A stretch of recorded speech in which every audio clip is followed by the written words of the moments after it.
Hi, this is Sam Barron, author of the book that you're about to listen to. If you enjoy listening to this audiobook as much as I enjoyed writing the book, please consider subscribing to my BookEmpathy channel on YouTube and also consider buying a copy of the book to help support the author. Thank you and happy listening. BookEmpathy.com presents Harvest Home by Sam Barron. Narrated by Virtual Voice Heart. Visit BookEmpathy.com for free books every day. Chapter 1. The lamplight flickered across Thomas's pale face as Sam adjusted the pillow behind his son's head. At 7 years old, the boy should have been running through the house, climbing trees, getting into the kind of trouble that made parents shake their heads and smile.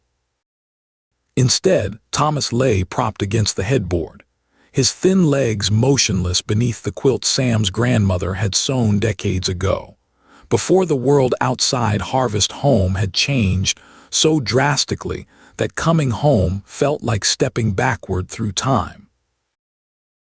"Tell me about the airplanes again, Papa," Thomas whispered, his voice barely audible above the autumn wind rattling the windows. Sam's throat tightened. His son's condition had worsened over the past months, the weakness spreading through his small body like winter creeping across a field. In the outside world, the world Sam had glimpsed during his army service, there were treatments, medicines, hope. Here in Harvest Home, there was only prayer and the bitter certainty that some battles couldn't be won with faith alone. "Big metal birds," Sam said softly, sitting on the edge of the narrow bed. "Flying so high they look like dots against the clouds. And inside, people traveling to places you can't even imagine. Will I ever see one, Papa?" The question hit Sam like shrapnel. He forced his voice to remain steady. "Yes, son. I promise you will." Thomas's eyes, too bright in his gaunt face, searched Sam's features with the intensity of a child who'd learned to read the unspoken truths adults tried to hide. "Mama says we can't leave Harvest Home. She says it's not safe out there." "Your mama loves you very much," Sam replied, smoothing his son's dark hair. "And she's right to be careful. But sometimes being safe means different things to different people." In the next room, he could hear Janet tucking in Susanna and Bate, their 5- and 4-year-old voices bright with the kind of innocence that made Sam's chest ache. They didn't understand why their brother couldn't play with them anymore, didn't grasp that their entire world was shrinking around them like a noose drawing tight. They still believed in the bedtime stories Janet told them about the Harvest King's protection, still thought the old ways were adventures rather than chains. Sam kissed Thomas's forehead and stood, fighting the urge to gather his son in his arms and run. But where could they run? The roads that led away from Harvest Home had a way of circling back on themselves, and families who tried to leave. Well, they learned quickly that some departures weren't permitted. "Get some rest," Sam whispered. "Tomorrow might bring changes." He stepped into the hallway as Janet emerged from the girls' room, her face drawn with the particular exhaustion of a mother watching her children grow up in a world that seemed determined to break them.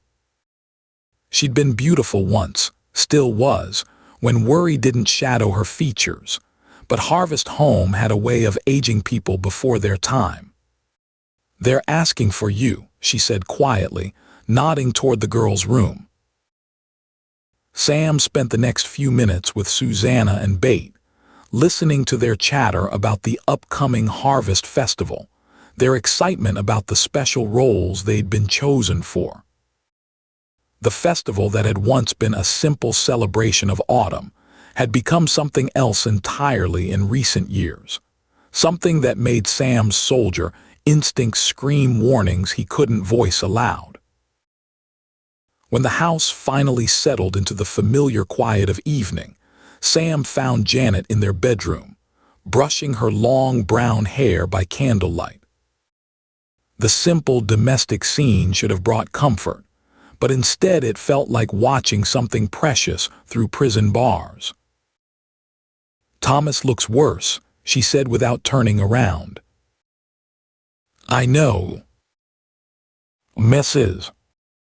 Milgrew says her nephew in Millerville had the same symptoms. Says he got better after the summer ceremonies." Sam's hands clenched at his sides. The ceremonies. Another tradition that had grown darker and more elaborate as Harvest Home had turned inward, as the outside world had forgotten their little town existed. "Janet, I know what you're thinking," she interrupted, finally meeting his eyes in the cracked mirror above their dresser. "But Dr. Ford says Thomas is responding to the treatments. Says the King's blessing will restore his strength if we just have faith." Dr. Ford, who hadn't practiced real medicine in 15 years, who treated everything from broken bones to childhood illnesses with herbs and prayer and rituals that belonged to centuries past. Sam had seen real doctors during his service, had watched them save lives with knowledge and equipment that would be considered witchcraft in Harvest Home. "What if faith isn't enough?" Sam asked quietly. Janet's brush stilled in her hair. "It has to be. It's all we have." "It doesn't have to be all we have." The words hung between them like smoke from a forbidden fire. Janet set down her brush and turned to face him fully, her eyes reflecting the candle flame and something deeper, fear that had been growing for months as their son weakened, and their neighbors' smiles grew more frequent and more calculating. "You're talking about leaving again," she whispered. "I'm talking about saving our children." Sam's voice cracked with the weight of months of suppressed desperation. "Janet, I can't bear to spend another day watching them grow up in this place, without any hope of the future they deserve. Thomas is dying and our girls. They're being prepared for something that makes my blood run cold. I'll do whatever it takes to make sure they get out of here, one way or another. And if we try to leave, if we're caught, what happens to Thomas then? What happens to all of us?" Sam moved to the window, looking out at the fields that stretched toward the distant tree line, where darkness swallowed the familiar landscape of his childhood. Their farmhouse sat on several acres, isolated like all the others, connected to the town center by dirt roads that wound through countryside that looked peaceful in daylight but felt watchful in the dark. "There might be another way," he said finally. Janet joined him at the window, her hand finding his. "What way?" "I can't tell you. Not yet. But if it works." He turned to face her, memorizing the curve of her cheek, the way the candlelight caught the gold flecks in her brown eyes. "If it works, we might have help coming." "Real help?" "From where?" "Who would help us?" "Someone I served with. Someone I trust." Sam cupped her face in his hands, feeling the weight of everything he couldn't say. "Janet, I need you to promise me something. If anything happens to me tonight." "Nothing's going to happen to you." "Promise me," he insisted, his voice carrying the authority he'd learned to command under fire. If something happens, if I don't come back, you take the children and you run. Don't wait for help. Don't try to negotiate. Don't trust anyone in this town. You get them out however you can." Her eyes filled with tears that caught the light like diamonds. "Sam, what are you planning?" "Something that should have been done years ago." He kissed her forehead, her cheeks, her lips, tasting salt and fear and the desperate love that had sustained them through years of growing isolation. "I love you, Janet. Whatever happens, remember that I love you and I'm doing this for our family." "I love you too," she whispered against his mouth. "Come back to us." "I will if I can." Sam held her until the candle burned down to a stub, until her breathing deepened with exhausted sleep. Then he slipped from their bed, dressed in his darkest clothes, and stepped out into the harvest home night. The autumn air carried scents that had grown familiar over decades of living in a town where progress had stopped, and tradition had calcified into something harder and more dangerous than law. Wood smoke from banked fires, the rich decay of fallen leaves, and underneath it all something else, something organic and cloying that reminded Sam of battlefields after the shooting stopped. He kept to the shadows as he made his way toward the town square, his soldiers' training guiding him along routes that offered concealment from the gas lamps and the occasional late wanderer. Harvest Home looked peaceful in the darkness, like a postcard from America's past, but Sam had learned not to trust appearances. The town that had nurtured 4 generations of his family had become something that watched and waited and judged with the patience of a predator. The municipal building stood apart from the other structures on the square, just as it always had. While every other building in Harvest Home wore its age like a badge of honor, hand-hewn timbers, fieldstone foundations, the kind of construction that spoke of skill passed down through generations, the municipal building somehow looked both ancient and ageless. The brass plaque claimed it had been built in 1855, but Sam had noticed things during his maintenance work that didn't fit that timeline. Electrical conduits hidden behind seemingly original woodwork. Ventilation systems that belonged to no 19th century design. Infrastructure that suggested the building's true purpose had nothing to do with municipal governance. Sam circled the building twice, checking for lights in windows, for any sign that his late-night visit might be expected or observed. The maintenance entrance was hidden behind evergreen shrubs that grew thick and wild, untended in a town where every other garden was maintained with obsessive care.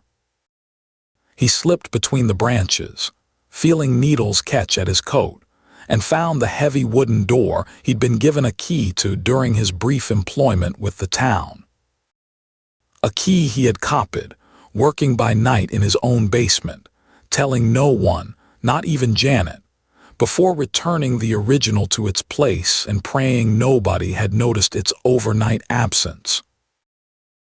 There was a moment when he feared the key might not work, or that they might have changed the lock. To his great relief, his key still fit, turning with a soft click. The door opened into a typical workshop, attached to the main municipal building. He went into the storage closet, to the back wall where he had once glimpsed something that had sparked the tiny hope he had nurtured until now. For the most part, the closet looked exactly like the rest of the shed, rough wooden walls, simple construction that matched the building's supposed age. But as he moved deeper into the hallway, his fingers trailing along the wall, he found what he was looking for. A section of paneling that shifted slightly under pressure. His heart a silent song of delight as the hidden door swung inward with perfect silence, revealing a passage that led to another world entirely. After a moment thanking God and his true Savior, Jesus Christ, Sam stepped into the passage. Electric light blazed from modern fixtures, so bright after months of candlelight and oil lamps that Sam had to shield his eyes. The hidden section was completely soundproofed. He could understand now why no one had ever suspected its existence. Even someone standing just outside would never hear the electronic hum of the equipment within, never catch the faint sounds of the television or computer systems that filled the secret space. His heart hammered against his ribs as he moved through the hidden passage, each step taking him deeper into territory where discovery meant more than embarrassment or legal trouble. In Harvest Home, certain transgressions carried penalties that weren't written in any law book, punishments that were whispered about in cautious voices and never fully explained, though Sam had lived long enough and seen, and heard enough to understand that some knowledge came with blood prices. The hidden section felt like stepping into the modern world he'd known during his military service. The electric fixtures hummed with steady power, and Sam could hear his own breathing, harsh and quick, with the kind of fear he hadn't felt since his last firefight overseas. The corner office door was unlocked, swinging open at his touch to reveal a space that confirmed every suspicion that had been growing in Sam's mind for months. The room looked like something from another world: modern furniture, sophisticated electronics, books bound in modern machine-made bindings. A large flat-screen television dominated one wall, its dark surface reflecting the room's light. Computer equipment sat on shelves beside devices Sam recognized from army bases, but had never expected to see in his hometown. And on the massive desk that dominated the center of the room sat exactly what Ezra Mills had whispered about: a computer, sleek and modern and utterly forbidden by every law and tradition that supposedly governed life in Harvest Home. Sam approached the machine with hand that shook despite years of training and steadiness under pressure. He'd used computers during his service, had learned enough about email and internet communication to understand their potential. If this machine was connected to the outside world, if it could reach beyond Harvest Home's borders. The computer was already running, its screen glowing with an interface Sam recognized. He navigated to an email program, his fingers moving with muscle memory from years of communication protocols. Aaron Tate's email address was burned into his memory from their last exchange, back when Sam had still believed that his hometown was simply traditional rather than actively malevolent. Sam began typing, his message brief but urgent, explaining just enough to make Aaron understand that the Tryon family needed extraction from a situation that had grown beyond Sam's ability to handle alone. He couldn't write everything, couldn't explain about the cult that had grown around the Harvest King legend, couldn't detail the ceremonies that had grown darker and more demanding as the town's isolation deepened. But he could ask for help from the one person who might understand that some requests came from places beyond ordinary desperation. He was about to send the message when footsteps echoed in the corridor outside. Sam's blood turned to ice, every instinct screaming at him to run, to hide, to abort the mission and try again another time. But Thomas's wasted face rose in his memory, followed by images of Susanna and bait selected for special roles in ceremonies that filled him with inexplicable dread. There might not be another time. There might not be another chance. He hit send and watched the message disappear into the electronic void, carrying with it his family's only hope for salvation. The office door opened without sound. Sam turned to find a man standing in the doorway, tall, lean, wearing the same simple clothes as every other resident of Harvest Home, but carrying himself with the authority that had made Sam's childhood a careful dance of deference and fear. Even now, at 32, and with combat experience that should have made him unafraid of any civilian, Sam felt his shoulders tense with the old, ingrained response to this man's presence. "Samuel," the man said, his voice carrying the same quiet authority that had commanded Sam's respect and terror since boyhood. "This is quite unexpected. You've violated the most sacred laws of our community, Samuel. You've brought contamination from the outside world into our sanctuary." Sam laughed bitterly, indicating the electric lights and gadgets around the office.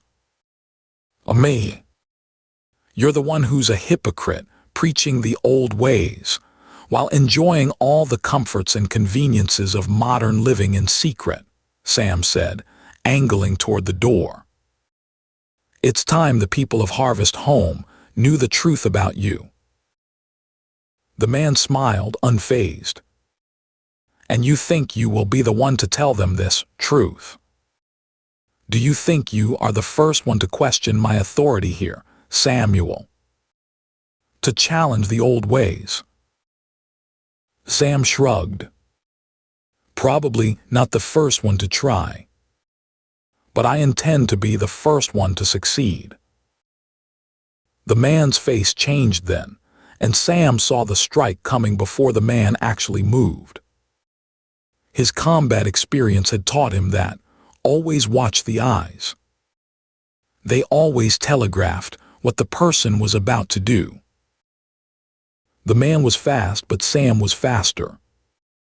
He caught the man's wrist as the blade descended, using his weight and momentum to drive them both backward into the desk.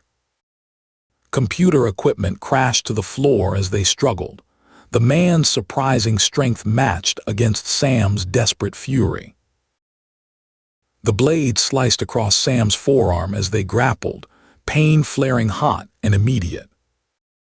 Blood darkened his shirt sleeve, but he held on, using his free hand to drive his elbow into the man's ribs. The stranger grunted, but didn't release the knife, twisting his wrist in Sam's grip with serpentine flexibility. "You cannot escape what you are," the man hissed through gritted teeth. "What your bloodline demands. What the harvest requires."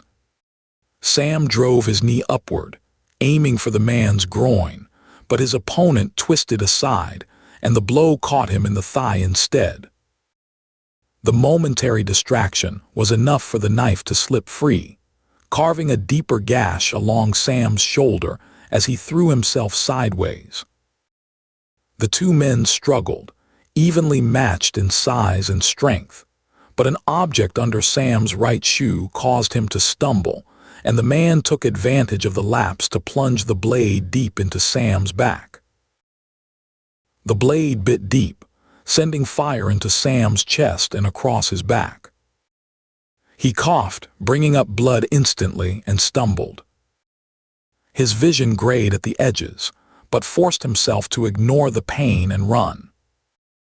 He escaped the office and fled into the corridor, racing as his pursuer shouted from behind. "There's nowhere to run, Samuel," the man said. "Harvest Home protects its children from contamination, even from their own fathers when necessary." Sam saw a door to his right. It had the look of an outside door. He glanced back over his shoulder. He would only have one chance before his attacker was on him, and this time, with the wound in his chest, he knew his odds were diminished. He wrenched open the door and almost cried out with relief when he saw the dark night beyond. Cool night air hit his face as he stumbled out behind the municipal building. Blood was soaking through his shirt now, warm and sticky, but he could hear the man not far behind him. Sam ran toward the edge of the cornfield that bordered the town square, the only cover that might save his life. The corn was high and thick, planted in neat rows that stretched toward the distant tree line. Sam plunged between the stalks, feeling leaves slap against his face as he pushed deeper into the green maze. Behind him, he heard the man call out, "You won't get away, Samuel. No one ever leaves Harvest home alive. The Harvest King forbids it." Sam pressed deeper into the corn, fighting waves of nausea, as his body tried to process the trauma. He ran until he couldn't run anymore. It felt like a half hour or more had lapsed. Finally, when he could hear no further sounds of pursuit, he found a spot where the stalks grew particularly thick and sank to his knees, pressing his good hand against the shoulder wound to slow the bleeding. The cut on his forearm was shallower but still seeping steadily. The search was on in earnest now. He could hear the telltale sounds in the distance. The corn distorted sound and perception. The voices of his pursuers seemed to come from all directions now, sometimes close enough that he could hear individual words, sometimes fading into the distance before returning with renewed intensity. Flashlight beams swept through the corn rows like lighthouse beacons, creating moving shadows that transformed the familiar landscape into something alien and threatening.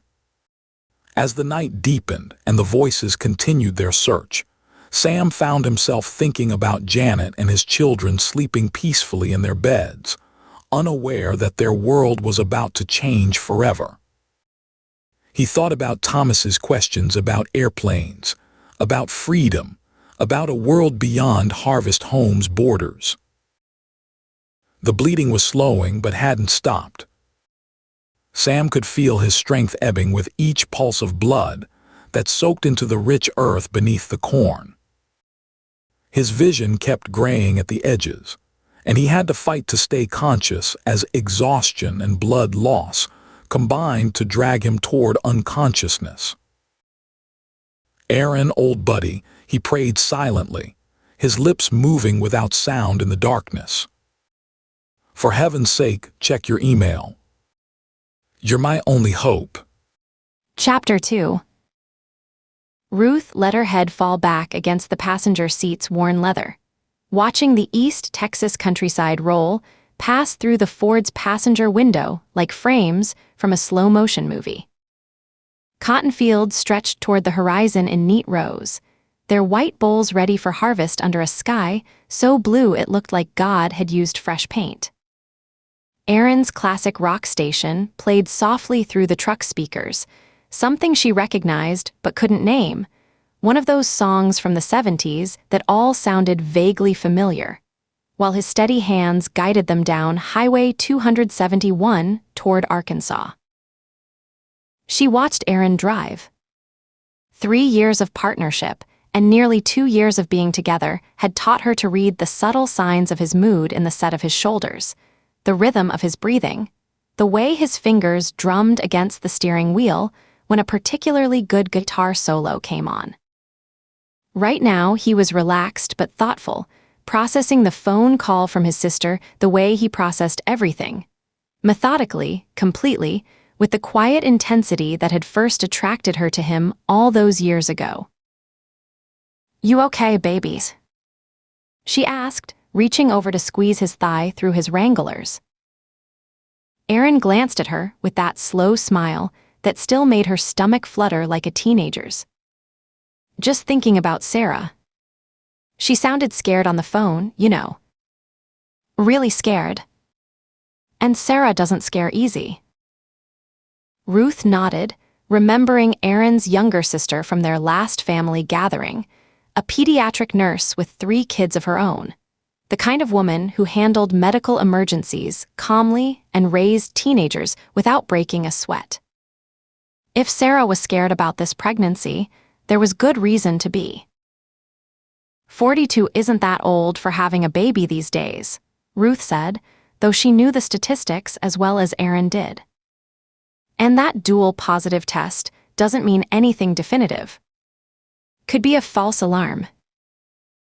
Could be, Aaron agreed, but his voice carried the weight of someone who'd learned not to count on best-case scenarios. The amniocentesis will tell us for sure. I just hate that she's going through this alone. Doug's deployment got extended another 6 months, and the kids are too young to really understand what's happening. Ruth studied Aaron's profile as he navigated around a slow-moving cattle truck, noting the familiar worry lines that appeared between his eyebrows when he was concerned about family. She'd fallen in love with this man partly because of how fiercely he protected the people he cared about, how he carried their burdens as if they were his own. It was the same quality that made him such a good partner, such a devoted father figure to Jake and Marcus, such a patient and understanding presence in Ava's life. She's not alone, Ruth said firmly. She's got us. That's why we're making this trip, remember. To be there for the amnio, help with the kids, make sure she knows she's got support. Aaron's smile was grateful and tired. I know. And I love you for dropping everything to come with me.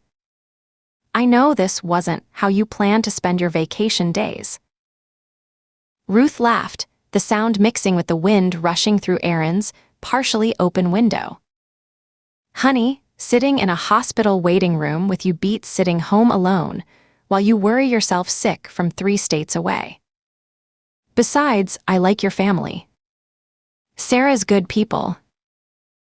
She thought about the last time they'd visited Aaron's sister, how Sarah had immediately embraced Ruth not as Aaron's girlfriend, but as family, asking her opinion about the kids' school choices and sharing stories about their childhood that made Aaron blush and Ruth laugh until her sides hurt. It was the kind of easy acceptance Ruth had rarely experienced, having grown up in the foster system without the luxury of extended family bonds. The countryside outside was changing as they moved deeper into East Texas. More hills now, more trees, the agricultural landscape giving way to something wilder and more varied. They passed through small towns with names like Carthage and Marshall, each one a cluster of courthouse squares and main streets that looked like they hadn't changed much since the 1950s. Ruth found something deeply comforting about these places, the way they seemed to exist outside the frantic pace of modern life. A red-tailed hawk circled high overhead, riding thermals with the lazy patience of something that had all day and nowhere else to be. Ruth envied it sometimes, that ability to just soar, to see the big picture from above without getting caught up in the messy details of ground-level living. Look at that, she said, pointing toward a roadside stand where an elderly black woman in a flour sack apron was selling peaches from the back of a pickup truck. Hand-painted signs advertised, "Sweet AS Honey," and "PICKED this morning," in letters that wobbled with homemade charm. "Want to stop? Those look amazing." Aaron was already slowing down, pulling onto the gravel shoulder with the automatic courtesy of someone raised to support local businesses. The woman looked up from arranging her fruit with a smile that could have powered half of East Texas. "Y'all looking for some peaches?" She called out in a voice thick with molasses and magnolia blossoms. "Got the sweetest freestones this side of Georgia. $3 a basket, $5 for 2. Ruth climbed out of the truck, breathing in air that smelled of dust and ripe fruit and something floral she couldn't identify. "They look beautiful, ma'am." "Are they local?" "Grown right there," the woman said, pointing toward an orchard visible through a gap in the pine trees. "Been farming this land for 47 years, since my husband came back from Vietnam. He passed last spring, but I keep the trees going. He always said the peaches were sweeter when you put love in the soil." Ruth felt her throat tighten at the simple poetry of it, the way this stranger had distilled a lifetime of marriage and loss into something that sounded like a folk song. "I'm sorry for your loss." "Thank you, honey. He was a good man." "Y'all traveling far?" "Arkansas," Aaron said, joining them beside the truck. "Family business." "Well, you be safe on them roads." Highway 271 gets curvy up toward the state line, and folks drive too fast through there. She selected 2 perfect peaches and handed them over with the generosity of someone who understood that small kindnesses mattered. "These are for the road." "No charge." They drove away with a basket of peaches on the seat between them and the taste of summer sweetness on their tongues. Ruth bit into her peach and felt juice run down her chin, laughed at the mess she was making, and didn't care.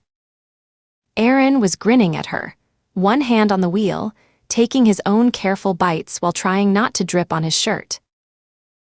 "God, these are good," Ruth said, licking juice from her fingers. "Remind me why we live in the city again." "Because you'd go crazy without enough crime to investigate," Aaron said. "You'd probably end up arresting people for littering, just to have something to do." "I would not," Ruth protested, though they both knew he was probably right.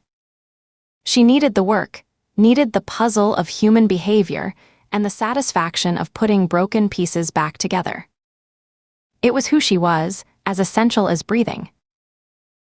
But sitting here in the truck with Aaron, surrounded by the peaceful rhythm of rural Texas, Ruth could almost imagine a different life. Maybe when they were older, when Ava was grown and the boys were launched into their own adulthoods, maybe then they could find a place like this.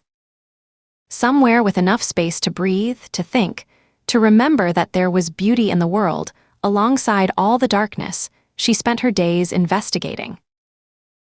They drove in comfortable silence for a while, the radio playing something by Tom Petty, while miles of pine forest and farmland scrolled past their windows. Ruth found herself relaxing in a way she rarely allowed herself. No case files to review, no witnesses to interview, no crime scenes to process. Just the open road and the man she loved, and the simple pleasure of being together, without any agenda beyond taking care of family. "Remember our first road trip?" Aaron asked suddenly, the question coming out of nowhere, but making perfect sense in the context of their shared contentment. Ruth smiled, remembering their first official date as partners who'd admitted they were more than partners. A spontaneous drive to Austin to follow up on a cold case that had turned into dinner, dancing, and the gradual realization that they fit together in ways that surprised them both. "You were so nervous about crossing that line," she said. "Kept asking if I was sure this was what I wanted, like mixing work and personal was going to ruin everything." "It could have," Aaron said seriously.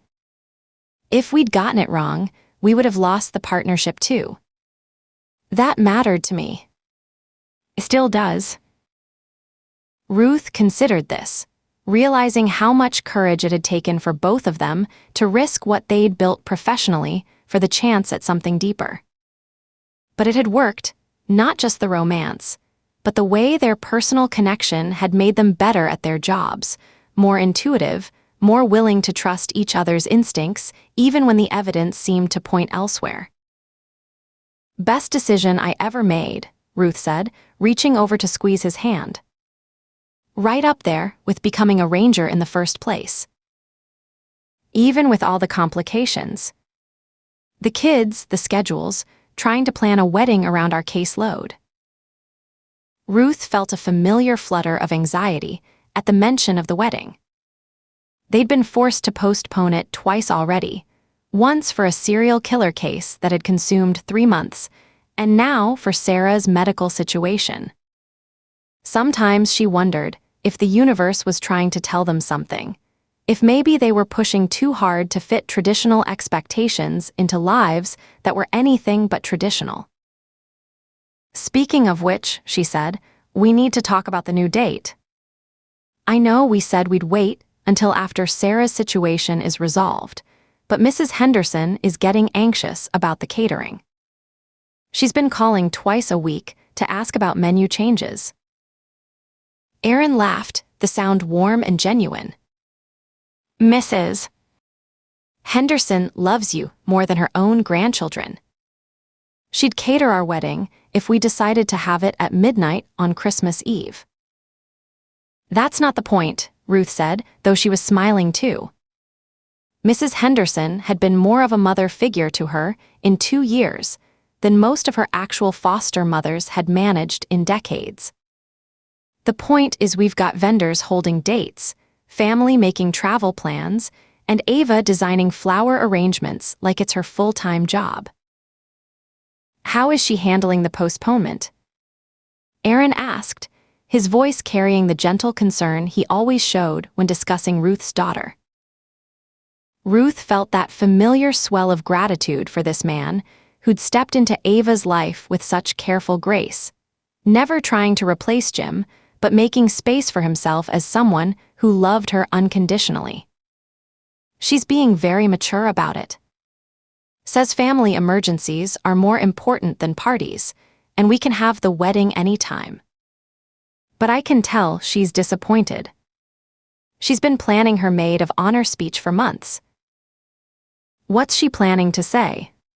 "She won't tell me. Says it's a surprise, but I caught her practicing in her room the other night. Something about how you make me laugh more than I used to, and how the house feels more like home now." Ruth felt her throat tighten with emotion. That kid has such a way with words sometimes.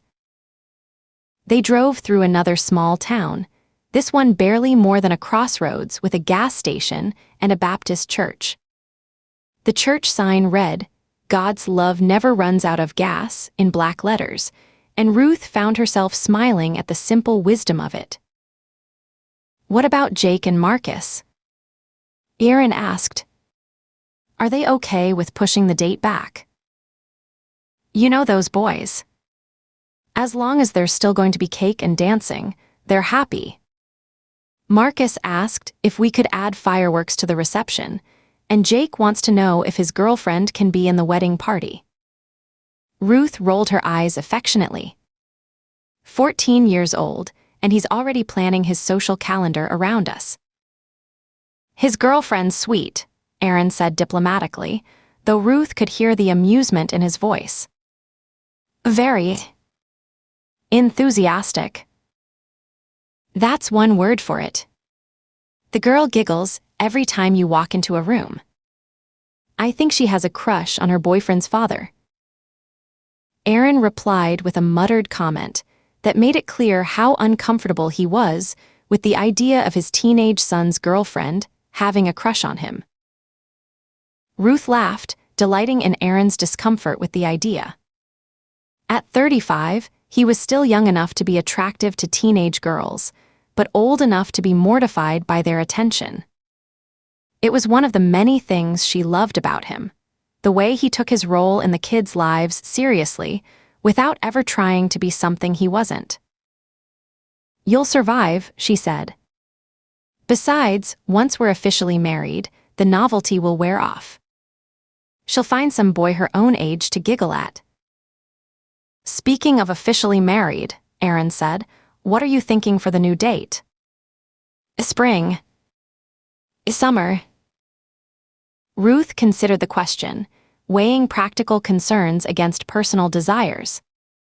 Spring would give them time to sort out all the postponed arrangements, but it would also put the wedding right in the middle of their busiest season for cases.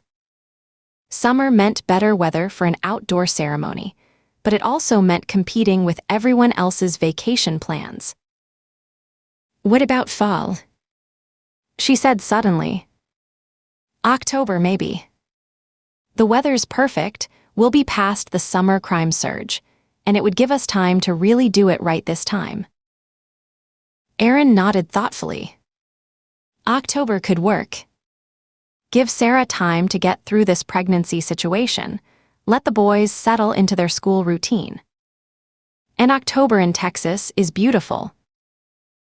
Plus, it would give me time to find a different dress, Ruth admitted. The one I picked out was perfect for a spring wedding, but for fall, I want something with more substance. More meat. What do you mean? Ruth tried to articulate the feeling that had been growing since they'd first started planning the wedding. The dress she'd chosen was beautiful, elegant, traditional, the kind of gown that looked perfect in magazines. But lately she'd been wondering if it was really her, if it reflected who she was rather than who she thought a bride should be. I want something that feels like us, she said finally. Not like we're playing dress-up for other people's expectations. Something that honors the fact that we're not kids getting married for the first time, that we've both been through things, that we're choosing each other with full knowledge of what that means. Aaron reached over and took her hand, threading their fingers together in the gesture that had become as natural as breathing. I love that idea. A wedding that's actually about us, not about meeting anyone else's definition of what a wedding should be. Exactly. Ava can still wear her fancy dress and throw flower petals. The boys can still eat too much cake, but the ceremony itself. I want it to be real. I want to stand up in front of our friends and family and say words that actually mean something to us. Want to write our own vows. The question sent a little thrill of excitement through Ruth's chest. Traditional wedding vows were beautiful, but they felt like someone else's words, someone else's promises. She wanted to tell Aaron exactly what he meant to her, what kind of future she envisioned for them, what she was willing to give, and what she needed in return. Yes, she said without hesitation. I want to write vows that are ours. That talk about partnership and trust, and the fact that we've seen each other at our worst and chosen to stay anyway. This is why I love you, Aaron said, bringing her hand to his lips to press a gentle kiss to her knuckles. You never do anything halfway. Even our wedding has to be investigated and analyzed until it's perfect. Are you complaining? Never. I fell in love with your intensity, remember? The way you dive headfirst into everything that matters to you. I'd be worried if you started planning a cookie-cutter wedding. They stopped for lunch at a place called Dot's Diner in a town too small to have a name on the map. Just a wide spot in the road with a grain elevator, a gas station, and a building that looked like it had been serving chicken fried steak since the Truman administration. The parking lot was full of pickup trucks with mud on the bumpers and toolboxes in the beds, the kind of working vehicles that spoke of honest labor and practical priorities. Inside, the diner was exactly what Ruth expected: red vinyl booths, black and white checkered floor, coffee that could strip paint, and waitresses who called everyone hun without irony. They took a corner booth beneath a collection of high school football photos and championship banners that told the story of a community that took Friday night lights seriously. The air inside was thick with the smell of bacon grease and fresh coffee, overlaid with something sweet that might have been pie or might have been the industrial-strength maple syrup that sat on every table in squeeze bottles. Ruth breathed it in and felt her shoulders relax in a way they rarely did in the city, where every meal came with the underlying tension of schedules and obligations. Their waitress was maybe 60, with steel gray hair and knowing eyes, wearing a uniform that had seen better decades but was clean and pressed. Her name tag read Jolene in faded letters, and she moved with the grace of someone who'd been doing this job since before most of her customers were born. "What can I get y'all started?" Jolene asked, setting down coffee cups and filling them without being asked.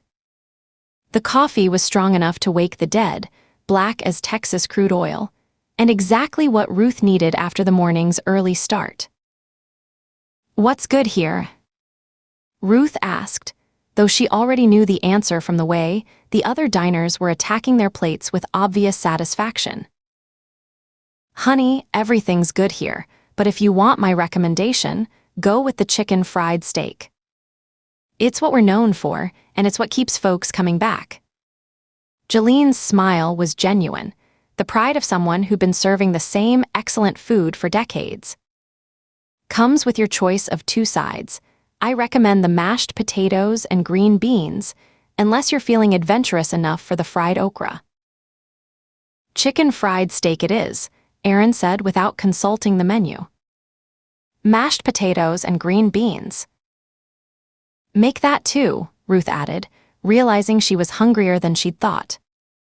The morning had been consumed with packing and phone calls, and the controlled chaos of leaving town on short notice. "Y'all traveling through?" Jolene asked, the question carrying the friendly curiosity of someone who genuinely cared about strangers' stories. "Heading to Arkansas," Ruth said. "Family emergency." Jolene's expression immediately shifted to concern. "Nothing too serious, I hope." "Aaron's sister is having some medical tests done. We're going to be there for support." "Well, bless your hearts," Jolene said, and Ruth could hear the genuine warmth beneath the Southern expression. "Family's everything, isn't it? Y'all let me know if you need anything else. I'll get this order started for you." While they waited for their food, Ruth found herself studying the other diners. Farmers in work clothes discussing crop prices, a young mother trying to manage 2 toddlers while eating a piece of peach cream pie, an elderly couple sharing a newspaper and comfortable silence. There was something deeply peaceful about being surrounded by people living ordinary lives, dealing with ordinary problems, finding small pleasures in good food and friendly conversation. "This is nice," she said, gesturing toward the diner's crowded interior. "When's the last time we just sat somewhere and had lunch without talking about a case?" Aaron thought about it, his expression growing rueful. "Honestly, I can't remember. We always seem to be working, or talking about work, or thinking about work." "Maybe that should be one of our wedding vows," Ruth said with a smile. "To occasionally eat meals without discussing homicide investigations." "Deal. Though you know you'll break that promise within a week." "Probably. But it's the thought that counts, right?" The food, when it arrived, was exactly what diner food should be: unpretentious, satisfying, cooked by someone who understood that sometimes people needed comfort more than culinary innovation. Ruth's chicken fried steak covered most of her plate, golden brown and crispy, smothered in gravy that looked thick enough to stand a fork in. The mashed potatoes were real. She could tell from the slightly lumpy texture that spoke of actual potatoes rather than instant flakes. And the green beans had been cooked with enough bacon to make them taste like a gift from heaven. Ruth cut into her steak and felt her mouth water at the sight of perfectly tender beef beneath the crispy coating. The first bite was everything she'd hoped for: salty, savory, rich enough to make her close her eyes in appreciation. The gravy was peppery and cream-laden, the kind that stuck to your ribs and reminded you why people had been making this dish for generations. "Oh my God," she said around a mouthful of food. "This is incredible. I think I just found my new favorite restaurant." Aaron was making similar sounds of appreciation, working methodically through his own plate with the concentration of someone who'd learned not to waste good food. "Remind me to thank Sarah for having a medical emergency that brought us through this town." "Don't even joke about that," Ruth said, though she was smiling. But seriously, this is what I'm talking about when I say I want our wedding to be real. Not fancy for the sake of fancy, but genuine. Good food, good people, celebrating something that actually matters. Mrs. Henderson's cooking is this good, Aaron pointed out. Mrs. Henderson's cooking is better than this, Ruth corrected. But this is the feeling I want. That sense of community, of belonging somewhere, of being surrounded by people who care about you for who you actually are. They ate in comfortable silence for a while, savoring food that tasted like someone had put love into every ingredient. Ruth found herself thinking about their wedding again, imagining how it would feel to stand before their chosen family and make promises they intended to keep. Not just the romantic promises, but the practical ones, to show up for each other, to trust each other's judgment, to build something together that was stronger than what either of them could create alone. Aaron, she said suddenly, what do you want from our marriage? I mean, beyond the obvious things like love and partnership. What do you hope it gives us that we don't have now? Aaron paused with his fork halfway to his mouth, considering the question with the same careful attention he brought to everything important. Permanence, I think. Not just the legal kind, but the emotional kind. The security of knowing that whatever happens, we're in it together. That I don't have to worry about you changing your mind and walking away when things get difficult. Ruth felt something warm and settled spread through her chest at his answer. It was so perfectly Aaron, practical and romantic at the same time, focused on building something lasting rather than just celebrating something temporary. What about you? Aaron asked. What do you want from marriage? Family, Ruth said without hesitation.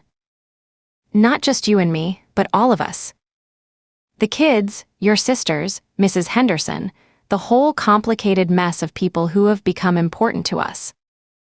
I want to make it official that we're all choosing each other, not just dealing with each other because of circumstances.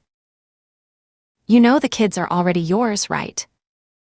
Marriage or no marriage, Jake and Marcus and Ava, they're your family. They have been for months. Ruth felt her throat tighten with emotion. She did know that, on some level, but hearing Aaron say it out loud made it more real somehow. I know. But I also know what it's like to not be sure where you belong, to always feel like you're one mistake away from losing the people you care about. I want to eliminate that uncertainty. For me, for the kids, for all of us. Aaron reached across the table and took her hand, his thumb tracing gentle circles on her knuckles. You belong with us, Ruth. Wedding or no wedding, you belong with us.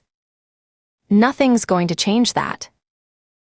Ruth squeezed his hand, marveling at how this man could make her feel so safe, so wanted, so permanently valued. I know. But I still want the ceremony. I want to stand up in front of everyone and say it out loud, make it official, celebrate the fact that we found each other and chose each other and figured out how to make it work. Me too, Aaron said simply. We'll figure out the timing once we know what's happening with Sarah. But we'll make it perfect. Our perfect. Ruth smiled, feeling that settled warmth spread through her chest again. Our perfect. I like that. They finished their meal in comfortable silence, savoring both the food and the easy intimacy of planning a future together. When Ruth excused herself to visit the restroom, she felt lighter than she had in weeks, buoyed by the certainty that whatever challenges lay ahead, they would face them together. The restroom was small and clean, with the kind of no-nonsense fixtures that spoke of practical maintenance rather than decorative ambition. Ruth was washing her hands when a young woman emerged from one of the stalls, maybe 25, with the sun-weathered complexion of someone who worked outdoors and kind eyes that sparkled with friendly curiosity. "Excuse me," the woman said, checking her own reflection in the mirror. "I hope this doesn't sound forward, but I couldn't help noticing you and your husband out there. Y'all just look so happy together. It's really sweet to see." Ruth felt a little flutter of pleasure at being called Aaron's wife, even though it wasn't technically true yet. "Thank you. We're actually engaged, but, well, it feels like we're already married in all the ways that matter." "That's the best kind," the woman said with a knowing smile. "My grandparents were like that. 57 years together, and Grandpa still lit up when Grandma walked into a room. You can tell when people have found their person, you know. It's written all over their faces." Ruth looked at herself in the mirror, seeing what the stranger had seen, a relaxed happiness that she rarely allowed herself to feel, let alone display. "We're lucky," she said simply. "Luck's got nothing to do with it," the woman replied, drying her hands on a paper towel. "That kind of happiness comes from hard work and choosing each other every day. Y'all clearly know how to do both." When Ruth returned to the table, she found Aaron frowning at his phone, scrolling through what looked like his email with the focused concentration he usually reserved for case files. The easy contentment from their conversation had been replaced by something more tense, more professionally alert. "What's up?" she asked, sliding back into the booth. Aaron looked up, his expression shifting from puzzled to concerned. "Ben said he'd sent me the ballistics report from the Gandy case, but I never got it. When I checked my spam folder." He held up his phone, showing her an email with a timestamp from 2 days ago. "Found this message. From Sam Tryon."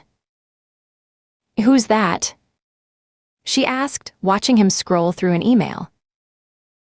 "Old army buddy," Aaron said, his voice carrying a note of worry that made Ruth's investigative instincts perk up. "We served together in Afghanistan." "What kind of message?" Aaron read silently for a moment, his frown deepening with each line. Ruth could see tension creeping into his shoulders, the way it always did when something didn't feel right. She'd learned to trust that instinct in Aaron, his ability to sense when a situation was more serious than it appeared on the surface. "He's asking for help," Aaron said quietly, his eyes still on the phone screen. "Says his family's in danger, but he can't explain why over email. Wants to know if I can come see him." Aaron paused, looking up to meet Ruth's eyes across the table. "Ruth, he sounds scared. Really scared. And Sam Tryon doesn't scare easy." Ruth felt her own investigative instincts engaging, the familiar shift from personal time to professional concern. "Where is he?" "Some place called Harvest Home." "Hang on. I want to look it up." Ruth waited while Aaron searched online before continuing. "It's about 3 hours from here, up near the Arkansas border." "Ruth, I know the timing is terrible, with Sarah and everything, but if he's really in trouble and he's asking for help?" Ruth understood the dilemma. Aaron was loyal to his friends the same way he was loyal to everything else, completely, without reservation, even when it was inconvenient. "I served with this guy for 15 months, Aaron said, his voice quiet but intense. "He saved my life twice, maybe 3 times. If he says his family is in danger." Ruth studied Aaron's face, seeing the conflict there, duty to his sister warring with duty to an old friend, personal obligations battling with the kind of loyalty that was forged in combat. She knew what her answer would be before she fully formed the thought. "How far out of our way would it be?" she asked. Aaron looked surprised, as if he'd expected her to argue against the detour. Maybe 7-8 hours. Harvest Home is northeast of here, and we could pick up I-30 just over the state line, be in Arkansas by tomorrow morning. Ruth considered the logistics, weighing the delay against Aaron's obvious concern for his friend. Sarah's amniocentesis wasn't until late tomorrow afternoon, which meant they had time to spare. And if one of Aaron's army buddies was genuinely in trouble? What did the email say exactly? She asked.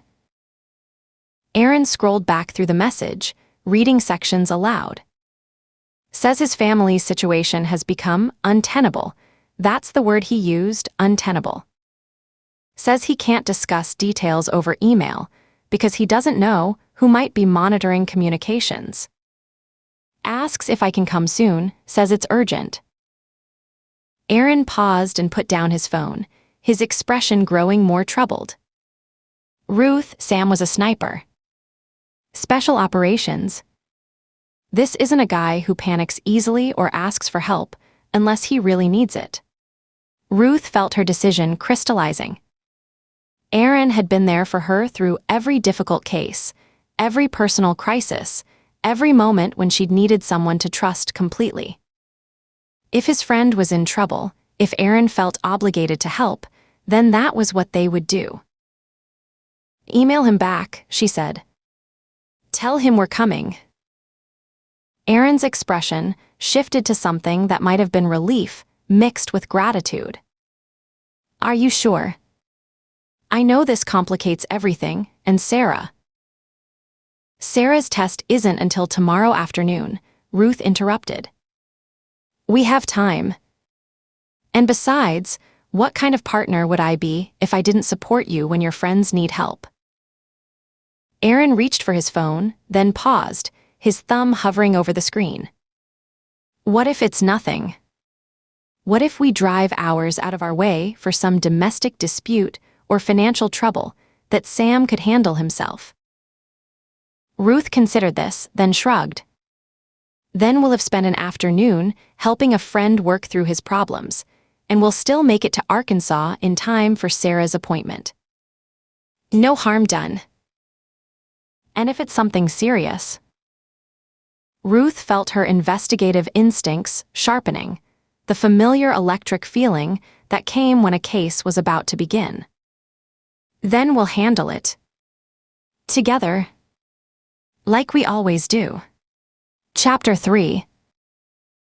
The GPS started acting up about 20 miles outside of Marshall, the screen flickering between signal lost and recalculating route as they drove deeper into East Texas farmland. Ruth studied the hand-drawn map Aaron had printed from Sam's email, noting how the directions relied on landmarks rather than street names. Turn left at the old water tower, right at the red barn, follow the dirt road past the creek. This is really out in the middle of nowhere, she said, watching endless cotton fields scroll past their windows. They hadn't seen another car for the past 15 minutes, just row after row of crops and the occasional farmhouse sitting far back from the road. Sam always liked his privacy, Aaron replied, slowing down as they approached what looked like it might be the creek mentioned in the directions. Even in Afghanistan, he'd find the most remote spot in camp to set up his gear. Ruth reached over and squeezed Aaron's thigh. Want me to take over navigation?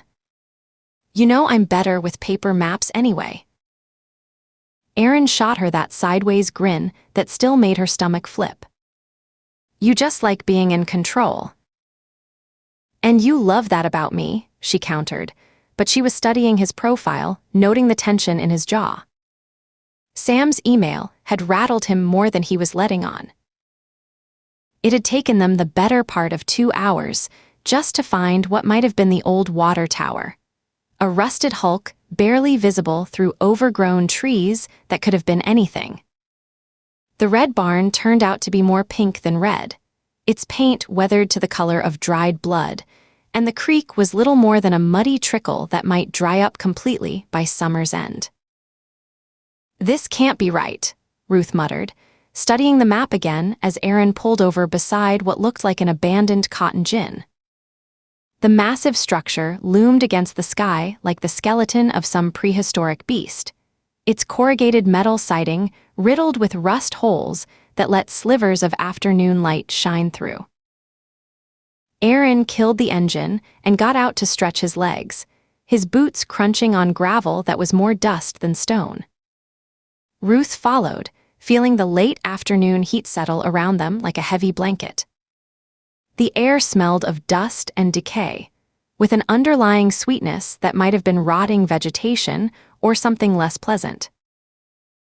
"There," Aaron said, pointing toward a cluster of buildings visible in the distance. "Looks like a gas station. Maybe someone there can give us better directions." The station sat at a crossroads that didn't appear on any map Ruth had seen. A weathered building with two ancient pumps that looked like they hadn't been updated since the Carter administration. Paint peeled from the walls in long strips, and several windows were boarded up with plywood that had warped and split in the Texas heat. A faded Coca-Cola sign hung at an angle beside the front door, advertising a product that probably cost a nickel when the sign was new. Aaron pulled up beside the pumps, and Ruth noticed immediately that there were no price displays, no credit card readers, no indication that the station had been functional any time in the past decade. Weeds grew up through cracks in the concrete, and a rusted shopping cart lay on its side near what had once been an air pump. "This place looks abandoned," Ruth said, scanning the empty windows for any sign of life. "Worth a try," Aaron replied, though his voice carried the same doubt Ruth was feeling. He pushed open the screen door, which protested with a screech of rusted hinges that made Ruth's teeth ache. The interior was dim and cramped, filled with the musty smell of old cigarettes and motor oil. Shelves lined the walls, but they were mostly empty except for a few dusty cans of motor oil and some candy bars that looked old enough to vote. An ancient cash register sat on a counter covered with a layer of dust thick enough to write in, and behind it hung a collection of yellowed hunting and fishing licenses that dated back to the Reagan years. "Hello," Aaron called out, his voice echoing in the small space. Ruth moved to examine a rack of road maps, noting that most of them were for states hundreds of miles away, and all of them looked like they'd been printed before GPS was invented. The silence stretched long enough that she was about to suggest they leave when a door behind the counter opened with a bang that made her jump. The man who emerged looked like he'd been sleeping in a back office for the better part of a year. His gray hair stuck up at odd angles, and his shirt was wrinkled and stained with what might have been coffee or something considerably less appetizing. He squinted at them through thick glasses held together with electrical tape, his expression shifting from confusion to irritation as he took in their clean clothes and out-of-state license plates visible through the window. "We're closed," he said without preamble, his voice carrying the gravelly rasp of a lifetime smoker. "Sorry to bother you," Aaron said with the patient courtesy that had served him well in countless interviews with hostile witnesses. "We're looking for a place called Harvest Home. Our friend lives there, and we seem to have gotten turned around." The old man's squint deepened, and Ruth caught something in his expression that went beyond mere annoyance. He studied them for a long moment, his gaze lingering on Aaron's clean-shaved face and Ruth's pressed shirt as if their appearance offended him personally. "Harvest Home," he repeated, pronouncing each word with the careful tone of someone who wasn't entirely sober. "Now why would anybody want to go there?" "Like I said, we have a friend," Aaron began, but the old man cut him off with a dismissive wave. "Ain't no friends in that place," the man said, moving around the counter with the careful steps of someone who'd learned not to trust his own balance. "Nothing there but trouble and grief, if you ask me." Ruth felt her investigative instincts prickle at the man's tone. He wasn't just being difficult. There was genuine hostility in his voice when he mentioned Harvest Home, the kind of animosity that came from personal experience rather than idle prejudice. "Could you point us in the right direction?" she asked, keeping her voice friendly despite the man's obvious reluctance to help. "We've been driving around for hours." The old man looked at her for the first time, his bloodshot eyes moving from her face to her hands to the expensive watch on her wrist. Ruth had the uncomfortable feeling that he was cataloging everything about her, filing away details for reasons she couldn't fathom. "Y'all ain't from around here," he said finally. It wasn't a question. "Texas Rangers," Aaron said, and Ruth saw him subtly adjust his posture, letting just a hint of authority creep into his voice. "We're on official business." If Ruth had expected the man to be impressed or intimidated by Aaron's credentials, she was quickly disappointed.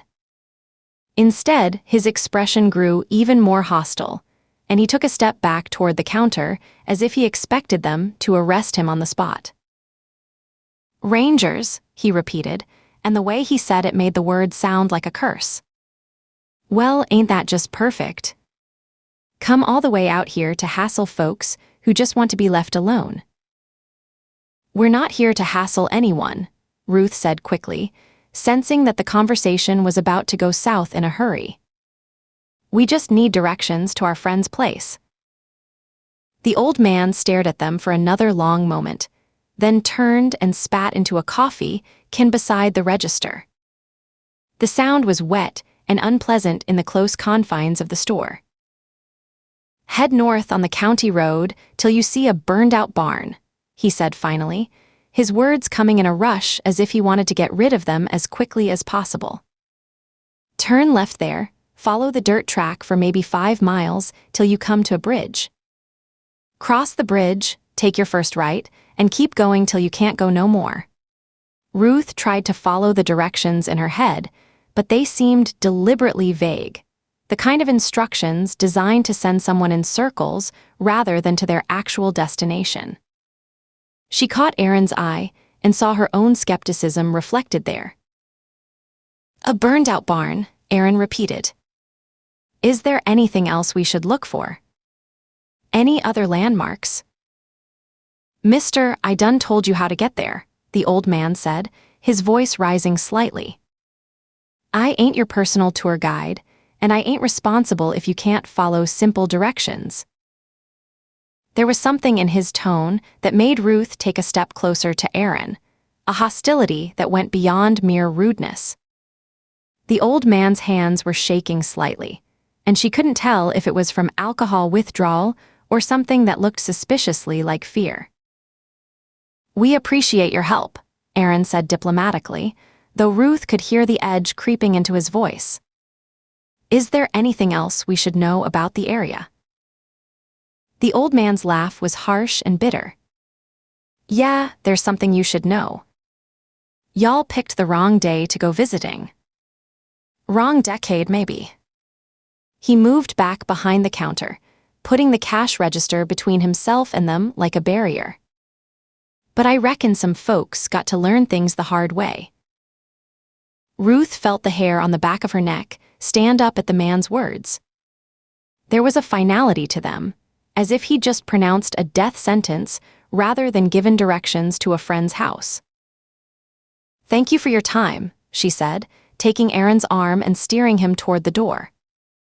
She'd conducted enough interviews to recognize when someone had said all they were going to say, and this man was clearly done talking. "Y'all drive careful now," the old man called after them, but there was no warmth in his voice. "These back roads can be dangerous for folks who don't know where they're going." Ruth didn't relax until they were back in the truck with the doors locked, watching the gas station recede in the rearview mirror. Aaron was quiet as he started the engine, but she could see the tension in his shoulders, the way his hands gripped the steering wheel a little too tightly. "Well, that was pleasant," she said, trying to lighten the mood. "Something about that felt wrong," Aaron replied, his eyes on the road ahead. "Did you see how he looked when I mentioned we were Rangers? Like we were the enemy or something." "Maybe he's got outstanding warrants," Ruth suggested, though she didn't really believe it. The old man's hostility had felt more personal than that, more like someone who'd been hurt by law enforcement in the past and hadn't forgotten it. They followed the county road north for what felt like hours, watching for the burned-out barn that would mark their turn. The landscape grew increasingly desolate as they drove, farmhouses becoming fewer and farther between until they were driving through empty countryside that looked like it hadn't seen human habitation in decades. "There," Aaron said finally, pointing toward a blackened structure barely visible through a stand of dead trees. "That has to be it." The barn had been reduced to little more than a skeleton of charred timber, its roof completely gone and its walls collapsed inward like a house of cards. Weeds grew up through the floorboards, and Ruth could see evidence of scavengers, missing boards and hardware that had probably been salvaged for other projects. Aaron turned left onto what the old man had generously called a dirt track.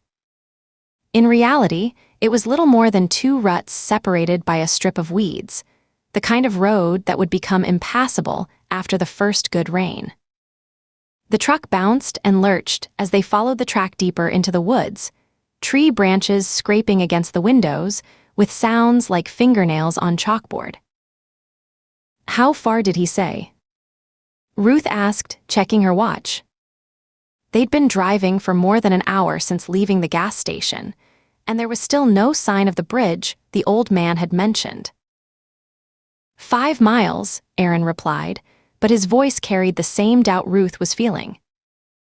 They'd already gone considerably farther than that, and the track was getting worse rather than better. "Aaron," Ruth said slowly, a sick feeling growing in her stomach, "I think that old bastard sent us on a wild goose chase." Aaron brought the truck to a stop and studied the map spread across the dashboard. They were well off any marked road now, following a path that didn't appear on any official survey. The sun was getting lower in the sky, and Ruth realized with growing unease that they were lost in the middle of nowhere with no cell service and no way to call for help. "Son of a bitch," Aaron muttered, confirming Ruth's suspicions. "He deliberately misdirected us." They spent the next hour trying to retrace their route, but every dirt road looked the same in the fading light.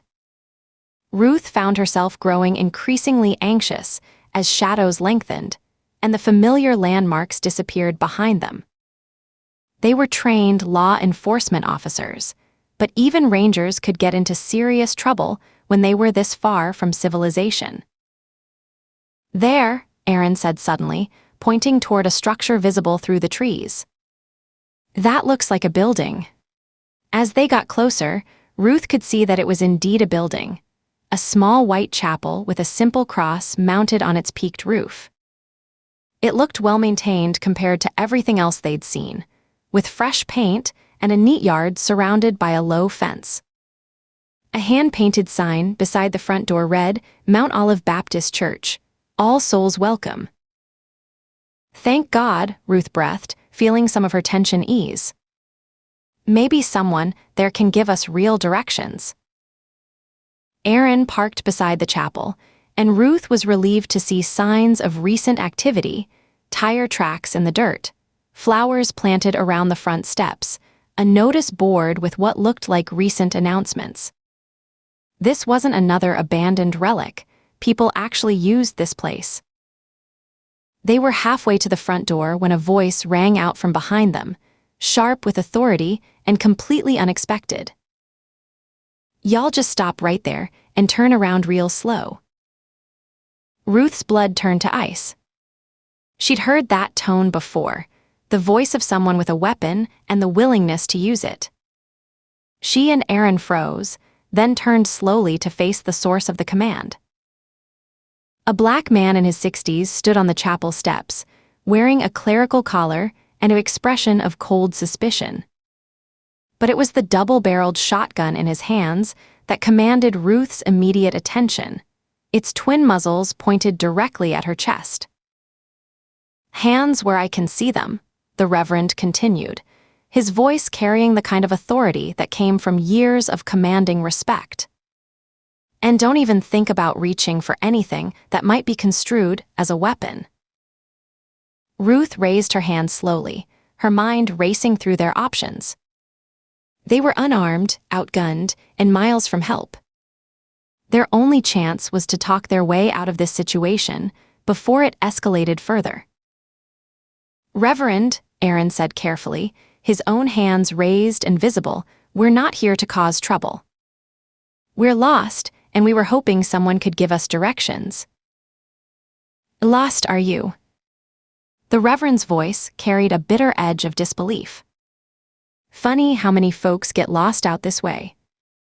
Funny how they always seem to be asking questions about places they got no business knowing about." Ruth studied the man's face, noting the deep lines around his eyes and the way he held the shotgun with the easy familiarity of someone who'd used it before. This wasn't an excitable amateur.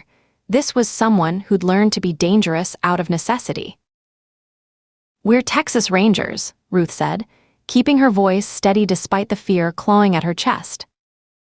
"My name is Ruth Baker, and this is Aaron Tate. We're looking for a friend who lives in the area." The Reverend's expression didn't change, but Ruth caught a flicker of something in his eyes, not relief, but a deeper wariness that suggested he'd had bad experiences with law enforcement before. "Rangers, huh?"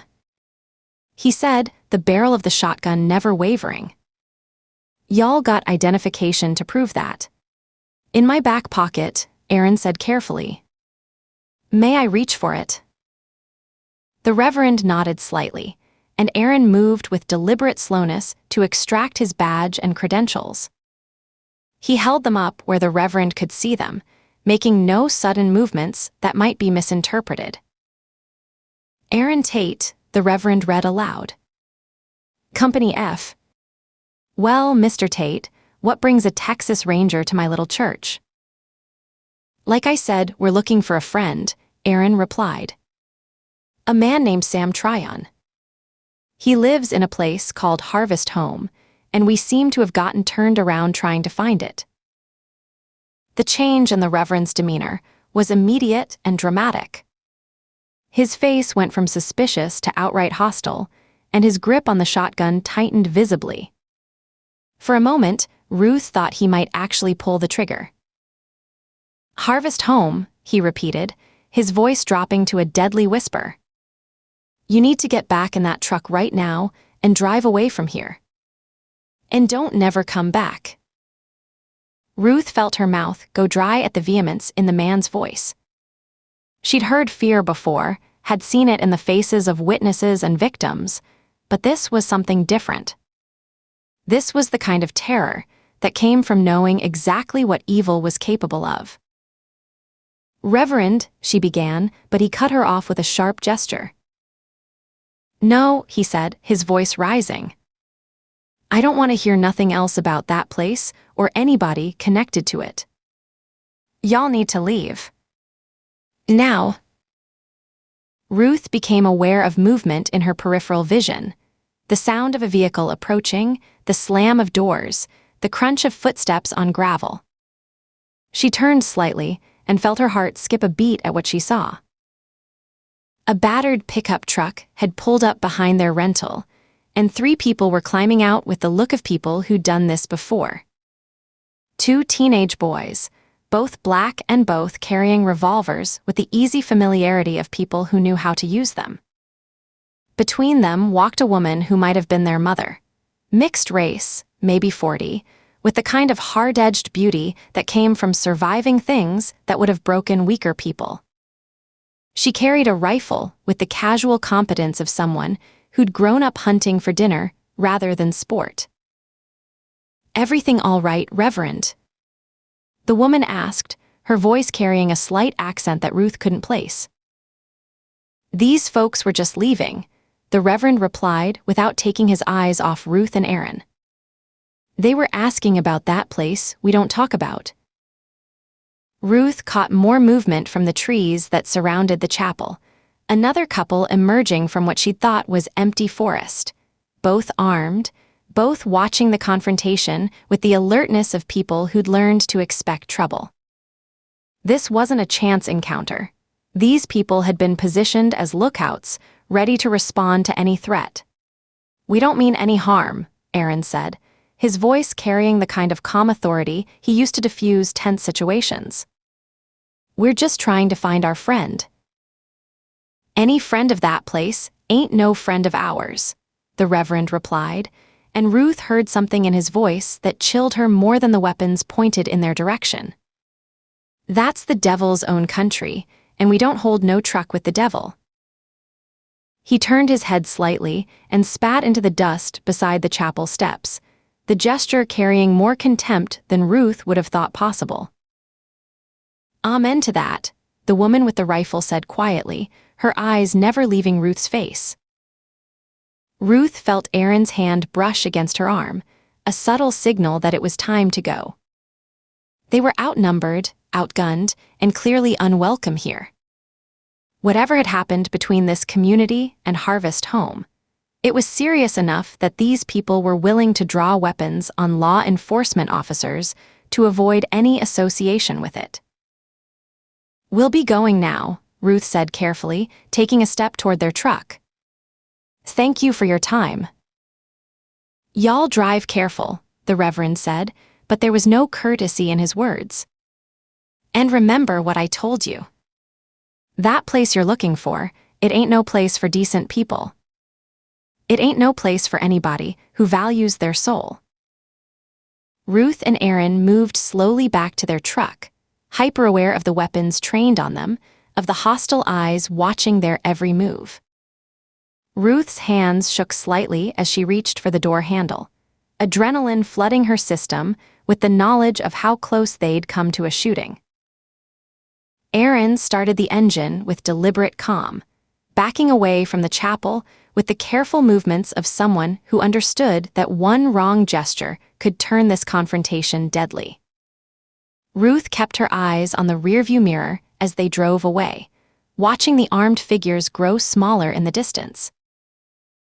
The sun was setting now, painting the sky in shades of orange and red that looked like fire against the darkening trees. Ruth felt the familiar weight of fear settling in her chest, not the clean fear of a known danger, but the sick anxiety that came from walking into a situation she didn't understand. "What the hell was that about?" Aaron asked quietly, his eyes on the dirt road ahead. "I don't know," Ruth replied, still watching the mirror. "But whatever's going on in Harvest Home, these people are terrified of it."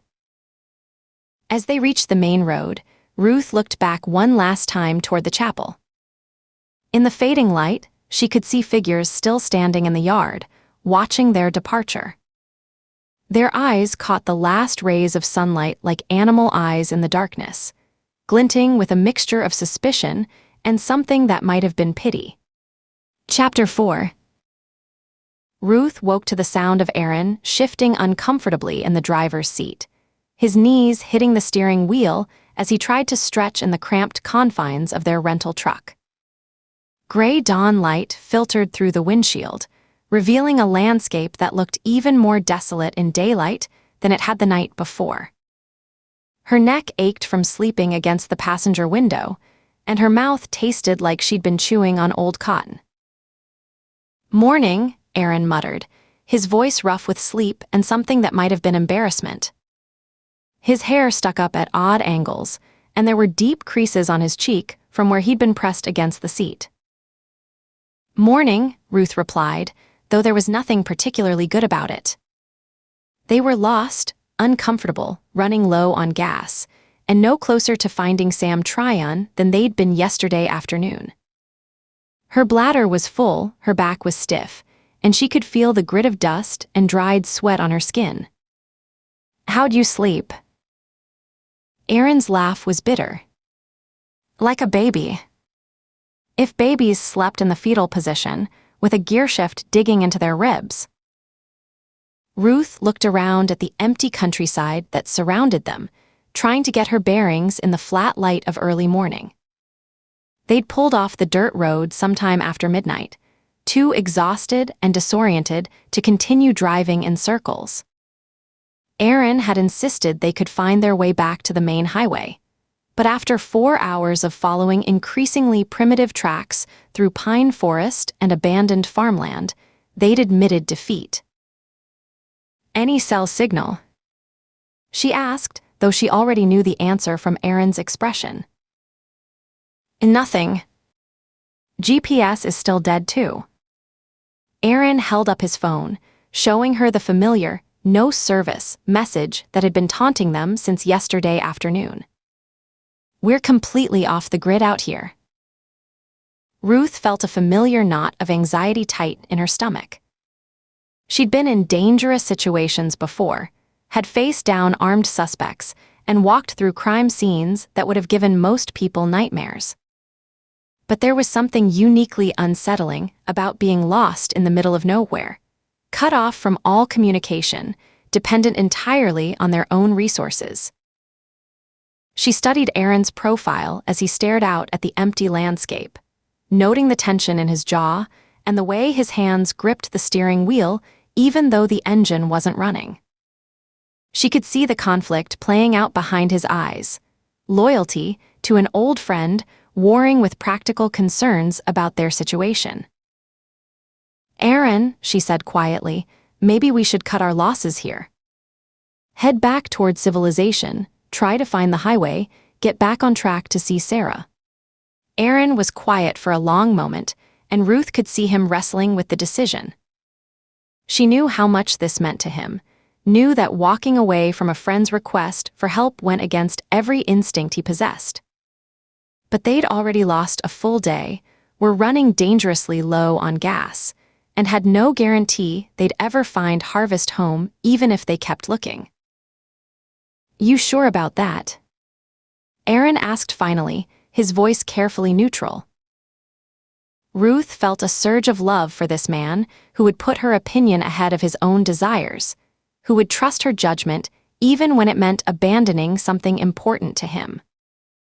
"It's your call, not mine. But if you want my honest opinion, we're not doing Sam any good wandering around lost in the woods. And Sarah needs us." Aaron nodded slowly, his jaw tight with resignation. "You're right. We gave it our best shot, but this is getting dangerous. We need to find gas, find a phone, get back to the real world." He started the engine, which turned over with a reluctant cough that made Ruth's anxiety spike higher. "Let's see if we can backtrack to that gas station, at least get some fuel and directions to the nearest town." Ruth felt a mixture of relief and guilt as Aaron put the truck in gear and began navigating back down the rutted track they'd followed the night before. Relief that they were finally being sensible about their situation, guilt that she was the one who'd talked him out of helping his friend. But looking at their surroundings in the harsh light of morning, endless pine forest broken only by the occasional abandoned barn or rusted farm equipment, she knew they'd made the right choice. They drove in silence for the better part of an hour, following what Aaron hoped was the same route they'd taken the night before. Every dirt road looked identical in the morning light, just 2 ruts separated by weeds and the occasional muddy puddle from a recent rain. Ruth found herself studying the fuel gauge with growing concern, watching the needle hover dangerously close to empty. "There," Aaron said suddenly, pointing toward a structure visible through a gap in the trees. "That water wheel. Remember me telling you about it yesterday?" Ruth looked where he was pointing and saw what appeared to be an old mill wheel, weather-beaten and partially collapsed, but still recognizable. It sat beside a stream that might once have been strong enough to power machinery, but now looked like little more than a trickle between moss-covered rocks. "From when you were talking about Sam?" Ruth asked, trying to remember the details of their conversation from what felt like a lifetime ago. "Yeah. He mentioned it in one of his emails. Said it used to be part of the town limits, but wasn't anymore. Something about the boundaries shifting over the years. Aaron turned the truck toward the mill, following a track that was barely visible through the undergrowth. If this is the same one, we might be closer than we thought. Ruth felt her pulse quicken as they approached the abandoned mill. The structure was clearly old, built from hand-hewn timber and fieldstone in a style that spoke of 19th-century craftsmanship. But it was the sense of recent abandonment that struck her, tools left scattered around the base, tarps that hadn't yet completely rotted away, evidence that someone had worked here not too long ago. "Aaron," she said quietly, pointing ahead. "Look." Through the trees, barely visible unless you knew what to look for, stood a weathered wooden sign. The paint was faded and peeling, but the letters were still legible. Harvest Home Pop. 526. Aaron brought the truck to a stop, and they both stared at the sign in stunned silence. After all their searching, all the false starts and deliberate misdirection, they'd stumbled onto their destination by pure chance.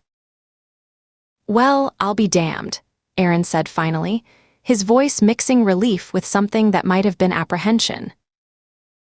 Ruth felt an odd chill as she looked at the sign, noting how it seemed to emerge from the forest like something from a fairy tale or a nightmare. There was something about the isolation of it, the way it stood sentinel at the edge of nowhere, that made her think of warnings rather than welcomes. Population 526, she read aloud. "That's pretty specific for such a small place." "Small towns like to know exactly who belongs," Aaron replied, putting the truck back in gear. "Let's go find Sam." The road beyond the sign was better maintained than anything they'd traveled on since leaving the main highway. It was still dirt, but it had been graded recently and showed evidence of regular use. Ruth noticed that the forest on either side had been cleared back further than seemed natural, creating an open corridor that offered good visibility in both directions. As they drove deeper into what she assumed was Harvest Home's territory, Ruth began to notice other signs of habitation. Fence lines that looked recently repaired, fields that showed evidence of cultivation, the occasional glimpse of a rooftop through the trees. But there were no power lines that she could see, no telephone poles, none of the infrastructure that usually marked the approach to even the smallest towns. "This is weird," she said, studying the landscape around them. "Where's all the modern stuff? Even tiny rural towns have electrical service." "Maybe they're off-grid," Aaron suggested, but his voice carried the same uncertainty Ruth was feeling. Some of these old communities pride themselves on traditional ways of living. The first house they passed confirmed Ruth's growing sense that they'd stepped back in time. It was a simple farmhouse, probably built sometime in the early 1900s, with a wraparound porch and carefully maintained flower gardens. But what struck her was what wasn't there. No electrical lines, no satellite dish, no air conditioning units or modern vehicles. Instead, she saw a horse-drawn wagon parked beside the house, and what looked like a hand-pumped water well in the front yard. "Aaron," she said quietly, "this isn't just traditional. This is deliberately anachronistic." More houses began to appear as they approached what she assumed was the town center, each one maintaining the same carefully preserved aesthetic. Ruth saw people working in gardens, hanging laundry on lines, going about their daily business with the unhurried pace of a world without schedules or deadlines. But there was something about their movements that struck her as oddly synchronized, as if they were all following the same internal rhythm. "Look at how they're dressed," Aaron said, his voice dropping to a near whisper. Ruth had been thinking the same thing. The people they passed wore simple, practical clothing that looked like it could have come from any decade between 1920 and 1950. The men wore work shirts and suspenders, the women modest dresses and aprons. Children played in yards with wooden toys and games that required no batteries or electronics. "It's like a living history museum," Ruth murmured, watching a woman in a print dress tend to a vegetable garden with hand tools. "But who lives like this voluntarily?"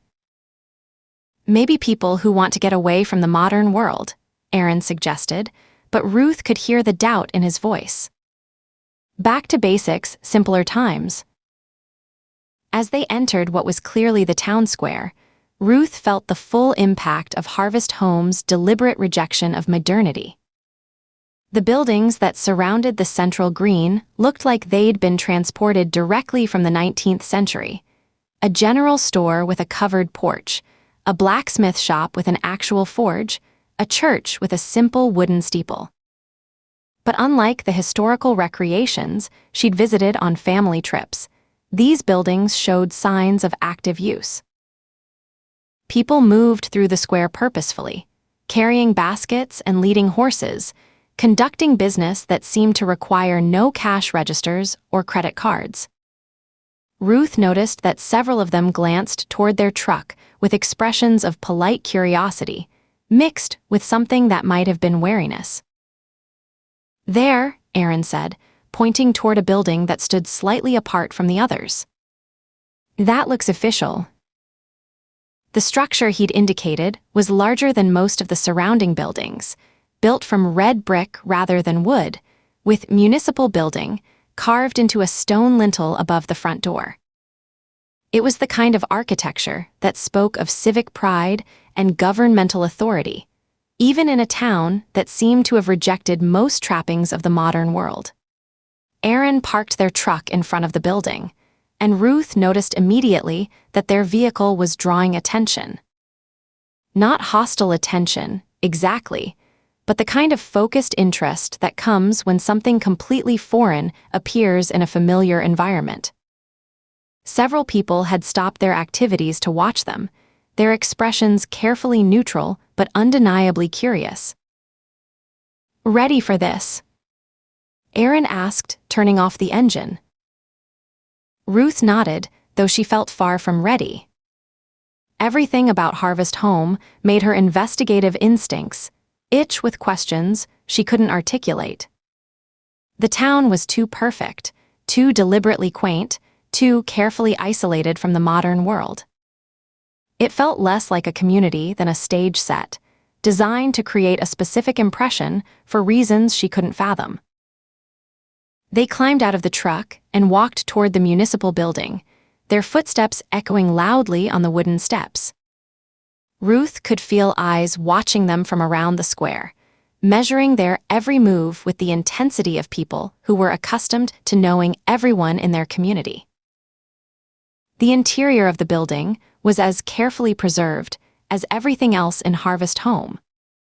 Hardwood floors polished to a high shine, brass fixtures that gleamed with regular maintenance, furniture that looked like it had been crafted by hand rather than mass-produced. But it was the man behind the large oak desk who commanded Ruth's immediate attention. He appeared to be in his 50s, with silver hair that caught the light like hammered metal and pale blue eyes that seemed to see everything while revealing nothing. His face was all sharp angles and classical proportions, the kind of bone structure that suggested generations of careful breeding, like old money distilled into human form. When he looked up from his paperwork and smiled, Ruth felt an immediate sense of charisma that was both compelling and somehow unsettling, as if she were looking at a beautiful predator that had learned to mimic harmlessness. "Well now," the man said, rising from his chair with the fluid grace of someone accustomed to command. "This is certainly unexpected. We don't get many visitors here in Harvest Home." His voice carried the warm authority of someone who was used to being listened to, but Ruth caught something else underneath, a careful control that suggested he was measuring every word. "I'm Aaron Tate," Aaron said, extending his hand. "This is my partner, Ruth Baker." "We're Texas Rangers, and we're looking for an old friend of mine."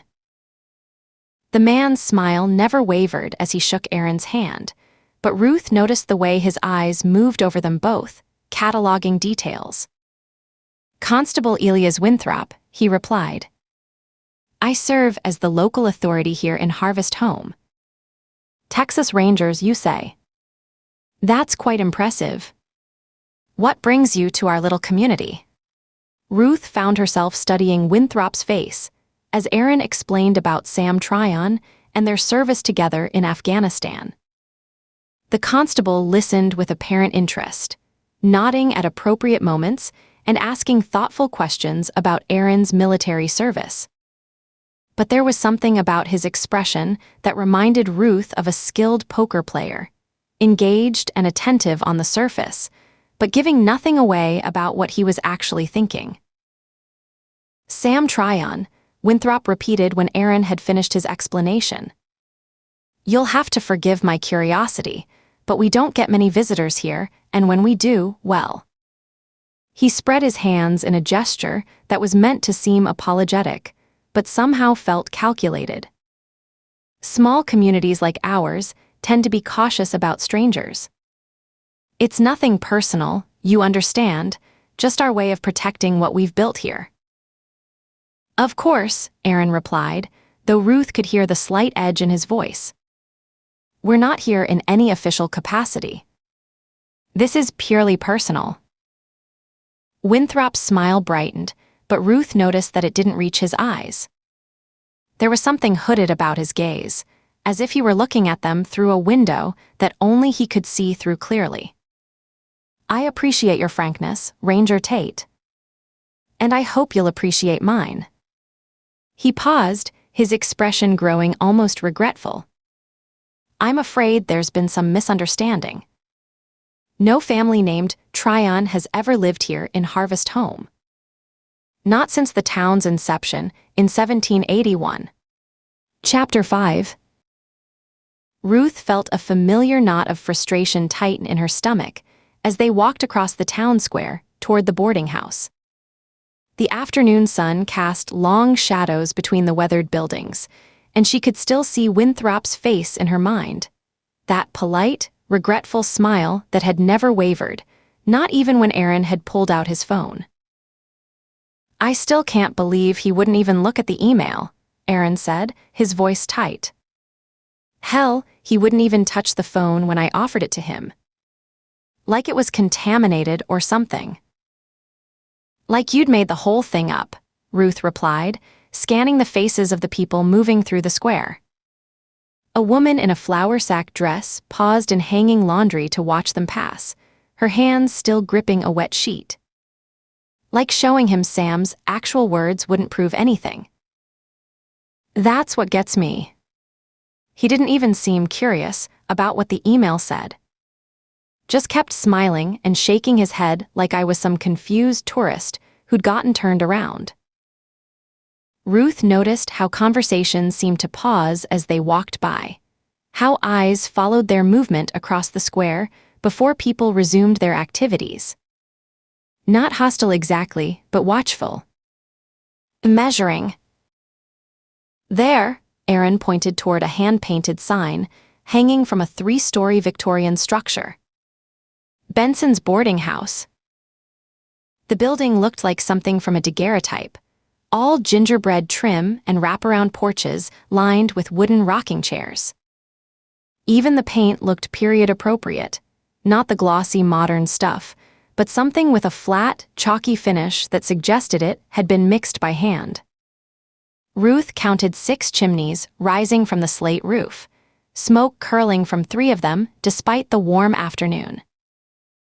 The bell above the front door was an actual brass bell, not an electronic chime, and it rang with the pure tone of something crafted rather than manufactured.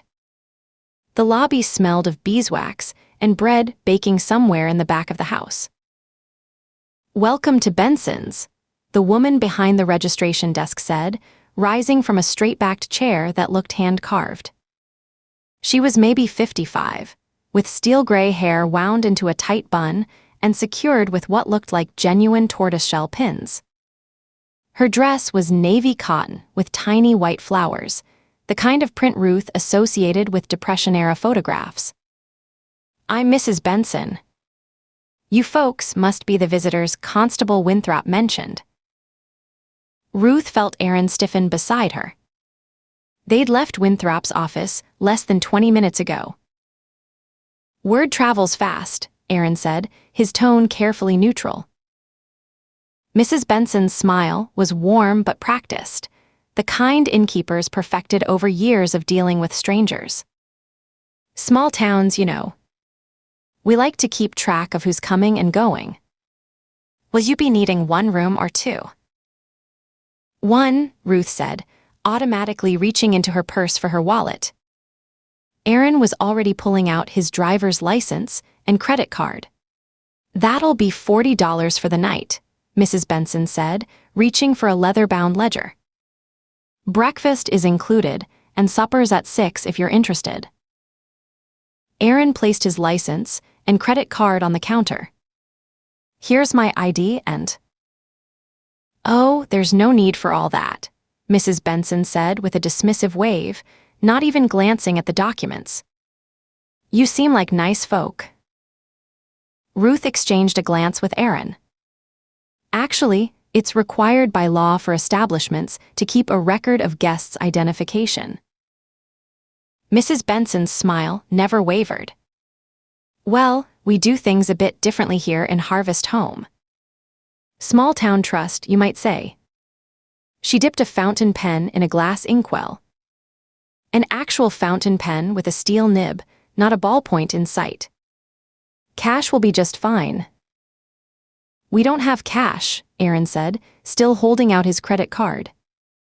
"Will you take Visa?" Mrs. Benson looked at the plastic card as if she'd never seen one before. "I'm afraid we only deal in cash here. But don't you worry, you can settle up when you leave. Like I said, you seem trustworthy." Their room was on the second floor, reached by a staircase that creaked in all the right places. The brass key was heavy in Aaron's hand, worn smooth by decades of use. Inside, the room continued the boarding house's commitment to authenticity. A double bed with an iron frame and a quilt that looked hand-stitched, a washstand with a ceramic pitcher and basin, oil lamps instead of electric fixtures. Ruth moved to the window and pulled back curtains that felt like real linen, heavy and slightly rough to the touch. Below, the town square spread out like a scene from another century. A man in overalls and suspenders worked at an anvil outside what appeared to be an actual blacksmith shop, sparks flying in bright arcs as his hammer rang against hot metal. The rhythm was steady, practiced, not the hesitant motions of someone playing at being a blacksmith, but the confident movements of a man who'd been working iron for decades. Two women in long skirts and aprons chatted near a water pump, their conversation animated as they filled wooden buckets. Their children played with wooden hoops nearby, the kind of simple toys that belonged to an era before plastic and electronics. "Aaron," she said quietly. "Look at this." He joined her at the window, following her gaze. "What am I looking for?" "The way they move. The way they work." Ruth watched the blacksmith set down his hammer and examine the piece he'd been shaping, turning it in hands that bore the calluses of long practice. This isn't some historical village where people dress up and pretend. These people are actually living this way. Like it's the only life they've ever known. Aaron was quiet for a moment, studying the scene below. The women at the pump had finished filling their buckets and were walking away with the careful gait of people carrying heavy loads, their long skirts swaying with each step.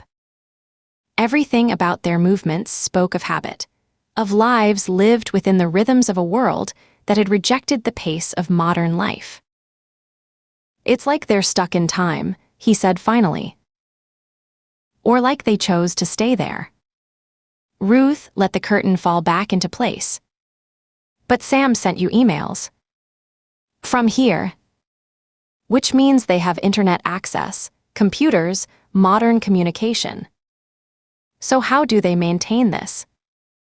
This separation. Aaron sat heavily on the edge of the bed, the springs creaking under his weight. Winthrop was lying. I know he was lying.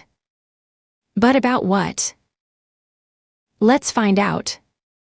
Ruth moved away from the window, her mind already working through possibilities. We ask around. Talk to people. See if anyone slips up. And if they don't, then we get out of here and call Ben. Have him run Sam's information, trace those emails, figure out what's really going on. They spent the next hour walking through Harvest Home, and with each conversation, Ruth's unease grew. Not because people were hostile or evasive, but because they seemed genuinely puzzled by any mention of the Tryon family. The general store was their first stop, a building that wouldn't have looked out of place in 1890. The proprietor was a thin man in his 60s with wire-rimmed spectacles and sleeve garters, counting inventory behind a counter that was actually made of wood, not the plastic laminate that usually passed for wood these days. Afternoon, he said, looking up from a ledger he was writing in with a pencil. An actual pencil, Ruth noticed, not a pen. You folks finding everything you need. Actually, we're looking for some friends, Aaron said, leaning against the counter. The Tryon family. Sam Tryon and his wife and children. We heard they lived here in town. The man's face showed genuine confusion, the kind that was hard to fake. He removed his spectacles and cleaned them on his shirt, buying himself time to think. Tryon, he repeated slowly, as if testing the name. No, can't say I know any Tryons. Been running this store for 32 years, and I know every family in Harvest Home. He replaced his spectacles and looked at them with what appeared to be sincere concern. You sure you got the right town? Maybe you're thinking of somewhere else. Ruth studied his face, looking for tells, the micro-expressions that indicated deception. But she saw none of the usual signs. His confusion seemed real, his concern genuine. No, definitely Harvest Home, Aaron said. Sam Tryon, his wife Janet, and their 3 children. Thomas, Susanna, and Bate. I'm sorry, the man said, shaking his head. Those names don't ring any bells. And believe me, in a town this size, I'd know. Maybe you could ask Constable Winthrop. He keeps better records than I do. Outside the store, Ruth and Aaron exchanged glances. He's not lying, Ruth said quietly. No. But that's impossible. Their next stop was the blacksmith shop, where they found a bear of a man with forearms like tree trunks and a leather apron that looked like it had seen decades of use. Sweat gleamed on his dark skin as he worked a piece of iron into shape, and when he looked up at their approach, his smile was open and friendly. Afternoon, he said, setting down his hammer and wiping his hands on a rag. Don't believe I've had the pleasure. Aaron introduced them and explained their search. The blacksmith listened with the careful attention of someone who took questions seriously, nodding occasionally and asking for clarification on details. Tryon, he said finally, scratching his chin with a hand that bore dozens of small scars from flying sparks. No, sir, no Tryons in Harvest Home. Been here all my life, 43 years come December, and I'd remember a name like that. Unusual name, Tryon. He paused, his brow furrowing with concentration. You know, my grandmother used to tell stories about some old families from way back, maybe 1800 sometime. But most of those bloodlines died out long before my time. This would be recent, Ruth said. Within the last few years. The blacksmith shook his head, with what looked like genuine regret. "No, ma'am. Like I said, I'd remember. Small town like this, we all know each other." At the church, they spoke with Reverend Mills, a soft-spoken man in his 70s whose white hair was combed in the same style men had worn a century ago. He listened to their questions with the patient attention of someone accustomed to helping lost souls, but his response was the same.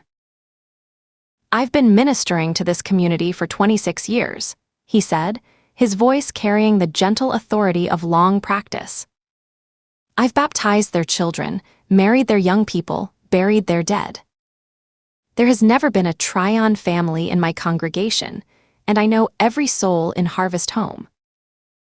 By the time they'd spoken to a dozen people, the postmaster, the baker, 2 farmers, even the schoolteacher, Ruth felt like she was losing her grip on reality.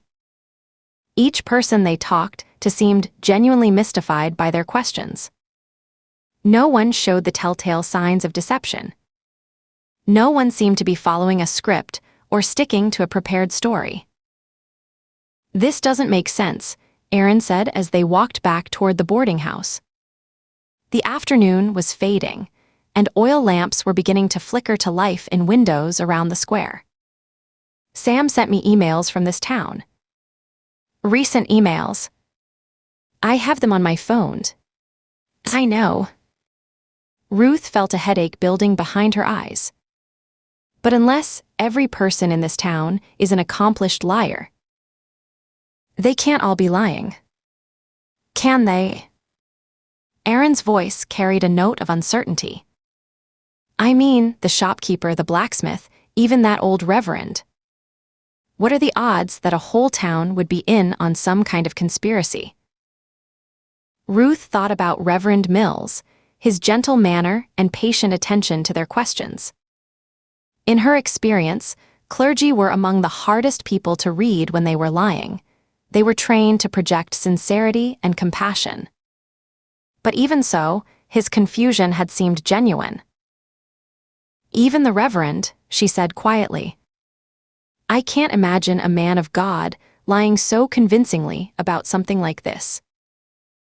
Ruth thought about the faces they'd seen, the genuine confusion in people's eyes when they'd mentioned the Tryon name. In her experience, conspiracy required coordination, and coordination left traces. But here, she'd seen nothing that suggested the residents of Harvest Home were anything other than honest, helpful people who'd never heard of the family they were looking for. "Maybe we're wrong about this place," she said finally. "Maybe Sam was confused, or maybe—" "No." Aaron's voice carried the flat certainty of someone who wouldn't be swayed. "Sam was here. I don't know how or why, but he was here." The town square was growing quiet as they approached Benson's. Most of the shops had closed for the day, and people were heading home to their suppers. Ruth could smell wood smoke and cooking food, the kind of domestic sense that should have been comforting, but somehow felt staged. "We need to get out of here," she said. "Drive back to where we can get cell service and call Ben. Have him run Sam's information, trace those emails, figure out what's really happening." Aaron nodded, his jaw set with determination. "Let's get our things." They climbed the creaking stairs to their room, where Ruth quickly gathered their few belongings while Aaron checked his phone one more time for any sign of signal. "Nothing." "Ready?" he asked. Ruth took one last look around the room, at the oil lamps and hand-stitched quilt and washstand that belonged in a museum. Everything was perfect, too perfect, like a stage set waiting for actors to bring it to life. "Ready?" They descended the stairs and nodded to Mrs. Benson, who looked up from her needlework with a smile. "Leaving so soon?" she asked. "I was hoping you'd stay for supper." "Business calls," Aaron said politely. "Thank you for your hospitality." They stepped outside into the gathering dusk, their footsteps echoing on the wooden sidewalk as they headed toward the municipal building where they'd parked their truck. The town square was nearly empty now, just a few stragglers making their way home. Ruth felt a growing sense of urgency as they approached the spot where they'd left their vehicle. Something was wrong here, something fundamental and disturbing, and every instinct told her they needed to get away from Harvest Home as quickly as possible. "Ruth," Aaron said, his voice strange and flat. She looked up from her thoughts to see him standing beside an empty space in front of the municipal building. The dirt bore the faint impression of tire tracks, but otherwise there was nothing. Their truck was gone. Chapter 6. The chamber beneath the municipal building carried the weight of centuries, its rough-hewn stone walls bearing witness to countless gatherings of Harvest Home's faithful. Oil lamps cast flickering shadows across surfaces worn smooth by generations of hands, while the air itself seemed thick with the accumulated prayers and decisions of those who had served the Harvest King before. No electric lights penetrated this sacred space, no modern conveniences disturbed its ancient purpose. He sat in the carved oak chair that had been his father's and his grandfather's before that, watching the three men who stood before him with heads appropriately bowed. Even in the lamp's uncertain light, he could read the tension in their shoulders, the careful deference that spoke of men who understood exactly where power resided in Harvest Home. Constable Winthrop shifted his weight slightly, the leather of his gun belt creaking in the silence. The man had grown soft around the middle over the years, his uniform straining at the buttons, though the nervous awareness in his eyes spoke of someone who had seen too much and done worse. To his left stood Reverend Mariner, a scarecrow of a man with hollow cheeks and hands worn to bone by decades of gripping pulpits and prayer books. Judge Ainsley completed the trinity, a massive bull of a man whose steel-gray beard couldn't hide the weak mouth beneath it, all his courtroom authority reduced to nothing in this chamber. All three of them sweating despite the chamber's cool air. "The search continues," Winthrop said carefully, his voice carrying none of the authority he wielded with outsiders. "Every building, every root cellar, every barn and storehouse. If Tryon is hiding somewhere in town." "He is not hiding in town." The words cut through Winthrop's report like a blade through silk. "Have you found his body?" Judge Ainsley cleared his throat, the sound rumbling from his barrel chest. "The wound was deep. Blood loss would have been severe and without proper medical attention. He stroked his gray beard. He's most likely dead by now. Infection would have set in, fever. A man in his condition couldn't survive long in." "I don't want theories." The interruption was sharp as steel, silencing Ainsley mid-sentence. "I want facts. If Sam Tryon is dead, bring me his body. If you cannot produce a corpse, then he remains a threat and you will continue searching until you find him. Is that clear?" The three men exchanged quick glances. They thought they were so clever with their silent looks, as if he couldn't see right through their weakness. Ainsley nodded slowly. "Clear. And yet," he let the phrase hang in the air, watching each man tense under the weight of unfinished accusation. "Texas Rangers are asking questions, following leads, acting as if they expect to find something." Winthrop's careful composure cracked as he removed his hat, fingers working the brim like a prayer wheel. I've made discreet inquiries. Use the authorized channels." His voice dropped to nearly a whisper.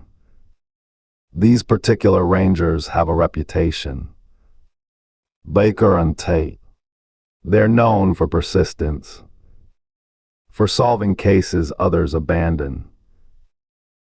He slammed his hand against the chair's armrest, the sound cracking through the chamber like a gunshot. The three men jumped. Their reputation.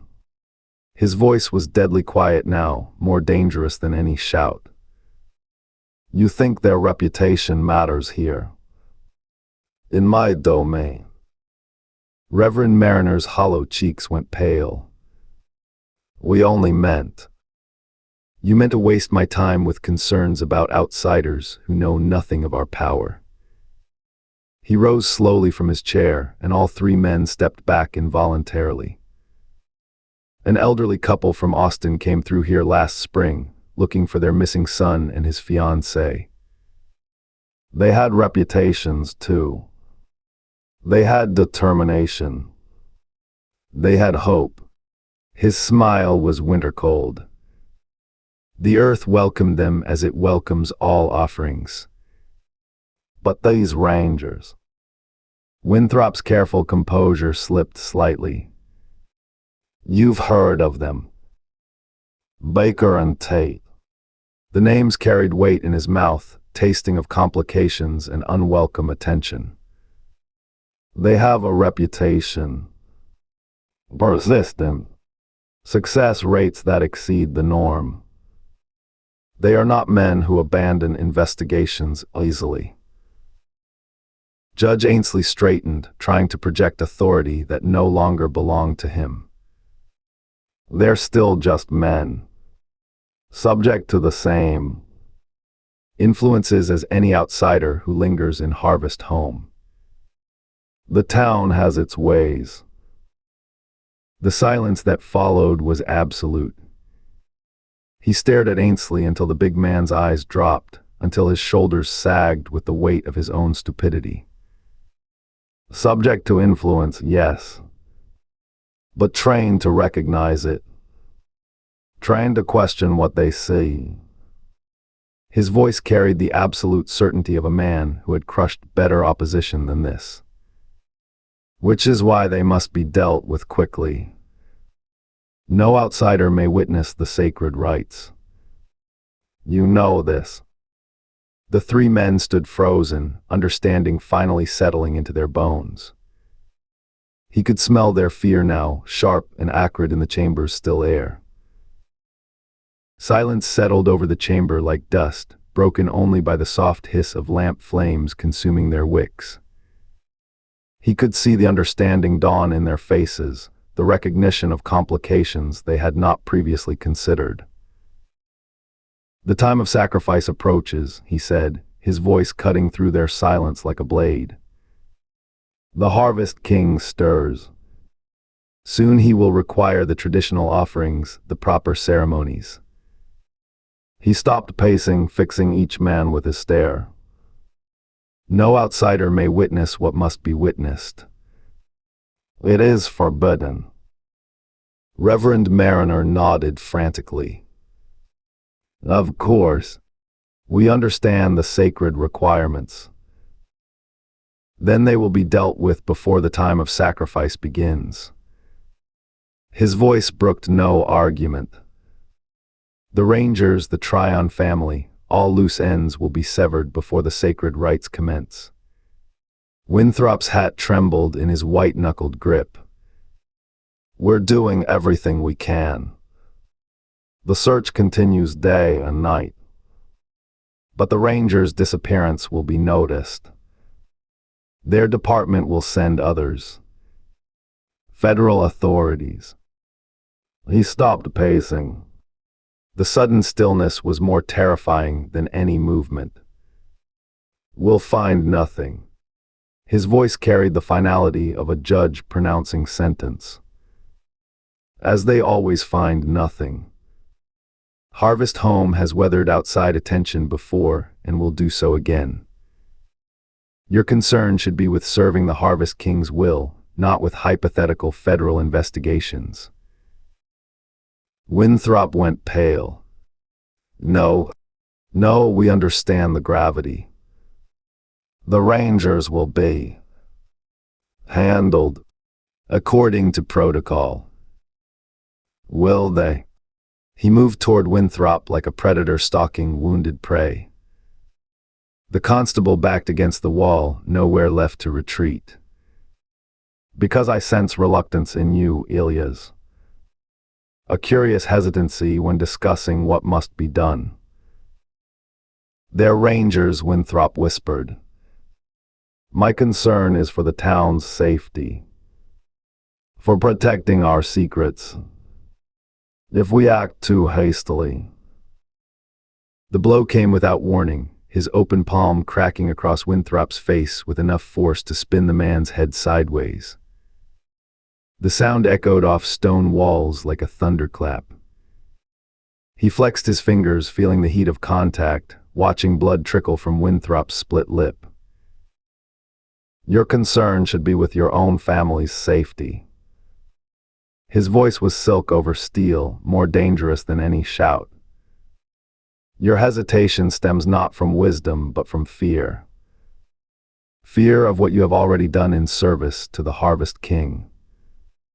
Fear of how outside authorities might view your contributions to our community's well-being." Winthrop pressed himself against the wall, blood staining his chin. The threat hung in the air like smoke from a funeral pyre. They all knew what happened to those who failed him. They all had families who depended on his protection. "Muster the other deacons," he continued, his voice returning to its normal measured cadence. Amazing how quickly they settled back into their proper submissive postures once order was restored. "Remind them of the protocols we have followed for generations. The methods that have kept Harvest Home pure, kept it safe from outside corruption." He moved back to his chair, settling into it with the casual authority of one born to command. "The Rangers will receive the same hospitality we have always shown to persistent outsiders. And if they prove resistant?" Reverend Mariner asked, his clasped hands trembling slightly. How delicious that even the holy man understood what was required. "Then you will remember why the Harvest King chose this place, why he blessed this soil with his presence." The oil lamps flickered as if in response to his words, casting dancing shadows across walls that had witnessed similar conversations for decades. "The earth here is hungry. It welcomes what is offered, and what cannot be converted." He smiled, and the expression held no warmth whatsoever. "Can always be consumed." The three men filed out in respectful silence, their footsteps fading up the stone stairs that led back to the municipal building's public areas. He remained seated, listening to the soft crackle of lamp flames, thinking about Rangers with reputations and families who would ask questions if they failed to return home. When sufficient time had passed, he rose and moved to a different section of the chamber's wall, where an even more carefully concealed passage waited. This one led deeper into spaces that existed on no blueprints, in no official records. The narrow tunnel sloped downward through ancient stone, lit by electric bulbs. The underground corridor opened into a wider space, lined with steel-barred cells. 4 of them built to his grandfather's specifications and maintained ever since. 3 stood empty, their doors hanging open like hungry mouths. But as he passed the second cell, he paused, his gaze falling on the stained mattress within. Dark patches that no amount of scrubbing could erase completely. He shook his head slightly. Such waste. Such unnecessary messiness. His people meant well, but they lacked finesse. Lacked his careful touch. The previous occupant had died far too quickly, before yielding the information they required. Amateur work that reflected poorly on Harvest Home's reputation for hospitality. This time would be different. This time the stakes were too high for such failures. The time of sacrifice demanded perfection, and he would ensure they achieved it. The last cell held what remained of the Tryon family. Janet Tryon looked up as his footsteps echoed off the stone floor, her face gaunt with worry and sleepless nights. The two girls huddled on either side of their brother, whose labored breathing filled the small space with its ominous rhythm. Thomas had grown worse in the days since their arrival, his small body fighting battles it was destined to lose without proper medical intervention. "Please," Janet said, rising to grip the bars. "My children need help. Thomas needs a doctor. You can see how sick he is." He studied the boy dispassionately. 7 years old, possibly 8. The weakness that had afflicted him was progressive, inexorable.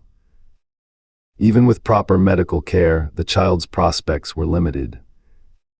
"Without it, this situation is entirely your husband's creation," he said, his voice carrying no emotion whatsoever. "Sam Tryon brought this upon your family through his reckless actions. His theft, his betrayal of our community's trust." "You know where he is," Janet pressed, tears streaming down her cheeks. "You know what happened to him. Just, please, let us go. We've done nothing wrong. Your husband violated sacred laws, contaminated our sanctuary with outside corruption." He watched Thomas struggle for each breath, unmoved by the child's suffering. Sam need only present himself before the town council for judgment. Submit to our authority, accept responsibility for his crimes. Then your family will be free to leave Harvest home. Janet's voice was bitter, broken. "You are the town council. Everyone knows that. They all just listen to you, do whatever you command." She pressed her face against the bars, desperate. "If you want to show mercy, you can. You have that power. Please, for the children's sake." "Thomas's affliction stems from the corruption your husband introduced to our community." His voice remained flat, detached. "The mountain's displeasure manifests in many ways. Your family's suffering is the natural consequence of Sam's choices, not mine." He turned away from the cell, deaf to Janet's renewed pleas, blind to the children's frightened faces. Their suffering meant nothing to him. Less than nothing. It was simply the price of maintaining order, of preserving the sacred balance that kept Harvest home pure. He climbed the stone stairs back to the municipal building's main floor. He moved through the workshop area, past the tools and maintenance equipment that provided perfect cover for what lay beyond. At the storage closet in the back, his fingers found the hidden panel in the rear wall, pressing until it shifted under pressure. The concealed door swung inward silently, revealing the passage that led to his private domain. Electric lights hummed to life at his touch, illuminating a soundproofed space filled with computer monitors and communication equipment that connected him to networks spanning the globe. The contrast with the building's public areas was deliberate, mundane municipal governance hiding cutting-edge technology. He settled into the leather chair, fingers moving across the keyboard.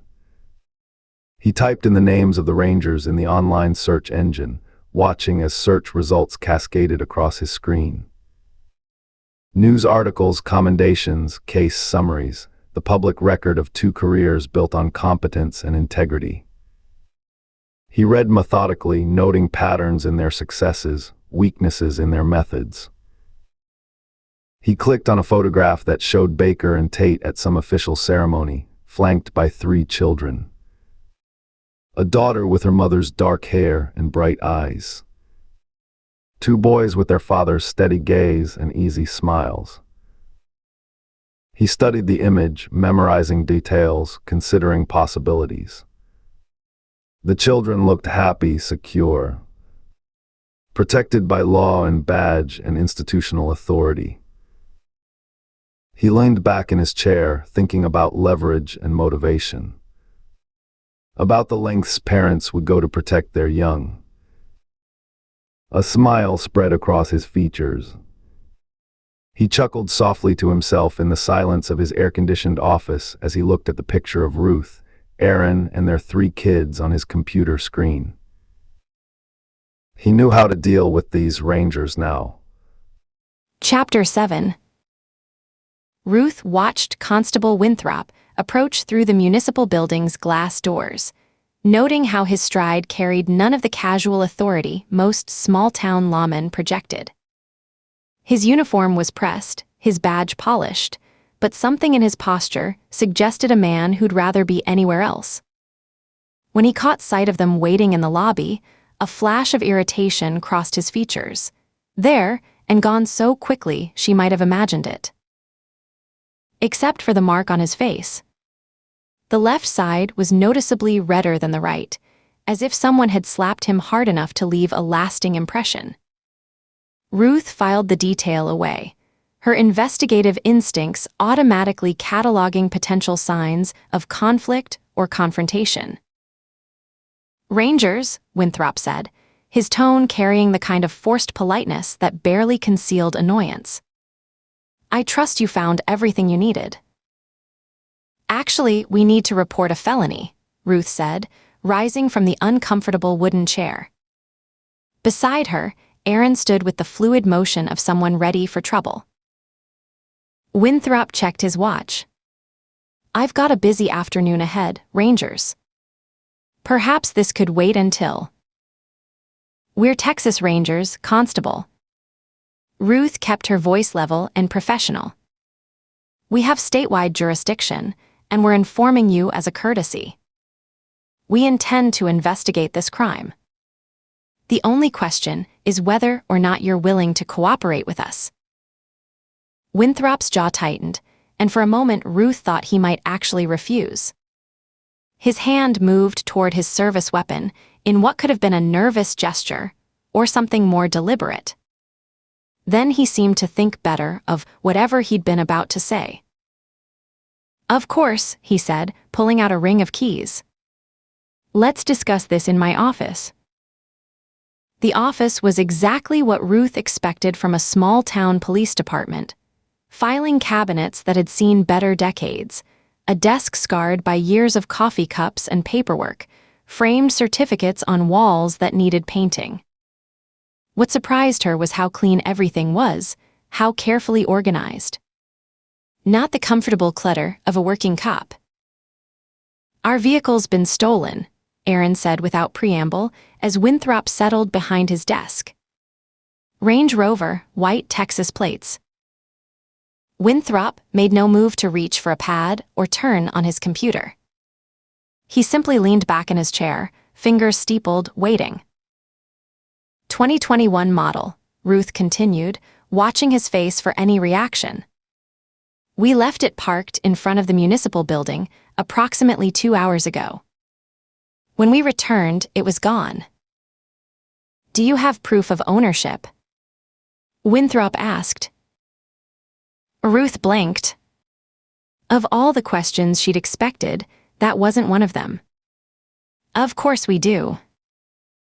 Winthrop waited, his expression unchanging.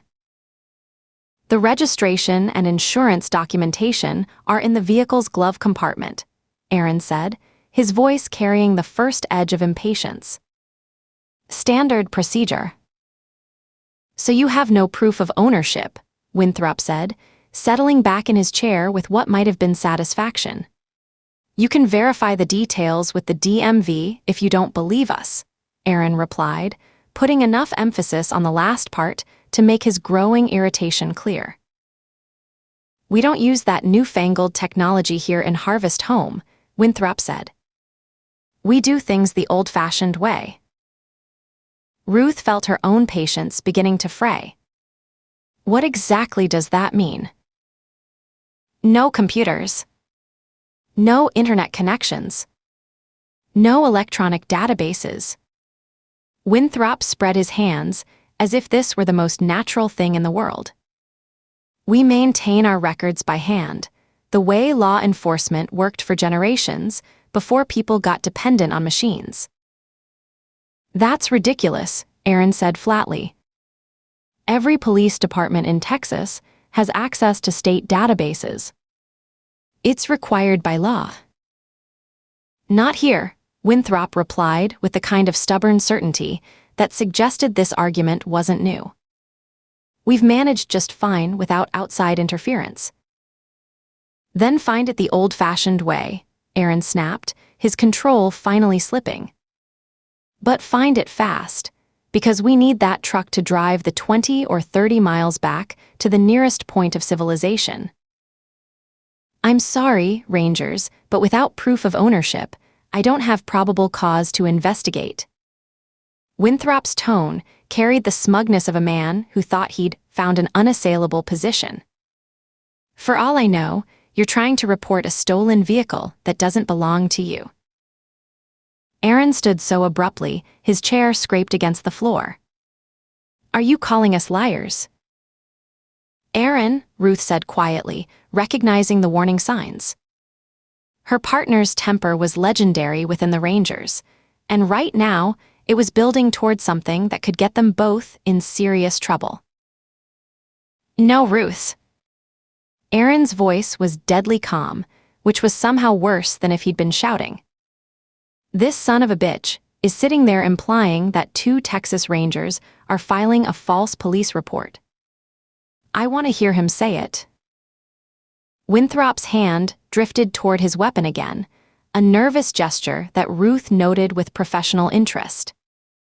I'm not implying anything, Ranger.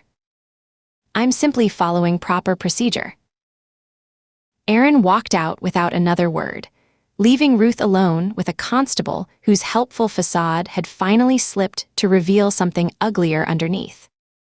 She followed Aaron into the street, her boots clicking on the wooden sidewalk as she caught up with him. He stood in the shade of an ancient oak, his hands clenched into fists, chest rising and falling with controlled breaths. The muscles in his jaw worked like he was chewing glass. Ruth had seen him this angry maybe twice in all their years of partnership, and both times it had taken considerable effort to talk him down. Aaron. She kept her voice low, aware of the curious glances from passers-by. A woman in a flour sack dress had stopped her window, shopping to openly stare. An elderly man feeding pigeons from a nearby bench had turned to watch their conversation with undisguised interest. Look at me. He turned, and she saw the fury burning in his eyes. The kind of rage that came from years of dealing with criminals and corrupt officials, all of it focused on one small-town constable who thought he could play games with Texas Rangers. That son of a bitch knows exactly what happened to our truck, Aaron said through gritted teeth. And he's sitting in there smirking about it. I know. Ruth moved closer, creating a buffer between Aaron and the growing audience of townspeople. But losing your temper isn't going to get us anywhere. Maybe not. But it sure would feel good to wipe that smug look off his face. Ruth studied her partner's face, reading the signs she'd learned to recognize over their years together. The tight line of his mouth. The way his hands kept flexing and relaxing. Aaron was a good man, but he had a breaking point like everyone else, and Winthrop had found it. Deep breaths, she said quietly. Remember what you taught me about controlling the situation instead of letting it control you. Aaron took a long, shuddering breath, then another. Gradually, the tension in his shoulders began to ease. The red flush faded from his cheeks. When he looked at her again, the fire in his eyes had banked to something more manageable. Better, Ruth said. Now listen to me. We're still Rangers. We don't need the local constabulary to help us do our job. That bastard knows something, Aaron said, his voice tight with controlled fury. Did you see his face? Someone clocked him good before we got back. And that bullshit about no modern technology. I saw telephone lines coming into town, Ruth. I saw power lines. I know. Ruth kept her voice calm, soothing. But we can find that truck the old-fashioned way too. Let's retrace our steps, check with the businesses that overlook where we parked. The general store was their first stop, a building that looked like it had been transported directly from 1890. Hand-painted signs advertised everything from flour to patent medicines, and the wooden steps creaked under their boots as they climbed to the covered porch. Inside, the air smelled of coffee beans and leather, with underlying notes of tobacco and something sweet Ruth couldn't identify. The proprietor looked up from behind a counter that appeared to be carved from a single piece of oak. He was maybe 60, with wire-rimmed spectacles and the kind of precise mustache that belonged in a daguerreotype. His vest was buttoned despite the heat, and sleeve garters kept his white shirt crisp and professional. "Help you folks?" he asked, though his tone suggested he'd rather be left alone with his inventory. "We're Texas Rangers," Ruth said, showing her badge. "We had a vehicle parked outside the municipal building earlier this afternoon. White Range Rover. Did you happen to notice it?" The man cleaned his spectacles with deliberate care, buying himself time to think. "Can't say I did, Ranger. I've been doing inventory most of the day." He gestured at the shelves behind him, where goods were arranged in an orderly fashion. "Don't get much time to look out the window when there's work to be done." "It's a pretty distinctive vehicle," Aaron said, his voice carrying just enough edge to make the shopkeeper nervous. "Hard to miss." "I'm sure it is." The man replaced his spectacles and returned to his ledger, dismissing them with the kind of polite indifference that felt practiced. "But like I said, I was busy with other matters." They tried the diner next, a narrow building wedged between the general store and what looked like a barber shop. The interior was all red vinyl and chrome, with a lunch counter that ran the length of the space and booths that had seen better decades. A woman in her 50s worked behind the counter, her graying hair pinned up under a hairnet that had gone out of style sometime during the Eisenhower administration. "Rangers," she said when Ruth showed her badge, her voice carrying the kind of easy warmth that waitresses perfected over years of dealing with difficult customers.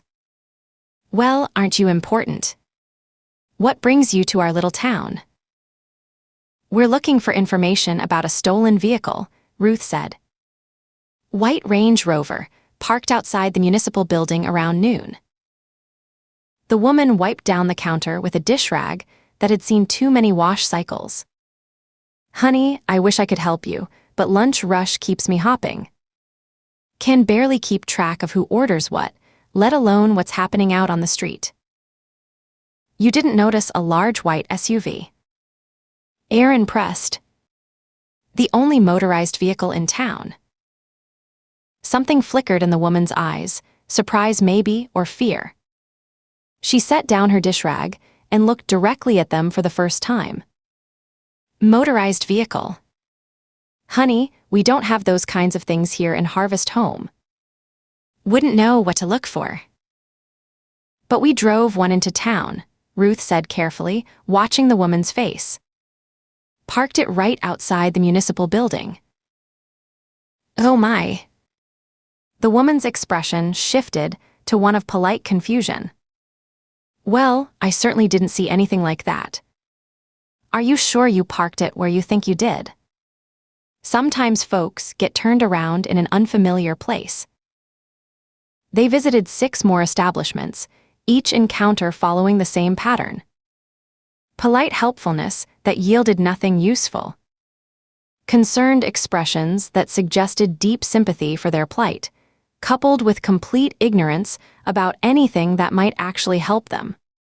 At the hardware store, a thin man in canvas overalls claimed he'd been in the back room organizing inventory and hadn't seen anything unusual. The blacksmith's apprentice said he'd been too focused on his work to notice what was happening on the street.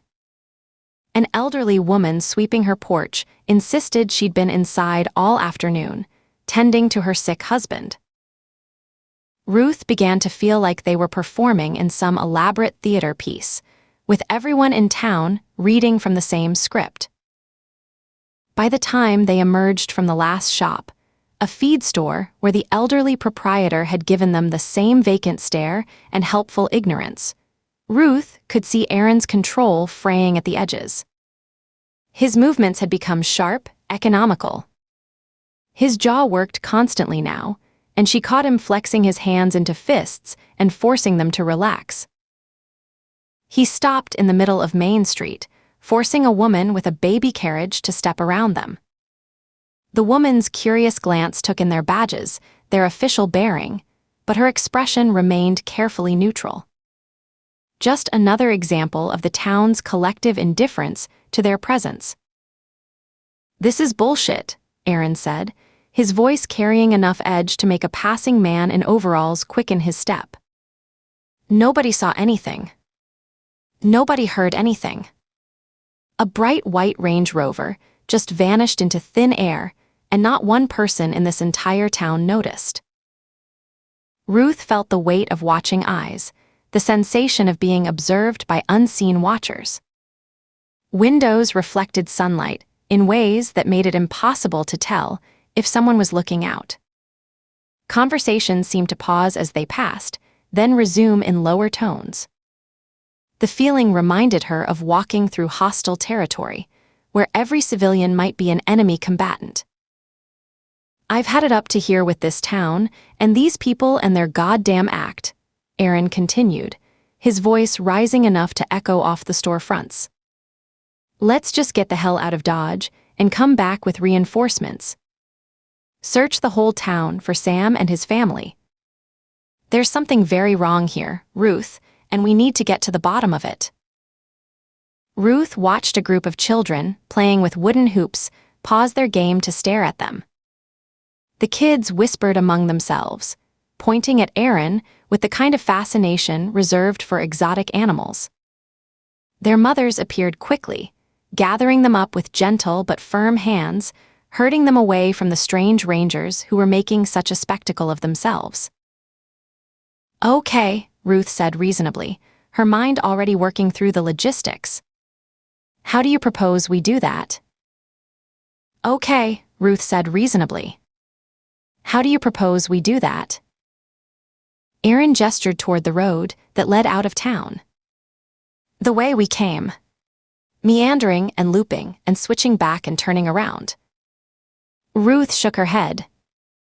"Aaron, without the GPS system, I don't know if we could find our way back. We could be wandering for hours, maybe overnight. And I don't know about you, but I don't find the idea of walking around out there in 100-degree heat very appealing." Aaron's shoulders sagged as the reality of their situation sank in. "So what do we do?" Ruth felt pieces clicking together in her mind, the beginning of a plan taking shape. "Let's just do what we came here to do. Try to find the Tryon family." "We already tried that, didn't we?" "Sure," Ruth said, warming to the idea. "But you told me Sam shared stories about growing up here. You mentioned a couple of them on the drive. There are details in those stories we might be able to use to figure out where he lived, where his family's house is." Aaron's expression shifted as he followed her reasoning. "And if we find their house?" "We find whoever's living there now," Ruth finished. "You got it, partners." For the first time since leaving Winthrop's office, Aaron smiled. "Now you're thinking like a ranger." Chapter 8. Sam pressed his back against the rough bark of an oak tree, fighting the dizziness that threatened to send him tumbling to the forest floor. The wound in his side had gone from a sharp, clean pain to something deeper and more sinister, a throbbing heat that radiated through his entire torso. When he checked it that morning, the edges had been angry red, weeping a yellowish fluid that told him infection had set in. 3 days without proper food. 2 nights sleeping on pine needles and moss, shivering through fever dream where Janet's voice called to him from impossible distances. His water bottle had run dry yesterday, forcing him to drink from a muddy creek that had left him retching and weak. Through the gap in the trees, he could see the Kellerman farm spread out in the afternoon sunlight like a scene from his childhood memories. The same weathered barn, the same split-rail fence, the same 2-story farmhouse with its wide front porch where he'd spent countless summer evenings listening to Jacob's father tell stories about the old days. The old wagon sat in the front yard, its wooden wheels caked with dried mud. In the corral, 2 horses stood nose to tail, tails swishing at flies in the lazy rhythm of domestic contentment. Smoke drifted from the chimney, carrying the rich, sweet aroma of Martha's pot roast, the same recipe she'd been perfecting since she and Jacob got married 15 years ago. Sam's stomach cramped with hunger so intense it nearly doubled him over. When had he last eaten a real meal?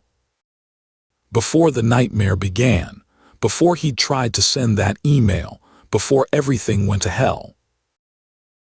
In the distant field, he could make out a figure working behind a mule, the steady rhythm of plowing that marked the eternal cycle of farm life. Benjamin. Jacob and Martha's boy, maybe 17 now, broad-shouldered and strong from years of hard work. The kid had been maybe 2 when Sam left for the army, just learning to walk.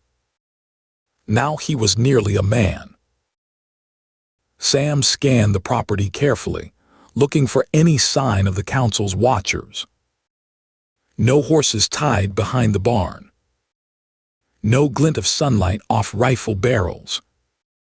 No movement in the woods on the far side of the clearing.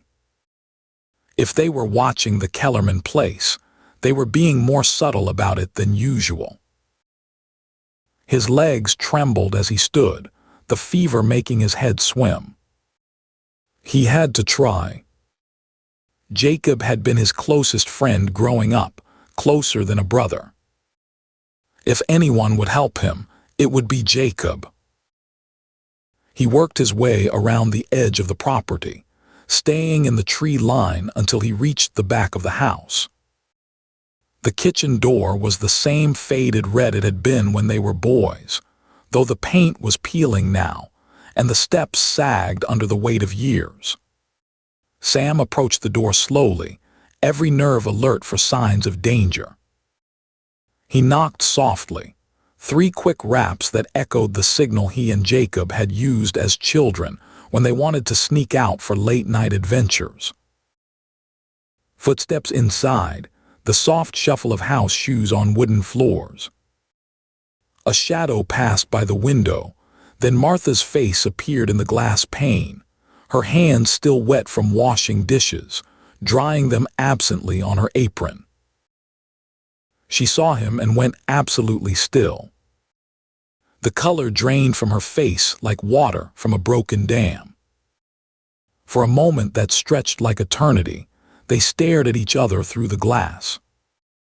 Sam raised his hand in a tentative wave, tried to force his cracked lips into something resembling a smile. Martha turned and disappeared from the window. Sam waited, his heart hammering against his ribs. Had she gone to get Jacob? Gone to get a gun? Gone to alert the authorities? Heavy footsteps now, the purposeful stride of a man who knew exactly what kind of trouble was standing on his doorstep. The curtains in the windows on either side of the door twitched as someone peered out, checking the approaches, making sure Sam hadn't brought company. The door opened slowly, revealing Jacob Kellerman in all his middle-aged solidity. He'd put on weight since Sam had seen him last, his face broader, his brown hair thinning at the crown. But the eyes were the same, serious, thoughtful, carrying the weight of a man who'd spent his life making hard decisions. In his right hand, he held a Colt revolver, the barrel pointed toward the floor but ready to rise if needed. "Sam." Jacob's voice was flat, carefully neutral. "You can't be here." "It's me, Jacob." Sam heard the desperation in his own voice, hated how weak he sounded. "I need help, old friend." Jacob's expression didn't change. "You've been marked. We're forbidden to acknowledge you, let alone help you. You know the king's law." "I have to think of my family," Jacob continued, his eyes flicking past Sam to scan the tree line. "You know what will happen if I don't follow the rules." The words hit Sam like physical blows, but he forced himself to keep talking. "Remember when we were kids? Remember the swimming hole down by Miller's Creek? You fell through the ice that winter when we were 10, and I pulled you out. Remember?" Something flickered in Jacob's eyes, pain maybe or regret. "Remember when Sarah Henderson kissed you behind the church after the harvest dance? You were so excited, you ran all the way to my house to tell me about it." Sam took a half step closer, seeing the uncertainty in his old friend's face. "We grew up together, Jacob. We were brothers in everything but blood. That has to count for something." Jacob stared at him for a long moment, then stepped back and opened the door wider. "Get inside." "Quickly." Sam stumbled across the threshold, his legs nearly giving out as the adrenaline faded. Jacob shut the door behind him, threw the bolt, then moved to the windows, drawing the curtains closed with sharp, economical movements.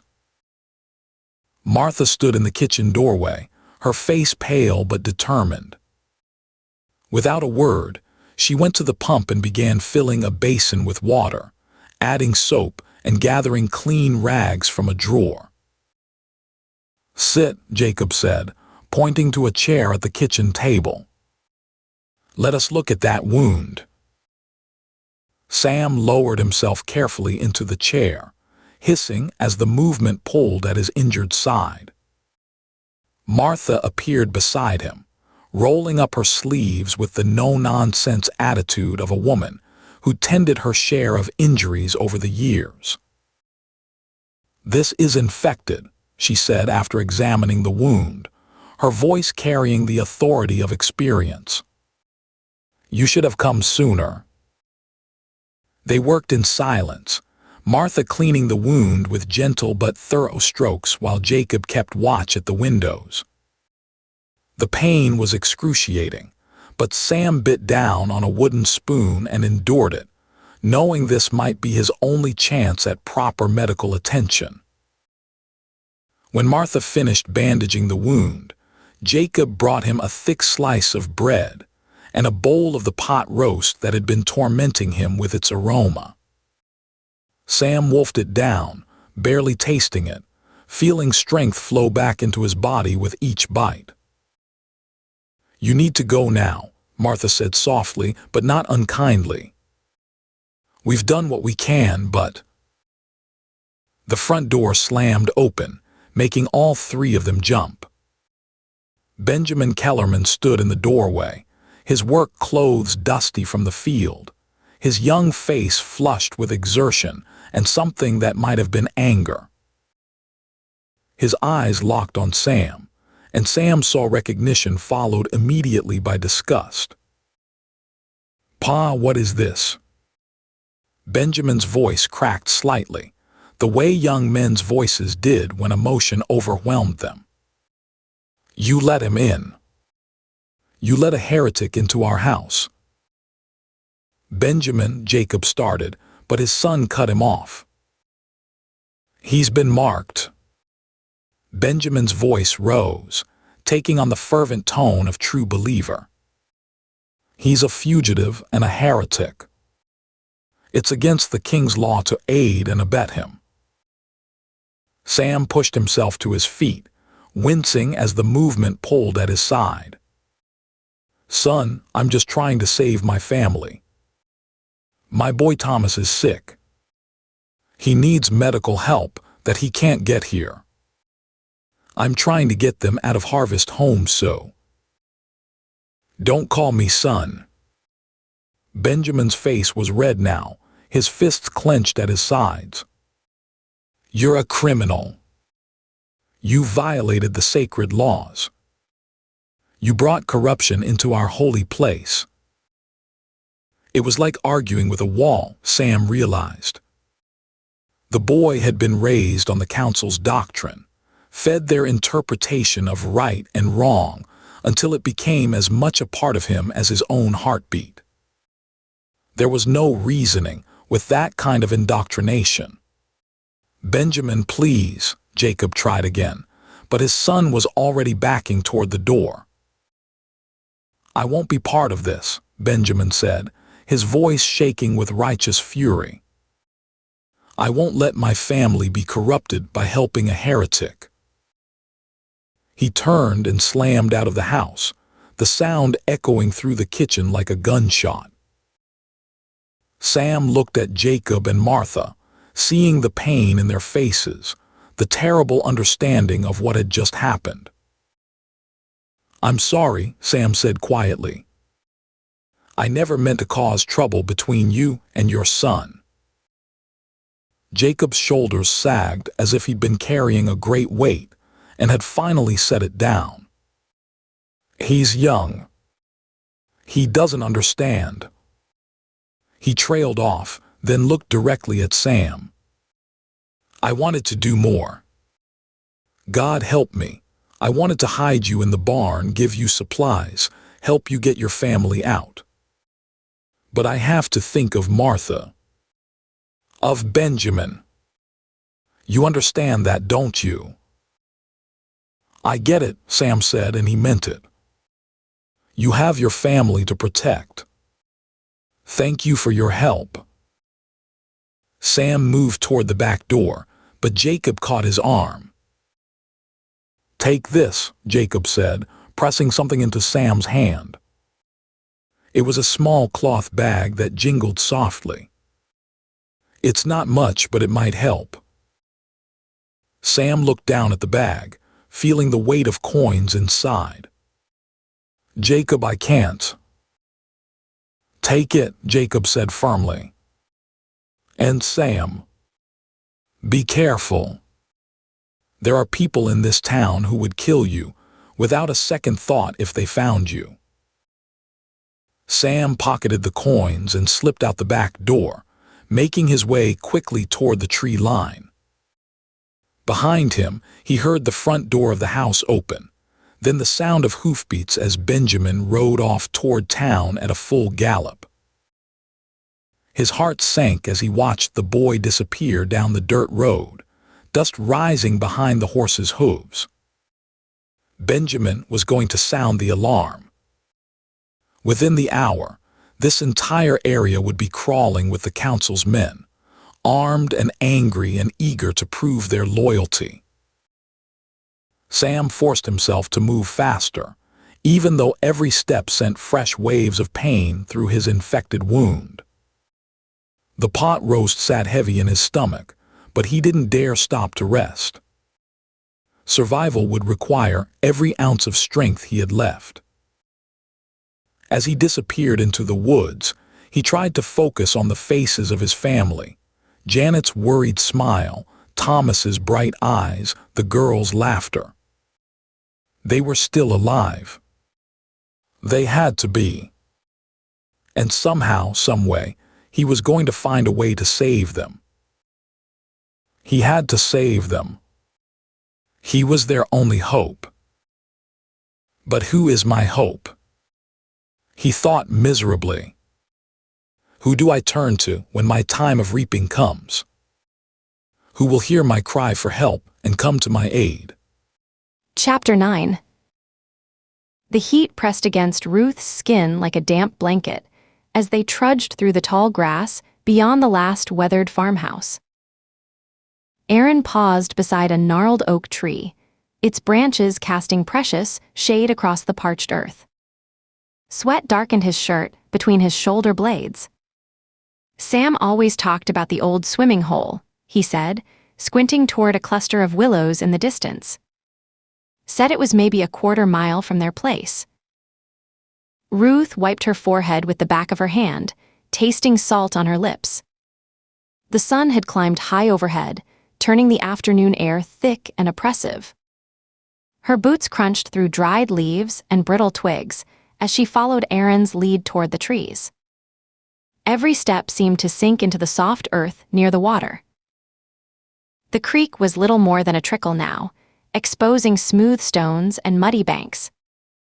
But she could see where it might have been deeper once, where children might have splashed and laughed on summer days like this one. Aaron crouched beside the water, his fingers trailing in the shallow current. He used to say you could see their back porch from here if you knew where to look. Aaron's voice carried a note of frustration that made Ruth's chest tighten. They'd been walking for hours, following half-remembered stories and childhood landmarks that might not even exist anymore. She scanned the rolling hills beyond the creek, searching for any sign of a house among the scattered trees and overgrown fields. The landscape seemed to stretch endlessly, all brown grass and blue sky, with no sign of the family home they'd come so far to find.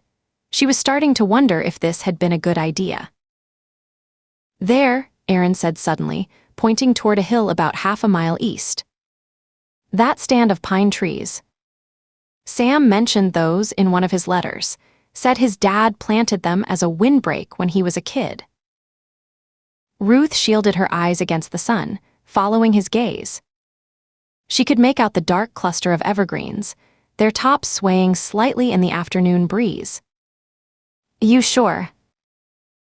Pretty sure.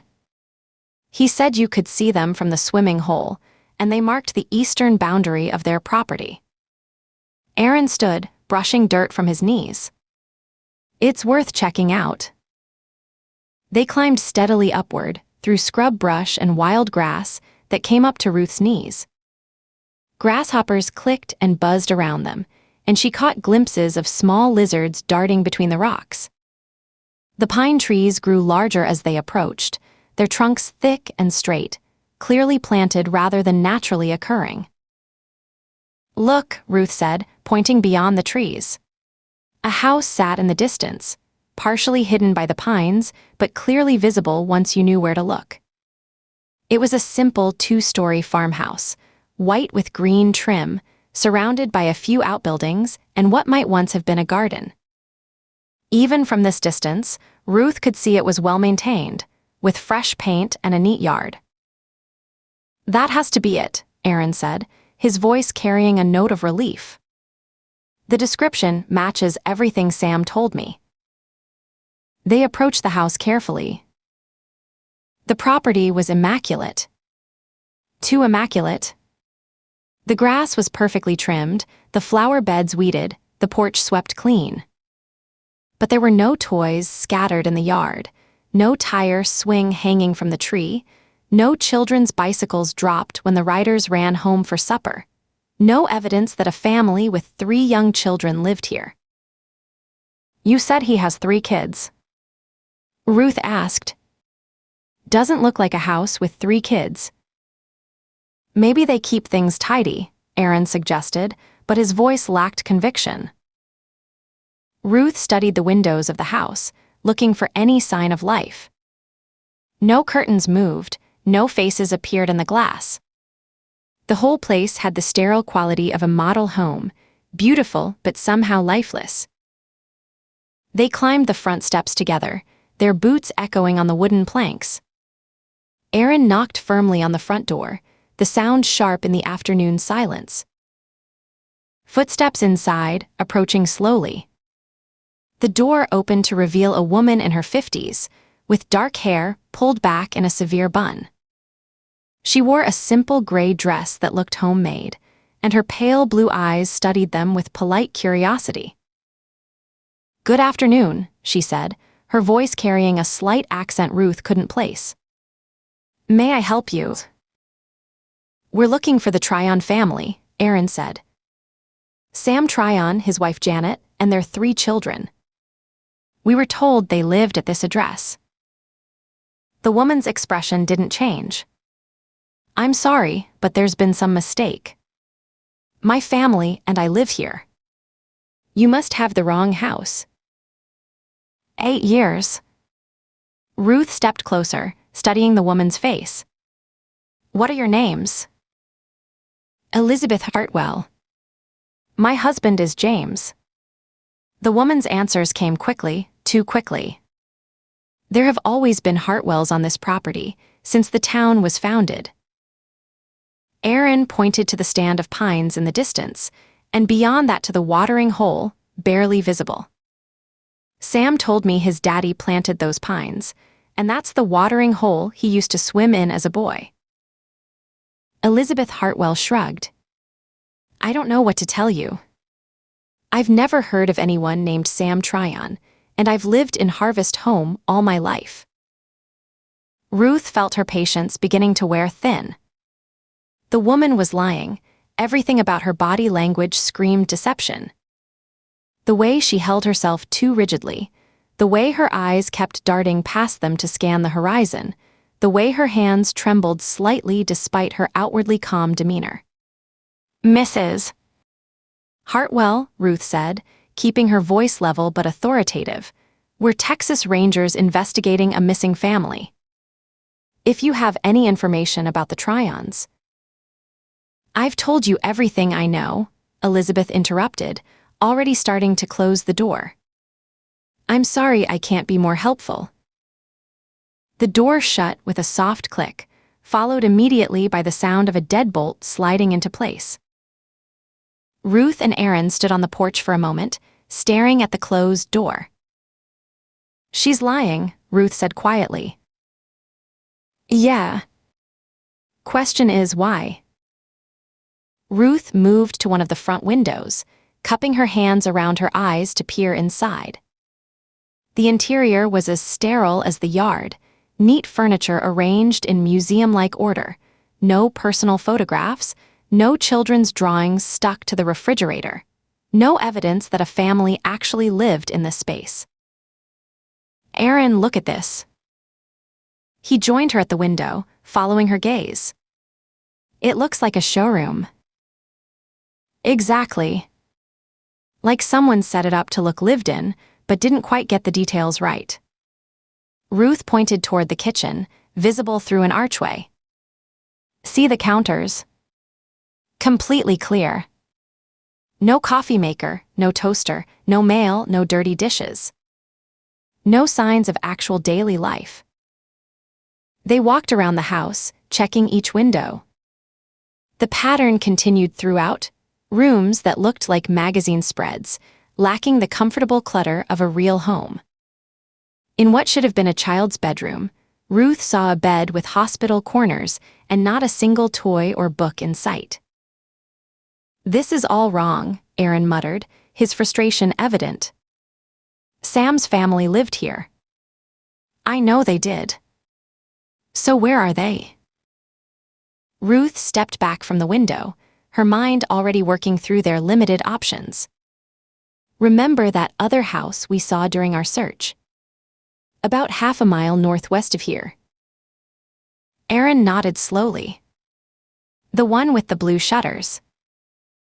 If we can't get the Hartwells to admit the Tryons lived here, maybe we can ask their neighbors about them. Someone had to have seen the Hartwells move in or the Tryons move out." Ruth knew they were grasping at straws, but what else could they do? They made their way back toward the dirt road, the afternoon heat pressing down on them like a physical weight. Ruth could feel sweat trickling down her back, and the dust from their walking was coating her boots and the hem of her pants. The landscape around them was eerily quiet, No birds singing, no insects buzzing, just the sound of their footsteps on the packed earth.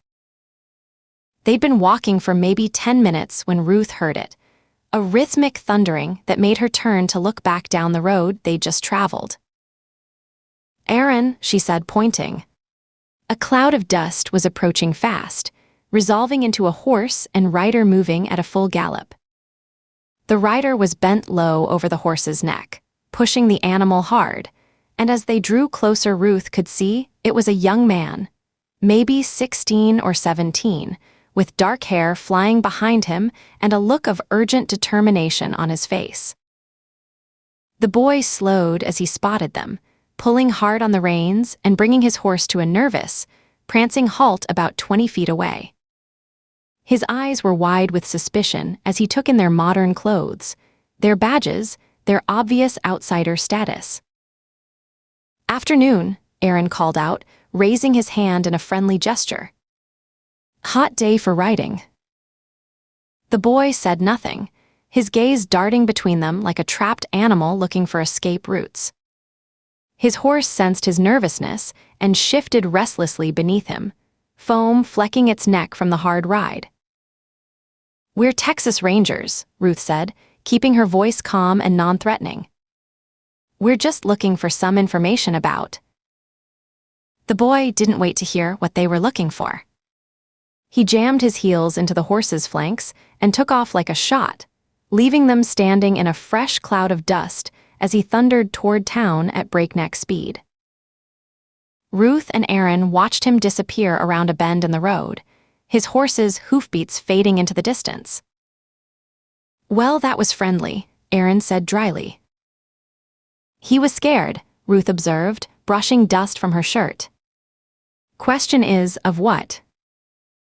"Or whom?" Aaron added. He was already looking back in the direction the boy had come from. "Let's go see where he was coming from in such a hurry." Ruth nodded. The air was thick with humidity, and the dust cloud from the rider's frantic progress was still lingering in the distance like a trail of breadcrumbs, making it easier to track his route back to its origin. They followed the settling dust, walking steadily along the dirt road as it curved through stands of oak trees and past abandoned fields. After about a mile, they came to another dirt lane branching off to the left. A weathered wooden post marked the entrance, with KELLERMAN carved into it in simple block letters.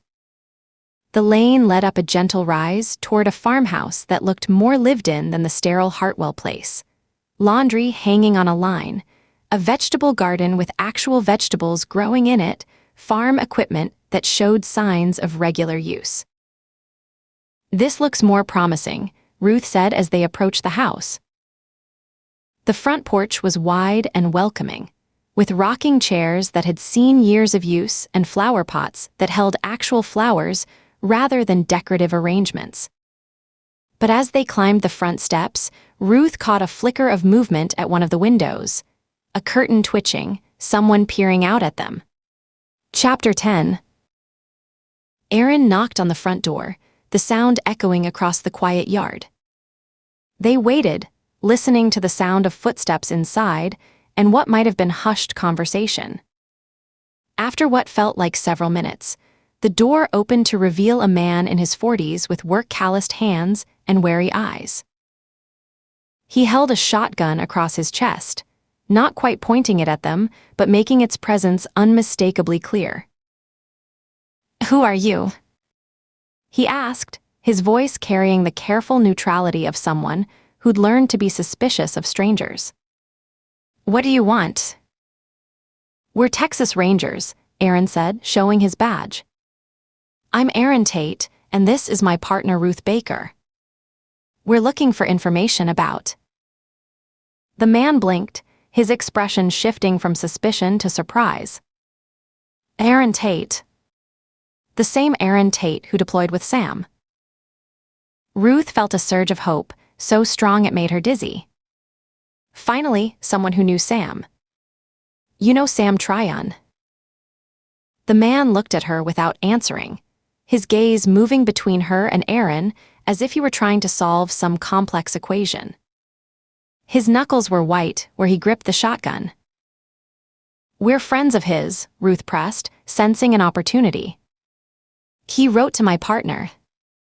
We came to see if he and his family are all right." The man's face went pale, and Ruth heard a woman's voice from somewhere inside the house, impatient, practical. "Jacob, you might as well let them in before someone sees them standing on our stoop." Jacob, presumably Mr. Kellerman, hesitated for another moment, then stepped back and opened the door wider. "Come in. Quickly." The interior of the Kellerman house was a stark contrast to the Hartwell place. This was clearly a home where people actually lived, worn but comfortable furniture, family photographs on the mantel, the lingering smell of something delicious cooking in the kitchen. A woman appeared from the back of the house, wiping her hands on a dish towel. She was in her late 30s, with brown hair pulled back in a practical bun and intelligent eyes that studied them with frank curiosity. "I'm Martha Kellerman," she said, extending her hand. "You'll have to forgive Jacob's caution. We don't get many visitors these days, especially not Rangers."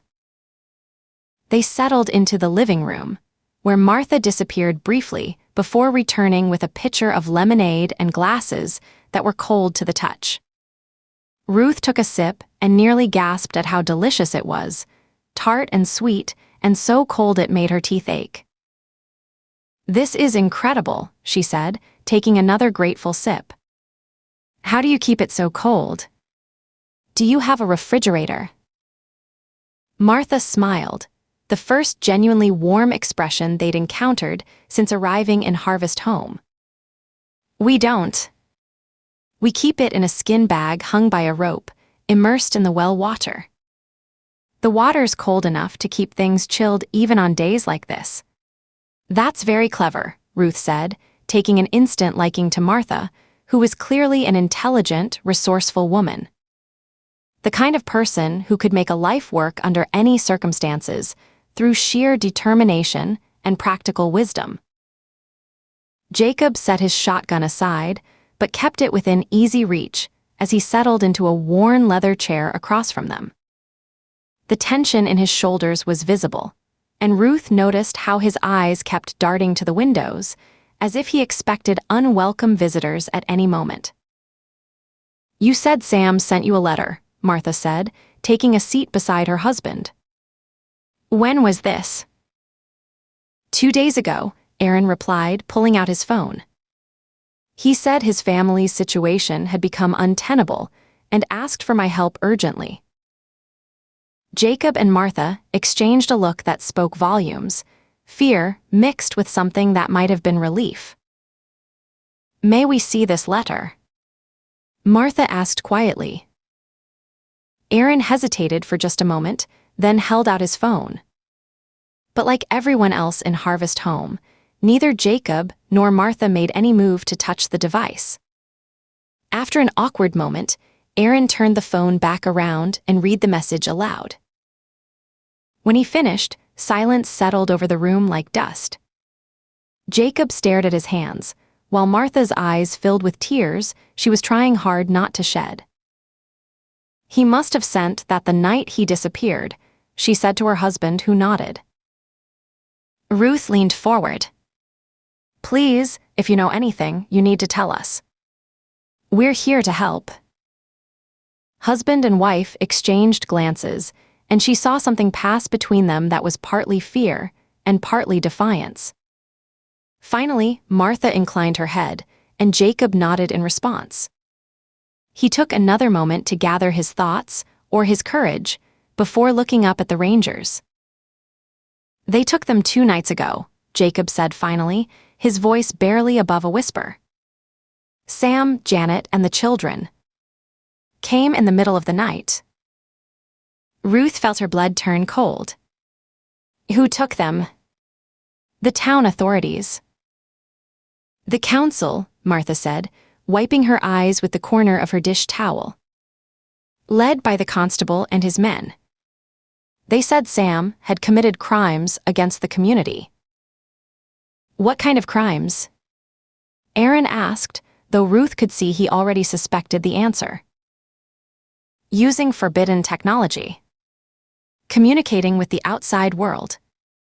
Violating the sacred laws that keep Harvest Home pure. Jacob's voice carried a bitter edge.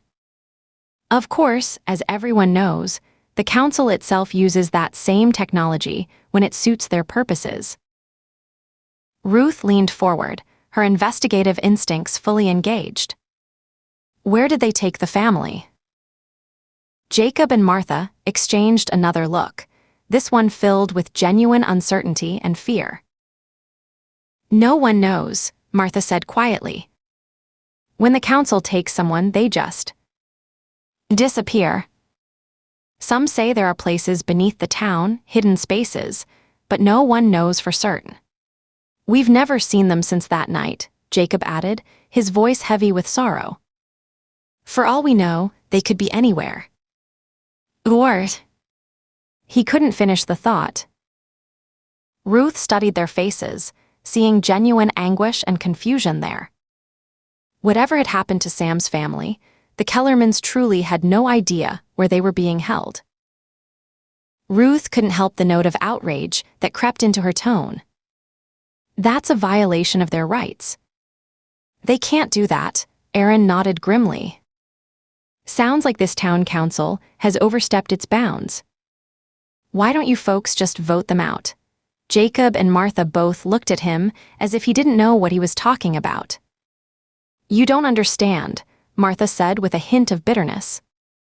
This is Harvest Home. They run the town. There's no going against them. Not unless you want to end up the same as Sam and his family, Jacob agreed.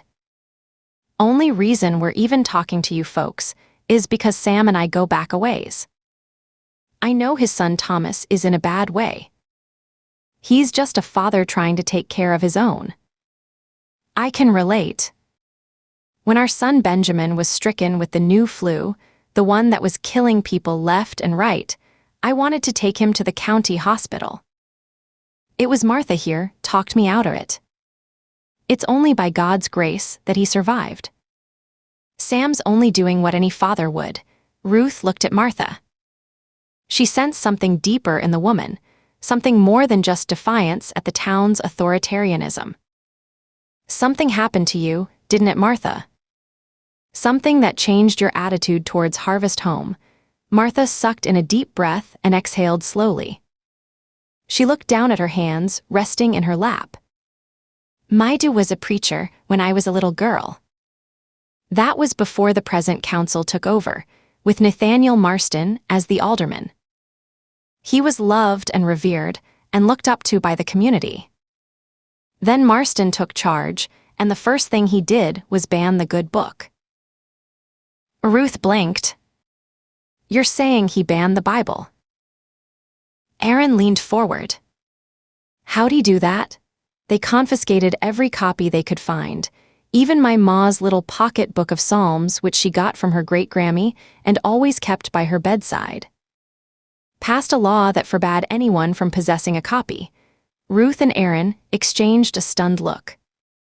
Of all the things they had heard since arriving in Harvest Home, this was by far the most incredible. What reason did he give? Ruth asked. Martha looked up at her, and Ruth saw that her eyes were shiny with tears and anger. He said the good book's message could be twisted and misinterpreted by those with incomplete knowledge. Said it was only the truly enlightened who were given the responsibility of imparting its message to us. And of course, he was one of the truly enlightened. Aaron said it as a statement, not a question. Ruth looked at the woman sitting across from her and began to see the shape of the tragedy that had loomed inevitably as a result of Alderman Marston's cruel and unjust diktat. Jacob stirred, reaching out to place a comforting hand on his wife's shoulder. Martha's dad was a preacher. It was his vocation to read and preach from the Bible. He wasn't having no truck with anyone telling him that he couldn't do it anymore. When they took his Bibles, he had a bunch of them, he still continued preaching. Martha was crying openly now, the tears rolling silently down her careworn face. He knew it by heart, forwards and backwards. It was like having a living Bible and annotations. Those were Marston's own words. He said Maidu was violating the law simply by existing. So he. She rose up from her chair suddenly and rushed out, leaving the others in a sober silence.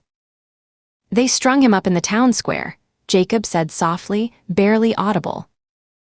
Made it mandatory for everyone to attend the hanging, all ages. Left his body hanging there for days. Then they took the body and disappeared it. We never did learn what they did with the remains. Ruth felt her heart grow heavy and hard with cold fury. So no one could find it and give it a proper Christian burial. Jacob nodded. There are stories, Jacob continued slowly, about this place. About why the founding families chose this particular spot to settle. They say the land itself is special, sacred to certain beliefs. What kind of beliefs? Ruth pressed. The kind that require sacrifice, he whispered, his face pale as milk. The kind that see outsiders as threats to be eliminated, rather than neighbors to be welcomed. Aaron turned from where he'd been standing by the window, his expression grim. And Alderman Marston, this council, these people who run the town, they're part of this. The council is this, Jacob said with bitter certainty. Has been for generations. They maintain the old ways, the pure traditions. And when those traditions are threatened. He trailed off, unwilling or unable to finish the thought. It was always hard before. Orthodox. Rigid. Puritan in some ways. But after Marston took charge, he turned it into something different. Something obscene. Ruth felt a chill that had nothing to do with the lemonade. Everything she'd seen and heard since arriving in Harvest home suddenly took on a sinister new meaning. The careful isolation from modern technology. The hostile reaction to outsiders. The coordinated lies about the Tryon family. Jacob leaned forward, her voice dropping to barely above a whisper. There's something else you should know. The time of sacrifice is approaching. The harvest festival. When that begins, anyone who doesn't belong to the community. Anyone who asks too many questions. What happens during the time of sacrifice? Ruth asked, though she wasn't sure she wanted to know the answer. The community gives thanks for another year of purity and protection, he said quietly. It's also when debts are collected. When accounts are settled. When problems are resolved. The weight of the words settled over the room like a shroud. Ruth and Aaron sat in the comfortable living room, surrounded by the evidence of a real family's life, and felt genuine evil pressing down on them. Martha returned, her face paler and recently washed. The tears were gone, Ruth saw, replaced by something harder, a determined, resistant look that told her the woman had a center that was pure steel. Whatever had happened to her father and her family years ago had lit a fire of defiance within her. In the years since, it had only strengthened with age and growing maturity. Martha looked directly at them. Sam was here, she said suddenly. Earlier today. Just before you folks came. Jacob's head snapped toward his wife, his eyes wide with alarm. Martha, he started, but she cut him off. They need to know Jacob. They came all this way to help him. Her voice was sharp and crisp. She had clearly come to a decision. Ruth felt her heart leap. He was here. Is he all right?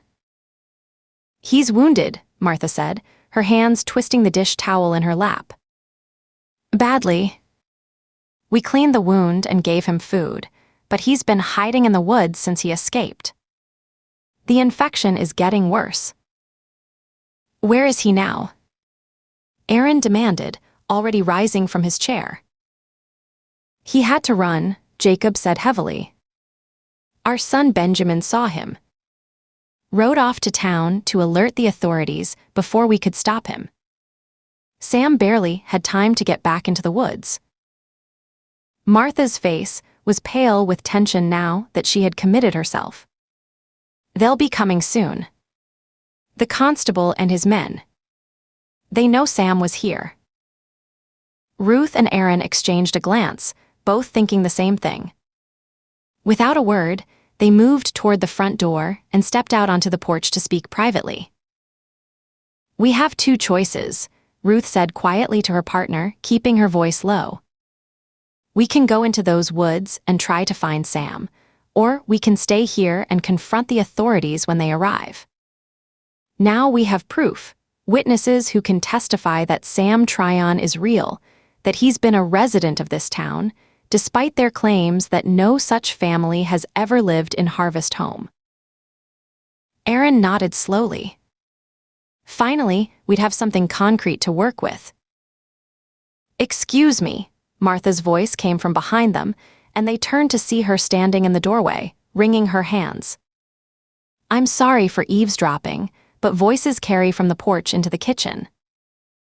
"It's all right," Ruth said. "We were just discussing our options." Martha shook her head emphatically. Confronting the authorities about Sam and his family would be a very bad idea. It could have dire consequences. Ruth studied the woman's frightened face. "What do you mean?" Martha glanced nervously toward the road, then back at them. "I can't explain. I won't explain. You just need to go. Now. Please." "But what about you and your family?" Aaron asked. "Won't they be angry with you for helping a runaway?" Jacob appeared beside his wife, placing a protective hand on her shoulder. "We'll be fine," he said with more confidence than his expression suggested. "We're one of the oldest families in Harvest Home. The council's issue is with Sam, not with us." Ruth felt reluctant to leave these people who had been the first to show them genuine kindness, but she could see the fear in their eyes, the urgent need for Ruth and Aaron to be gone before the authorities arrived. "All right," she said finally. "We'll go look for Sam. But if you're in any trouble because of us—" "We won't be," Martha said firmly, though her voice shook slightly. "Just find him. Help him if you can. He's a good man who doesn't deserve what's happening to him."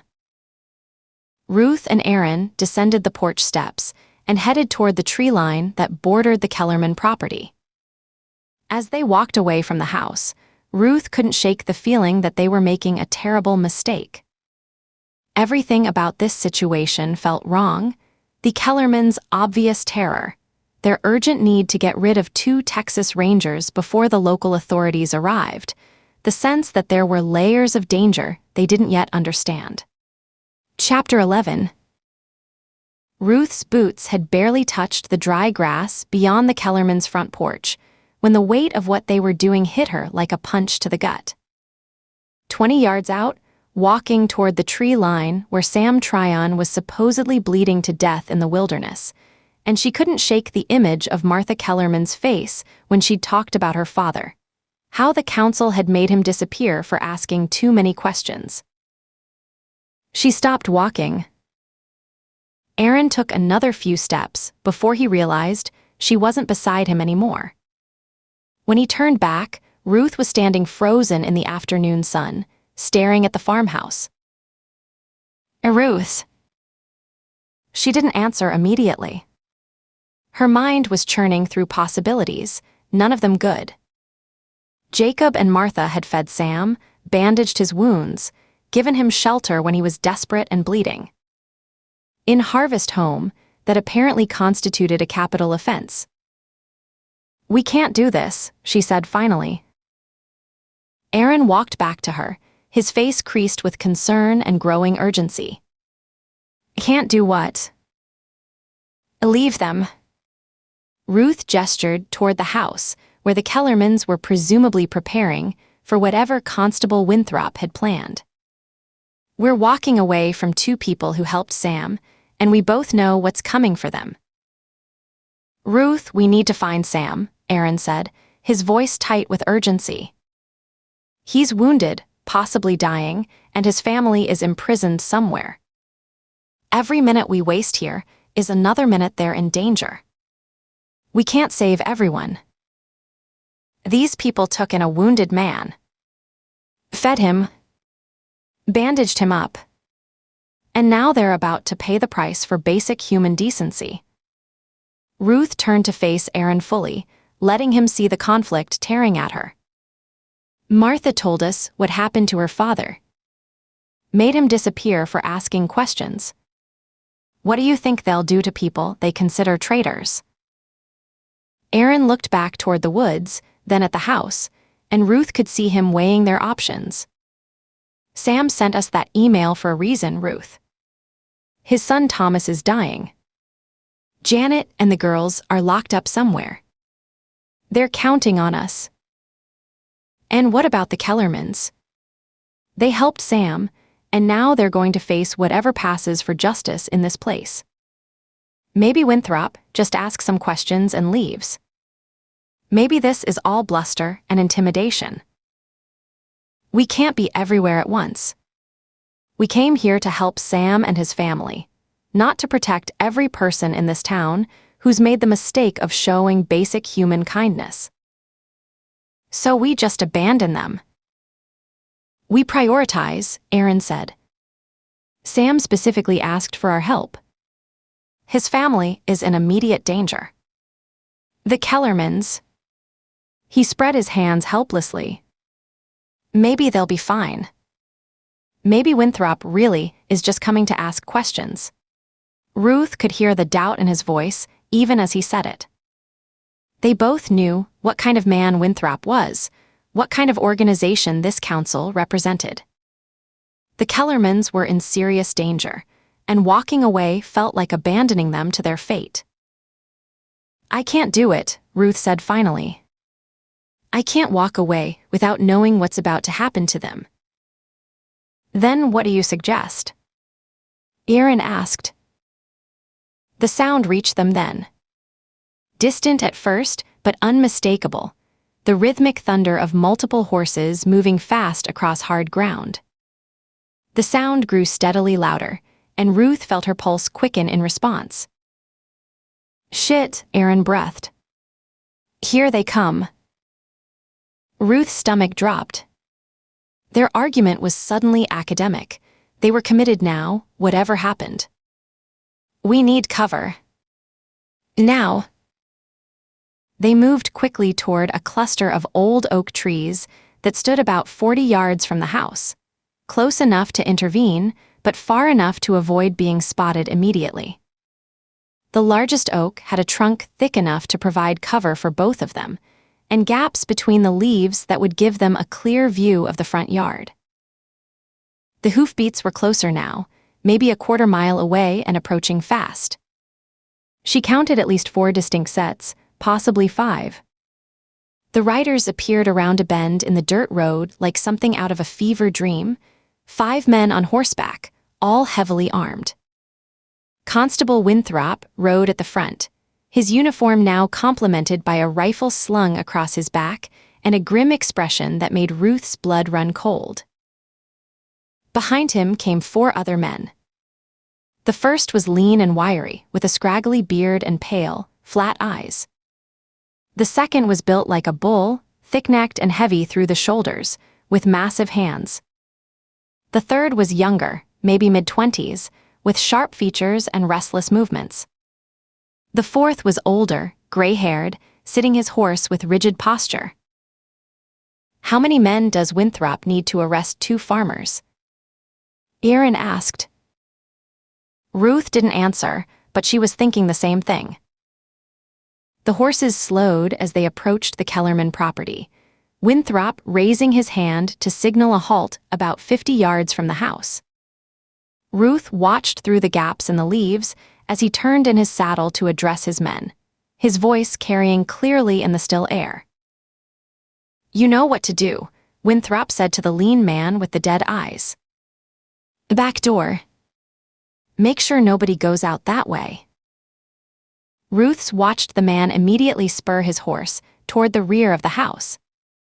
This was a tactical deployment designed to prevent escape. The kind of thing you did when you expected resistance, when you were prepared for violence. "You too," Winthrop pointed toward the bull-necked man and the eager young one, "cover the front porch. Anyone comes out armed, you put them down. No warnings." The casual way he discussed lethal force made Ruth's stomach clench. These weren't lawmen preparing to make an arrest. They were executioners getting into position. "You stay with the horses," Winthrop told the gray-haired man. "Keep them ready in case we need to leave quickly." Aaron leaned closer to Ruth, his voice barely audible. "This is going bad fast." Ruth nodded, her mind already shifting into tactical mode. 5 men, all armed, positioned to control all escape routes from the house. If shooting started, the Kellermans would be trapped in a crossfire with no way out. Winthrop dismounted, checking his rifle one more time before slinging it across his shoulder.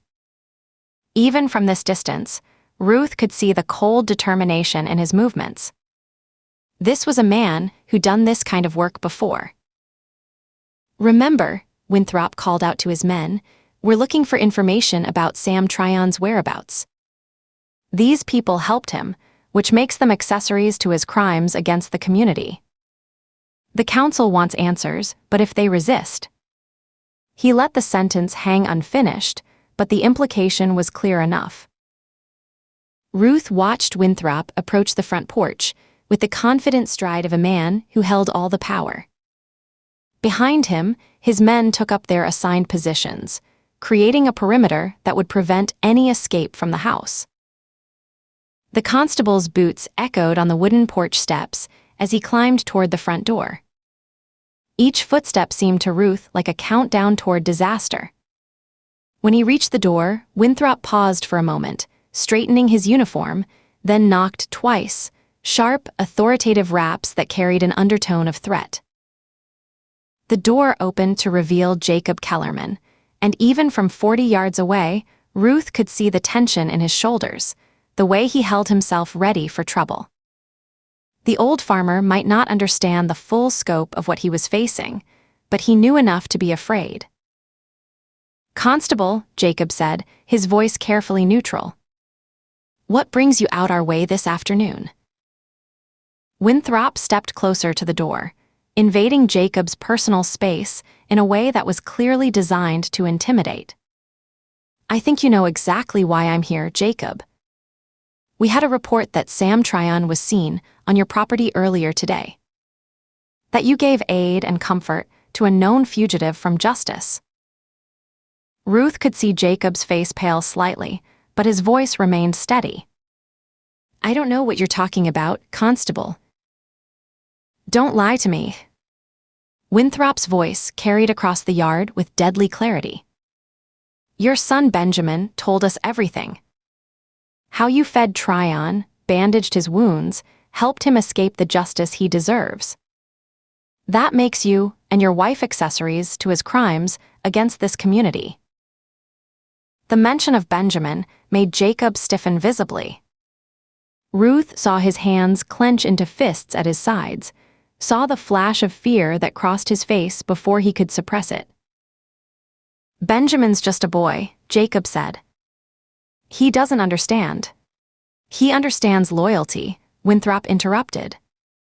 "Something you seem to have forgotten." Martha appeared beside her husband in the doorway, her face set in lines of defiance despite the fear Ruth could see in her eyes. The older woman's presence seemed to give Jacob strength, and he straightened slightly. "We helped a wounded man," Martha said, her voice carrying across the yard with surprising strength. "Nothing more. If that's a crime in Harvest Home, then this town has fallen further than I thought possible." Winthrop's laugh was cold and bitter, a sound that made Ruth's skin crawl.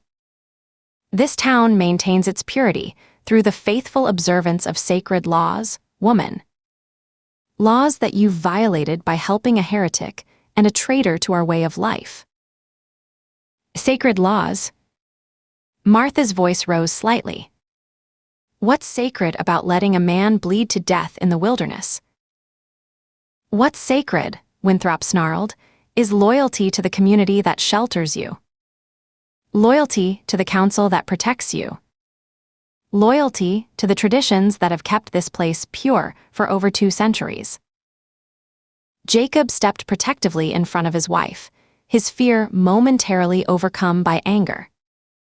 "Where's Benjamin? What have you done with our boy?"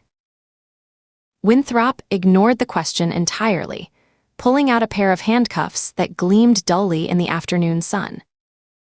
"Jacob Kellerman, you're under arrest for aiding and abetting a fugitive, conspiracy against the community, and violation of the sacred laws of Harvest Home." "This is ridiculous," Martha said, her voice shaking with a mixture of anger and terror. "You can't just—" "I can do whatever the council requires of me," Winthrop interrupted, grabbing Jacob's arm and forcing it behind his back. The metal cuffs clicked into place with a sound that seemed to echo across the entire yard, carrying with it a finality that made Ruth's heart sink. Jacob struggled against the restraints, his face flushing with anger and humiliation. "You son of a bitch," Jacob spat. "Where is my boy? What have you done with Benjamin?" Winthrop shoved Jacob roughly toward the porch steps, ignoring his questions completely. "Move. Both of you. The council is waiting, and they don't like to be kept waiting." Martha grabbed her husband's free arm, trying to steady him as he stumbled down the steps. "Please," she said, her voice breaking slightly. "Just tell us where Benjamin is. He's just a boy. He doesn't understand what's happening." "He understands enough," Winthrop snarled, his facade of official authority slipping to reveal something much uglier beneath. "He understands that loyalty to the community comes before loyalty to family." Jacob reached the bottom of the porch steps, still handcuffed, and suddenly stopped. His face had gone completely pale, and Ruth saw him scanning the yard desperately, as if searching for something he desperately hoped to find. "A Benjamin," Jacob called out, his voice cracking with desperation and fading hope. "Benjamin, where are you? Son, if you can hear me." The rifle shot cracked across the afternoon air like thunder. Jacob's body jerked violently to the right, a dark stain spreading across his chest as the impact spun him around. For a moment that seemed to stretch forever, he remained upright, his eyes wide with shock and confusion. Then his knees buckled, and he collapsed forward into the dirt, blood pooling beneath him in the dust. Martha's scream tore through the silence that followed, a sound of pure anguish that seemed to come from the depths of her soul and made Ruth's blood turn to ice in her veins. "You fucking idiot!" Winthrop roared, spinning toward the eager young man who had fired. "I didn't tell you to shoot. The council wanted them alive." But his words were lost as Martha, driven by grief and fury, lunged back toward the house. Ruth could see her reaching for something just inside the door, the shotgun Jacob had mentioned. Winthrop drew his sidearm with lightning speed and fired. The bullet splintered the door frame inches from Martha's head, sending wood chips flying.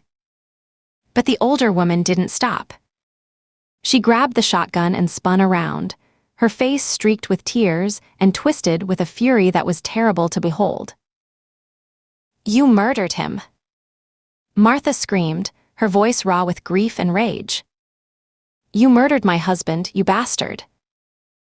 She pulled the trigger. The shotgun's roar was even louder than the rifle shot had been. Winthrop cried out as buckshot tore into his left shoulder, spinning him around and sending him stumbling backward toward his horse. Blood darkened his uniform as he clutched at the wound with his good hand. Kill her, Winthrop shouted to his remaining men, his voice high and strained with pain and fury. Kill them both. That was when Ruth came out from behind the oak tree. Texas Rangers. She bellowed, her service weapon drawn and ready, Aaron appearing beside her with his own gun trained on Winthrop's men. Drop your weapons. Now. The response was immediate and violent. The bull-necked man swung his rifle toward them and fired, the muzzle flash bright in the fading afternoon light.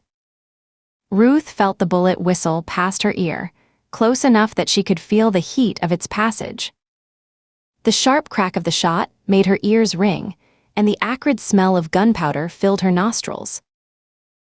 She dove left, rolling behind a smaller oak as more bullets chewed up the ground where she'd been standing just seconds before.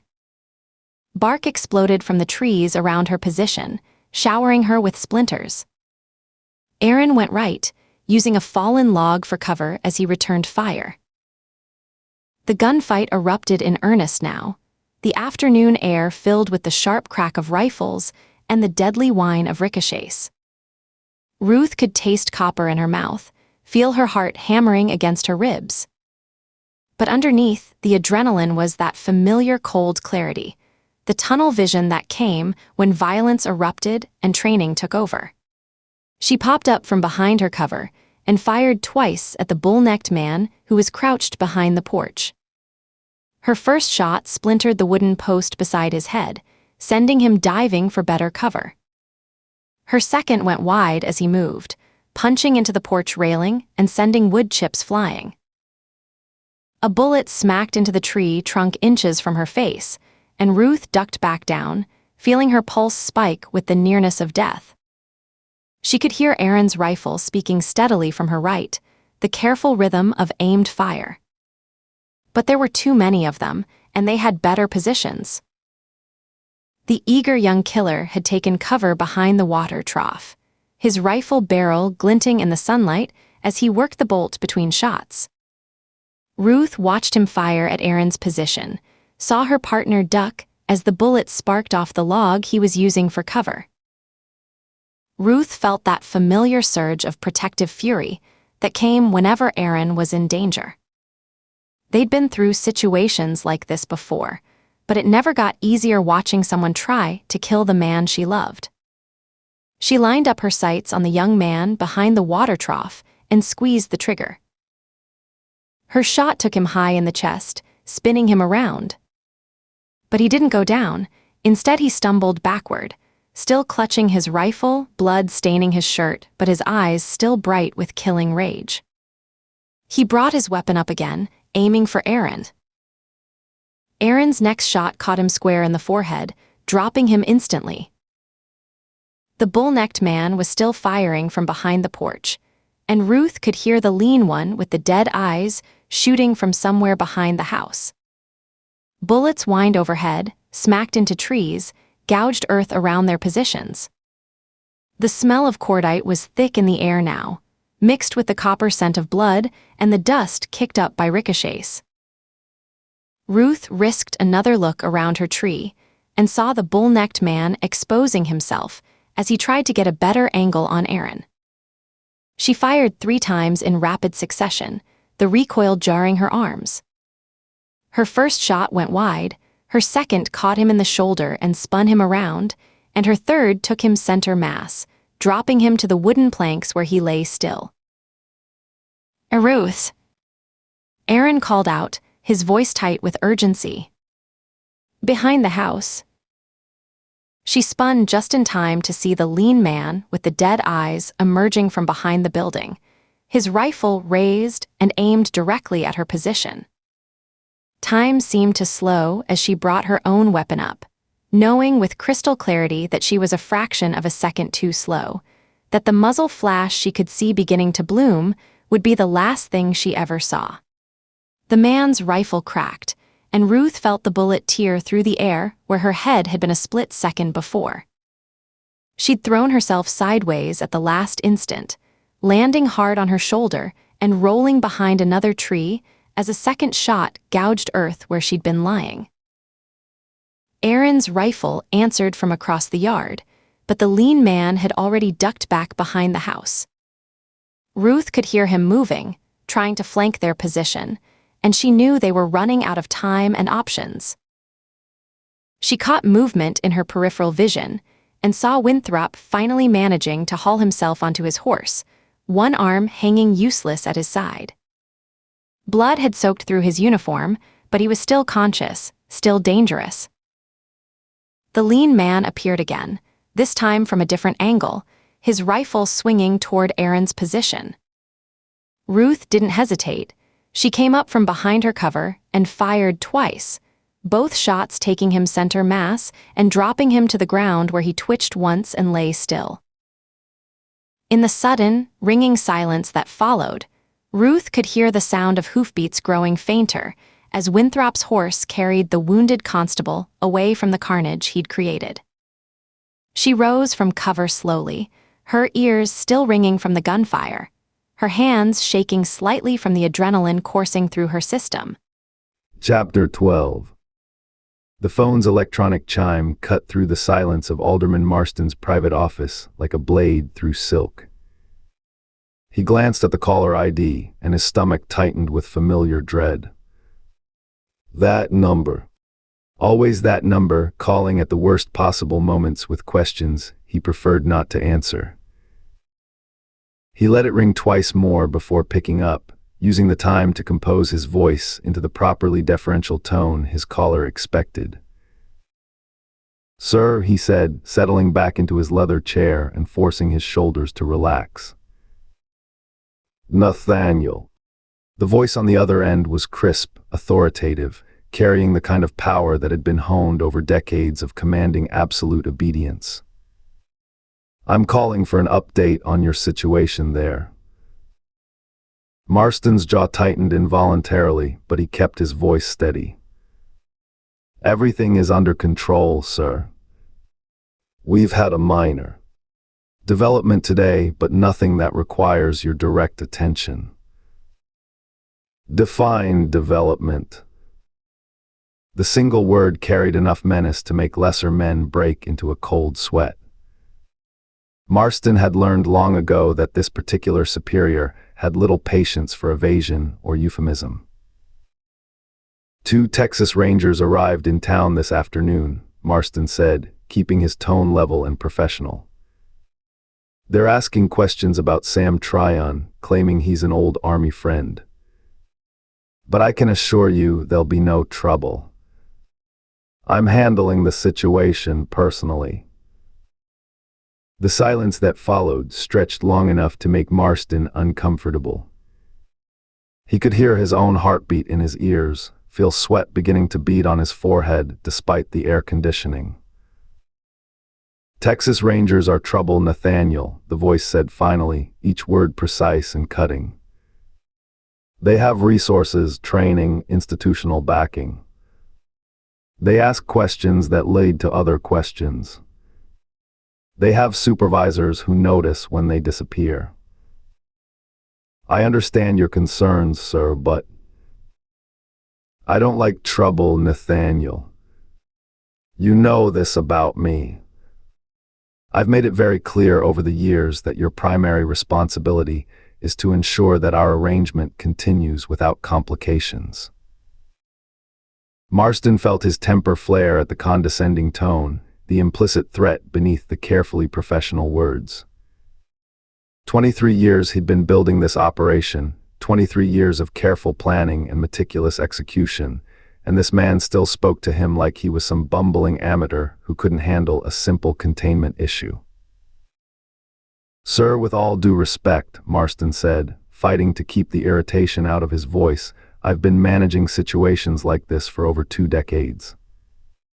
The Rangers will be dealt with appropriately, and there will be no complications for our arrangement." "They had better be," the voice replied, and Marston caught the subtle shift in tone that suggested his superior was becoming genuinely displeased. "Because if there are complications, if outside attention is drawn to your little community, then our arrangement will need to be reevaluated." The line went dead. Marston stared at the phone for a long moment, his hand gripping the device so tightly his knuckles had gone white. The threat had been delivered almost casually, no raised voices, no dramatic pronouncements, just the quiet certainty of a man who had the power to end everything Marston had built with a single phone call. He set the phone down carefully and took a deep breath, forcing his anger back into its familiar cage. There would be time later to deal with his superior's condescending attitude. Right now, he needed to focus on the immediate problem. The security monitors on his desk showed various angles of Harvest Home's town square, the feeds cycling automatically between cameras hidden throughout the community.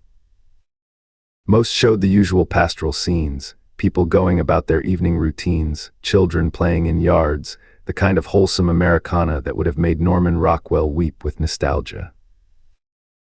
But Camera 4 was showing something different. Marston leaned forward, his blood chilling as he watched a commotion unfold near the municipal building. A horse had just thundered into the square, its rider slumped forward in the saddle, one arm hanging uselessly at his side. Even through the grainy black and white feed, Marston could see the dark stain spreading across the man's uniform. Constable Winthrop. People were running toward the horse now, reaching up to help the wounded man down from his mount.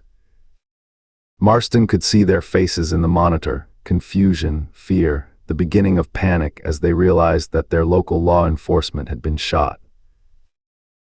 He was out of his chair and moving toward the door before he'd fully processed what he was seeing. The underground corridors that connected his private office to the municipal building's basement were lit by harsh fluorescent bulbs. His footsteps echoed off concrete walls as he moved quickly through passages that existed on no official blueprints. He emerged into the municipal building's main floor to find chaos. Someone had brought Winthrop inside and laid him on the reception area's wooden bench, his blood soaking into the upholstery that had been carefully chosen to maintain the building's 19th century aesthetic. The constable was conscious but pale, his breathing shallow and labored. Dr. Ford, if he could still be called a doctor after abandoning actual medical practice 15 years ago, was bent over Winthrop with the kind of intense concentration he usually reserved for reading scripture. His hands moved with surprising competence as he examined the wound, and Marston remembered that the man had once been quite skilled before embracing the community's more traditional healing methods. "Buckshot," Dr. Ford said without looking up. "Close range. He's lost a lot of blood, but the pellets missed anything vital. He'll live." Marston pushed through the small crowd that had gathered around the wounded constable, his presence immediately commanding attention. The conversations died away as people recognized his authority, their faces turning toward him with the automatic deference of subjects acknowledging their sovereign. "Constable," Marston said, his voice carrying across the suddenly quiet room. "Report." Winthrop struggled to sit up, wincing as the movement pulled at his wounds. His face was gray with pain and loss of blood, but his eyes burned with humiliation and fury. "It was an ambush, sir," Winthrop said, his voice hoarse but defiant. "We went to the Kellerman place to arrest them for harboring a fugitive, just like you ordered. Everything was going according to plan when those goddamn Rangers opened fire on us without warning." Marston's expression didn't change, but something cold settled in his stomach. "Continue." "They killed 3 of my men, sir." Cut them down like dogs. Peters, Mason, and young Davies, all dead because of those murdering bastards. I tried to fight them off, but they had us outnumbered and outgunned. The lies rolled off Winthrop's tongue with easy fluency, and Marston found himself almost impressed by the man's ability to reframe his own incompetence as heroic resistance. Almost. Where are the Rangers now? Marston asked, cutting through Winthrop's self-aggrandizing narrative. Still at the Kellerman place, last I saw. Probably interrogating Martha, trying to get information about Sam Tryon's whereabouts.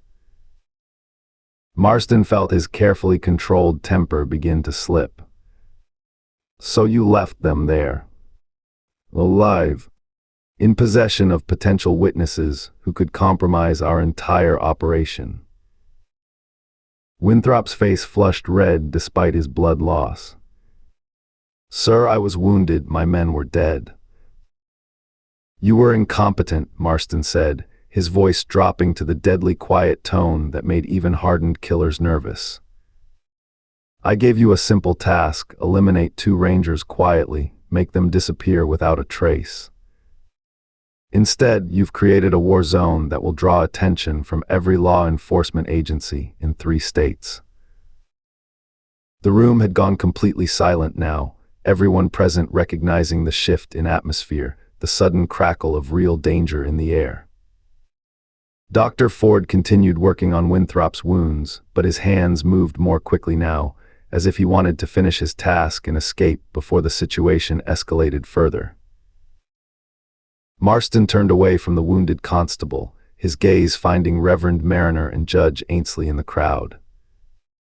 Both men straightened under his attention, their faces showing the mixture of fear and eagerness that came with being selected for important work. Gather a posse, Marston said, his voice carrying clearly across the room. Every able-bodied man who can ride and shoot. We're going hunting. The 2 men nodded quickly and hurried toward the door, already discussing logistics and manpower in low, urgent voices. Marston watched them go, then turned his attention back to the crowd of townspeople who were still staring at Winthrop's blood-soaked form.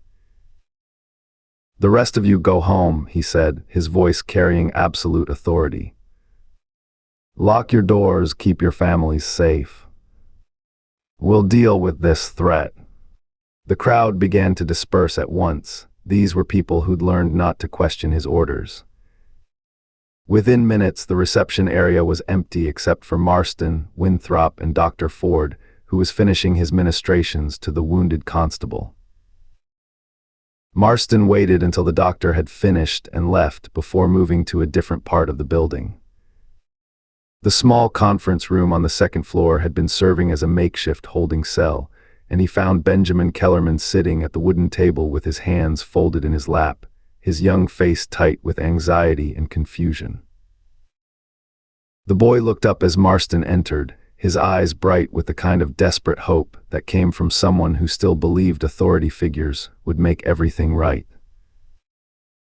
Mr. Marston, sir, Benjamin said, rising quickly from his chair.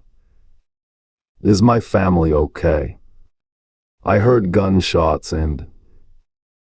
Sit down, son, Marston said, his voice carrying gentle authority that concealed the calculation behind his words. I'm afraid I have some very difficult news to share with you. Benjamin's face went pale, but he lowered himself back into the chair, his hands gripping the edge of the table hard enough to make his knuckles white. The Texas Rangers you helped us locate, Marston continued, settling into the chair across from the boy, they went to your family's farm this afternoon. When Constable Winthrop tried to arrest your parents for harboring Sam Tryon, the Rangers opened fire. Benjamin's eyes went wide with shock and disbelief. What? But they're lawmen. They wouldn't. They murdered your parents in cold blood, Marston said, watching carefully as the words hit the boy like physical blows. Your mother and father are both dead, Benjamin. shot down like animals by those Rangers who are in league with Sam Tryon. The boy's face crumpled, and for a moment Marston thought he might break down completely. But then something else took hold, something harder and angrier that transformed grief into fury with remarkable speed. They killed them. Benjamin's voice was barely above a whisper, but it carried a rage that made Marston smile inwardly. They murdered my parents. I'm afraid so, son. But we're not going to let them get away with it. We're putting together a posse to hunt them down and bring them to justice for what they've done. Benjamin's chair scraped against the floor as he stood abruptly, his young face twisted with an anger that belonged on someone much older. I want to join the posse. I want to be there when you catch those bastards. Of course, Marston said, rising as well. Your parents deserve justice, and you deserve to be part of delivering it. Go find Reverend Mariner, he's organizing the men. Tell him I said you're to ride with them. Benjamin nodded tersely and headed for the door, his movements sharp with barely contained violence. Marston watched him go, satisfied with how easily the boy's grief had been channeled into useful fury. When he was alone again, Marston took a moment to consider the situation. The Rangers were still alive, still asking questions, still posing a threat to everything he'd built. But they were also isolated now, cut off from reinforcements, trapped in hostile territory with no way to call for help. He made his way back to his private office, settling into his chair and studying the security monitors that showed various angles of the town square. Already he could see men gathering near the church, rifles slung over their shoulders, horses being saddled for a long night's work. Reverend Mariner moved among them with animated gestures, his voice carrying clearly through the evening air as he whipped them into the kind of righteous fury that made men willing to kill. The phone on his desk seemed to mock him with its silence. His superior would be expecting a call, a report that the Rangers had been dealt with quietly and neatly. Instead, Marston would have to explain why half the town was mobilizing for what amounted to a small war. He picked up the device, then set it down again. Not yet. First, he would deal with the immediate problem. First, he would show those arrogant outsiders what happened when someone challenged his authority in his domain. Ruth Baker. He'd seen her face on the security monitors when she'd first arrived, noted the confident way she carried herself, the automatic assumption of authority that came with her badge and training. She was exactly the kind of woman he despised, self-assured, aggressive, unwilling to accept her proper place in the natural order of things. He smiled as he imagined her face when they finally captured her. The shock and disbelief when she realized that her badge meant nothing here, that her training couldn't save her from the fate he had planned. He would make her watch as they strung up her partner, make her listen to his screams as the rope slowly strangled the life out of him.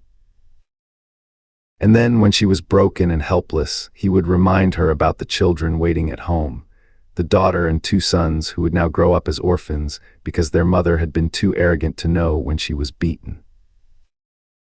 The thought brought him genuine pleasure, a warm satisfaction that settled in his chest like good whiskey.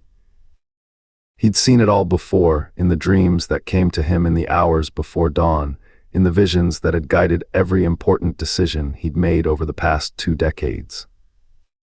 The Rangers would be caught, would be broken, would be made to pay for their interference. After all, he had seen it happen. And his visions were never wrong. Chapter 13. The horses moved through the darkening woods, single file, their hooves finding soft purchase on the carpet of fallen leaves that had been accumulating for decades. Ruth rode the black gelding that had belonged to one of Winthrop's men, a well-trained animal that responded to the slightest pressure from her knees. its ears constantly swiveling to catch sounds from the forest around them. Martha led the way on her own mount, a sturdy bay mare that knew these woods as well as its rider did. The woman sat straight in her saddle despite everything she'd endured in the past few hours, her hands steady on the reins, her eyes scanning the terrain ahead with the sure gaze of someone who'd grown up in these hills. Ruth found herself studying Martha's profile in the fading light, impressed by the woman's strength. She'd seen Martha break down over Jacob's body, the raw, anguished sobs of a woman who just lost the man she'd loved for decades. But even in her grief, Martha had pulled herself together with fierce determination, wiping her tears and declaring that she still had a son out there who needed her, that she had to stay strong to get Benjamin away from those monsters. It reminded Ruth of something she'd learned during her years as a ranger, that tragedy affected people in vastly different ways. Some crumbled under the weight of loss, became paralyzed by grief and trauma. Others seemed to draw strength from it, as if each blow that failed to destroy them left them more resilient than before. Ruth recognized the pattern because she'd lived it herself. Growing up in a succession of foster homes, never knowing her birth parents, learning early that the only person she could truly count on was herself. Each disappointment, each broken promise from another temporary guardian had hurt, but it had also taught her to be self-reliant, to find strength in solitude. It should have broken her. Instead, it had forged something unbreakable in her core, a kind of steel that had served her well through years of dangerous work. The same steel she could see in Martha Kellerman's straight shoulders and steady hands. That which does not kill us makes us stronger. Nietzsche's words had always struck Ruth as overly simplistic when applied broadly, but in specific cases, in people like Martha, like herself, they seemed to hold true. Some individuals possessed an innate ability to transform trauma into strength, to use loss as fuel for forward momentum rather than letting it drag them down into despair. The trail Martha was following wound deeper into the woods, threading between massive oaks and hickories that had been growing here since before the Civil War. Their trunks disappeared into the gathering darkness above, and Ruth could hear the distant sound of running water somewhere ahead. The air was thick with the rich scent of decomposing leaves and damp earth, punctuated by the occasional rustle of small animals moving through the underbrush. Aaron rode behind her, leading the fourth horse, a chestnut mare with white markings on her face. Ruth could feel his tension in the way he held himself in the saddle, the hyper-awareness that came from expecting trouble at any moment. She understood the feeling. Every shadow could conceal an enemy, every sound could herald an attack. They were deep in hostile territory now, with no backup coming and no way to call for help.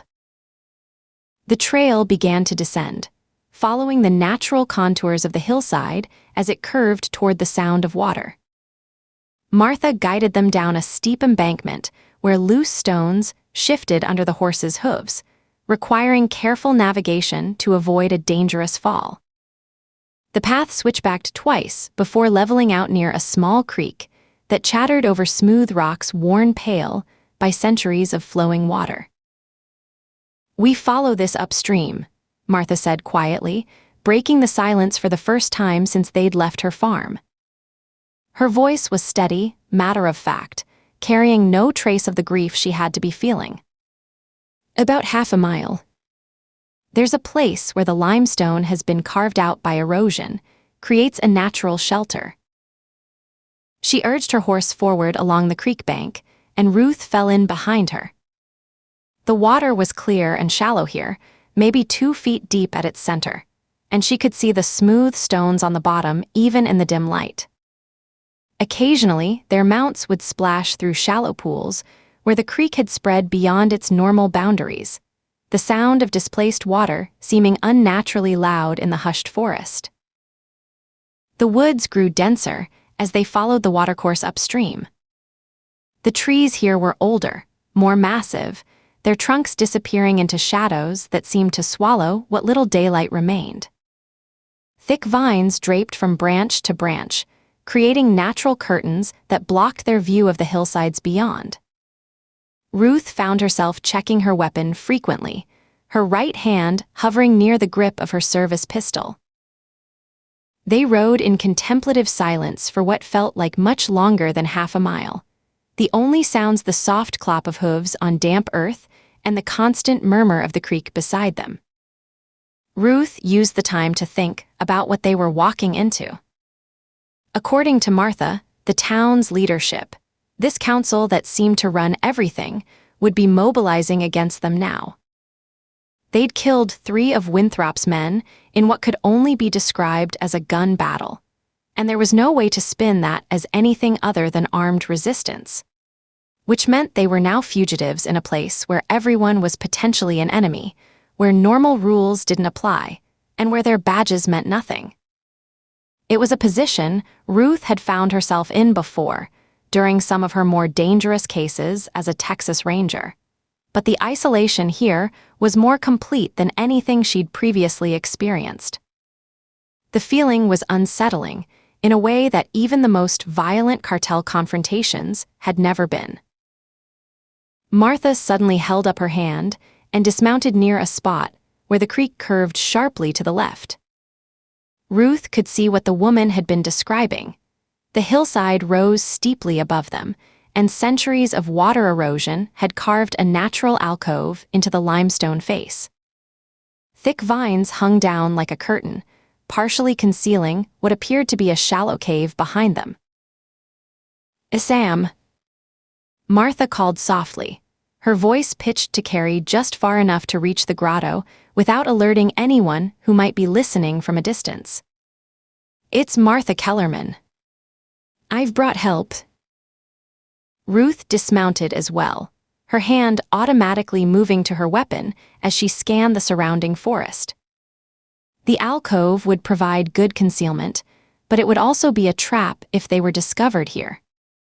No back exit, limited fields of fire, nowhere to run if they were surrounded. For a long moment, nothing happened. The forest seemed to hold its breath, waiting.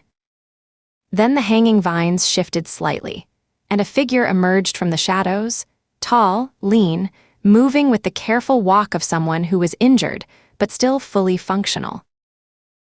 Ruth's first impression was that Sam Tryon looked exactly like what he was, a former Marine who'd been living rough for the past 2 days while nursing serious wounds.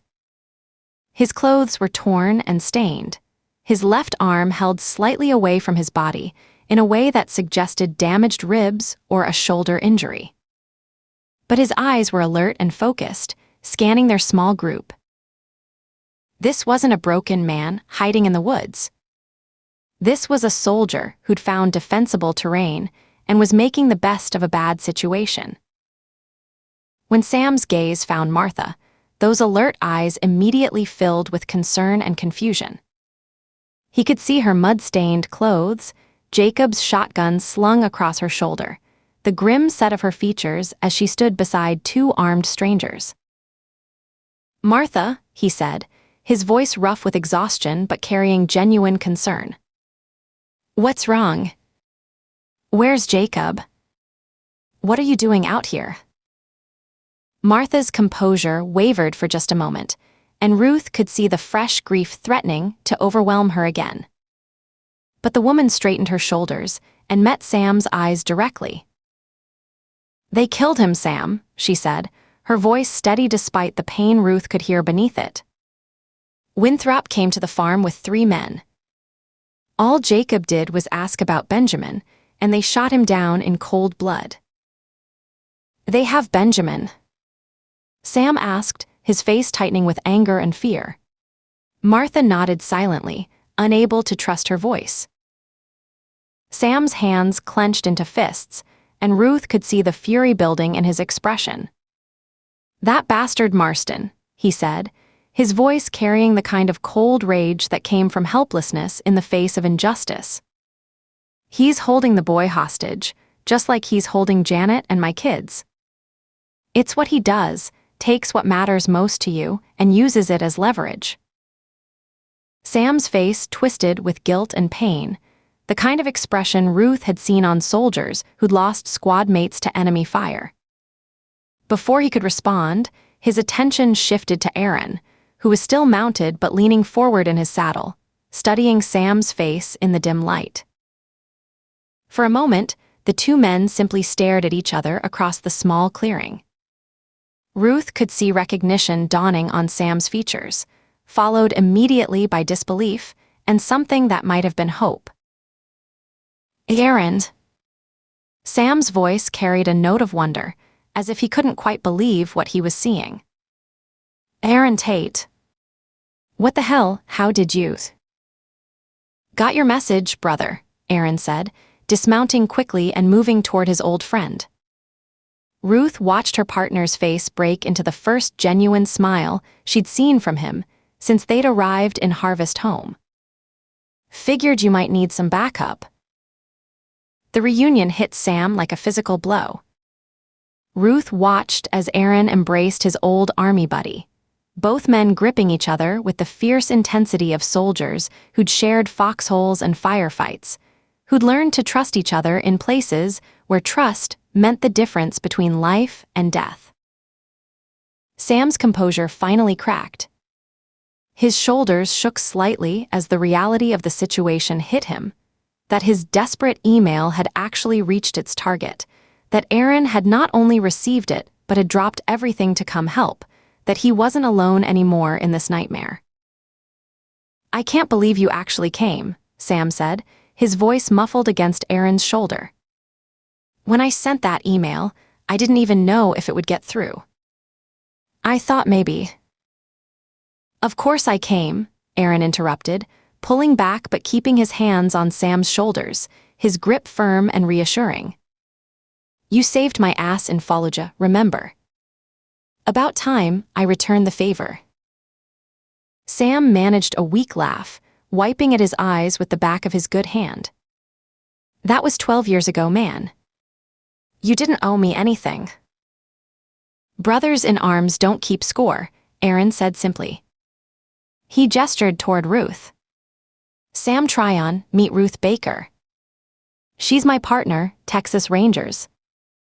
Ruth, this is the guy I've told you about, best sniper in the Corps, probably saved my life a dozen times over." Ruth stepped forward, extending her hand. "Ruth Baker. Pleased to meet you, Sam, though I wish it were under better circumstances." Sam shook her hand, his grip strong despite his obvious injuries. Up close, she could see that he'd been managing his wounds, makeshift bandages fashioned from torn clothing, pressure points properly maintained, no signs of infection or excessive blood loss. He was hurting, but he was still operational. "Thank you for coming," he said, meeting her eyes directly. "Both of you. I know you didn't have to get involved in this." "Yes, we did," Ruth said simply. "Where do you think they're keeping your family?" Sam's expression hardened, the brief moment of reunion giving way to the grim reality of their situation. "There's a hidden section underneath the municipal building. High-tech area, computers, security monitors, satellite uplink equipment. Nothing like the 19th century facade they show to visitors." He shifted position carefully, favoring his left side. "I managed to get inside before they grabbed me. Saw banks of monitors showing different locations around town, maybe beyond. One of them definitely looked like holding cells, concrete walls, metal doors, institutional lighting. If Janet and the kids are anywhere, that's where they'll be." Martha spoke up for the first time since the introductions. "The council will be mobilizing against us now. All of us. They'll paint us as outlaws, murderers who killed innocent lawmen. They'll turn the whole town against you, make it personal." "How many people are we talking about?" Ruth asked. "Maybe 200 adults in the community," Martha replied. But not all of them are fighters. Most are just families trying to live their lives, people who have bought into the idea that this place is some kind of sanctuary from the modern world. It's the council members and their supporters you need to worry about. Maybe 30 or 40 men and women who will take up arms if ordered. Some of them could be as young as her throat worked, as young as my Benjamin. Sam nodded. And they know this terrain. They'll be heavily armed, have superior numbers, and no hesitation about using lethal force. So what you're telling me, Ruth said, is that we're outnumbered, outgunned, and surrounded by hostiles in unfamiliar territory. That's about the size of it, Sam confirmed. Ruth considered this for a moment, then looked at Aaron and Sam. She'd been in worse situations during her years as a Texas Ranger. Pinned down by cartel gunmen in the desert outside El Paso, facing down armed militias in East Texas, dealing with domestic terrorists who'd barricaded themselves in compounds. Violence was an old companion, and she'd learned to accept it as a necessary tool when dealing with people who refused to respond to reason. You two ever been in worse situations? She asked. Aaron and Sam exchanged glances, and Ruth could see years of shared combat experience passing between them in that look. Ramadi, Aaron said. Fallujah same year, Sam added. Pinned down in a house for 6 hours, with half the insurgent population of the city trying to dig us out. How'd that work out for you? Ruth asked. We went home, Aaron said simply. The other guys didn't. Ruth smiled darkly. Then I guess we know how this is going to end. She looked around at their small group, 2 Texas Rangers, one a former Marine, a second Marine, wounded, and a farmer's widow. They want to fight. We'll give them one. Things are going to get bloody, Sam warned, his voice carrying the weight of experience with violence and its consequences. These people don't play by normal rules. They've been isolated here for decades, and they'll do anything to protect their secrets. Ruth nodded. She'd seen bloody before, in a dozen different situations where good people had been forced to do terrible things to survive. The prospect didn't frighten her, it just meant she needed to be prepared for what was coming. We didn't start this fight, she said, her voice carrying the quiet certainty of someone who'd made peace with violence long ago, but will sure as hell finish it. Chapter 14. The sun hung low on the western horizon, painting the sky in shades of amber and crimson as Ruth pressed herself against the warm earth atop the hill. Beside her, Aaron adjusted the binoculars he'd retrieved from their gear before fleeing into the woods. To her left, Martha lay motionless, while Sam kept watch on their rear approach. Flannery Place, Martha said quietly, nodding toward the farm spread out in the valley below. Joseph and Emily. 2 daughters, Amelia's the older one, maybe 16. Anne's about 12. Ruth studied the modest farmstead. A white clapboard house sat surrounded by several large chicken coops and outbuildings. Neat rows of what looked like vegetable gardens stretched behind the house, and she could see wooden crates stacked high near the coops, egg crates, she realized. The afternoon air carried the distant sounds of chickens clucking and the occasional bark of a farm dog. They keep to themselves mostly, Sam added, his voice hoarse. Good people. Joseph supplies eggs to half the town. Aaron lowered the binoculars and pointed toward the dirt road that snaked past the farm toward town. Movement. Ruth squinted and saw it, a dark line moving along the road, kicking up a cloud of dust. As it drew closer, the line resolved into individual riders, maybe 20 or more men on horseback. That's our welcome committee, Aaron said grimly. The posse went to work. Without slowing at the farmhouse or calling out any greeting, they spread across the Flannery property like locusts. Ruth watched in growing anger as men dismounted and began ransacking the chicken coops, throwing open gates and sending birds squawking and flapping in all directions. "Jesus," Sam muttered. "They're tearing the place apart." Several riders had moved to the stacked egg crates. Ruth watched in disgust as they began overturning them, sending hundreds of fresh eggs crashing to the ground in explosions of shell and yolk. The waste was staggering, several days' worth of the family's livelihood destroyed in minutes. The front door of the house burst open, and Joseph Flannery emerged, a tall, thin man with graying hair. His wife Emily appeared behind him. Two girls, the daughters Martha had mentioned, followed behind their parents. "What's the meaning of this?" Joseph called out, his voice carrying up to the hill. "You're destroying my property."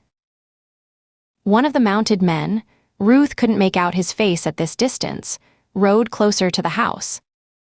Even from their vantage point, his commanding posture was unmistakable.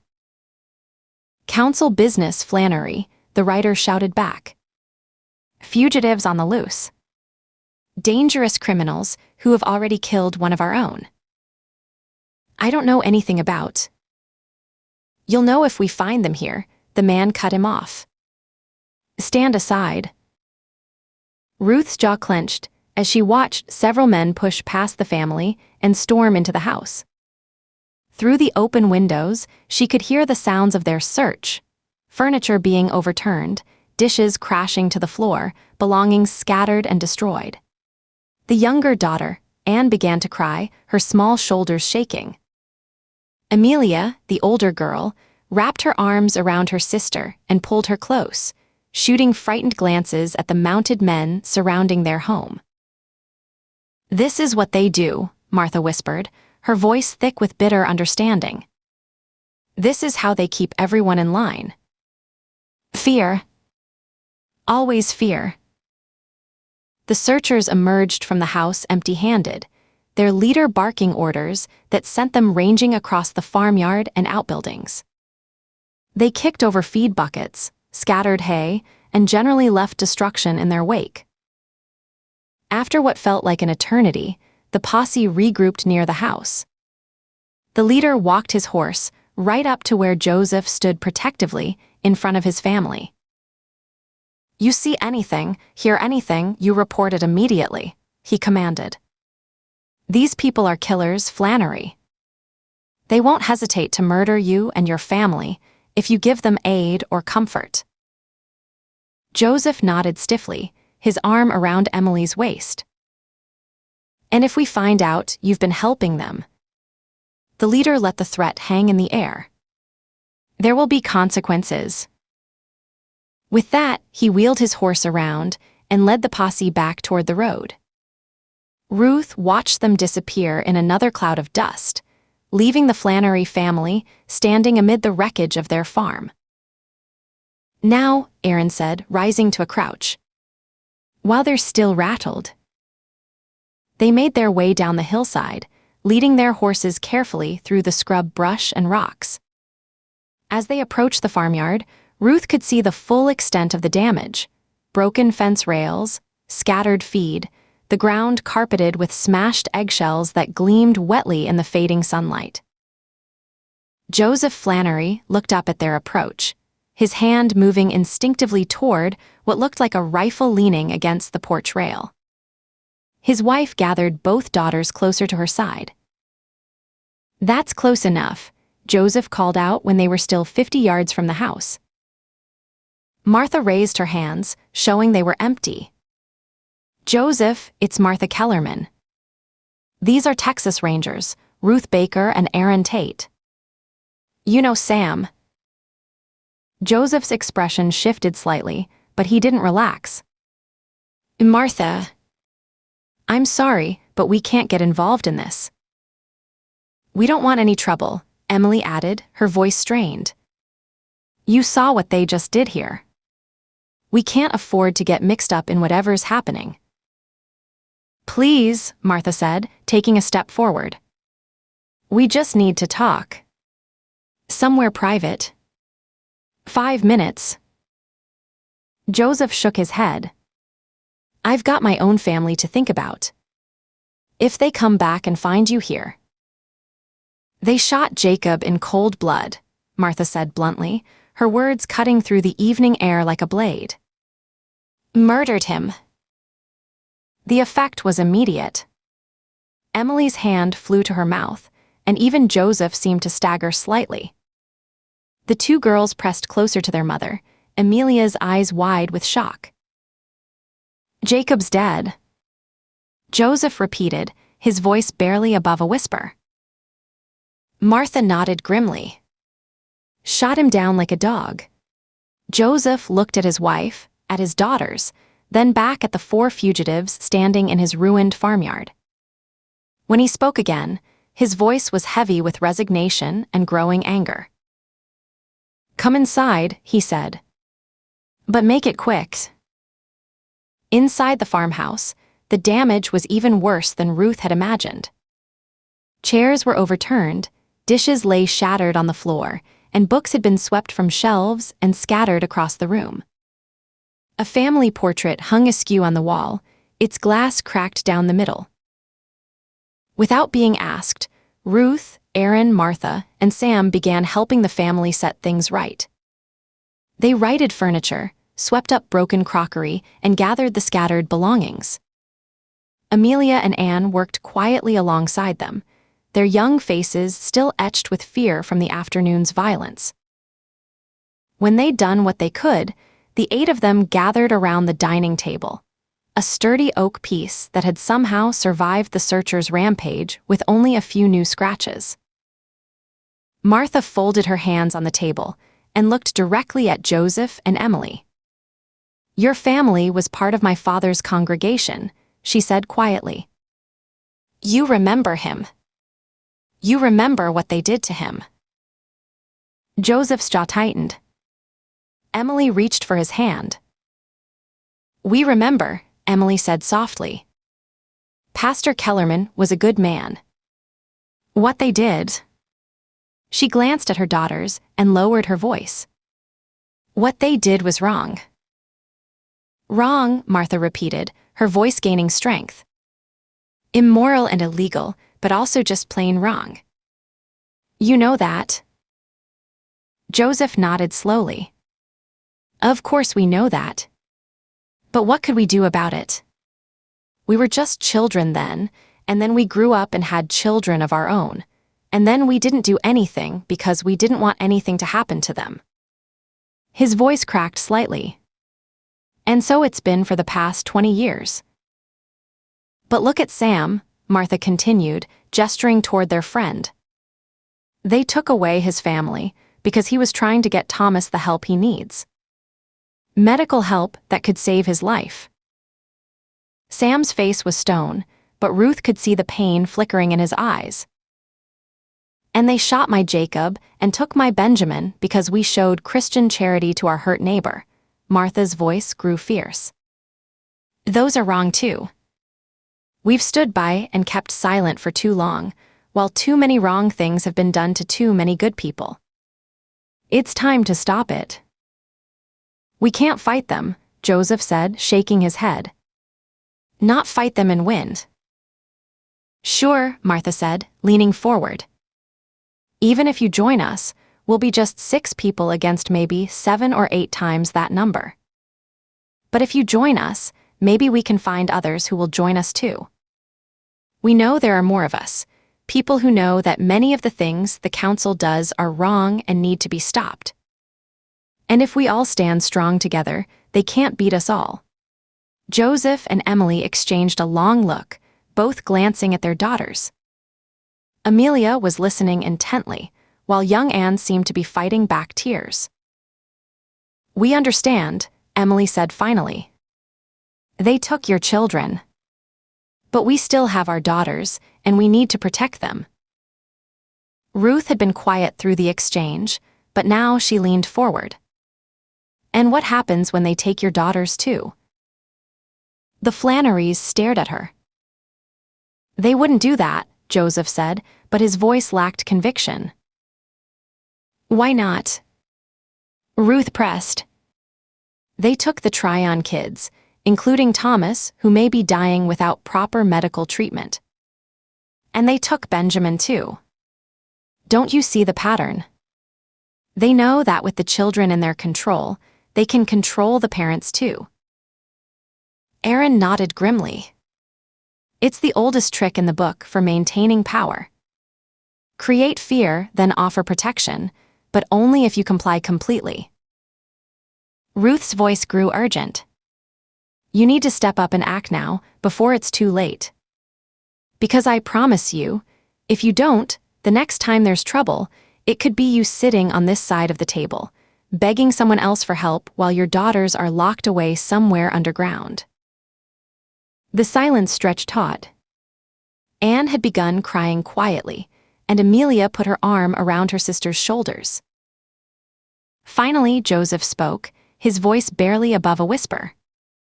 What would you need us to do? Martha's eyes lit up with the first hope Ruth had seen there since Jacob's death. Help us change the way things are now. Bring back the Bible to our community. Restore our right to individual freedoms, to make our own choices about how we live our lives, how we raise our children, what we believe. Joseph and Emily listened intently as Martha continued, her voice growing stronger with each word. We need to take back what was stolen from us, the right to worship as we choose, to seek medical help when our children are sick, to communicate with the outside world when we need to. Those are all good things, Emily said quietly. Things that need doing. But how would a group as small as ours achieve all that? We're talking about overturning decades of control.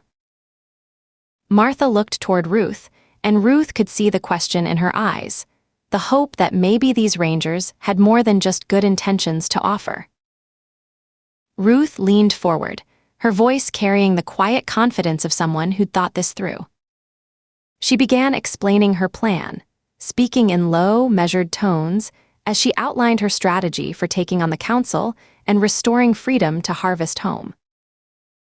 For the next hour, they talked through the details, how to identify potential allies, where to establish safe meeting places, how to get word out without the council's surveillance network detecting them. Ruth found herself impressed by Joseph and Emily's practical questions, their understanding of the community's dynamics, their willingness to take real risks once they understood there was actually a plan. When they'd covered the essential points, Joseph looked at his wife one more time. Emily closed her eyes, took a deep breath, then nodded. All right, Joseph said. We're with you. Ruth felt a surge of hope as they began to discuss their next move. 6 people wasn't an army, but it was a start. And if they could convince others, if they could show the people of Harvest Home that they didn't have to live in fear. Where do we go next? Aaron asked, checking his watch. Full darkness would be on them soon. Martha was already reaching for her coat. The Jansen place. If anyone else in this town has had enough, it'll be them. Chapter 15. Marston made his way toward the holding cells, his polished dress shoes clicking against concrete that had been poured according to his grandfather's specifications decades ago. The familiar weight of absolute power should have settled around his shoulders like a comfortable coat, but tonight it felt inadequate, insufficient against the chaos that threatened to unravel everything 3 generations of his family had built in this godforsaken corner of East Texas. The narrow hallway stretched before him, lined with steel doors that opened onto cells designed for long-term occupancy. His grandfather had been a visionary in that regard, understanding even in the 1940s that their operation would occasionally require spaces where problematic individuals could be stored until more permanent solutions presented themselves. The old man had insisted on proper ventilation, adequate lighting, even basic sanitation, not out of compassion, but because dead prisoners served no purpose and diseased ones created complications. Marston paused at the second cell, his hand resting on the observation slot's metal cover. Inside, he could hear the soft murmur of a woman's voice, the kind of desperate maternal comfort that mothers had been offering sick children since the dawn of humanity. The sound irritated him beyond measure, all that wasted emotion, all that pointless hope in the face of insurmountable reality. He slid the metal cover aside and peered through the thick glass, studying the pathetic tableau within like a scientist observing lab rats. Janet Tryon sat on the narrow cot with her arms wrapped protectively around her son, rocking him gently as if motion alone could drive away the fever that was slowly consuming his small body. The two girls, Susanna and Bate, he remembered from their files, huddled together on the concrete floor, their young faces etched with the kind of terror that came from watching a beloved brother waste away while helpless adults promised everything would be fine.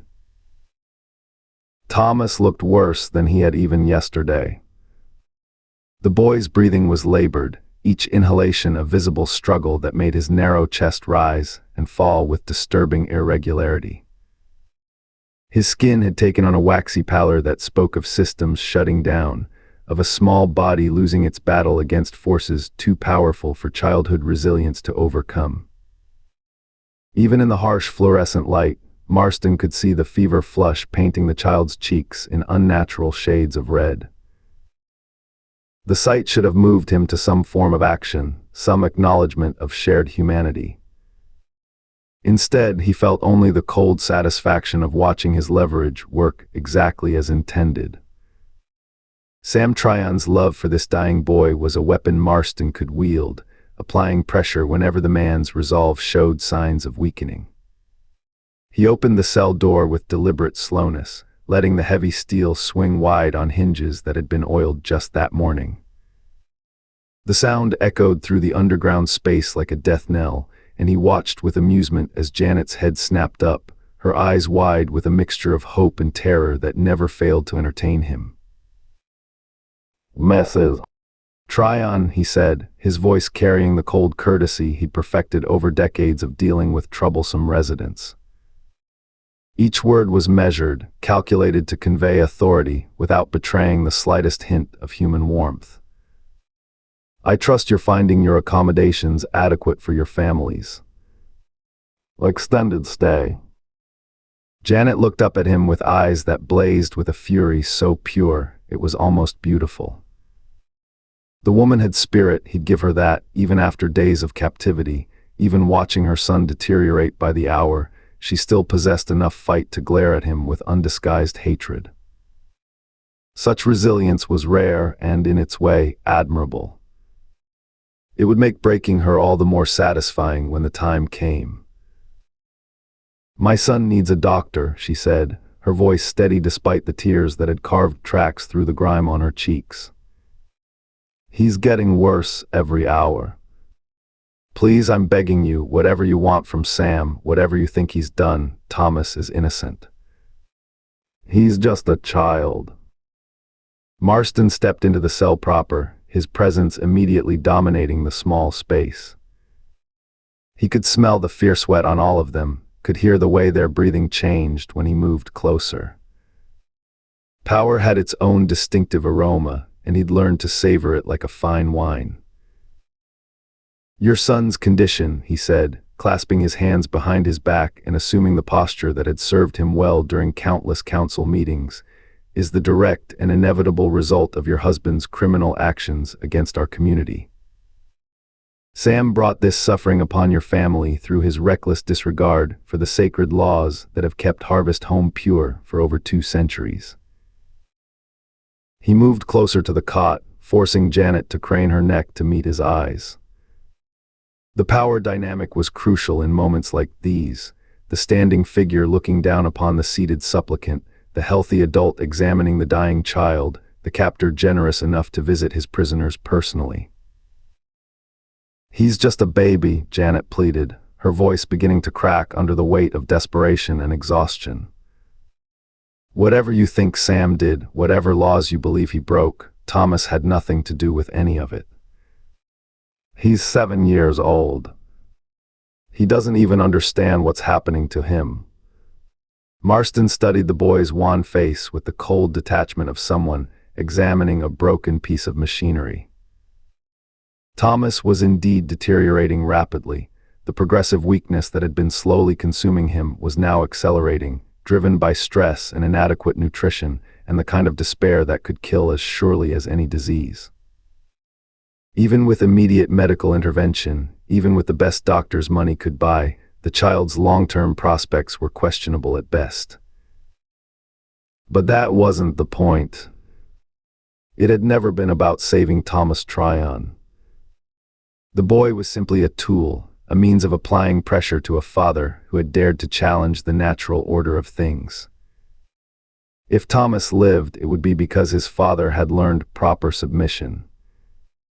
If he died, it would serve as an object lesson to others who might consider similar acts of defiance. Thomas's affliction, Marston said, his voice carrying the weight of absolute certainty, stems directly from the spiritual corruption your husband introduced into our sanctuary. The mountain's displeasure manifests in many ways, Mrs. Tryon. Your family's suffering is simply the natural consequence of Sam's choices, not mine. Janet's laugh was broken, bitter, the sound of someone who had finally grasped the true depth of her situation. You're insane. You're actually insane if you think God would punish a child for his father's supposed crimes. I don't think anything, Marston replied with cold finality. I know. I've seen the mountain's judgment rendered countless times over the years. Those who respect our ways prosper. Those who violate them suffer the consequences. He moved even closer to the cot, close enough that Janet instinctively pulled Thomas tighter against her chest. The boy was barely conscious now, his fever-bright eyes unfocused and glassy. Soon, very soon, the decision would be taken out of everyone's hands. Your husband need only surrender himself to our justice, Marston continued, his tone suggesting he was offering the most generous bargain imaginable.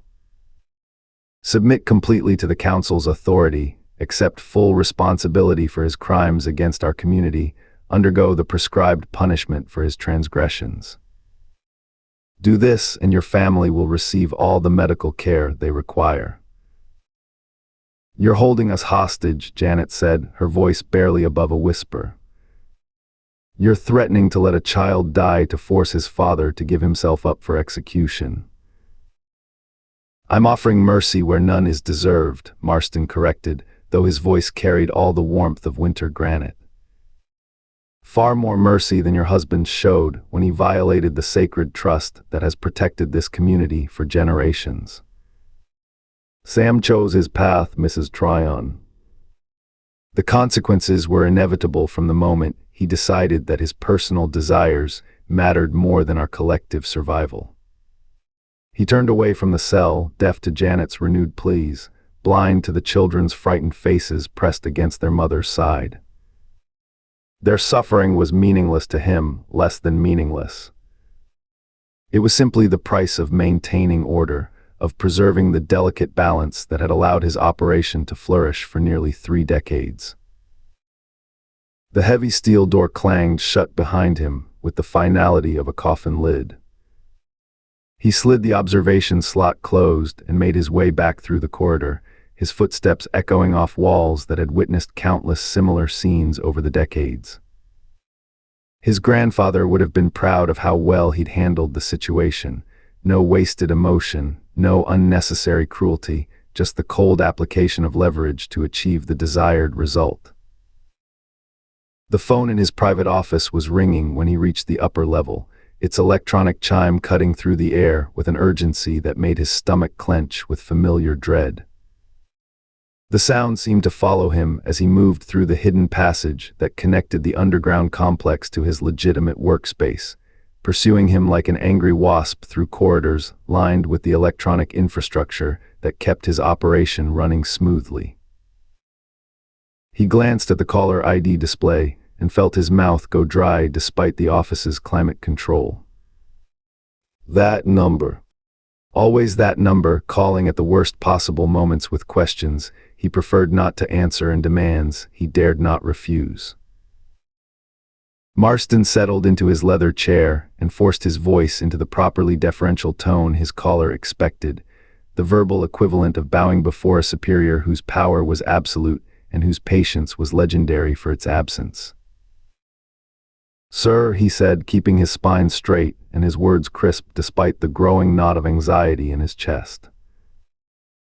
"Nathaniel." The voice on the other end was crisper than usual, carrying an edge that made Marston's skin crawl with primitive recognition of mortal danger.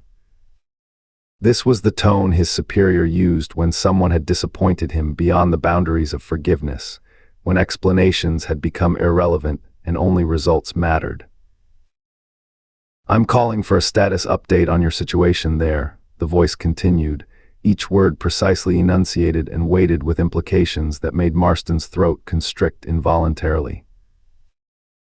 "Everything is under control, sir," Marston replied automatically, the lie sliding out with the smoothness of someone who'd built a career on creative interpretations of reality. "We've had some minor complications today, but the situation is well in hand. My people are dealing with the Rangers as we speak." The silence that followed stretched long enough for Marston to hear his own heartbeat thundering in his ears, long enough for sweat to begin beading on his forehead despite the office's air conditioning. He'd heard this particular quality of silence before, during other conversations that had ended with certain individuals finding themselves permanently relocated to places where questions were no longer relevant. "Stop." The single word hit Marston like a physical blow, carrying enough menace to make his mouth go completely dry. "Don't insult my intelligence with lies, Nathaniel. I know exactly what's happening in your little domain." Marston felt genuine fear lance through him for the first time in years, the kind of cold terror that came from realizing that all his careful plans and contingencies might not be enough to save him from the consequences of failure. His superior's intelligence network was legendary for its reach and accuracy, but how could he possibly know details about events that had unfolded just hours ago? "I don't know where you're getting your information from, but," Marston began, grasping for some way to regain control of the conversation. "But nothing," the voice cut him off. "2 Texas Rangers are still at large in your territory, one of them a former Marine with extensive combat experience in Iraq and Afghanistan. Both have professional reputations for taking on impossible odds and emerging victorious. Your grand posse hasn't been able to locate them or the original fugitive, who is also ex-military with specialized training. And now I'm told your constable has just died of massive cardiac arrest." "That's impossible," Marston said, his voice sharp with disbelief. "I spoke with Winthrop less than an hour ago. He was wounded, yes, but stable. Dr. Ford was treating him personally." "Don't lie to me," the voice cut him off with deadly finality. The casual mention of Winthrop's death hit Marston like a physical blow. How could his superior know about events that had apparently just occurred? "We have eyes and ears everywhere, Nathaniel," the voice continued, as if reading his thoughts through the telephone connection. "In places you've never imagined, among people you trust completely. Lie to me one more time about the state of your operation, and you'll find yourself on a cold metal slab alongside whoever else doesn't survive the night." Marston felt genuine terror flood through his system, the kind of primal fear that bypassed rational thought and went straight to the animal brain that understood predators and prey. This wasn't an idle threat delivered by some distant bureaucrat. His superior had the resources and reach to make good on any promise, no matter how dire. "Due to the instability in your area," the voice continued with the same casual tone one might use to discuss the weather, "I'm implementing emergency protocols.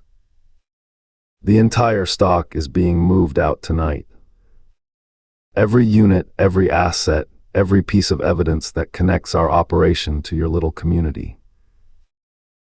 Sir, there's absolutely no need for such drastic measures, Marston protested, his desperation making him bold enough to interrupt.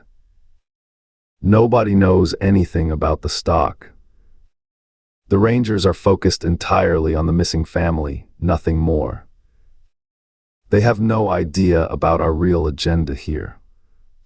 Shut up. The words were delivered with such flat finality that Marston's mouth snapped closed involuntarily, his protest dying in his throat like a candle flame in a hurricane.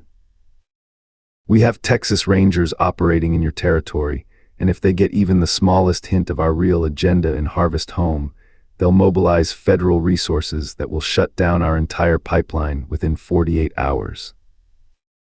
I didn't build this operation by taking unnecessary risks, and I'm not about to start now. For the next 15 minutes, Marston listened in growing horror as his superior outlined the logistics for what amounted to the complete evacuation of everything that mattered. Truck routes carefully planned to avoid main highways, timing coordinated to the minute to avoid detection, personnel assignments that would strip his operation down to its bare bones. Every detail had been planned with the care of someone who'd anticipated this contingency long ago and prepared for it. The first convoy will arrive at your location in exactly 5 hours and 47 minutes, the voice concluded. You will ensure that every aspect of this evacuation proceeds without the slightest complication. The drivers have their orders, the routes have been cleared, and the receiving facilities are prepared for immediate integration of all assets. Marston's hands were shaking now as he took notes, his usually neat handwriting deteriorating into barely legible scrawls as the full scope of what was happening began to sink in. 28 years of careful construction, of patient cultivation, of methodical expansion, all of it being dismantled in a single night because of two outsiders who'd had the audacity to ask inconvenient questions. Sir, please, he said, knowing he was begging but no longer caring about dignity or authority. This operation represents nearly 3 decades of investment. We're talking about walking away from infrastructure that cost millions to establish, relationships that took years to cultivate, a cover identity that's absolutely perfect for our needs. Surely we can. Make sure this goes smooth as silk, the voice interrupted, its tone shifting to something that made Marston's blood run cold in his veins. Otherwise, you're the one getting shipped out next, in a body bag alongside whatever's left of your precious little kingdom. The line went dead with a click that seemed to echo through the office like a gunshot. Marston sat staring at the phone for a long moment, feeling sweat trickle down his spine, despite the office's climate control. His shirt was soaked through now, clinging to his skin with the clammy persistence of fierce wet. 28 years. 28 years he'd spent building this operation, transforming a backwater farming community into the perfect cover for something far more lucrative and far more dangerous than anyone in Harvest Home could possibly imagine. The rage hit him like a physical force, exploding up from his chest with enough violence to make him see red spots dancing at the edges of his vision. He grabbed the crystal paperweight from his desk, a gift from the town council commemorating his 10th year as alderman, and hurled it across the room with explosive fury. It struck the far wall with a satisfying crash, shattering into 1,000 glittering fragments that cascaded to the carpet like frozen tears. The destruction felt good, felt necessary, but it wasn't nearly enough to contain the fury burning in his chest. He swept his arm across the desk, sending papers and pens and his coffee mug flying in all directions. The mug struck the wall and exploded, sending hot coffee streaming down the wallpaper he'd had specially imported from New York. Marston moved to the bank of security monitors on the side wall, cycling through the feeds from around town. The fourth screen showed the municipal building's interior, where Dr. Ford was slowly drawing a white sheet over a still form on the reception area bench. Winthrop's face disappeared beneath the fabric with horrible finality. His superior had been right. Again. Which meant either someone inside Harvest Home was feeding information to outside sources, or the powers he served possessed surveillance capabilities he'd never suspected. Either possibility made his blood run cold. If they could watch him this closely, if they knew things before he did, then his margin for error had just shrunk to nothing. When the immediate rage had exhausted itself, Marston slumped back in his chair and forced himself to think strategically. He checked the time on his computer screen, doing quick calculations in his head. The trucks would arrive in barely 6 hours, which gave him that long to locate and eliminate the Rangers before they could interfere with the evacuation. 6 hours to preserve everything he'd worked to create, everything his family had built over multiple generations. It wasn't impossible. Difficult, certainly, given that they were dealing with trained law enforcement officers with military experience. But not impossible. He still had advantages they couldn't match: intimate knowledge of the terrain, superior numbers, and the kind of desperation that made men capable of extraordinary violence. Marston pushed himself up from his chair and moved with renewed purpose toward the locked gun cabinet in the corner of his office. The key turned smoothly in the lock, revealing an array of modern assault weapons and tactical gear that would have impressed an armory. His grandfather's generation had relied on hunting rifles and shotguns, adequate for dealing with the occasional troublemaker, but insufficient for the kind of warfare that might be required tonight. He selected an AR-15 with a night vision scope, checking the action. The rifle was perfectly maintained, its bolts sliding smoothly as he performed a function check. The magazine was fully loaded with 30 rounds of high-velocity ammunition designed to punch through body armor and anything else that might stand between him and his targets. The Kevlar vest fit snugly under his shirt, its weight familiar and reassuring against his chest. He'd worn similar protection during the early days of the operation, when establishing control over Harvest Home had required more direct methods than political maneuvering and economic pressure. Those had been simpler times in many ways, when problems could be solved with a well-placed bullet and a shallow grave in the woods outside town. His speed dial connected on the second ring, the voice on the other end thick with sleep and confusion. Jimenez, came the groggy response, followed by what sounded like fumbling with the phone. Gather all the men, Marston said without preamble, checking the magazine on his rifle one more time. Every single operative we have in the area. Meet me at the old train yard in 30 minutes, and bring everything we have in terms of firepower and equipment. Boss. Jimenez sounded taken aback, the sleepiness vanishing from his voice as the implications of the call began to sink in. You sure about this? You always tell me I need to stay here and guard the stock no matter what happens, even if the whole town burns down around us. Yes, I'm goddamn sure, Marston snapped, his patience already frayed beyond the breaking point. This is a direct order from the top level. Now stop asking questions and do what you're told. Okay, Jefe, whatever you say, Jimenez replied quickly, recognizing the danger in his boss's tone. You want Carlos too. He's been asking about getting some action, instead of just sitting around playing cards all night. I said everyone, didn't I? Marston's voice rose with barely controlled irritation. That means every operative, every specialist, every piece of human resources we have available. Sure, no problem, Jimenez said hastily. But I gotta leave at least a couple of guys here to watch the stock, right? Standard protocol says we never leave the facility completely unguarded, not even for... Lock the place up tight and leave one man outside, Marston interrupted, his voice taking on the kind of edge that made smart people stop talking and start listening. Not Carlos, he's coming with us. Leave Ortiz. He's no good in a real fight anyway, and somebody needs to be here when the trucks arrive. Got it, boss. Ortiz on guard duty, everybody else to the train yard. Jimenez paused. How heavy do you want us to go? Full tactical gear, or are we trying to keep this low profile? Marston smiled grimly as he returned to the weapons cabinet and selected additional equipment. Full tactical. We're not playing games tonight, and I want those Rangers to understand exactly what they're up against when they see us coming. He hung up and returned to the weapons cabinet, selecting a long serrated combat knife that gleamed wickedly under the office's fluorescent lights.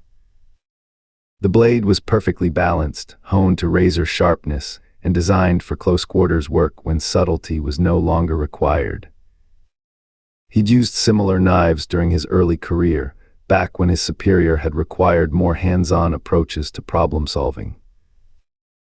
Marston slid the knife into its tactical sheath and secured it to his belt, feeling the familiar weight settle against his hip.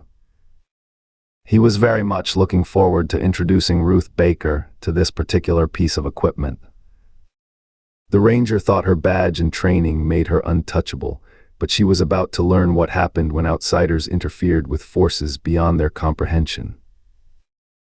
Tonight, the woods around Harvest Home would run red with the blood of those who dared challenge his authority.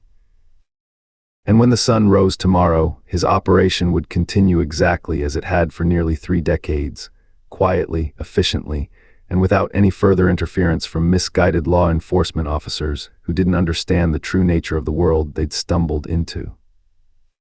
Chapter 16.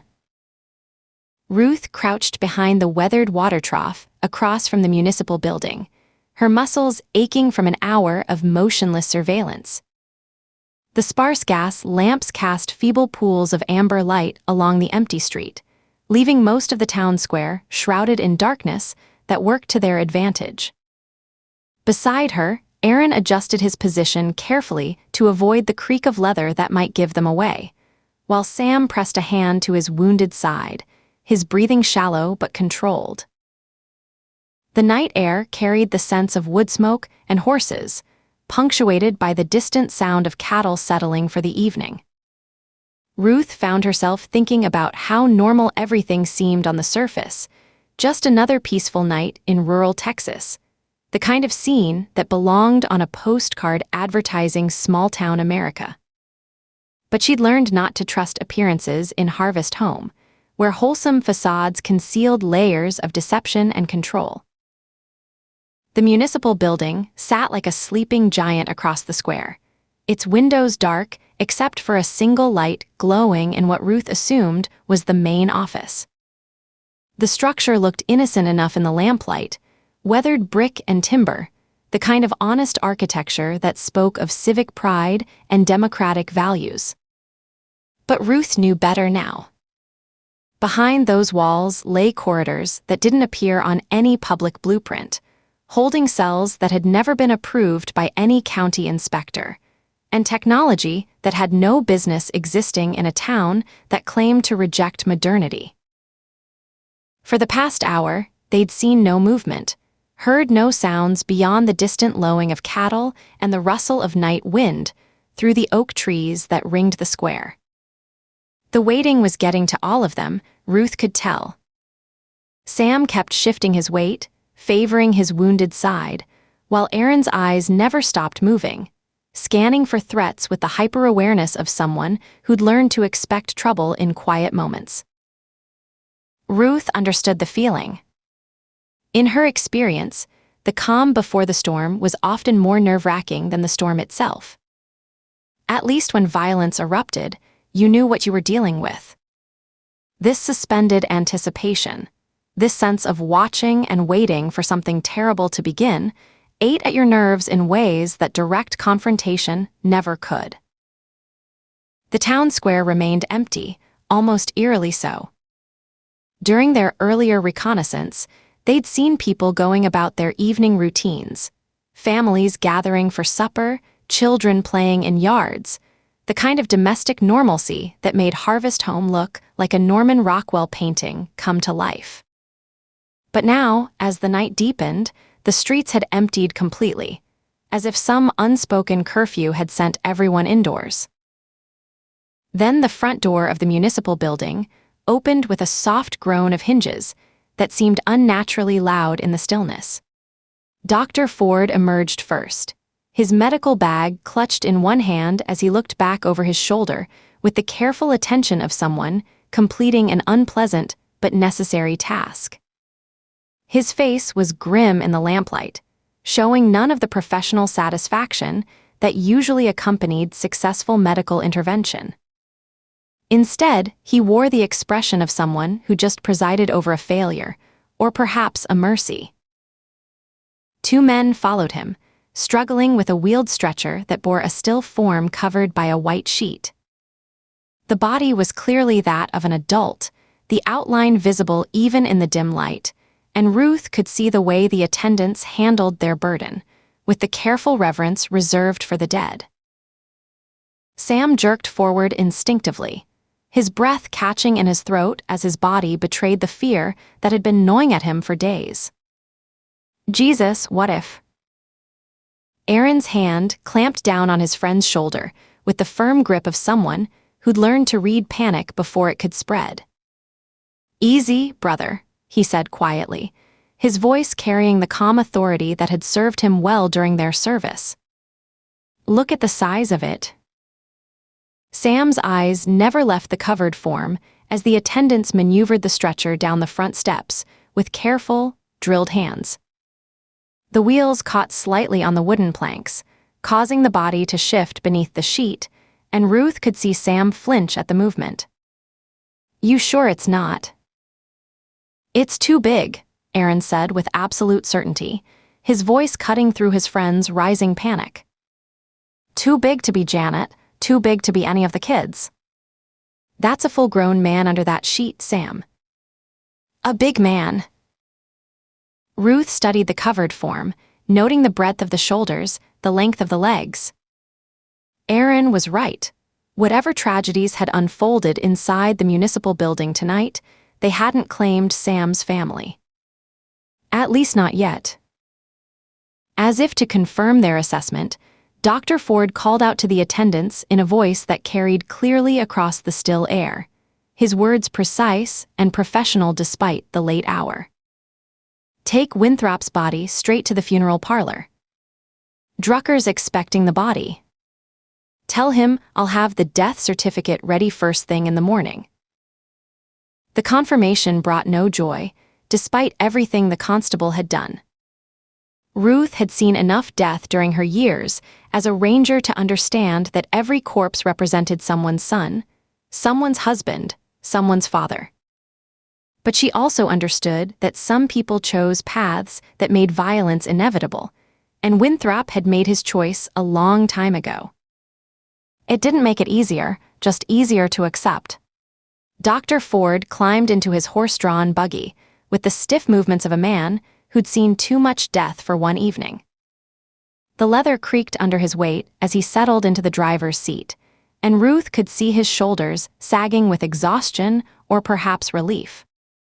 He snapped the reins, sending his horse into a steady trot toward the residential section of town, where doctors still made house calls and medicine was practiced with herbs and prayer rather than antibiotics and surgery. The 2 attendants were left alone with their grim cargo, but they didn't remain isolated for long. A 3rd man emerged from what looked like a stable or livery, leading a draft horse already hitched to a simple wooden wagon. Even in the dim light, Ruth could see this was working equipment rather than decorative transportation, the kind of sturdy, practical vehicle used for hauling heavy loads over rough terrain. About time, Jaeger, one of the attendants said as they began the careful process of transferring the stretcher to the wagon bed. This ain't exactly light cargo, and we've been standing here holding up a dead man for 10 minutes. The man called Jaeger spat a stream of tobacco juice into the dust beside his boots, the gesture carrying more irritation than politeness. "Don't blame me for the delay," he said, his voice rough with the kind of exhaustion that came from too many late nights and not enough rest. "Counsel's got all my best horses out there chasing shadows in the dark. Been gone 3 hours now, and I'm starting to worry they're riding them too hard." "What do you mean?" the second attendant asked, helping to secure the stretcher with rope that had seen years of similar use. Jaeger worked his jaw, considering his words carefully before speaking. In a town like Harvest Home, Ruth realized, even casual conversation could be dangerous if it reached the wrong ears. "Horses ain't meant for night work like this," he said finally. "Sure, they can do it when they have to, but pushing them hard in the dark, over rough ground they can't see properly. That's how you end up with broken legs and dead animals." "Ain't much choice, though," the first attendant replied, his voice carrying the weary acceptance of someone who'd learned not to question authority. "Can't expect a posse to run down fugitives on foot, especially when the bastards are mounted and know the terrain." Ruth felt a chill at the casual way they discussed the manhunt, as if hunting human beings were just another routine task like repairing fences or harvesting crops.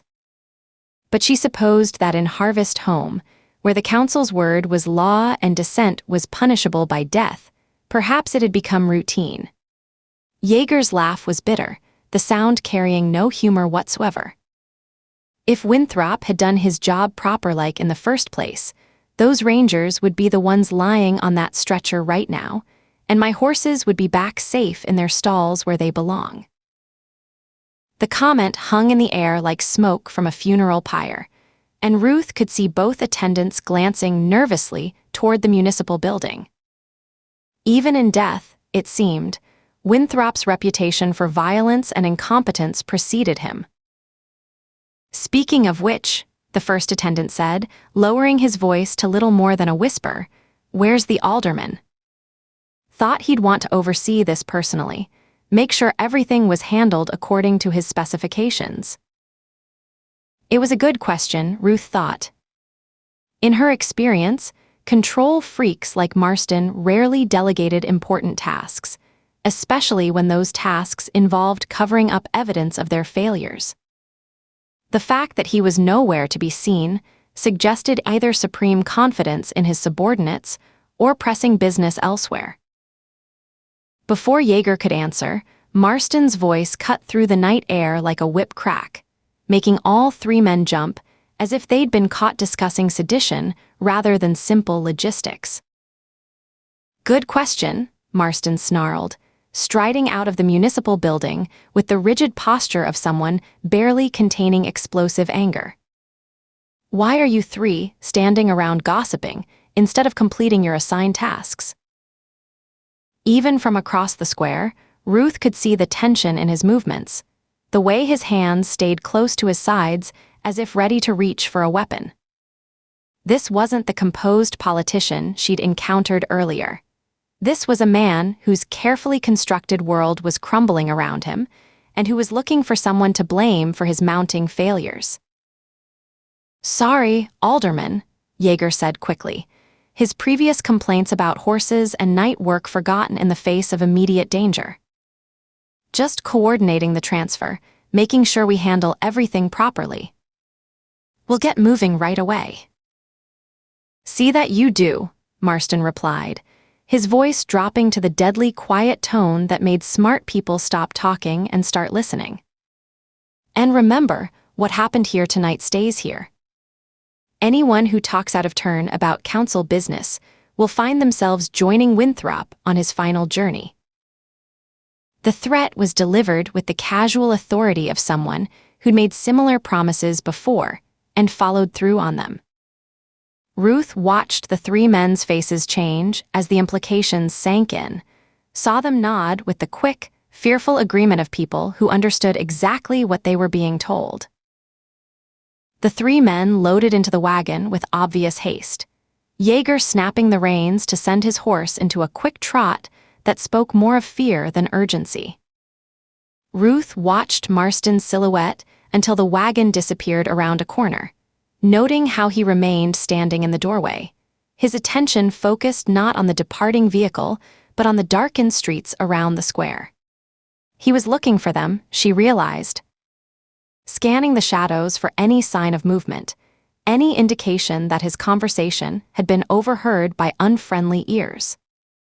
For a long moment, his gaze seemed to linger on their hiding spot, and Ruth felt her heart rate spike with the primitive fear of prey being studied by a predator. Then Marston turned and walked in the opposite direction from the departed wagon, heading behind the municipal building toward the tree line that marked the edge of the developed town. His movements were purposeful, determined, carrying none of the casual stroll of someone taking an evening walk. "Should we follow him?" Aaron whispered, his voice barely audible even at close range. Ruth considered it, weighing their options with the careful calculation of someone who'd learned that split-second decisions could mean the difference between life and death. Following Marston might give them valuable intelligence about his plans, his resources, his destination. But it would also expose them to discovery in terrain he knew better than they did, under conditions that favored the hunter rather than the hunted. "Too risky," she said finally. "He knows this terrain better than we do, and if he spots us..." She let the sentence trail off, but the implications were clear enough. Getting caught now would doom not only their mission, but Sam's family as well. They waited in tense silence, watching the spot where Marston had disappeared into the woods like a malevolent spirit returning to his natural habitat. Ruth found herself counting heartbeats, measuring time by the rhythm of her own pulse as the minutes stretched into what felt like hours. Then, after what felt like an eternity, but was probably only 10 or 15 minutes, they heard it, the distinctive sound of an engine starting somewhere in the woods beyond the municipal building. Not the clip-clap of horses or the creak of wagon wheels, but the low rumble of a modern vehicle with a well-tuned motor and recent maintenance. Aaron and Ruth exchanged glances that carried volumes of unspoken communication. In a town that claimed to have rejected the corrupting influence of modern technology, the sound of an internal combustion engine was as out of place as a gunshot in a library. "Interesting," Aaron murmured, his voice carrying the dry understatement that soldiers used when discussing enemy capabilities they hadn't previously suspected. The engine noise grew louder for a moment, then began to fade as the vehicle drove away through the woods along what must have been a hidden road or path. Ruth tried to track the sound, estimating direction and distance, but the acoustic properties of the forest made it difficult to pinpoint the vehicle's exact route. When the last echoes of the engine had faded into the general nighttime ambience of insects and settling livestock, Ruth turned her attention back to the municipal building. All the windows were now dark, and she could see no signs of movement in the doorways or around the perimeter. "Looks like we're clear," she said, rising from her crouch. "Time to see what secrets they're hiding in there." Chapter 17. Ruth pressed herself against the warm earth atop the hill, Aaron's binoculars pressed to her face. The binoculars were still warm from Aaron's hands when he passed them to her, his fingers brushing against hers in that casual intimacy they'd developed over years of partnership. The municipal building looked deceptively calm in the moonlight, weathered brick and timber construction, the kind of solid, unpretentious architecture that spoke of small-town values and community pride. But after everything they'd witnessed in Harvest Home, Ruth knew how deceptive appearances could be. The most dangerous predators were those that blended perfectly with their surroundings. And based on everything they had seen and what Sam had told them, this building was the lair of the biggest predator in town. She studied the building's dark windows, the empty wooden steps, the carefully maintained facade that concealed whatever waited inside. Somewhere beneath that innocent exterior, Janet Tryon and her children were being held against their will, and time was running out for at least one of them, poor Thomas, who needed medical help urgently. Anything. Aaron's voice was barely above a whisper, his breath warm against her ear. No movement, she replied, lowering the binoculars. But that doesn't mean we're clear. Sam shifted beside them, his face tight with pain and exhaustion. The former Marine had pushed himself beyond normal human endurance these past few days, surviving on determination and the desperate need to save his family. Ruth had seen that look before, in the eyes of parents whose children were in danger. It was a powerful motivation. Her heart went out to him. "We go in through the back," Sam said, his voice rough with fatigue and urgency. "Workshop entrance. I still have the key." "If they haven't changed the locks," Aaron pointed out.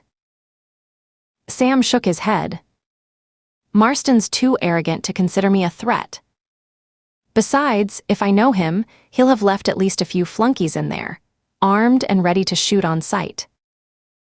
Ruth nodded, calculating angles and approaches.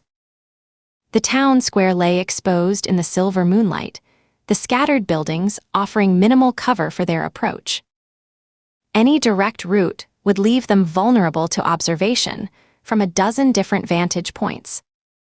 The town center seemed quiet and deserted, but they had no way of knowing for sure. "We circle wide," she decided, already mapping the path in her mind. "Use the tree line for cover until we're behind the livery stable, then move between buildings until we reach the rear of the municipal building." Aaron's nod was almost imperceptible, the quiet acknowledgement of partners who trusted each other's judgment implicitly. "Sam, you good to move?" Sam's smile was grim, more grimace than expression of pleasure. "Been worse places with worse wounds, brother." "I'll keep up." They descended the hill in silence, using the deepening shadows to mask their movement. Ruth felt the familiar calm settling over her, that peculiar stillness of mind that came in moments of greatest danger.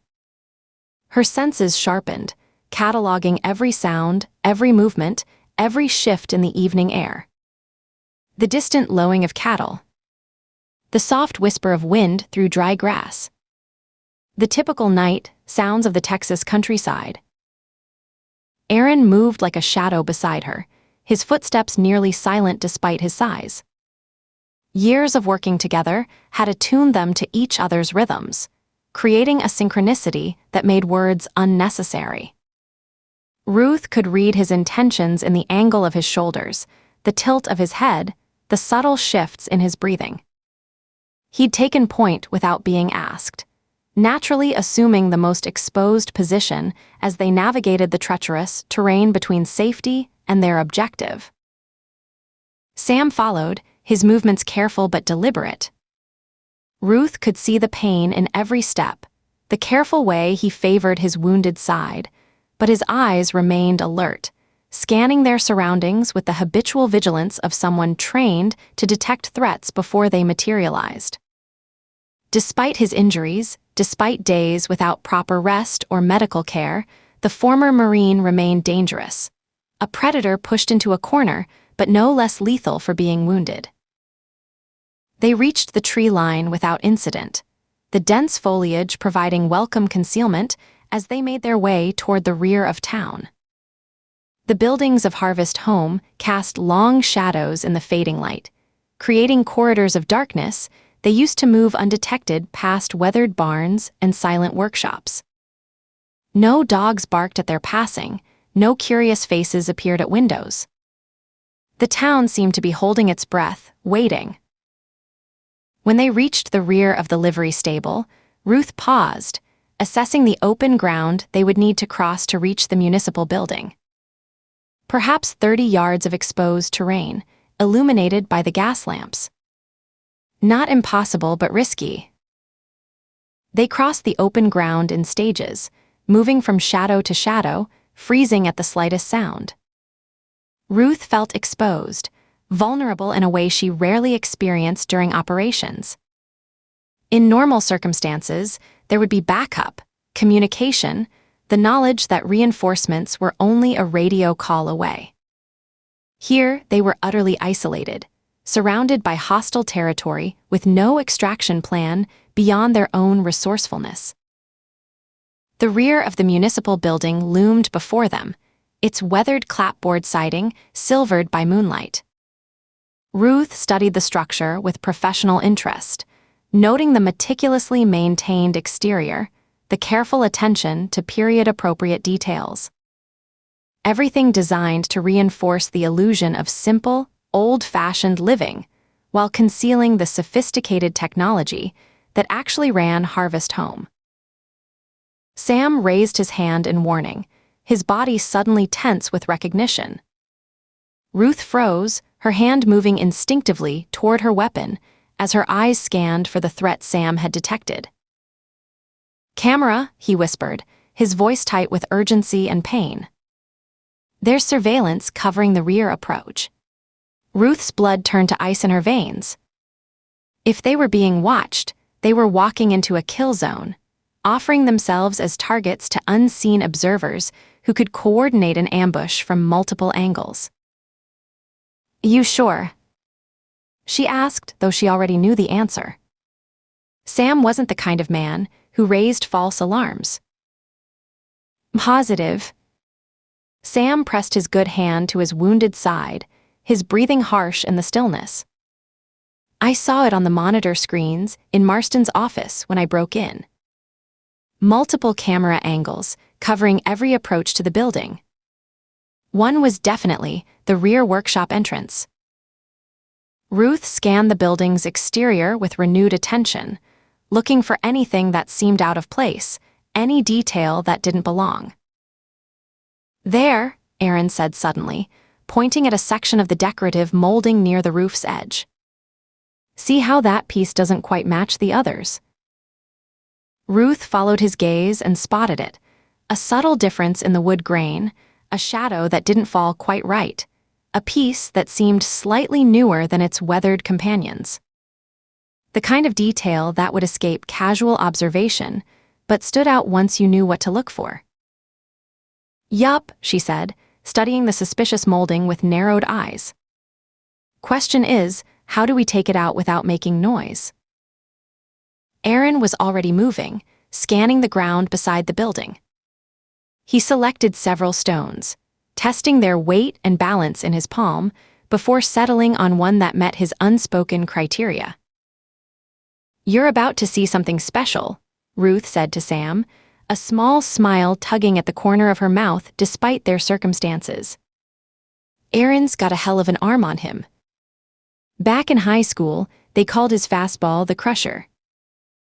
"Crusher, huh?"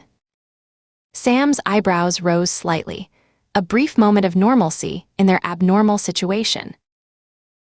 "Kids stepped into the box against him one day," Ruth continued, the memory bringing unexpected warmth to her voice.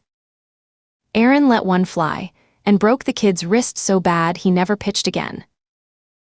"Just the one time," Aaron said mildly, weighing the stone in his hand with the careful assessment of someone selecting the perfect tool for a difficult job. "It was an accident," he added.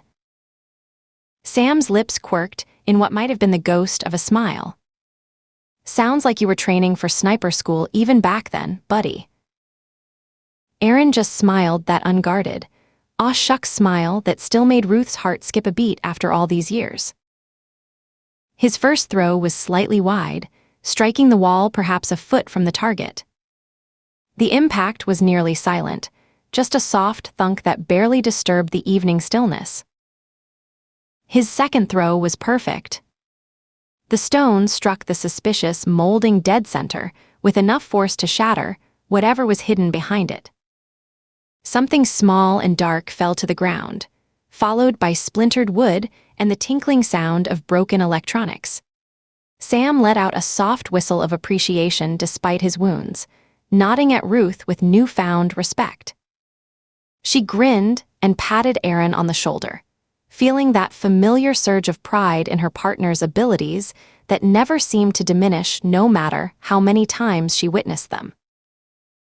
They crept over to examine the remains of what had indeed been a surveillance camera, now rendered useless by Aaron's precise throw. Ruth crouched beside the fragments, studying the sophisticated gizmo. "Military grade," she said quietly, grinding the largest remaining piece under her boot until it was nothing but electronic confetti. "Professional surveillance equipment, not the kind of thing you pick up at the local hardware store." "Nice throw, Crusher," Sam said, offering Aaron his first genuine smile since they'd found him bleeding and desperate in the woods.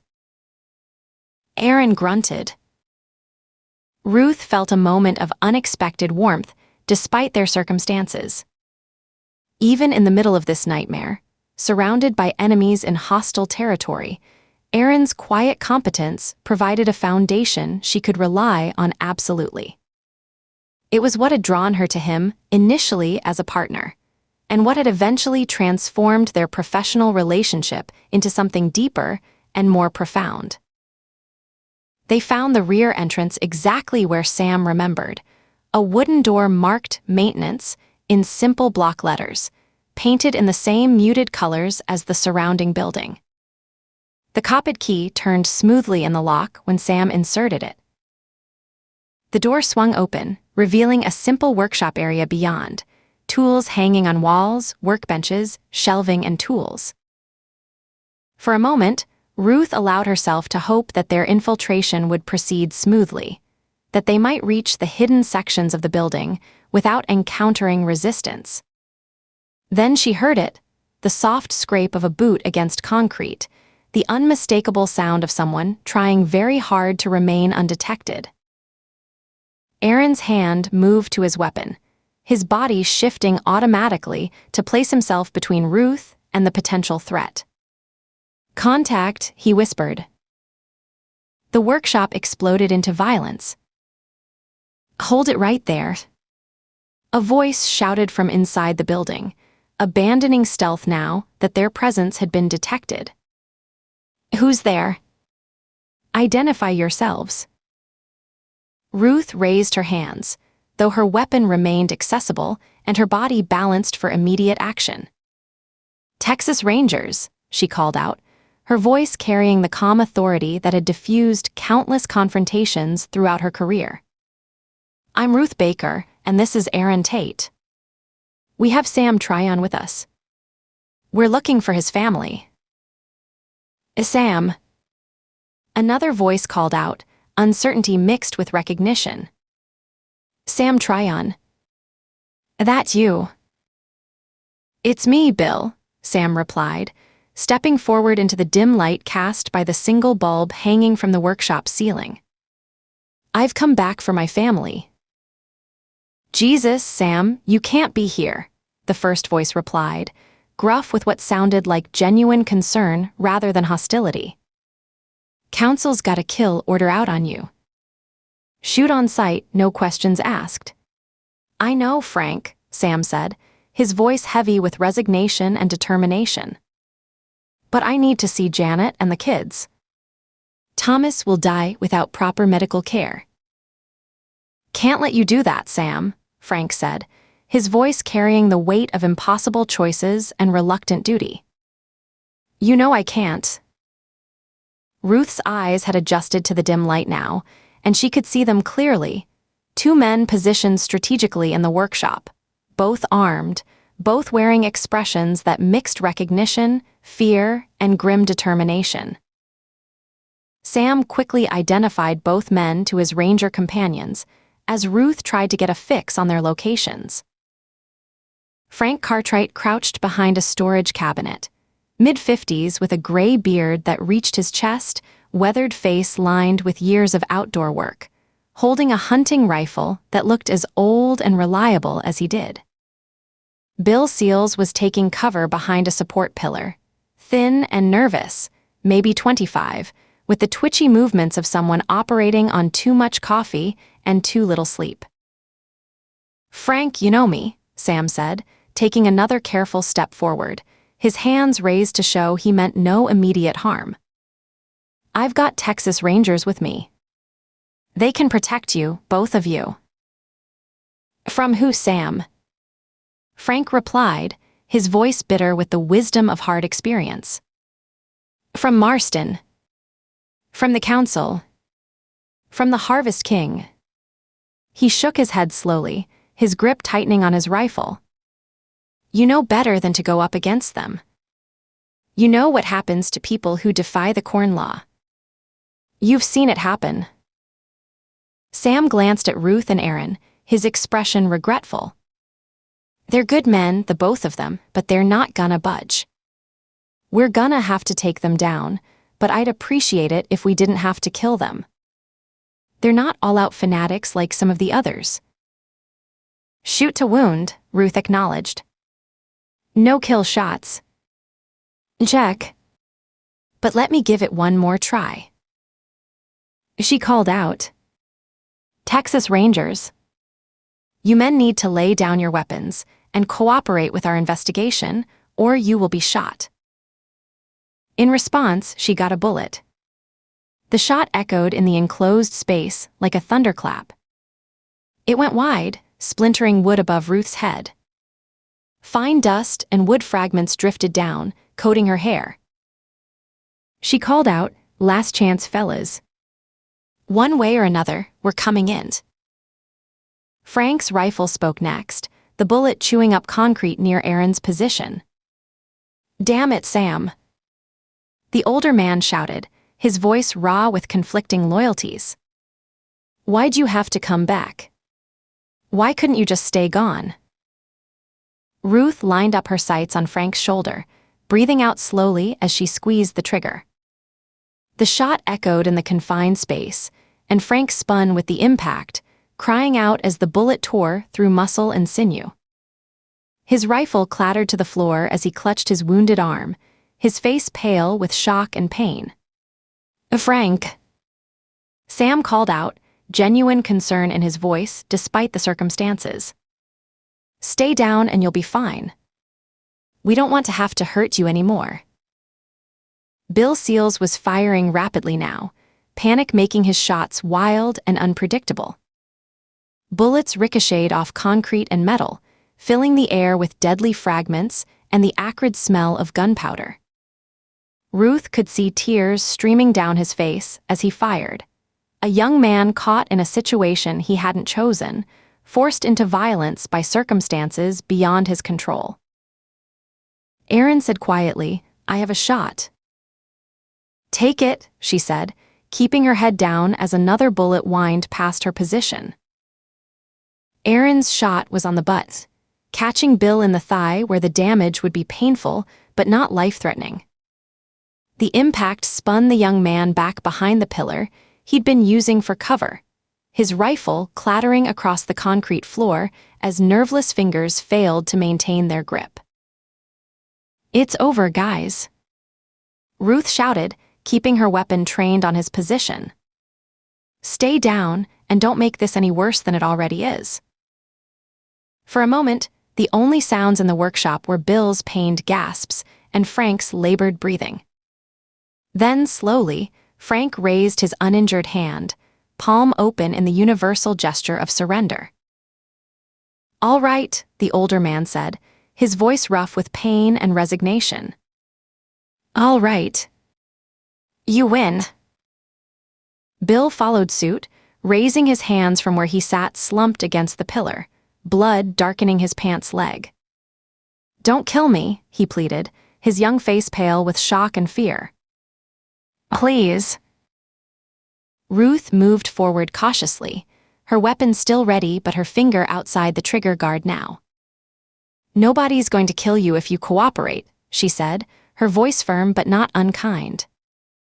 "We're not here to hurt anyone. We just want to find Sam's family." "You're making a mistake," Frank said as Ruth approached to check his wound. "Whatever you think you know about Harvest Home, whatever Sam's told you, It's not the whole story. Not even close. Ruth knelt beside Frank, examining his shoulder. The bullet had torn through flesh but missed bone and major blood vessels, painful but not life-threatening.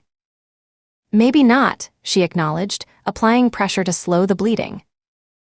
Aaron had delivered. But a family is being held against their will, and a child needs medical attention. That's enough of the story for me. What happens now, Ranger? Bill asked, his voice trembling slightly as Aaron checked his leg wound. You shoot us, then what? You think the council will just let you walk out of here with the Tryons? That's not how things work in Harvest Home. You don't understand. There's a higher law that governs us in this valley. Aaron, check the first aid supplies in those cabinets, Ruth said, pointing toward the storage area along the far wall. These men need their wounds bandaged before we move on. They worked quickly, using supplies they found in the workshop's first aid kit to bandage the worst of the wounds. That will have to do, she said, rising. Sam, you said there was a hidden entrance somewhere in this workshop. Sam led them past the wounded men toward the storage closet at the rear of the workshop, his movements careful despite the obvious pain that clouded his features with each step. The hidden panel was exactly where he'd said it would be. The panel swung open silently, revealing a narrow hallway. Sam led them down the hall and through a door. Ruth followed him in, and it was like stepping out of the past and back into the future. High-tech computers and laptops, surveillance monitors glowing with feeds from around the town, a copier, 3D printer, coffee machine, all the comforts of the modern age that the rest of Harvest Home lacked. Outside, Harvest Home maintained its illusion of simple living and rejection of modern technology. Here, hidden beneath the surface, was equipment that rivaled anything Ruth had seen in federal law enforcement facilities. The computers were top-of-the-line models, the surveillance system cutting edge. Motherlode, Aaron breathed, taking it all in. This is serious money, serious organization. Told you, Sam said grimly, moving to one of the computer terminals. I tried to explain it in my message, but I knew you'd have to see it to believe it. This place, whatever it is, goes way beyond Harvest Home. Ruth started looking for a way to contact Ben or anyone else who might be able to provide backup once they located the Tryon family.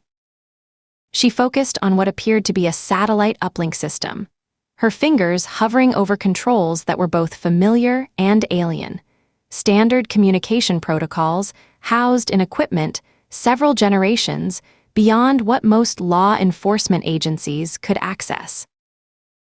There was no sign of any landline phone, which made sense if the town had never been connected to begin with.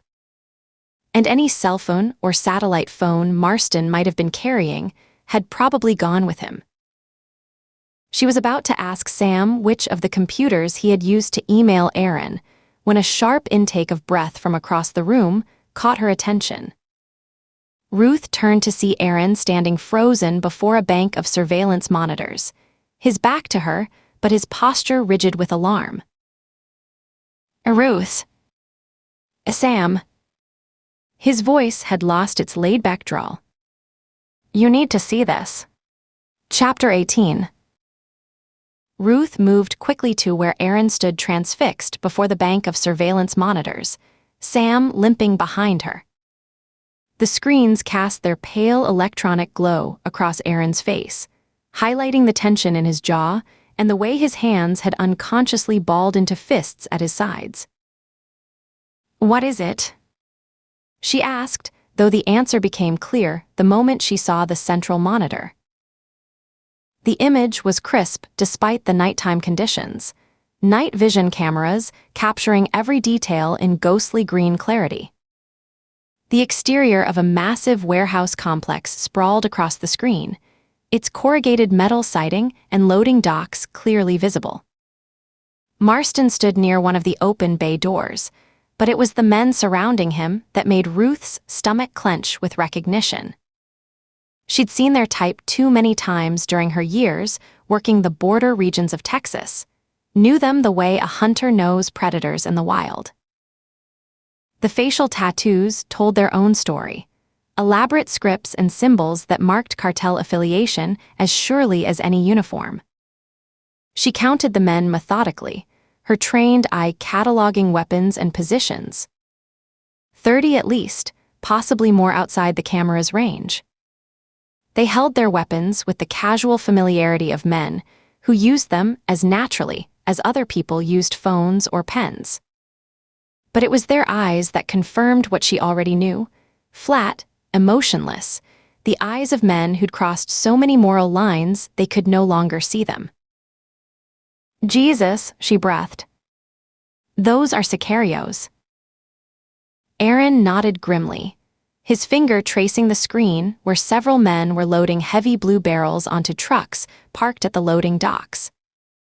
The containers looked industrial, marked with identification numbers but no obvious labeling.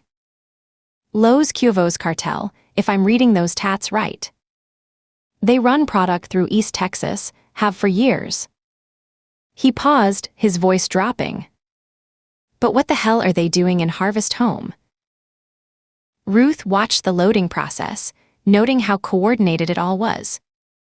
2 men to lift, 1 to guide, another keeping watch. They'd done this before, many times. This wasn't some improvised operation thrown together in desperation. This was routine, as regular as clockwork. "Sam, do you recognize this place?" Ruth asked, pointing at the warehouse structure on the monitor. "Where is this?" Sam leaned between them, squinting at the monitor despite the pain that movement clearly caused him.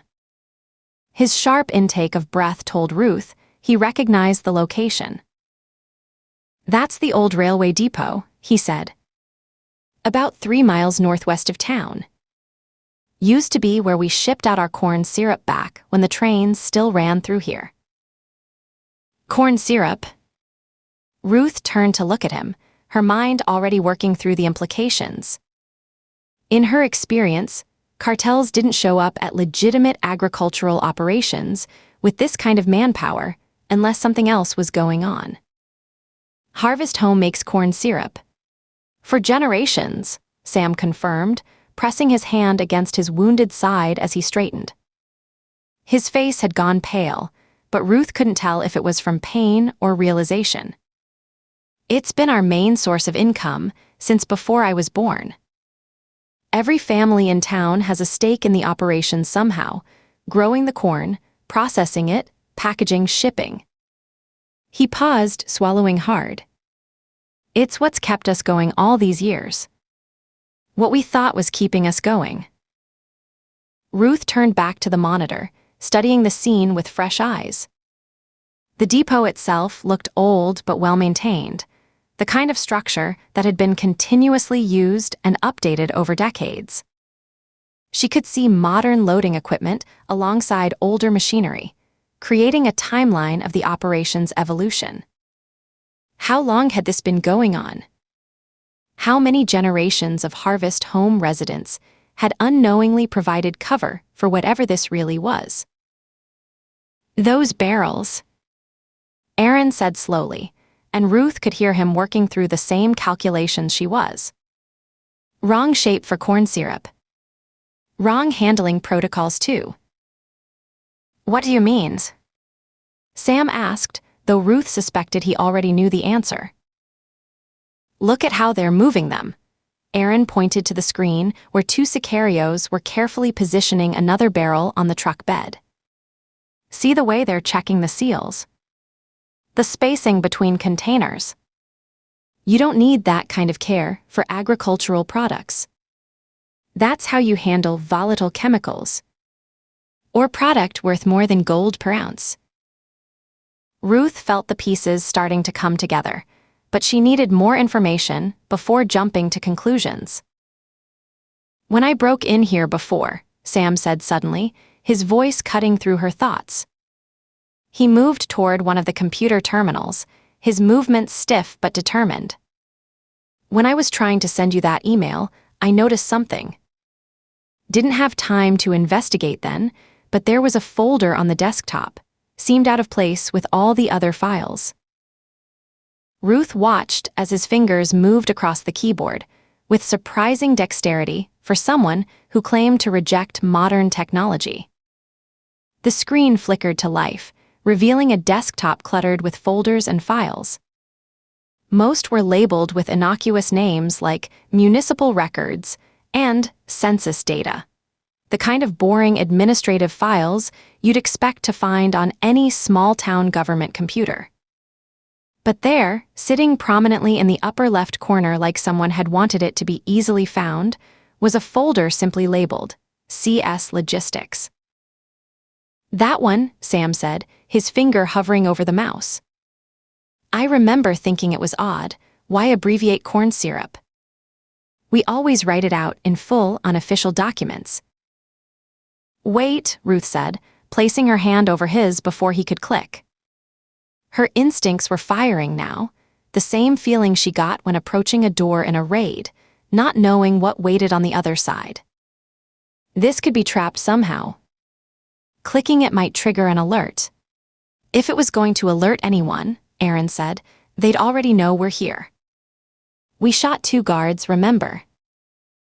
It was a fair point. Ruth removed her hand, nodding for Sam to continue.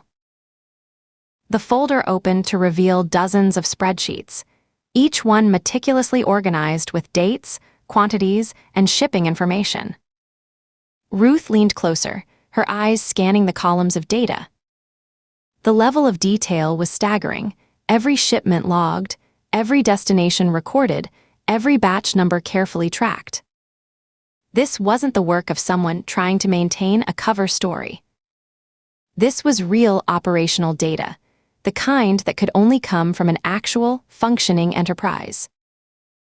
"Incoming shipments," she read aloud, her finger tracing down the screen. "Corn syrup batch 447A, 500 units, received from Facility North." She paused, something nagging at her about the terminology. "Sam, how do you usually measure corn syrup for shipping?"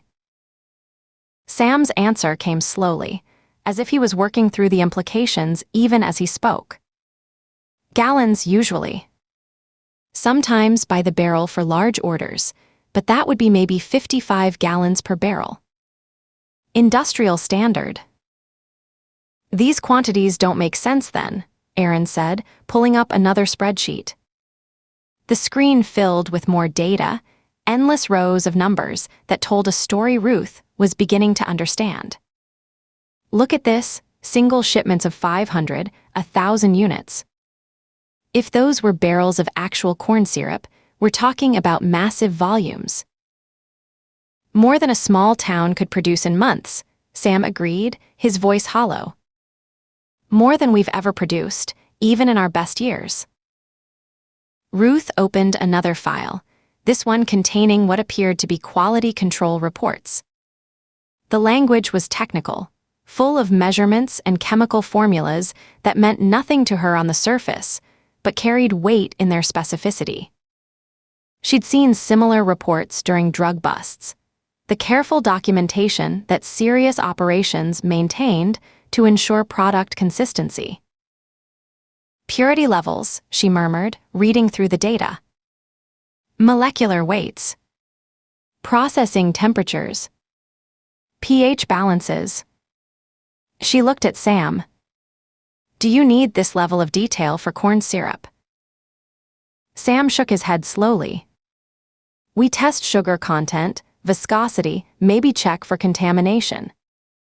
Nothing like this. This is..." He trailed off, unable or unwilling to complete the thought. "This is pharmaceutical-grade quality control," Aaron finished for him. "The kind of documentation you keep when your product kills people if you get it wrong."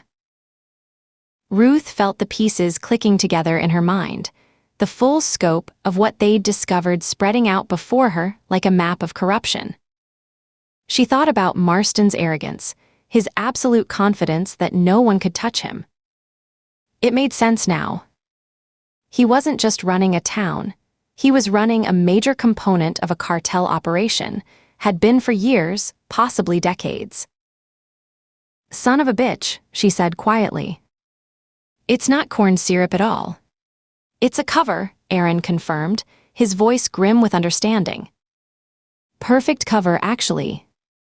Legitimate agricultural operation on the surface, complete with all the proper paperwork and tax records. Hell, they probably do make some actual corn syrup, just to maintain the facade. But underneath," Sam said, the words coming out barely above a whisper.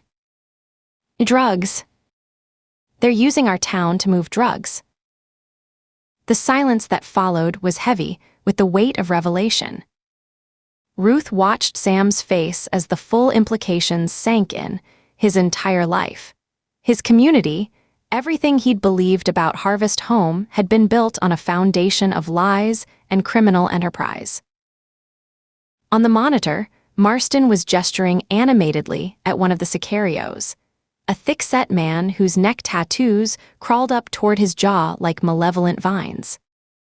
Even without audio, Ruth could read the tension in their body language, Marston's barely controlled fury meeting the sicario's studied indifference. Whatever their relationship, it wasn't one of equals. Marston might run Harvest Home, but these men answered to someone else, someone with real power. "That's Jimenez," Aaron said, pointing at the tattooed man. "I recognize him from the gang unit bulletins. Lieutenant in Los Cuervos. Wanted for at least a dozen murders in Texas alone." He paused, letting that sink in. If he's here, if he's taking orders from Marston, or giving them, then this isn't some small-time operation. "Harvest Home isn't just hiding a drug operation," Ruth said, the words tasting bitter in her mouth. "It is the drug operation. The whole town is camouflage." She pulled up another file, this one containing shipping routes marked on a map of Texas and surrounding states. Red lines traced paths from Harvest Home to cities across the region: Dallas, Houston, Oklahoma City, Little Rock. The network was extensive, reaching from the Mexican border all the way up through the heartland. Harvest Home sat at the center like a spider in its web, the perfect distribution point for product moving north and east from the border.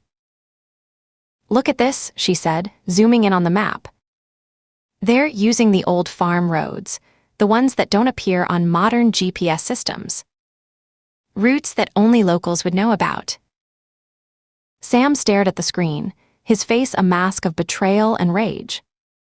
"All these years," he said, his voice thick with emotion. "All this time we thought we were preserving something pure, something worth protecting from the outside world. We gave up everything, electricity, phones, connection to the modern world, because we believed we were keeping our community safe from corruption." His laugh was bitter, broken. "We were just camouflage for drug runners. Our whole lives, our traditions, our faith, all of it just window dressing for criminals." Ruth thought about Martha Kellerman's father, hanged for possessing a Bible. Jacob, shot down for showing basic human kindness. All of them victims of a system designed not to preserve traditional values, but to maintain operational security for a criminal enterprise. "This is why they took your family," she said to Sam, the final pieces clicking into place. "You didn't just violate their precious, sacred laws. You stumbled onto their real secret. The council isn't protecting Harvest Home from corruption, they're protecting their operation from discovery." "The time of sacrifice," Sam said suddenly, his face going even paler. "Oh God, that's when they move the big shipments, isn't it?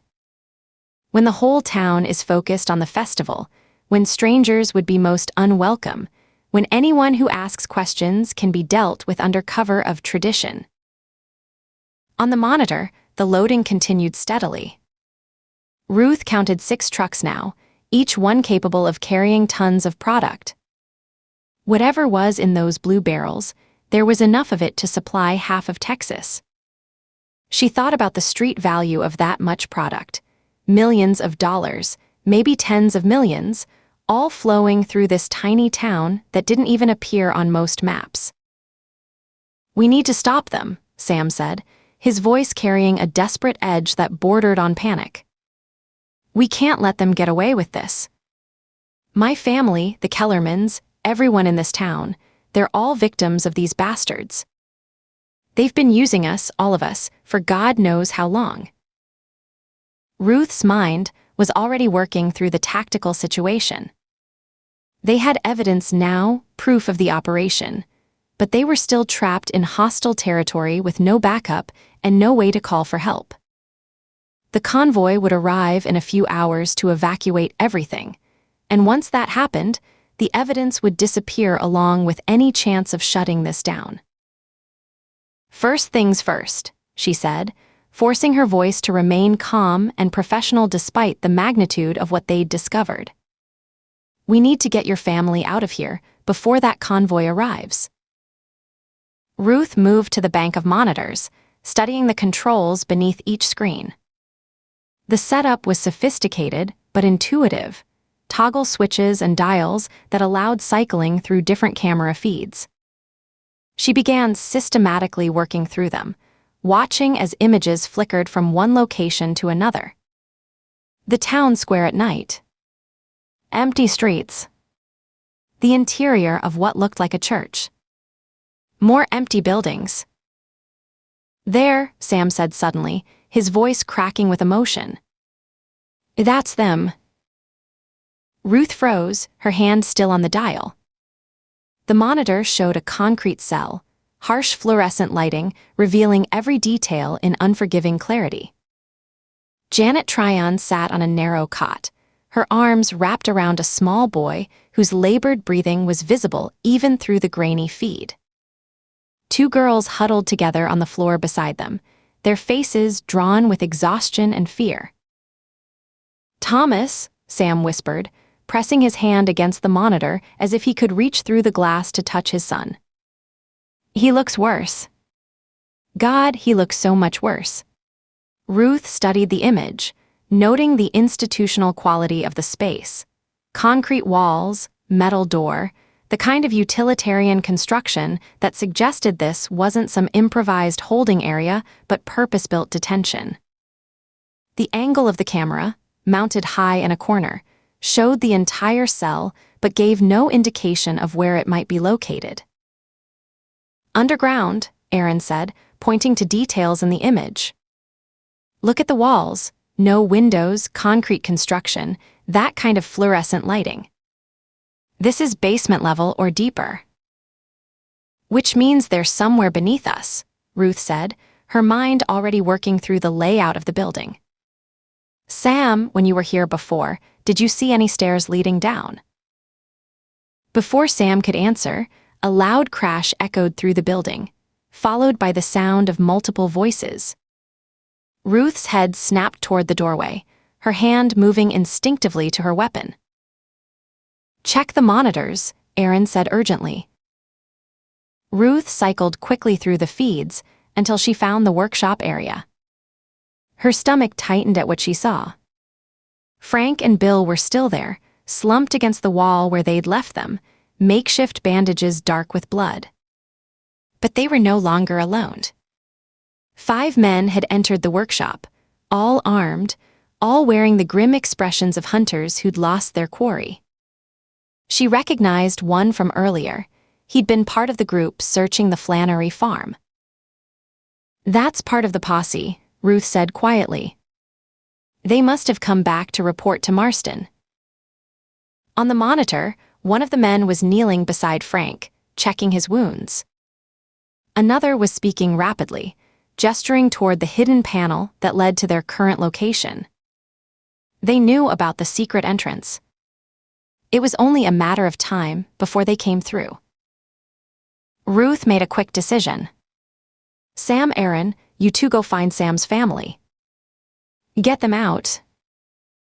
"Ruth," Aaron started, but she cut him off. "Those men out there might shoot you on sight, especially Sam." "But me." She straightened her shoulders. "I'm still a Texas Ranger." That might give them pause, make them think twice before opening fire. Aaron's jaw tightened. "Or they might not care about your badge at all." "I'll handle it," Ruth said with more confidence than she felt. "You two get to those cells. Find Sam's family and get them out of here." Aaron stared at her for a long moment, and Ruth could see the conflict in his eyes, the desire to protect her warring with the knowledge that she was right. Sam needed backup to rescue his family, and Ruth had the best chance of buying them time. Finally, Aaron gave a single nod. No words, no protests.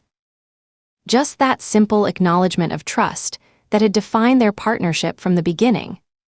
Ruth watched them disappear deeper into the hidden section of the building, searching for stairs that had to exist somewhere. Then she turned and walked back down the modern electric-lit hallway toward the old part of the building. Her footsteps echoed off the walls, steady and deliberate. She could hear voices growing louder as she approached the workshop, the sounds of men preparing for violence. She paused halfway down the corridor, her hand resting on the grip of her weapon, and took a moment to consider what she was about to do. 5 armed men, maybe more, all of them primed for violence and looking for someone to blame for their wounded comrades. Walking out there unarmed would be inviting disaster. But she'd stood at this crossroads before, faced down armed suspects, and walked into situations where violence seemed inevitable. Each time, she'd made the same calculation. Sometimes the badge carried more weight than the gun. Sometimes showing vulnerability was the strongest position you could take. It was a gamble, always, but in her experience, men prepared for violence often hesitated when confronted with someone who refused to meet them on those terms. She could go in shooting, but that would guarantee bloodshed. Or she could trust in the authority of her position, the power of her voice, and her ability to read a situation. Ruth slid her weapon into its holster, feeling the familiar weight settle against her hip, and continued forward. She stopped just before the entrance to the workshop, took a deep breath, and called out in her clearest, most authoritative voice. "This is Ruth Baker. I just want to talk." Chapter 19. The men burst through like wolves scenting blood, their weapons raised and tracking toward Ruth's voice. She stood perfectly still in the corridor, her hands visible at her sides, making no sudden movements that might trigger the violence she could see coiled in their bodies like springs wound too tight. "It's one of the outsiders," the first man shouted, a wiry fellow in his 40s with sun-weathered skin and nervous eyes. Ruth remembered seeing him at the Flannery farm, Dale something, one of the men who'd overturned the egg crates with particular enthusiasm. "Hands where we can see them." This from a younger man, maybe 25, with dirty blonde hair and the kind of jumpy energy that made Ruth's nerves sing with caution. His rifle barrel wavered slightly, adrenaline making his aim unsteady. Ruth slowly raised her empty hands, palms out, showing them she posed no immediate threat. She said calmly, "I told you, I just want to talk." "The hell you do," growled a third man, older and heavier, with a graying beard that reached his chest. This had to be Hank Brewster. She'd heard his name mentioned during their surveillance. He'd been part of the original posse that had ridden out with Winthrop. "You shot Frank and Bill. We saw them bleeding out there." "They're alive," Ruth said evenly. "Wounded but alive. We could have killed them. We didn't."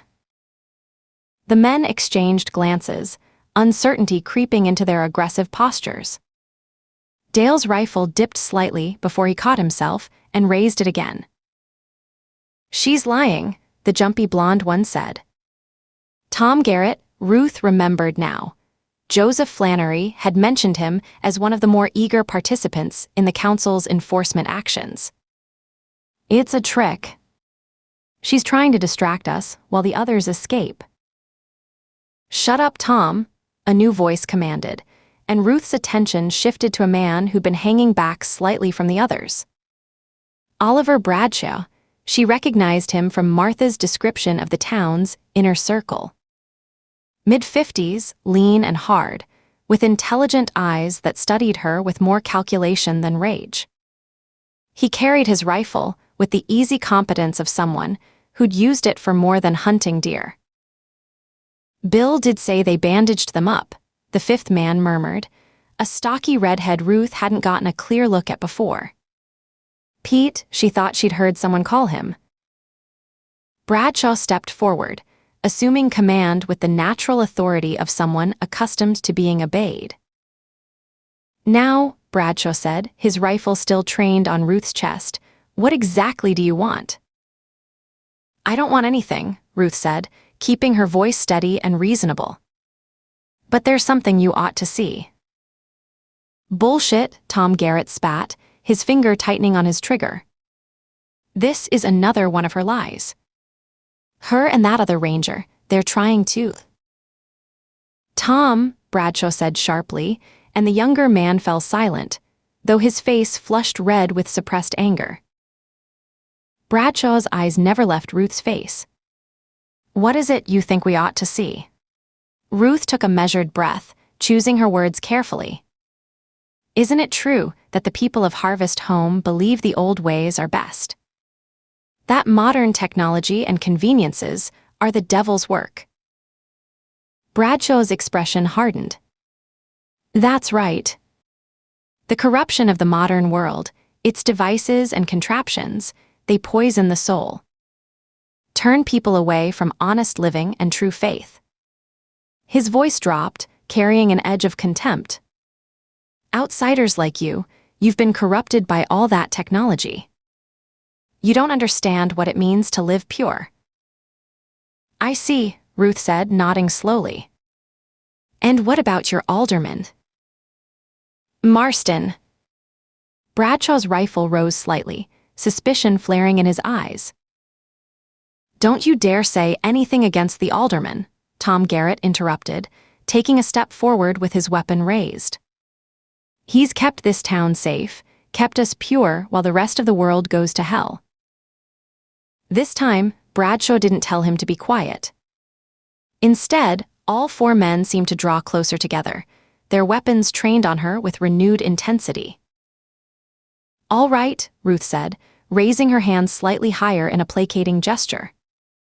"You know that Alderman Marston is in charge of this building and the town. Nothing happens here without his consent or knowledge. That's true, isn't it?" "Get to the point, woman," Bradshaw said impatiently, his finger moving to rest on his trigger.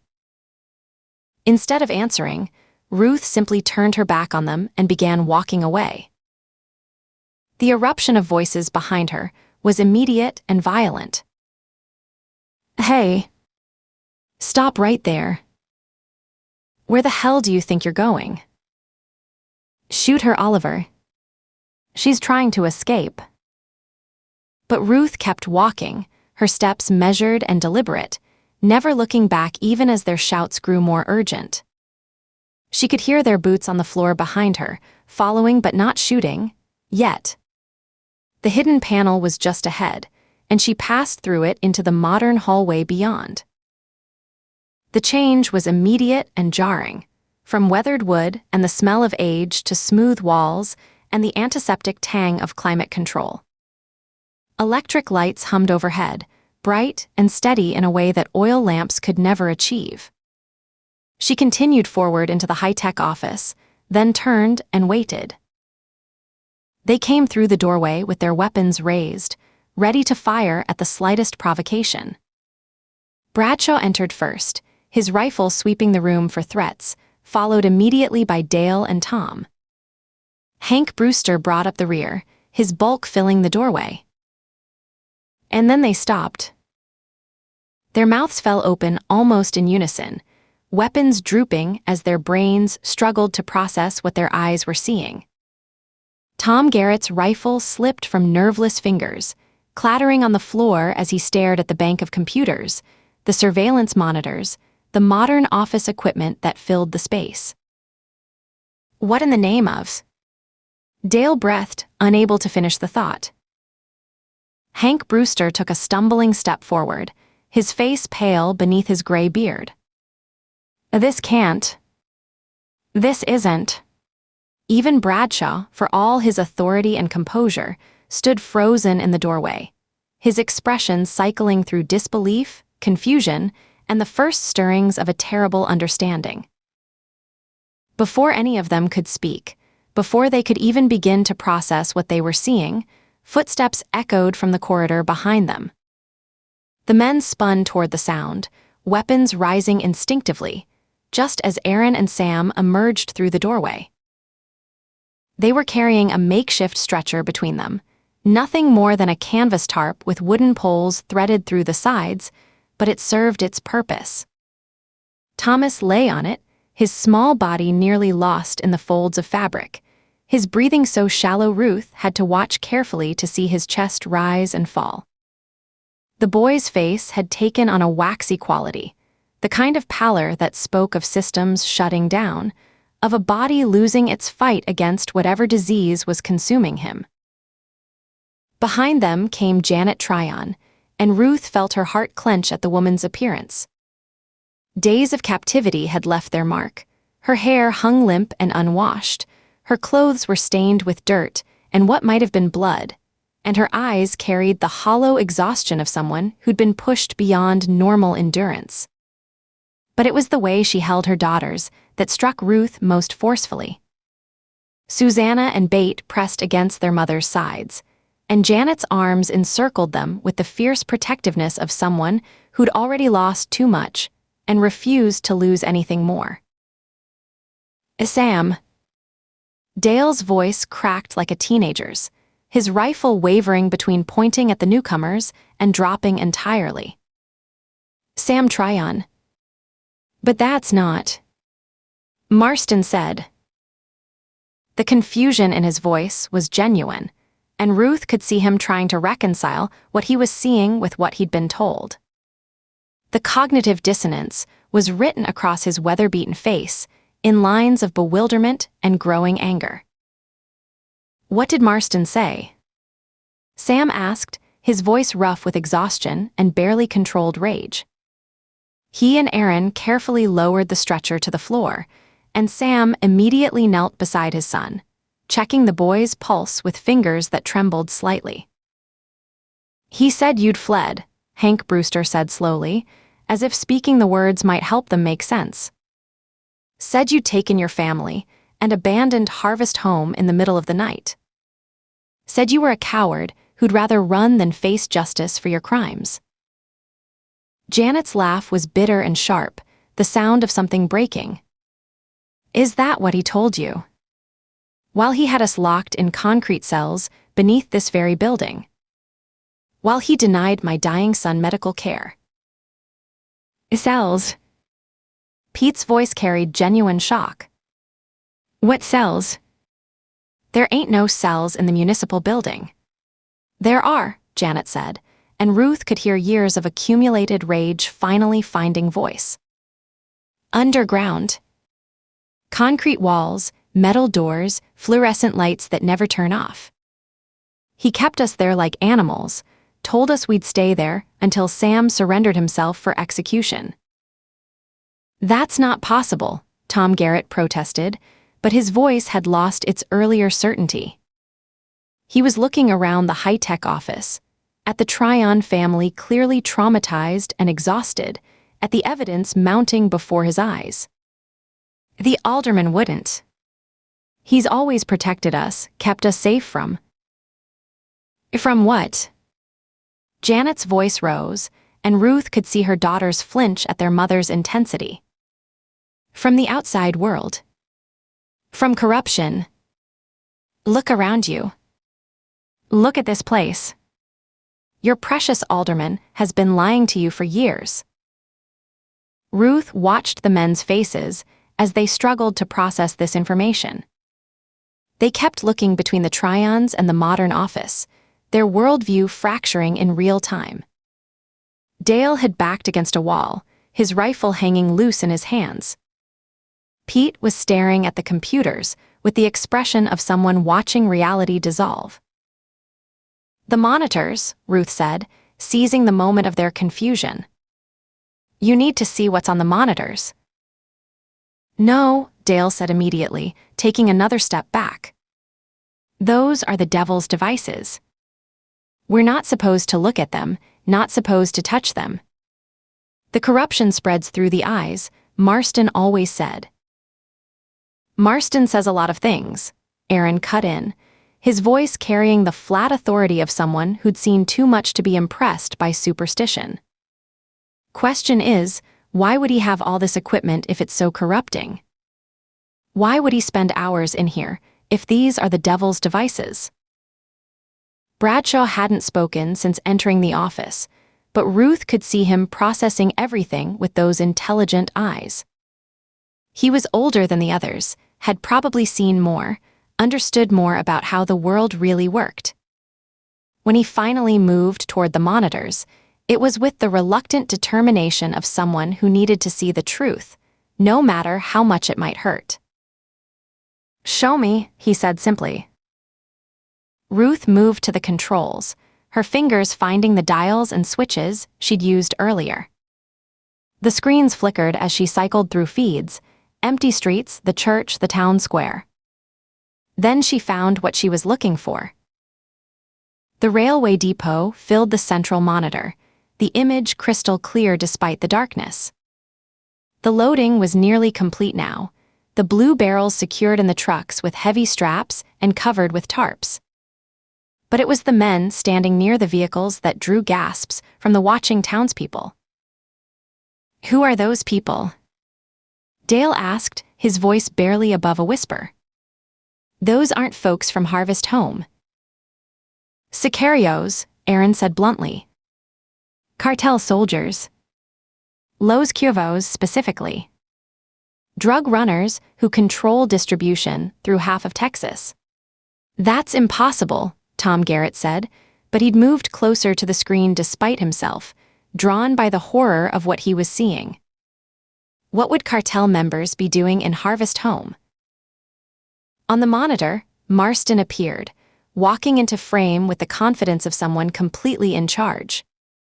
He was gesturing at one of the sicarios, a thick-set man whose neck tattoos crawled up toward his jaw like poisonous vines. Even without audio, Ruth could read the body language. Marston was giving orders, and the cartel soldiers were listening. That's the alderman, Pete breathed, stating the obvious as if saying it might make it less real. That's Marston talking to those criminals. They're loading something, Bradshaw said, his analytical mind already working through the implications. Those barrels. What's in them? We found records, Ruth said, pulling up the files they discovered earlier. Shipping manifests, quality control reports, distribution networks. All labeled as corn syrup, but the documentation doesn't match agricultural products. She showed them the spreadsheets, the chemical formulas, the purity measurements that meant nothing for corn syrup but everything for narcotics. The men crowded around, trying to understand documents that might as well have been written in a foreign language. We believe it's fentanyl, Aaron said. Raw fentanyl, possibly hidden inside actual corn syrup containers to fool any inspections. That one shipment you're seeing loaded right now. Street value in the millions. The silence that followed was profound. Ruth could practically hear worldviews shattering, decades of belief crumbling under the weight of evidence. But why? Dale asked, and there was something almost plaintive in his voice. Why would Marston do this? He's always preached about purity, about keeping corruption out of Harvest Home. Come on, Sam said suddenly, pushing himself to his feet with visible effort. There's something else you need to see. Ruth watched the group follow Sam down the corridor, their movements stiff and dazed, like people walking through a nightmare. She brought up the rear, keeping an eye on their weapons, though she doubted any of them were thinking about violence now. They were too shocked, too overwhelmed by the magnitude of what they were discovering. Sam led them to a door Ruth hadn't noticed before, set into the wall in a way that made it almost invisible unless you knew where to look. He produced a key, and Ruth wondered how many secrets Sam had discovered during his desperate attempt to save his family, and opened it. The room beyond was large for a closet, maybe 8 feet by 10, with high ceilings that disappeared into shadow. Sam fumbled along the wall until he found a switch, and harsh fluorescent light flooded the space. The costume hung on the far wall like something out of a nightmare. Ruth had seen many disturbing things during her years in law enforcement, but there was something particularly chilling about the Harvest King outfit. The robes were made of some dark material that seemed to absorb light rather than reflect it, creating the illusion of depth, of emptiness. The mask was carved from wood, painted in colors that had faded and cracked over the years, creating a visage that was somehow more terrifying for its age. The features were grotesque, elongated, twisted into an expression of hunger that could never be satisfied. But it was the sickle that drew the eye. The blade was massive, clearly sharpened to a killing edge, with a handle worn smooth by years of use. This wasn't a prop or a symbol. This was a weapon designed to harvest more than grain. The Harvest King, Hank Brewster whispered, and Ruth heard something break in his voice. The big man stumbled backward, his face draining of color. This is what we see during the time of sacrifice. Every year, Pete added, his voice hollow. Every year at the festival, when the Harvest King walks among us, when he chooses who will serve, who will sacrifice. Tom Garrett reached out with a shaking hand, his fingers stopping just short of the robes. This isn't real. It can't be real. The Harvest King is ancient, he's eternal, He's Marston, Sam said flatly, cutting through their denial with brutal simplicity. It's always been Marston wearing this costume. And before him, it was his father. And before that, his grandfather. Ruth watched understanding dawn on their faces, terrible, crushing understanding. Everything they'd believed, everything they'd sacrificed for, everything they'd feared and revered, reduced to a costume in a closet. 3 generations, Sam continued, his voice gaining strength from their shock. 3 generations of your sacred tradition, and it's all been one family putting on a show. Making you believe you needed them, making you afraid to question, to leave, to think for yourselves. Bradshaw moved deeper into the room, his observant eyes cataloging other details. The shelves along one wall held bottles of what looked like stage blood, the kind theaters used for dramatic effect. Smoke canisters that could create the illusion of supernatural fog. There was even a small speaker system, probably used to project the Harvest King's voice in ways that seemed otherworldly. Props, Bradshaw said, his voice carrying a bitterness that could have etched glass. Theater props. We've been living our entire lives according to the whims of a community theater production. They filed back to the office in silence, each man lost in his own thoughts, trying to reconcile decades of belief with the evidence of elaborate deception. Ruth could see them struggling, their faces cycling through denial, anger, bargaining, all the stages of grief for a worldview that was dying before their eyes. Back among the computers and monitors, Janet had managed to get Thomas to drink some water, though the boy barely seemed conscious. The sight of the dying child seemed to focus the men's attention, reminding them that this wasn't just about abstract betrayal. There were real victims here, real consequences to Marston's lies. "Those barrels at the depot," Ruth said, drawing their attention back to immediate concerns. "If they contain what we think they do, raw fentanyl, possibly mixed with actual corn syrup to maintain the cover story, that one shipment alone would be worth millions. Maybe tens of millions." She let that sink in, watching their faces as they processed the scope of what had been happening in their town. But Marston's always lived simply. Dale protested weakly, grasping for anything that might explain this away. Same house his family's always had, same old truck. He doesn't live like someone with millions of dollars. "Doesn't he?" Ruth asked. "Tell me, how often does Marston leave town?" The men exchanged glances. "He takes spiritual retreats," Bradshaw said slowly. "Goes to his cabin in the woods for meditation and prayer. Sometimes for weeks at a time." "Have any of you ever seen this cabin?" Aaron asked. The silence stretched, and Ruth could see the answer in their faces. None of them had. They'd simply accepted Marston's explanation, never questioning where he really went during those long absences. Ruth moved to the desk and began opening drawers. In the bottom drawer, beneath a stack of seemingly innocent municipal paperwork, she found what she was looking for. "Look at this," she said, spreading documents across the desktop. The first was a property deed for a mansion in Highland Park, one of Dallas's wealthiest neighborhoods.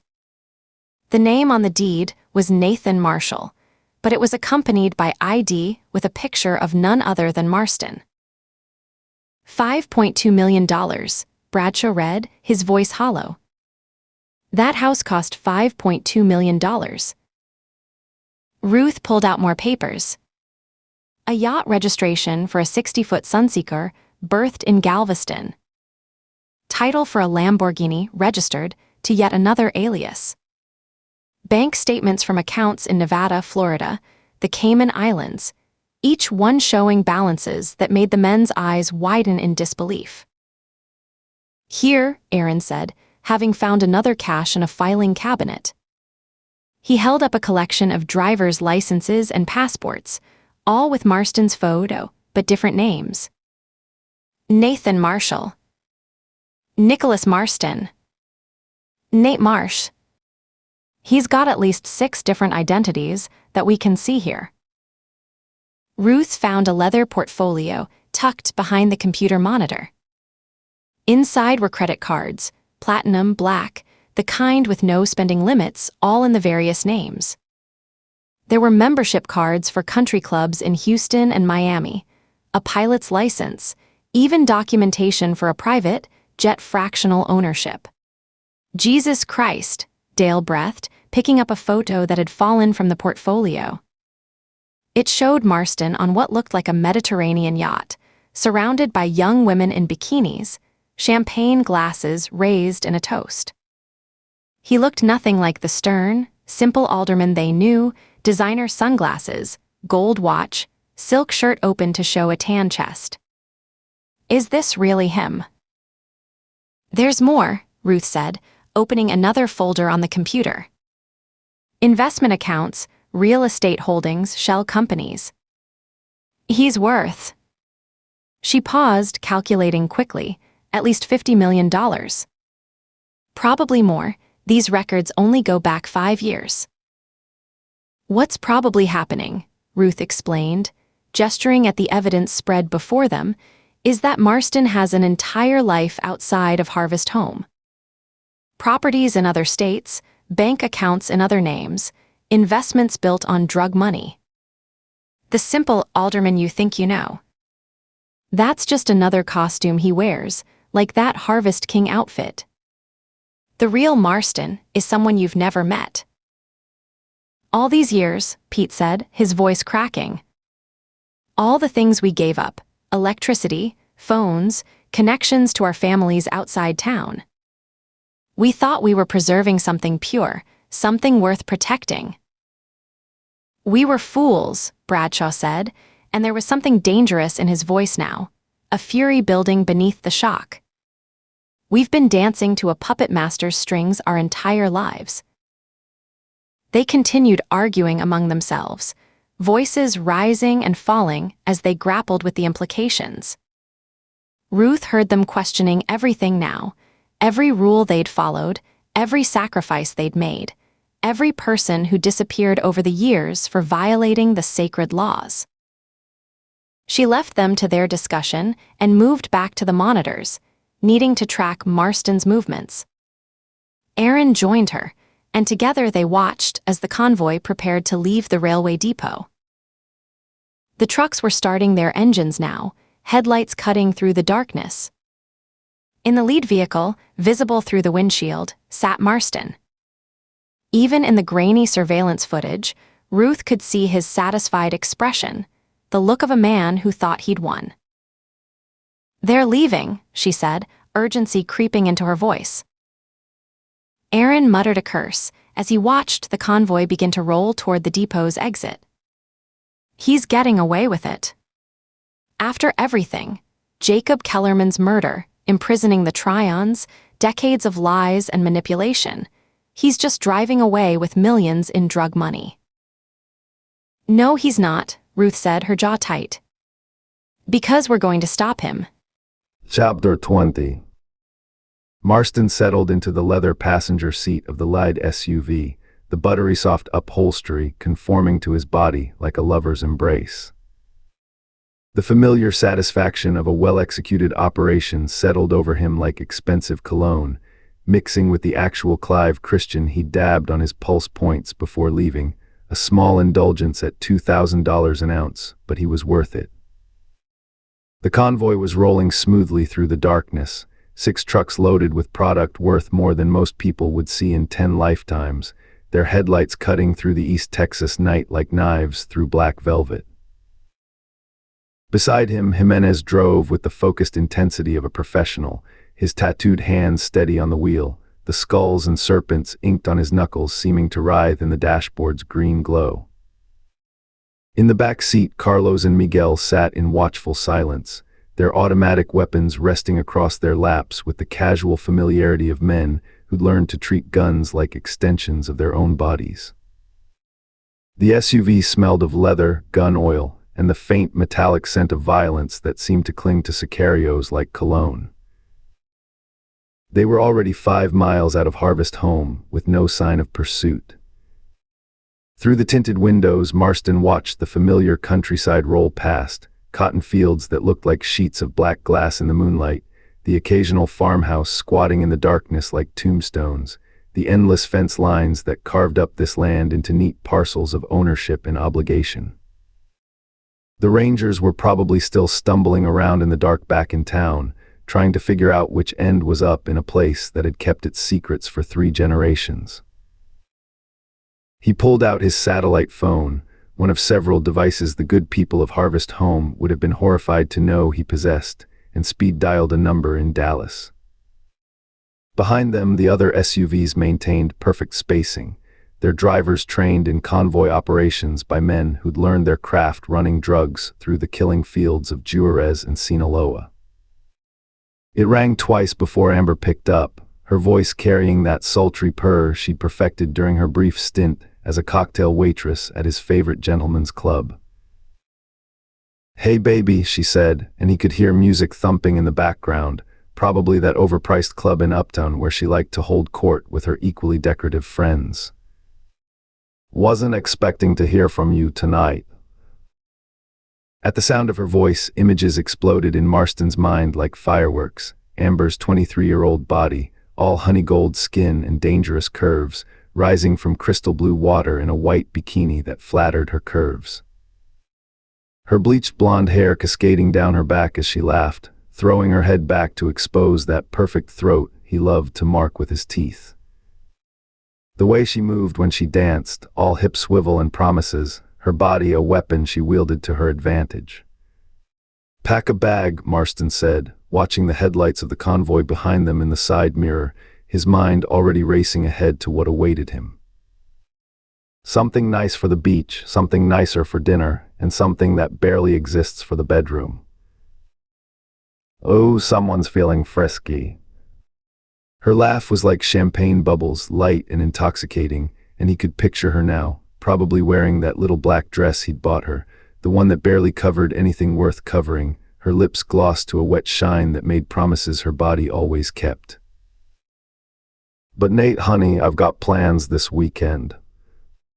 Brittany's having her pool party and change them. I need you at Pinefield Airstrip in 3 hours. The Gulfstream will be ready. The private jet." Her voice rose with excitement, and he knew she was already imagining herself posting Instagram photos from 30,000 feet, making all her sorority sisters sick with envy. "Are we going somewhere special?" Marston smiled, already imagining her lounging on white sand in a bikini, the soft focus fantasy playing out in his mind like a high-budget porn film. "How does Sugar Beach sound?" In his mind's eye, he saw it all. The private villa with its infinity pool overlooking the ocean, Amber floating naked in the water with a champagne flute in one hand and a joint in the other. The master bedroom with its mirrors on the ceiling, the wet bar stocked with top-shelf liquor, the glass coffee table perfect for cutting lines of the purest cocaine money could buy. Her body gleaming with coconut oil as she straddled him on the beach at sunset, her friends watching and waiting their turn, everyone high and horny and absolutely devoted to his pleasure. "Oh my God, are you serious? Sugar Beach. The one in." "The very same," he confirmed, knowing she was thinking of the exclusive resort in a country that happened to have no extradition treaty with the United States. Not that she needed to know that particular detail.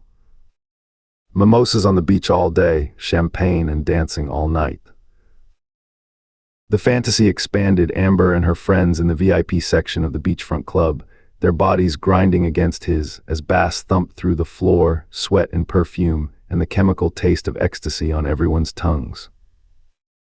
The private hot tub on their villa's deck, steam rising as naked bodies intertwined in chlorine-scented chaos, champagne bottles floating like buoys in the bubbling water.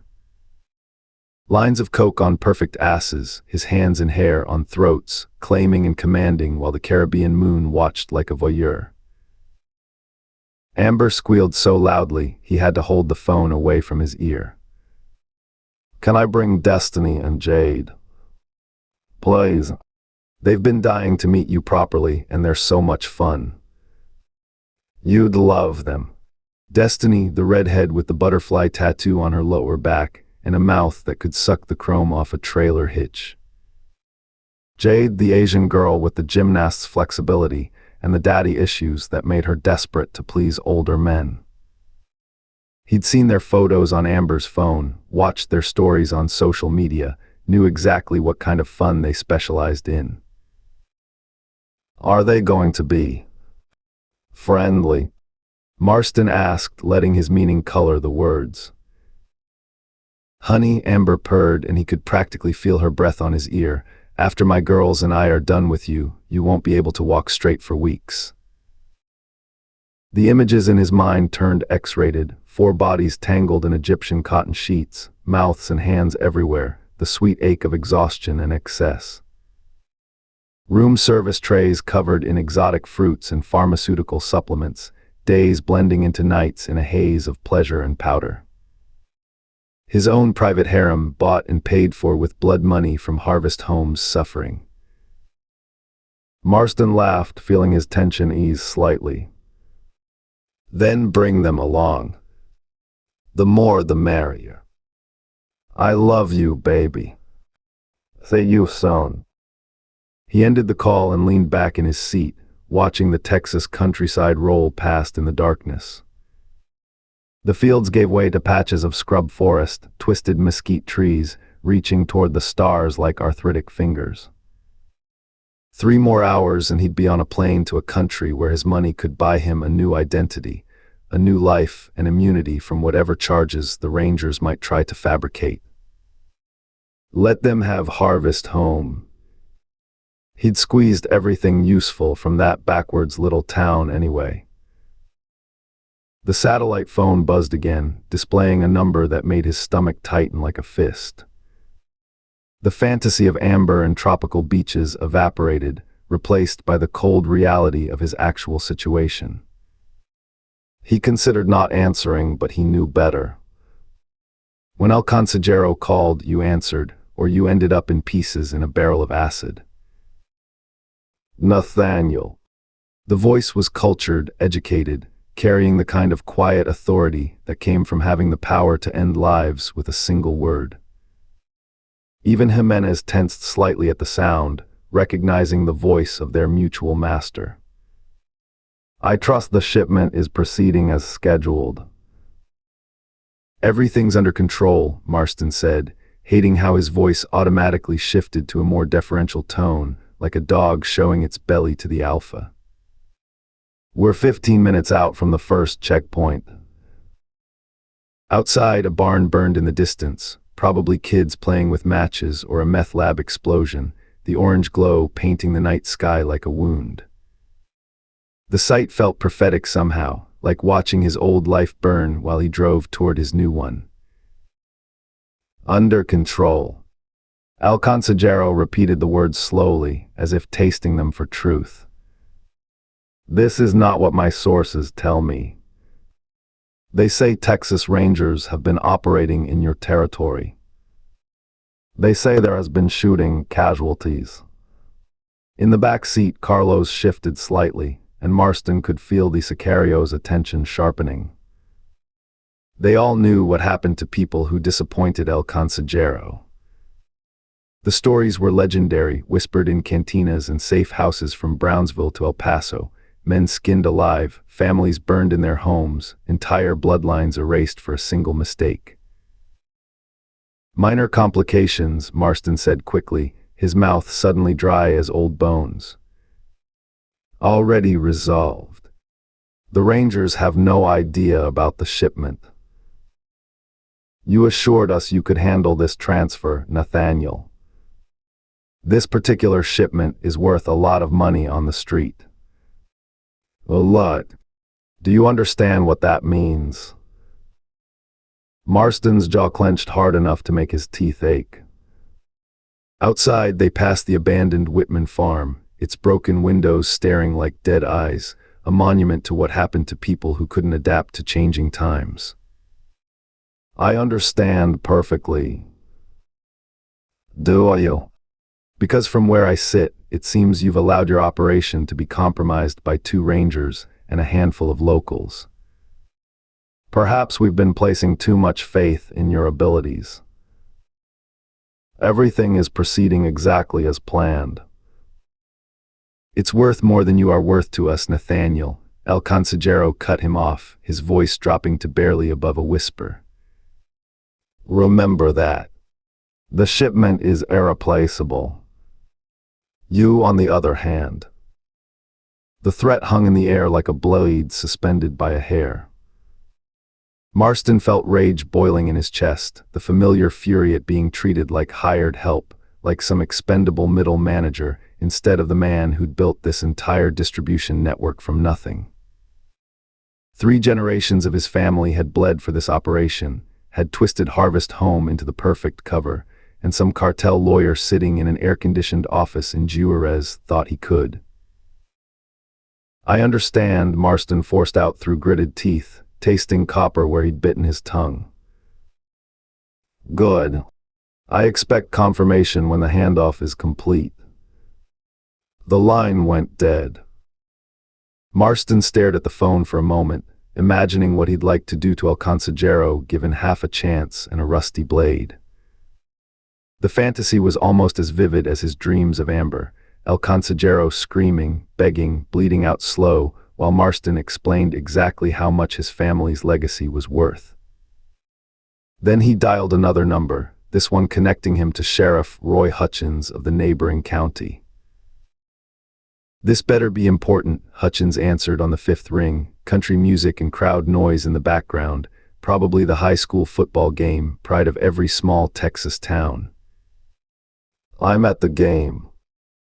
"You need to be at the checkpoint in 45 minutes, Marston said, watching a cluster of mobile homes pass by, their windows flickering with television light, the American dream rotting from the inside out. "Ah, hell, Marston. Tonight, it's Jake's first varsity start. Kid's been working toward this his whole life. You're getting paid $50,000 for 3 hours of work," Marston reminded him. "That should buy a lot of football equipment." "Some things are more important than money," Hutchins said, and Marston could hear the genuine pain in his voice, the conflict between duty and corruption that would eventually destroy him like it destroyed them all. "It's tradition in my family. My daddy was there for my first varsity game. His daddy was there for his. Jake's expecting me too." "You be at that checkpoint or there'll be hell to pay," Marston snapped, his patience finally exhausted like the last cocaine at a 3-day bender. "The people I work for don't give a damn about your family traditions." "Don't you threaten me, you piece of shit," Hutchins fired back, his voice hardening like concrete setting in the Texas sun. "I know what you do to your own people, how you've been scamming them for decades. You're nothing but a... I'm the man who pays your mortgage, funds your re-election campaigns, and keeps your son's meth bust from ever seeing a courtroom," Marston snarled, letting his voice carry enough venom to kill.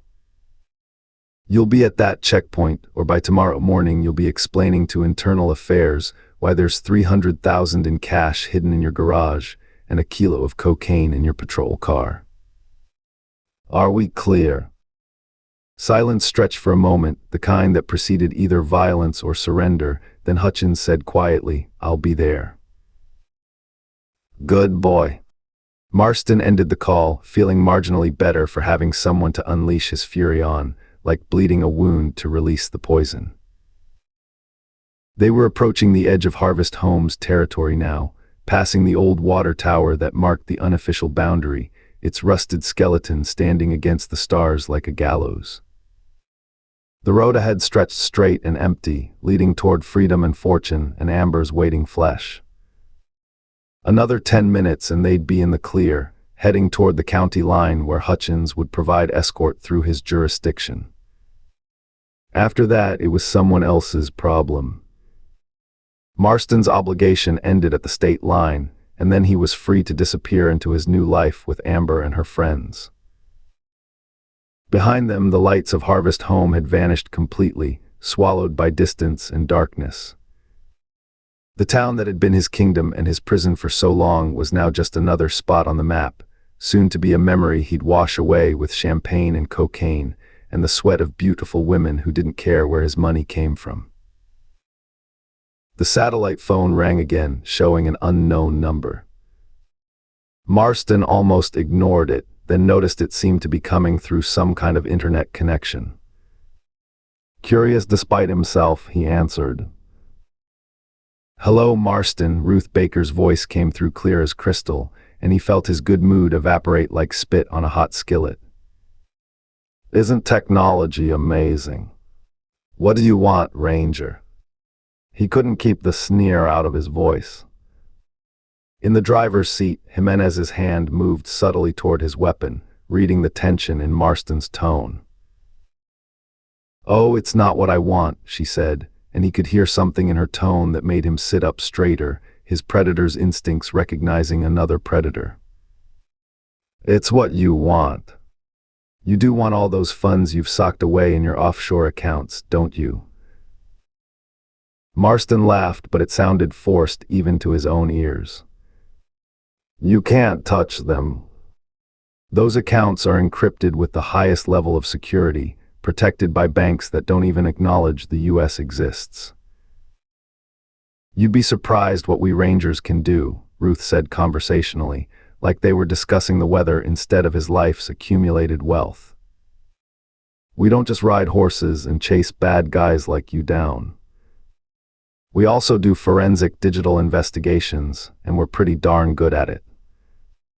I bet we could siphon off all your funds before you even reach the county line. The image hit him like a sledgehammer, his accounts draining to zero, all those beautiful numbers vanishing into the electronic void, leaving him with nothing but the clothes on his back and enemies who'd love to see him poor and vulnerable. No private jet, no sugar beach, no Amber spreading her legs for someone with deeper pockets. You touch my money and You'll what, Marston? Her voice carried a challenge that made his teeth grind hard enough to send sparks of pain through his jaw. I'll kill you and your kids, he said, letting his fury color every word, imagining her face when she found their bodies, the way her world would shatter like his was threatening to. I know their names and I know where you live. I'll slaughter every last person you love. There was a heartbeat of silence, just long enough for him to savor the threat. Then Ruth said, big talk from a guy running away with his tail between his legs. Why don't you say that again to my face if you have the balls, big guy? You know where to find me. The line went dead. Marston sat frozen for a moment, the phone still pressed to his ear, rage building in his chest like a nuclear reactor approaching critical mass. That fucking bitch had hung up on him, had challenged him, had called him a coward. Him, the man who'd built an empire on blood and fear, who'd made strong men weep and beg, who'd carved his will into the very stones of Harvest Home. The SUV's interior seemed to pulse with his fury, the sicarios in the back shifting nervously, recognizing the signs of an impending explosion. Outside, the Texas countryside rolled past indifferently, but all Marston could see was Ruth Baker's face, that smug Ranger bitch who thought her badge made her untouchable. Turn around, he said quietly, his voice carrying the kind of calm that preceded hurricanes. Jimenez glanced at him, confused. Gwen, turn this fucking truck around. Marston roared, his voice filling the SUV like thunder, making Carlos and Miguel reach reflexively for their weapons. We're going back to Harvest Home. Chapter 21. Ruth set down the phone and breathed out slowly, her heart still racing from the verbal confrontation. She'd provoked Marston sufficiently, she was confident of that. The man's ego wouldn't let him ignore her challenge. But she'd just grabbed a tiger by the tail, and she knew it. The tiger wasn't just Marston, but the Los Cuervos cartel behind him, and that was one power she couldn't afford to take on alone, or even with the combined might of the Texas Rangers. One wrong step could ignite an outright war with the cartel and their network of corrupt politicians and powerful allies, a war that nobody could win without brutal personal cost. The office still reeked of Marston's expensive cologne, the scent clinging to everything like a territorial marking. Through the bank of surveillance monitors, she could see the town square filling with people, torchlight creating shifting shadows that made the scene look medieval. This was about to get very ugly, very fast. Aaron burst through the doorway, his expression tight with the kind of controlled urgency she'd learned to read like a storm warning. Sweat darkened his shirt between his shoulder blades, and there was dirt smudged across his cheek. But it was his eyes that told her everything. They carried that particular combination of determination and dread that meant the situation was spiraling beyond their control. You get through to him. He's coming back, Ruth said, already moving around the desk. But we've got minutes, not hours. Good.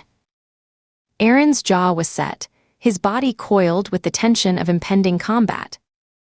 Through the open door behind him, Ruth could hear angry voices rising to a roar, men and women shouting over each other, the sound of a mob discovering they'd been betrayed. It was a sound she'd heard before, at crime scenes where communities had reached their breaking point, where years of suppressed rage finally found a target. We've got a bigger problem. The whole town's out there. Sam and Janet are trying to keep them calm, but they've all seen the evidence. The surveillance equipment, the drug shipment on the monitors. He moved closer to the window, and Ruth could see him processing the tactical nightmare developing outside. Martha Kellerman showed up with about 20 others she's convinced to come see the truth for themselves. Ruth's chest tightened at Martha's name. The woman who'd lost her husband just hours ago, who'd watched Jacob die in their front yard for the crime of showing basic human decency. That she was here, rallying others despite her grief, spoke volumes about her strength, or perhaps about how deep the need for justice ran when everything else had been stripped away. They're ready to tear someone apart, Aaron continued. Ruth, it's turning into a lynch mob. Ruth moved quickly to join him at the window, peering out at the town square through glass that had watched 3 generations of Marstons manipulate and control Harvest Home. The crowd was massive, more people than she'd seen since arriving in this supposedly quiet farming community. Torches and lanterns created pools of flickering light in the darkness, and she could see the glint of metal from rifles and shotguns. The anger was palpable even from here, radiating off the crowd like heat from a forge. Christ! Ruth's mind raced through tactical options, each worse than the last. Listen, we need to get Thomas out of here before this turns into a bloodbath. That boy needs immediate medical attention, or he's going to die. How? Aaron asked, but she could see he was already thinking along the same lines. Ruth spoke quickly, outlining her plan in rapid-fire sentences, using the chaos as cover, one of them taking the boy while the other provided distraction, getting him to the old doctor's house where they'd spotted a working vehicle earlier. Aaron listened intently, his expression growing more grim with each detail. When she finished, he frowned but nodded slowly. That could work, but it's not going to be a walk in the park, Ruth. When is it ever? She was already heading for the door. It's our best shot at saving Thomas's life. We need to move now. They rushed from the office, taking the stairs 2 at a time. The municipal building's lobby was empty. Everyone had poured into the square outside. Through the windows, Ruth could see the mob in all its terrifying glory. These weren't professional protesters or organized activists. These were people who just discovered their entire lives had been built on lies, and they wanted blood. They burst out into chaos. The town square was packed with what looked like every adult in Harvest Home, their faces twisted with rage and betrayal. The transformation from the quiet, orderly community she'd first encountered was complete, like watching a pressure cooker finally explode after decades of building steam.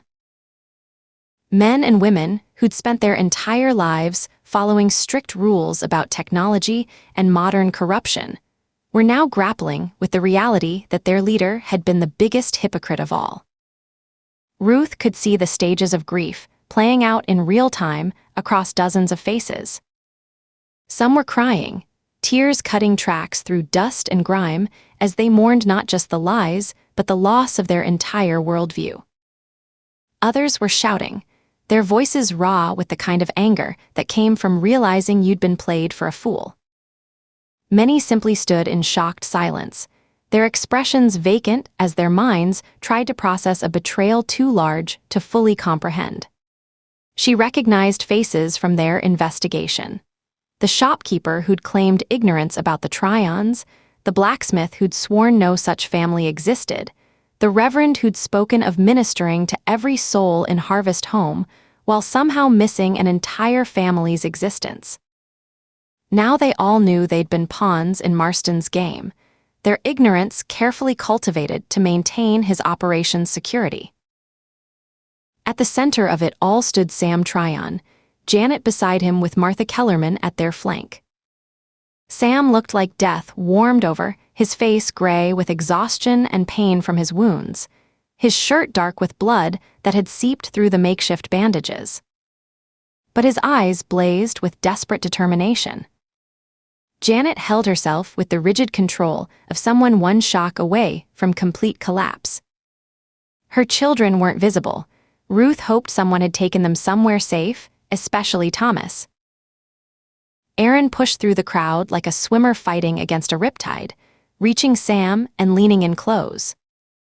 Ruth couldn't hear the words over the mob's roar, but she saw Aaron speaking urgently in Sam's ear, explaining their plan for Thomas. Sam's expression shifted from confusion to hope to fierce resolve, his hands clenching into fists. "I'll do anything to save my son's life," Sam said, his voice cutting through the noise with the intensity of a man who'd kill or die for his child. Aaron gripped his army buddy's shoulder. "Same here, brother." Ruth forced her way to the front of the crowd, her body language shifting into full command mode. She planted herself in a power stance and used the voice that had controlled crime scenes, that had made hardened criminals stop in their tracks. "Listen up. Everyone needs to hear this." The crowd gradually quieted, hundreds of faces turning toward her with expressions that ranged from confusion to suspicion to barely controlled rage. These people had been lied to for decades, their entire lives shaped by elaborate deceptions. They weren't about to trust another outsider, especially not now when their world was collapsing. "Marston is minutes away," Ruth said, making sure her voice carried to the edges of the crowd, pitching it to cut through any lingering conversations. "He's bringing cartel sicarios with him, Los Cuervos killers. These aren't local boys playing at being tough. These are professional murderers who have been trained to massacre without hesitation.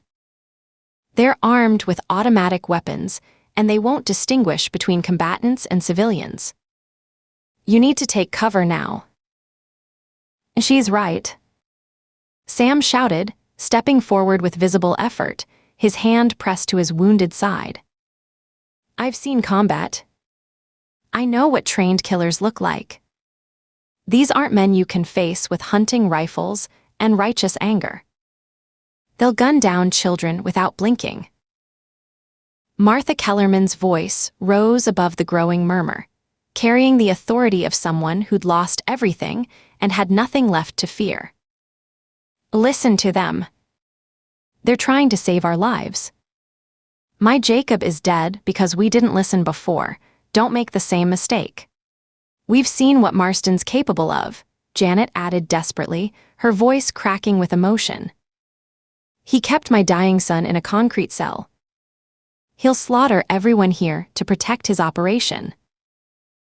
But the crowd wasn't having it. Their anger had reached critical mass, and nothing, not reason, not fear, not the pleas of their own neighbors, was going to make them back down. "We don't need outsiders telling us our business," an older man shouted from the back, his voice carrying the authority of age and established position. "This is our town. Our fight."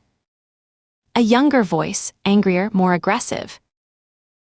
"We take care of our own." This from a woman near the front, her face twisted with fury. "Harvest Home has always handled its own problems.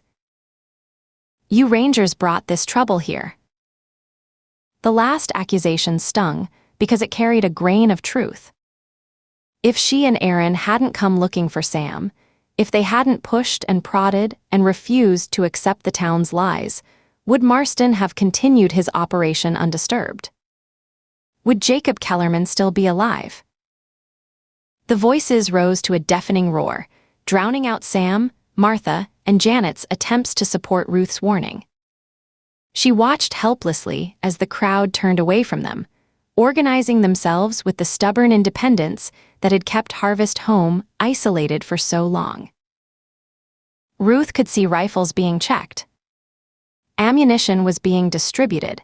Handfuls of shells and cartridges passed between friends and neighbors like communion wafers. Men and women who'd never faced anything more violent than putting down a sick animal were preparing to defend their town against automatic weapons, with nothing but determination and outdated firearms. She watched a young couple. They couldn't have been more than 20, checking a shotgun between them, the husband showing his wife how to brace for the recoil. The girl's hands shook, but her jaw was set with determination. An elderly man in overalls was loading a revolver that looked like it had last seen action in World War II, his gnarled fingers moving with old, sure habit despite their arthritis. A group of teenagers, boys who should have been thinking about football and girls, were discussing firing positions with deadly seriousness. Oliver Bradshaw and his men from the posse had taken charge of organizing defensive positions, but Ruth could see the fear beneath their authoritative movements. These were men who'd enforced Marston's will through intimidation, not actual combat. They had no idea what was coming. The Flannerys stood with a group of other families, Joseph's rifle held at the ready while Emily kept their daughter's clothes. Ruth remembered the destroyed egg crates, the ransacked house, how they'd finally agreed to help. Now they were preparing to die for a town that had betrayed them all. Sam pushed back through the crowd to reach them, his face grim and pale. They won't listen. They're too angry, too proud. They'd rather die on their feet than live on their knees. Then we stick to the plan, Ruth said tersely, her mind already racing ahead to the next moves. Get Thomas ready to move. We'll have one shot at this when the shooting starts. Sam nodded and disappeared back into the crowd, presumably to find his family and prepare his dying son for what might be their only chance at escape. Ruth spun toward the municipal building, every muscle in her body screaming urgency. I need to call for backup. Jake and the digital forensics team need to know about the cartel connection.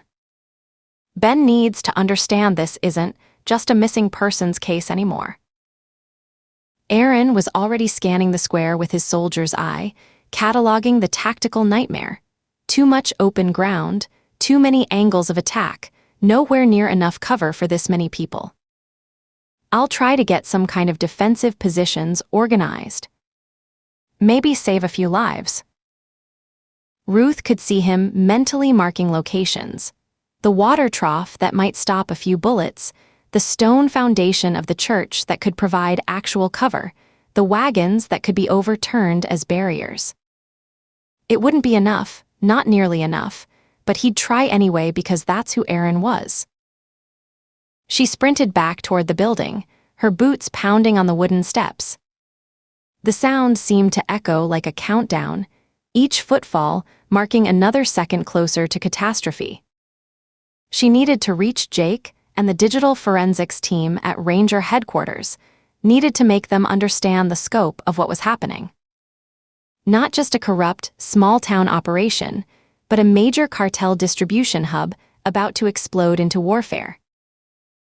Ben Miller would mobilize everything he had once he understood, but even if he dispatched every available unit immediately, they were still 2 hours from meaningful backup. 2 hours might as well be 2 years when facing sicarios with automatic weapons. She burst into Marston's office and dove for the computer, her fingers flying across the keyboard to pull up the internet telephony app. The connection took agonizing seconds to establish, each moment stretching like an eternity as she heard the crowd outside growing more agitated. The call went through, ringing once, twice, 3 times before someone picked up. Hello. The voice was female, groggy with sleep. Ellie, it's Ruth. I'm so sorry to disturb you, but I need to speak to Ben. Ruth. Is that you? Ellie Miller's voice sharpened with concern. There was rustling, the sound of covers being thrown back. "Hi, Ellie. Yes, it's me. Please, I need Ben right now." More rustling, muffled voices. Then Ben Miller's gravelly voice came on the line. "Do you know what time it is?" "Ben, listen. Aaron and I are trapped in a town called Harvest Home. We've got quite the situation on our hands." She spoke rapidly, telling him about the Los Cuervos sicarios, the suspected fentanyl shipment, Marston's corruption network that went back decades. She heard his sharp intake of breath when she mentioned the cartel connection, his muttered curse when she described the weapons the sicarios were carrying. "Jesus Christ, Ruth. Where exactly is this Harvest Home? I've never heard of it." Ruth struggled to describe the location. "About 3 hours northeast of Marshall, but the roads aren't marked. You have to take Farm Road 271 until you see an old water tower, then." The lights died. The computer screen went black. The hum of electronics ceased. The office plunged into absolute darkness, so complete that Ruth couldn't see her hand in front of her face. Her blood turned to ice. Marston had cut the power lines. Which meant he was here. Which meant... The night erupted with automatic gunfire. The sharp crack of assault rifles split the air, muzzle flashes lighting up the darkness like deadly fireworks. Screams followed immediately. Pain, terror, the sound of a community in distress. And then all hell broke loose. Chapter 22. The darkness in Marston's office was absolute, pressing against Ruth's eyes like a physical weight. Outside, the systematic slaughter had begun. The sharp bark of automatic weapons punctuated by screams that cut off mid-cry, the sound of bodies hitting dirt, the desperate pleading of people who'd thought their righteous anger would be armor enough against cartel killers. Ruth forced herself to move, her hands sweeping across Marston's desk in controlled arcs, searching by touch. Papers scattered to the floor with a whisper of expensive stationery. A coffee mug tipped over, cold liquid splashing across her fingers, still faintly warm, which meant Marston had been here recently, probably monitoring his cameras until the moment he'd cut the power. The shooting outside continued, disciplined 3-round bursts that spoke of professional killers conserving ammunition while maximizing casualties. Each burst probably meant another citizen of Harvest Home dead or dying, another family destroyed, another person who'd refused to listen to her warnings, now paying the ultimate price. The sounds painted a horrific picture in her mind. A woman's scream cut short. A man shouting, "Please, I have children," before the gunfire silenced him. The crash of bodies falling against wooden storefronts. The splinter of glass as people tried to take cover behind windows that offered no protection against high-velocity rounds. This wasn't combat, it was an execution. Her fingers found the desk drawer handle. Locked, of course. Everything about Marston spoke of paranoia and control. She grabbed his letter opener, heavy, ornate, probably cost more than most people made in a month, and jimmied the lock in seconds. The drawer slid open with a soft scrape of wood on wood, and her searching hands found what she'd hoped for: flashlights. 3 of them, military-grade tactical lights with serrated bezels that could double as weapons if needed. The kind of equipment that had no business in a town that supposedly rejected modern technology. She clicked one on, the beam cutting through the darkness like a sword through silk. The office materialized around her in stark relief. The surveillance monitors now dead and dark, reflecting her flashlight like empty eyes, the expensive furniture that spoke of wealth built on blood and lies, the gun cabinet in the corner that she'd noticed earlier but hadn't fully appreciated. Through the windows, she could see muzzle flashes lighting up the town square in deadly strobes, each flash accompanied by screams that made her chest tighten with helpless rage. "In here," Ruth called out, moving to the doorway and sweeping the flashlight beam down the darkened hallway like a lighthouse guiding ships through a storm. "Follow my voice. Follow the light." She could hear them coming, stumbling, cursing, crying. The massacre outside was driving survivors toward any shelter they could find, and the municipal building's solid brick walls offered at least the illusion of safety. Footsteps pounded up the wooden stairs, desperate and uncoordinated, the sound of people running for their lives. Aaron appeared first, half carrying Sam, who was pressing his hand to his wounded side, fresh blood seeping between his fingers, and dripping onto the floor in a trail that would mark their passage for anyone who cared to follow. Aaron's face was tight with controlled panic.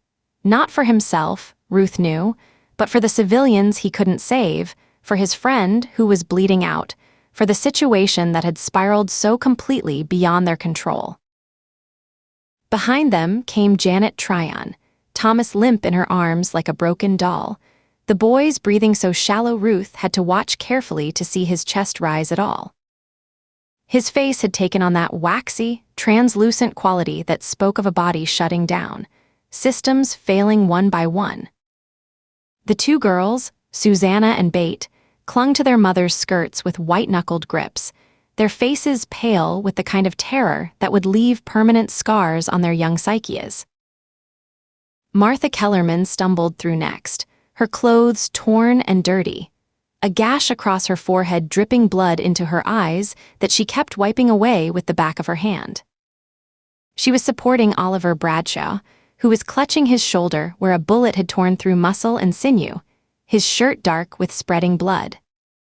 Behind them came Dale and Pete, two of the men from the posse who'd threatened Ruth with their weapons just hours ago. Now they looked at her with the desperate hope of drowning men spotting a life preserver. All their earlier bravado evaporated in the face of real violence. More survivors crowded in behind them, Tom Garrett, his leg dragging from a graze that had torn through his thigh. The Flannery family, Joseph shielding his daughters with his body, while Emily pressed a hand to a bloody wound on his back. Hank Brewster, the big man who'd backed up Winthrop earlier, now reduced to a trembling mass of fear as he clutched an ancient revolver with shaking hands. "Thank God," Dale gasped, his rifle hanging loose in his trembling hands, the weapon he'd been so confident with earlier now seeming alien and useless in his grip. "They're cutting us down out there. It's a goddamn massacre. They're not even trying to take prisoners, just shooting everyone who moves." "How many sicarios?" Ruth asked, already moving toward the gun cabinet. "At least 20, Aaron said grimly. "Maybe more. They've got the square surrounded, picking people off as they try to run. Professional positioning, overlapping fields of fire. They know exactly what they're doing." Ruth used the letter opener to work on the gun cabinet's lock, the mechanism more sophisticated than the desk drawer, but still no match for her experience with breaking and entering, skills learned during years of having to access crime scenes and evidence. The lock popped open with a satisfying click, revealing an arsenal that would have made a SWAT team jealous.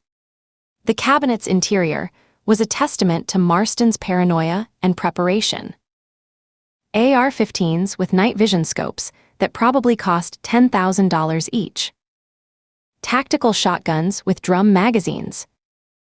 Boxes of ammunition sorted by caliber and purpose, standard rounds, armor-piercing, incendiary. Flashbang grenades that were definitely illegal for civilian possession. Even what looked like homemade explosives, wrapped in duct tape with careful notation of their blast radius. "Sam, Aaron," she said, pulling out two rifles with high-powered scopes, the weapons surprisingly heavy with all their modifications. "These are what you need. Remington 700s with Leopold Mark IV scopes, probably zeroed already if Marston was as meticulous about his weapons as everything else. Despite his wounds, Sam's hands were steady as he checked the rifle's action, his muscle memory from years of service taking over. His fingers moved with expert ease, checking the bolt, testing the trigger pull, adjusting the scope's windage. Even bleeding and exhausted, the former Marine sniper was deadly. Aaron was already examining his scope, making minute adjustments with the unthinking ease of someone who'd done this 1,000 times before, his movements economical and precise. "We need elevation," Aaron said, his tactical mind already working through the geometry of the situation, calculating angles and distances. "Roof access." "There's a maintenance ladder in the back stairwell," Bradshaw said through gritted teeth, his face pale from blood loss but his mind still sharp. "Used it once when we had to fix the bell tower. Comes out near the southeast corner, good sight lines over the whole square." Sam looked at his family, his jaw tight with the conflict between duty and love. Janet nodded at him, understanding without words what needed to happen. "Go," she said quietly, shifting Thomas's weight in her arms, the boy moaning softly at the movement. "Do what you have to do. We'll be here when you get back." The two former soldiers disappeared into the darkness, their footsteps fading as they searched for the roof access. Ruth could hear them moving with purpose now, not the desperate flight of refugees, but the controlled advance of warriors heading into battle. She turned to the remaining survivors, her mind shifting into command mode, already calculating defensive positions and kill zones. "Everyone else, we're setting up defensive positions in the workshop," she said, handing out weapons. "They'll breach the building soon, and we need to be ready." Dale stared at the modern rifle she'd handed him, an M4 carbine with a holographic sight, his earlier hostility completely evaporated. His hands shook slightly as he took it, and Ruth could see him processing the weight of his earlier arrogance, the cost of not listening to warnings. "You were right," he said quietly, his voice thick with something that might have been shame or grief. "About everything. We should have listened. All those people out there dying, that's on us for being too proud to admit we needed help. Save the apologies for later," Ruth said curtly, though not unkindly. "Right now, focus on staying alive. You know how to use that." "I've hunted all my life," Dale said, checking the weapon with competent if not expert hands. "Never thought I'd be hunting men, though." "They're not men," Ruth said flatly. "They're sicarios. They gave up their humanity a long time ago. Don't hesitate when you see them, because they won't hesitate with you." She led them through the darkened hallways, using the flashlights sparingly to preserve night vision. The building felt different in the darkness, older, more labyrinthine, full of shadows that seemed to move just outside the flashlight beams. The workshop still reeked of gunpowder and blood from their earlier confrontation with Frank and Bill, the metallic scent mixing with sawdust and motor oil to create an odor that would forever be associated with violence in Ruth's memory. She positioned the defenders carefully, using every bit of cover the workshop offered. Martha behind the heavy workbench that was thick enough to stop most rounds, despite her protests that she should be on the front line. Bradshaw propped against a support beam where he could still shoot despite his wounded shoulder, his face gray but determined. Dale and Pete covering the angles, from behind tool cabinets that offered concealment, if not true cover. Tom Garrett at the window, watching for flanking movements.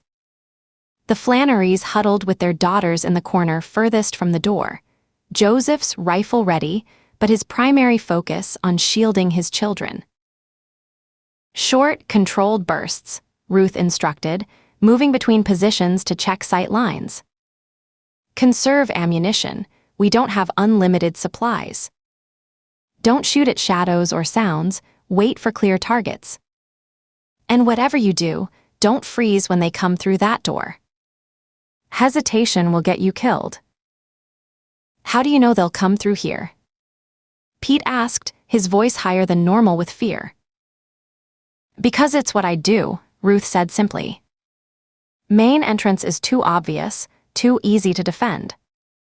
The workshop has tools they can use to breach, and it gives them multiple routes into the building once they're inside. They didn't have to wait long. The explosion shattered the pre-dawn darkness like thunder, the workshop door disappearing in a maelstrom of splinters and smoke. The blast wave hit Ruth like a physical blow, her ears ringing with a high-pitched whine that made everything else sound muffled and distant. But muscle memory took over, and she was already firing at the shapes pouring through the breached doorway before her conscious mind had fully processed what was happening. The sicarios came in fast and professional, exactly as she'd expected. They moved in a tactical stack, each man covering his sector, weapons up and ready. But they hadn't expected organized resistance, hadn't expected the defenders to be armed with weapons equal to their own. The first two through the door went down immediately, Ruth's shots taking one center mass, two to the chest that punched through his body armor at close range, while Dale, to his credit and Ruth's surprise, dropped the other with a lucky headshot that painted the doorframe with blood and brain matter. But more kept coming, flowing through the breach like water through a broken dam, and their superior training began to tell. They used covering fire to advance, one team shooting while another moved, textbook military tactics that gradually pushed the defenders back. The workshop became a hellscape of muzzle flashes and ricochets, bullets chewing through wood and metal, showering the defenders with splinters and sparks. Pete screamed and fell, 3 bullets stitching across his chest in a line of red flowers blooming on his shirt. He dropped his weapon and clutched at the wounds, his mouth opening and closing like a fish out of water as his lungs filled with blood. One of the other townsmen, Ruth didn't even know his name, would never know it now, took a round to the throat and dropped, gurgling his last breath into the sawdust that was rapidly turning into crimson mud. Fall back, Ruth commanded, laying down suppressing fire as the survivors retreated deeper into the building.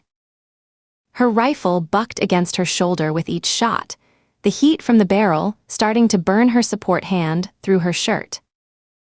Into the hallway. Move. Move. Move.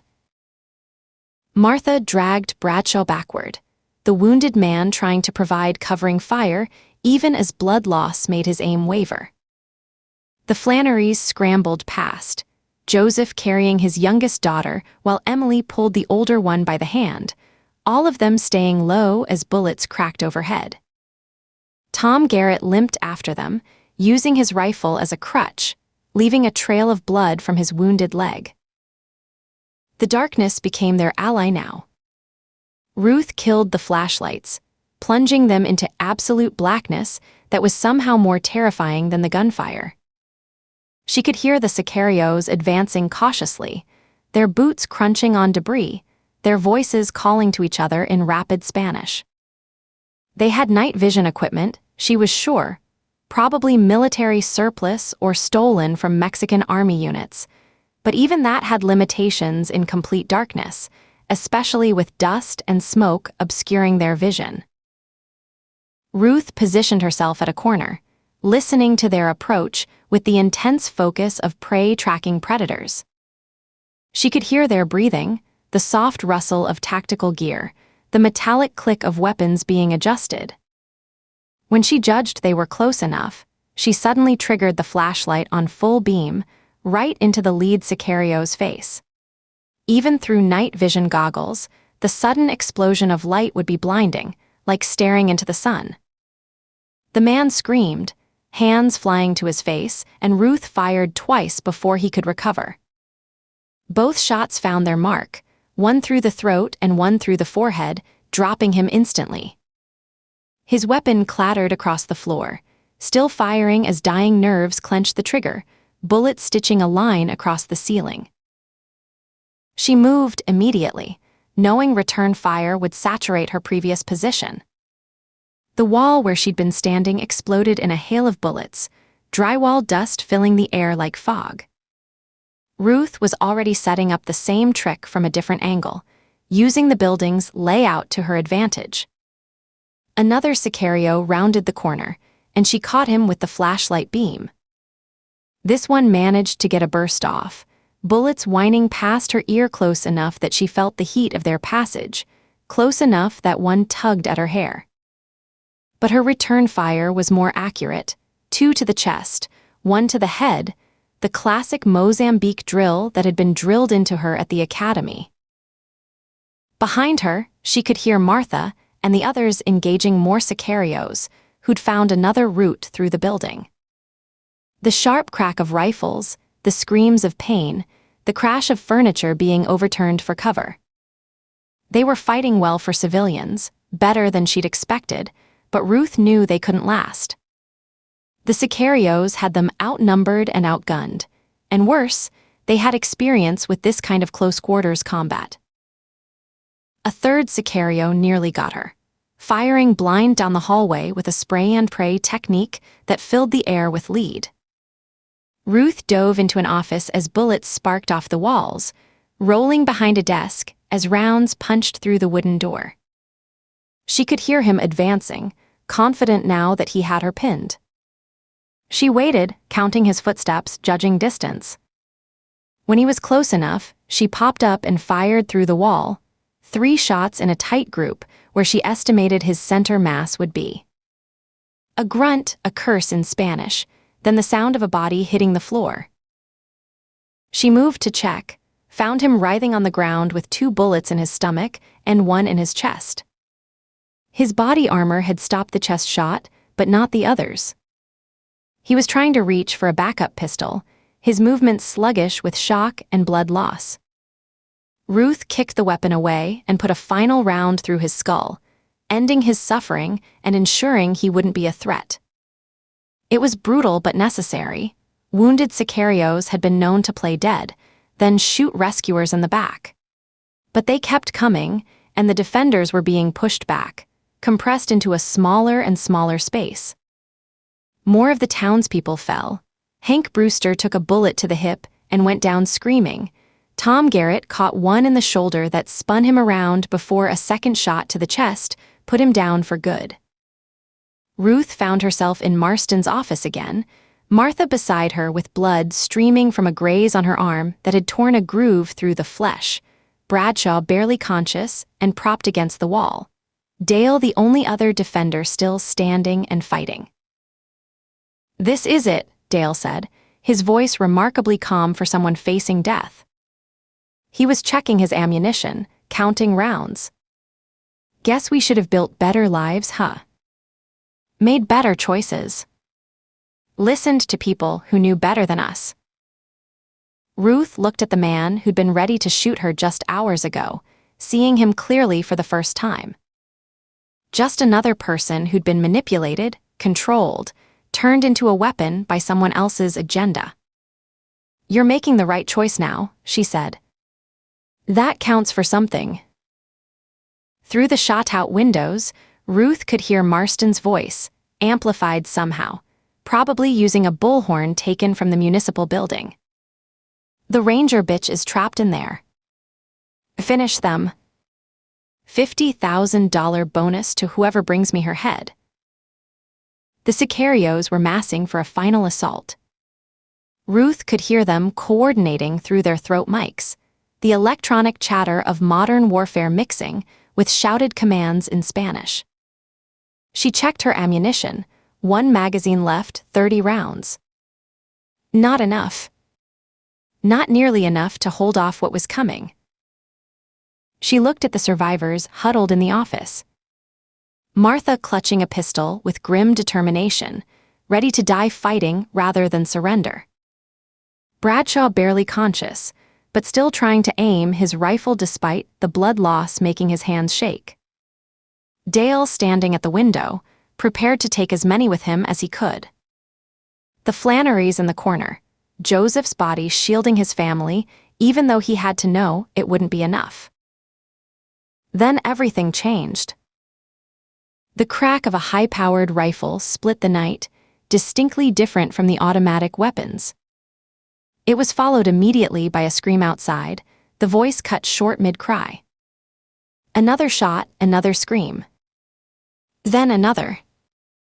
The Sicarios' electronic chatter exploded into urgent Spanish, voices overlapping in sudden panic. Francotirador. Sniper en el techo. Están en el techo. Maivance. Maivance. Carlos está muerto. Miguel también. Ruth risked a look out the window, peering around the frame to minimize her exposure. Bodies were dropping in the street with shocking regularity. Sicarios caught in the open with nowhere to hide, picked off like targets at a shooting gallery. One looked up toward her window, raising his weapon to fire at her, and his head simply exploded in a pink mist, the body dropping like a marionette with its strings cut. Sam and Aaron. They'd made it to the roof and were doing what they did best. The Sicarios were withdrawing in barely controlled panic, seeking cover from the elevated position.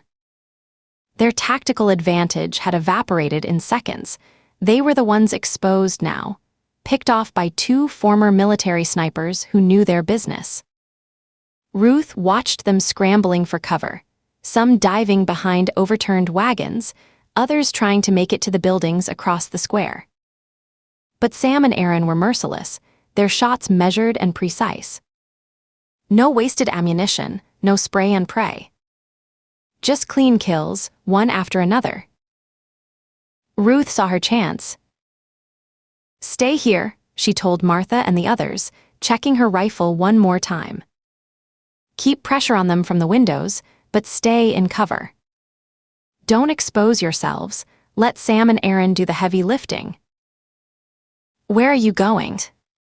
Martha asked, though Ruth could see she already knew the answer. "To finish this," Ruth said simply. She slipped out through the front entrance, while the Sicarios were focused on the sniper threat from above. The town square was a killing field, bodies scattered in tactical patterns, victims of systematic execution. Here, a woman shot while trying to run, her body crumpled mid-stride. There, an elderly man who tried to surrender, hands still raised even in death. Blood pooled in the dust, black in the moonlight, the metallic smell thick in the air. Ruth moved with professional focus, her mind cataloging the scene even as she navigated through it. Years of experience had taught her to compartmentalize in moments like these. The dead were beyond help. Her job was to stop more from joining them. She recognized some faces from earlier, Joseph Flannery's friend, the woman who'd been crying in the crowd. The teenagers among the dead struck her most forcefully. She'd warned them specifically, but their stubborn courage had meant nothing against superior firepower, just as she'd known it wouldn't. Ruth moved along the building's edge, using shadows for concealment, her boots silent on ground soaked with blood. She knew where Marston would be, behind the stable where the roofline would block Sam and Aaron's sight lines. The man was too much of a coward to expose himself to sniper fire, but too arrogant to retreat entirely.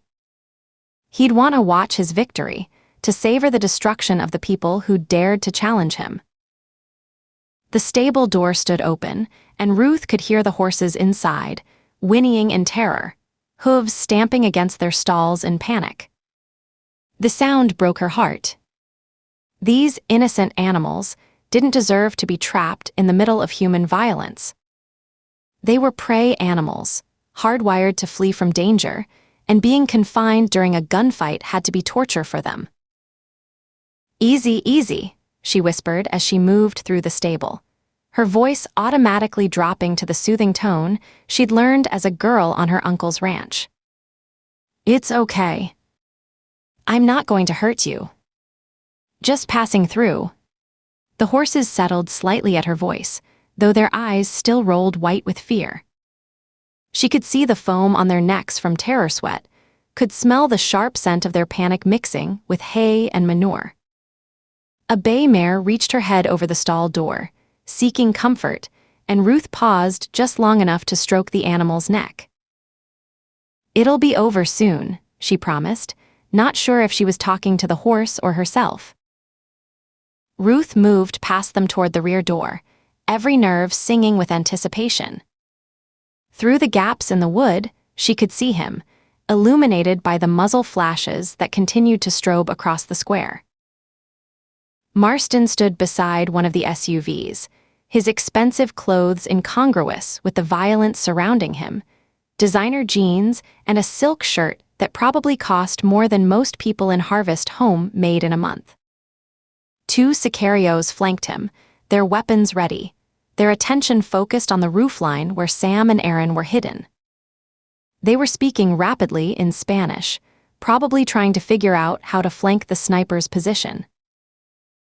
Ruth eased the door open with infinite care, moving with the silence her father had taught her during hunting trips when she was 12, heel to toe, weight distributed, testing each step before committing.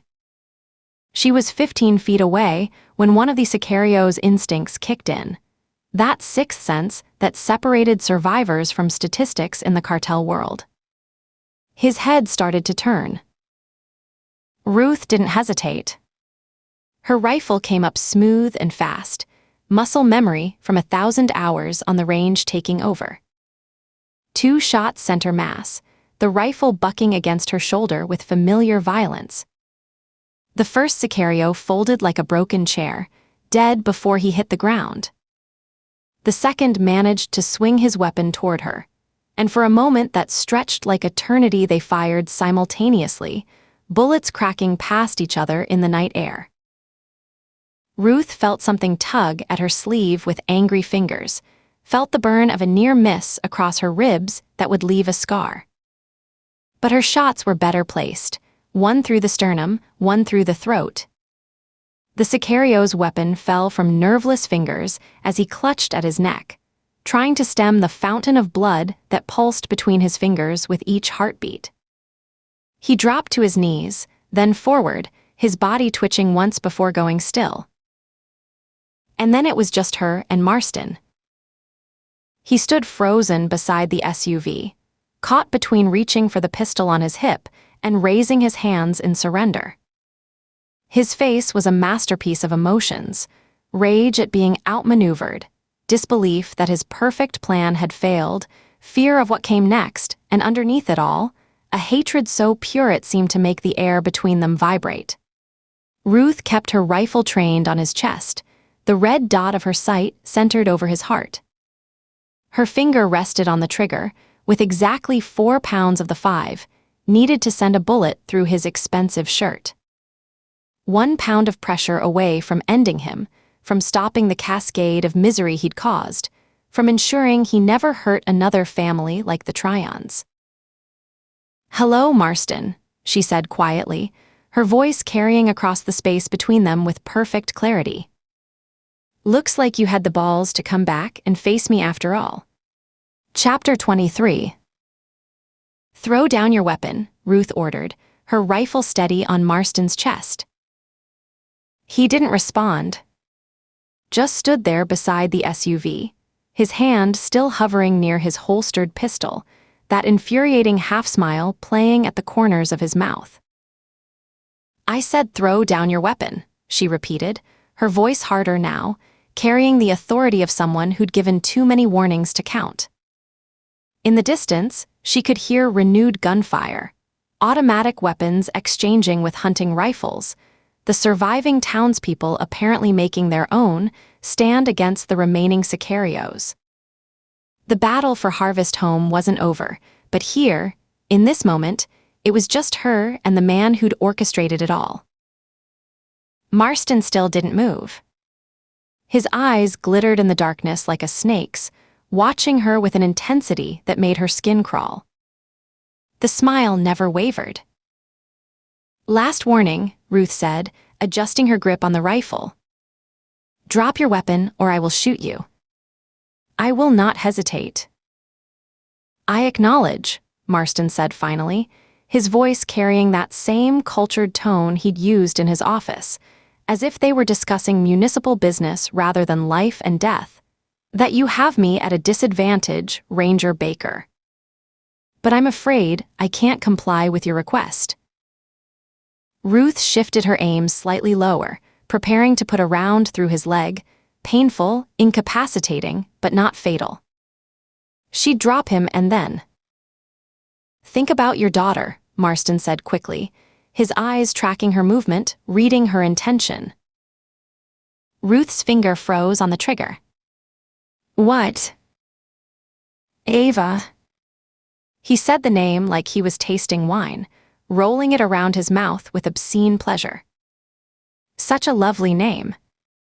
Such a pretty girl, even if she is mute. It would be such a shame to see that young life cut short violently, wouldn't you say? Ruth's grip on the rifle tightened until her knuckles went white. The red dot of her sight wavered slightly before she forced it steady again. "What the hell are you jabbering about?" Marston's smile widened, and he tapped the earpiece she hadn't noticed before. Small, expensive, the kind of tactical communication device that had no business in a town that supposedly rejected modern technology. "I'm supposed to make a call in a few minutes. Someone is expecting to hear from me. Someone who happens to be standing outside your house right now.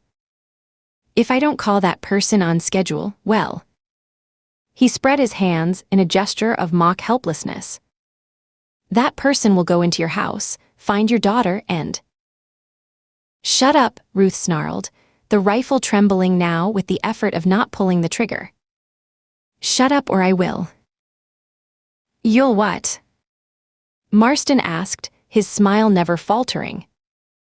"Anything you do to me, he'll do to your daughter. So you see your predicament, Ranger Baker." Ruth's mind raced, fury and fear warring in her chest. She thought of Ava, safe in her bed, trusting that her mother would always protect her. The image of some cartel thug standing outside her home, waiting for a signal, made her stomach turn to ice. "I don't believe you," she said, forcing her voice to remain steady. "You haven't had enough time to put anyone in place at my house. You've been on the road, dealing with your shipment. This is a bluff." Marston laughed, the sound rich with genuine amusement. "You'd be surprised at the resources at my command. More than the resources you currently have, my dear. The cartel's reach extends far beyond this backward little town." "I made contact with my supervisor, Ben Miller," Ruth said, trying to regain control of the situation. "As we speak, my people are mobilizing for a full-force assault on Harvest Home. Your operation here is done. You're done. You can't accomplish anything with these empty threats." "On the contrary," Marston said, checking his watch with casual indifference. "Your people will take, at the very least, 2 hours to get here. Even if we're being charitable and make it an hour, I'll be long gone by then." "You won't get far," Ruth countered, her mind working through options, looking for leverage. "You won't get away. We have your money, and we'll get your shipment." At the mention of the shipment, something dark passed across Marston's face, a flash of genuine concern that he couldn't quite hide. But then he shrugged, the mask of indifference sliding back into place. "The shipment is safe. It's already on its way. And the money's..." Ruth pressed, sensing she'd found a weak point. "I estimate you have at least 50 million socked away, maybe twice that including assets. That's probably your generational wealth, accumulated by exploiting the people of Harvest Home and using their town as a front for cartel drug running, isn't it?" You won't walk away from that, Marston. He shrugged again, but she could see the calculation in his eyes. So it appears we're at a standoff. You have something I want. I have the power to destroy something you care about deeply. So let's talk about a deal. Ruth shook her head, disgust rising in her throat. No deal for someone like you, Marston. Your crimes are beyond just murder and financial fraud. You're a mass murderer, a slaver, and a trafficker. You're going to get the death penalty for this one. He chuckled, the sound as cold as winter wind. It doesn't matter, though, because I'll be long gone within the hour. Unless, that is, you're willing to sacrifice your daughter. Is that who you are, Ranger Baker? A person more interested in seeing justice done than in being a good mother. The words hit like physical blows. Ruth felt her resolve wavering, the image of Ava's face swimming before her eyes. Her sweet, silent daughter who communicated through signs and smiles, who trusted her mother to keep the monsters away. Spit it out, Marston. What do you want? Simple, he said, his voice taking on the tone of a businessman proposing a merger. Let me leave here, and your daughter lives. Come after me, do anything to stop me or the shipment, and she dies a horrible death after my guy. Shut up, Ruth said, her voice sharp enough to cut glass.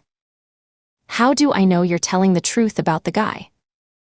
How do I know you're not bluffing? Marston smiled and tapped his earpiece again. Allow me to make a brief call. No, not to order him to move on her, just to observe and report back. Do I have your permission? Consider it the equivalent of proof of life. Ruth's mind raced through the implications. If he was bluffing, calling it would reveal the truth. If he wasn't... She thought of Ava, alone in her room, unaware of the danger lurking outside. Finally, she nodded, her throat tight. But be very careful, Marston. Very, very careful. He tapped the earpiece casually, murmuring something she couldn't quite catch. There was a pause as he listened to whoever was on the other end, his expression attentive, almost bored. Then he disconnected and looked at her with satisfaction spreading across his face like oil on water. Your daughter is asleep in her bed, he said conversationally, as if discussing the weather. She's wearing pajamas with little unicorns and rainbows on them. She's hugging a stuffed elephant, gray, with one ear slightly torn, probably a favorite from the way she's clutching it. And there's a nightlight in the corner, shaped like a butterfly, casting blue light across.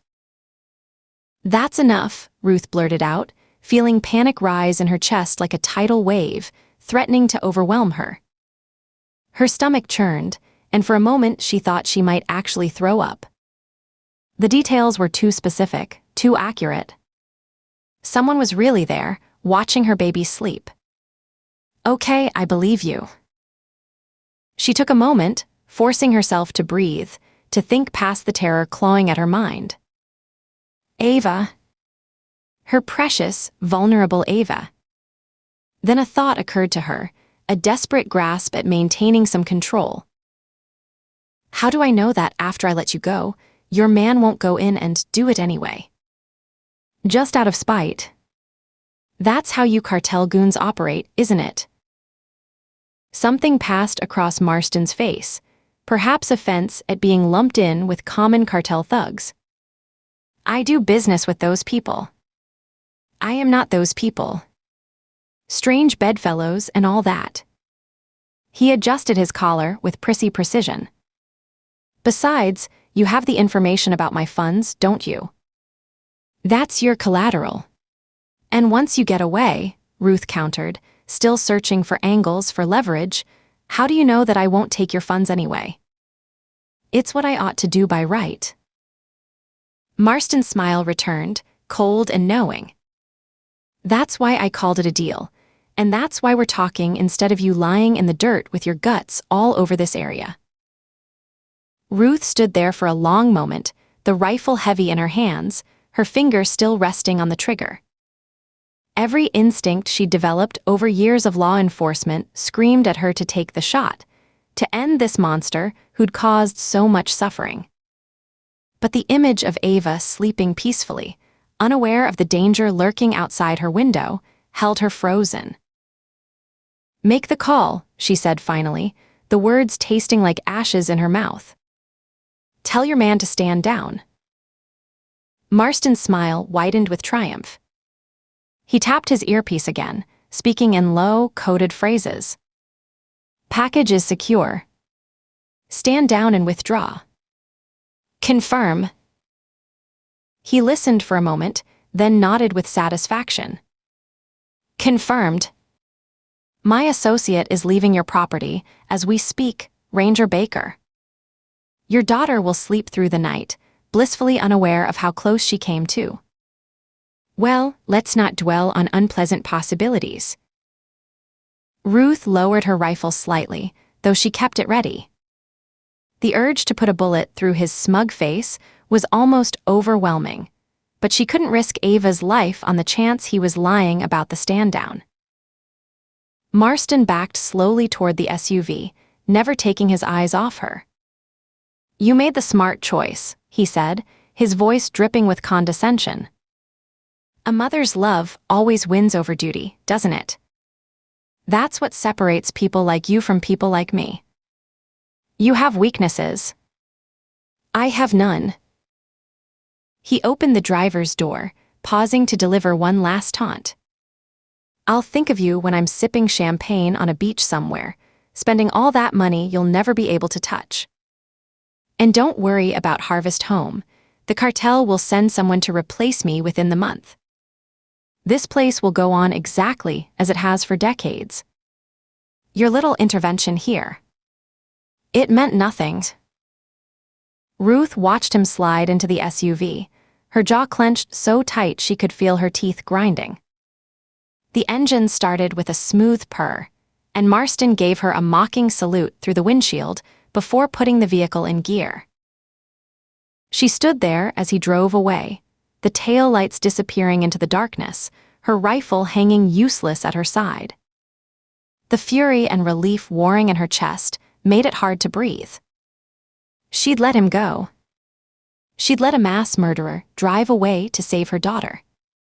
It was the right choice, the only choice, but that didn't make it any easier to swallow. "Ruth." She turned to see Aaron emerging from the shadows beside the stable, his rifle in hand, his face tight with concern and confusion. The sicarios just withdrew. One minute they were pressing the attack, the next they were pulling back, disappearing into the night. "Sam's gone to get Janet and the kids." He studied her face, reading the conflict there. "I saw you from back there. Had Marston at gunpoint, then watched you let him drive away. Why the hell did you let him go, Ruth?"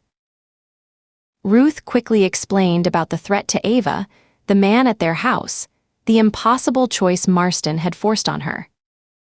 With each word, Aaron's face grew darker, his hands clenching into fists. "You got him, Nit." He slammed his fist against the stable wall, making the horses inside whinny nervously. "I had a clear shot from my position. I should have put a bullet through his head, but I thought you had the drop on him." "I thought." "Good thing you didn't," Ruth said grimly. "If you'd shot him, that sicario would have." She couldn't finish the sentence, couldn't voice what might have happened to Ava. Aaron nodded, understanding but clearly frustrated. His jaw worked as he processed the situation. "So what now?" "We just let him ride off into the sunset with millions in drug money." "First things first," Ruth said, forcing herself to think tactically despite the emotional turmoil. "You said Sam went to get his family." "Yeah. They need to get Thomas to a hospital immediately. Kid's not going to last much longer without proper medical care." Aaron paused, then added, "Actually, I spotted something from the roof of the municipal building." Our Range Rover. It's hidden in the woods, near what looked like some kind of utility shed. Ruth felt a spark of hope. Where? Maybe half a mile northeast. Looked like it was concealed pretty carefully, but I caught the reflection off the windshield. He gestured toward the tree line. Want to check it out? They moved quickly through the darkness, leaving the ongoing battle in the town square behind. From the sounds of gunfire, it seemed the townspeople were giving as good as they got, maybe better. Marston had brought maybe 20 sicarios, and from what Ruth had seen, at least half were down. The surviving townspeople might actually win this fight. The woods were quiet now, the earlier sounds of combat replaced by the normal nighttime chorus of insects and small animals.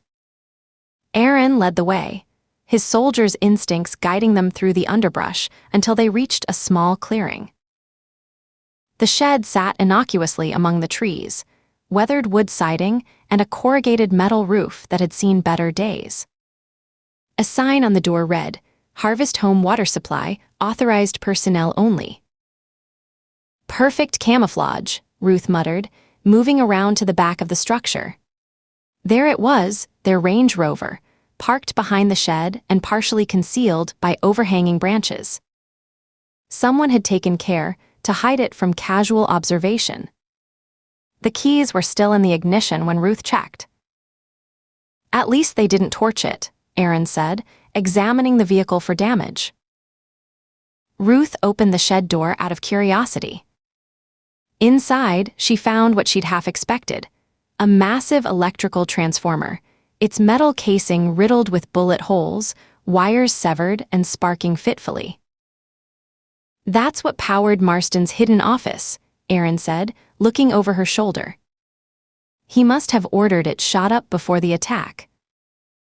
To prevent us from using his computers and internet connection, Ruth realized. Cut us off from communicating with the outside world. That's why the power died when I was talking to Ben. Bastard thought of everything, Aaron muttered. They climbed into the Range Rover, Aaron taking the wheel. The engine started immediately, and they pulled out of the shed, heading back toward town. As they drove, Ruth filled him in on her brief conversation with Ben Miller.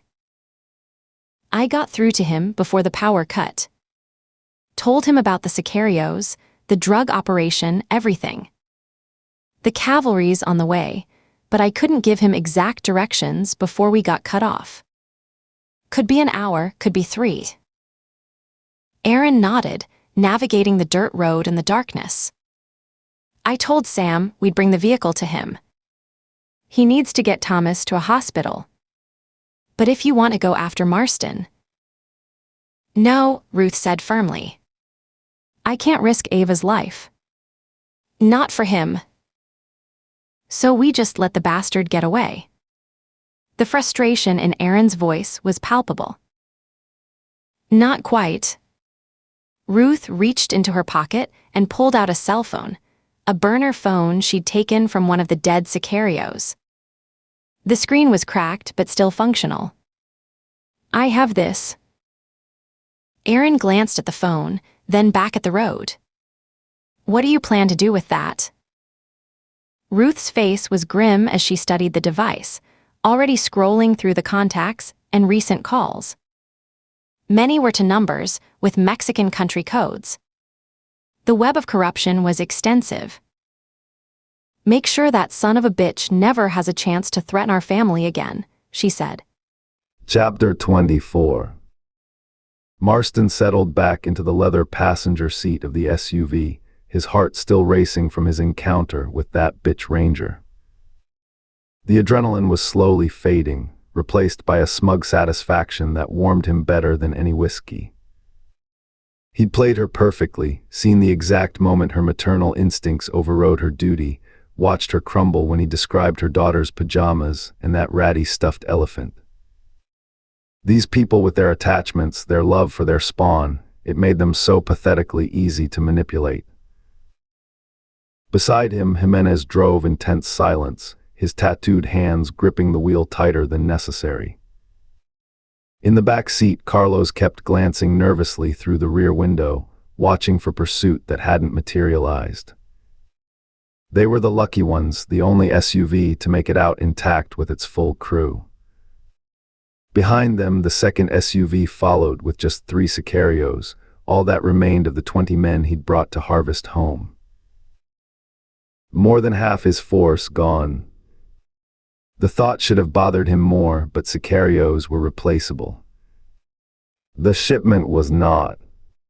And the shipment was safe, all 6 trucks rolling steadily through the Texas darkness toward the rendezvous point, their precious cargo worth more than the lives of 1,000 cartel soldiers. How much further? Carlos asked from the back, his voice pitched higher than usual with nerves. 10 minutes, Marston replied, checking his watch. They were actually ahead of schedule, despite everything.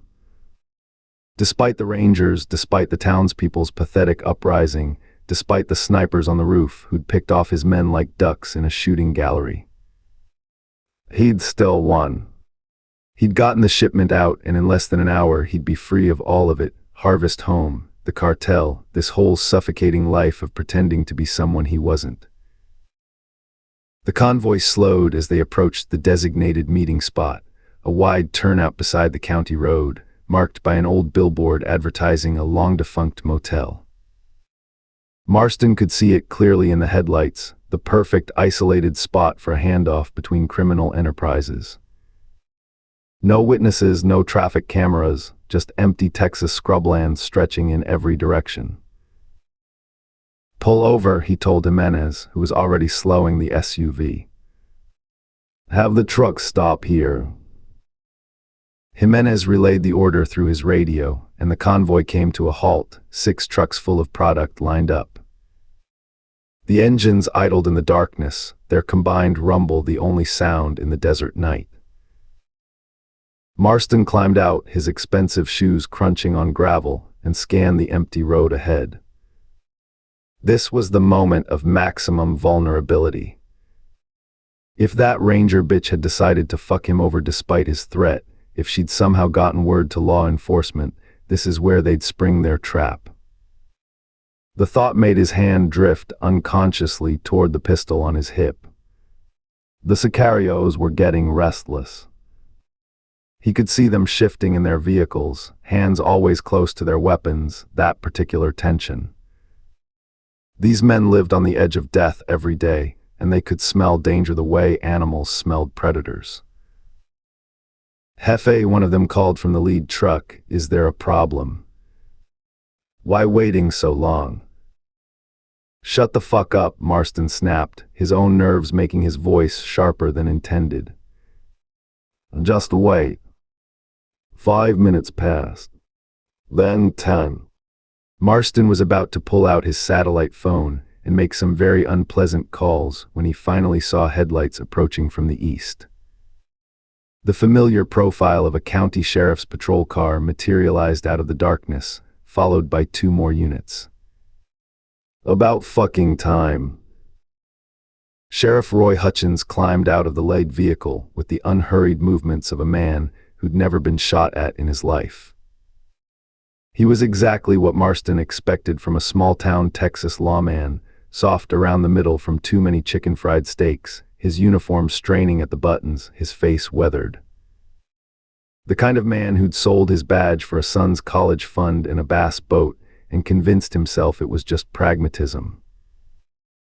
What took you so fucking long?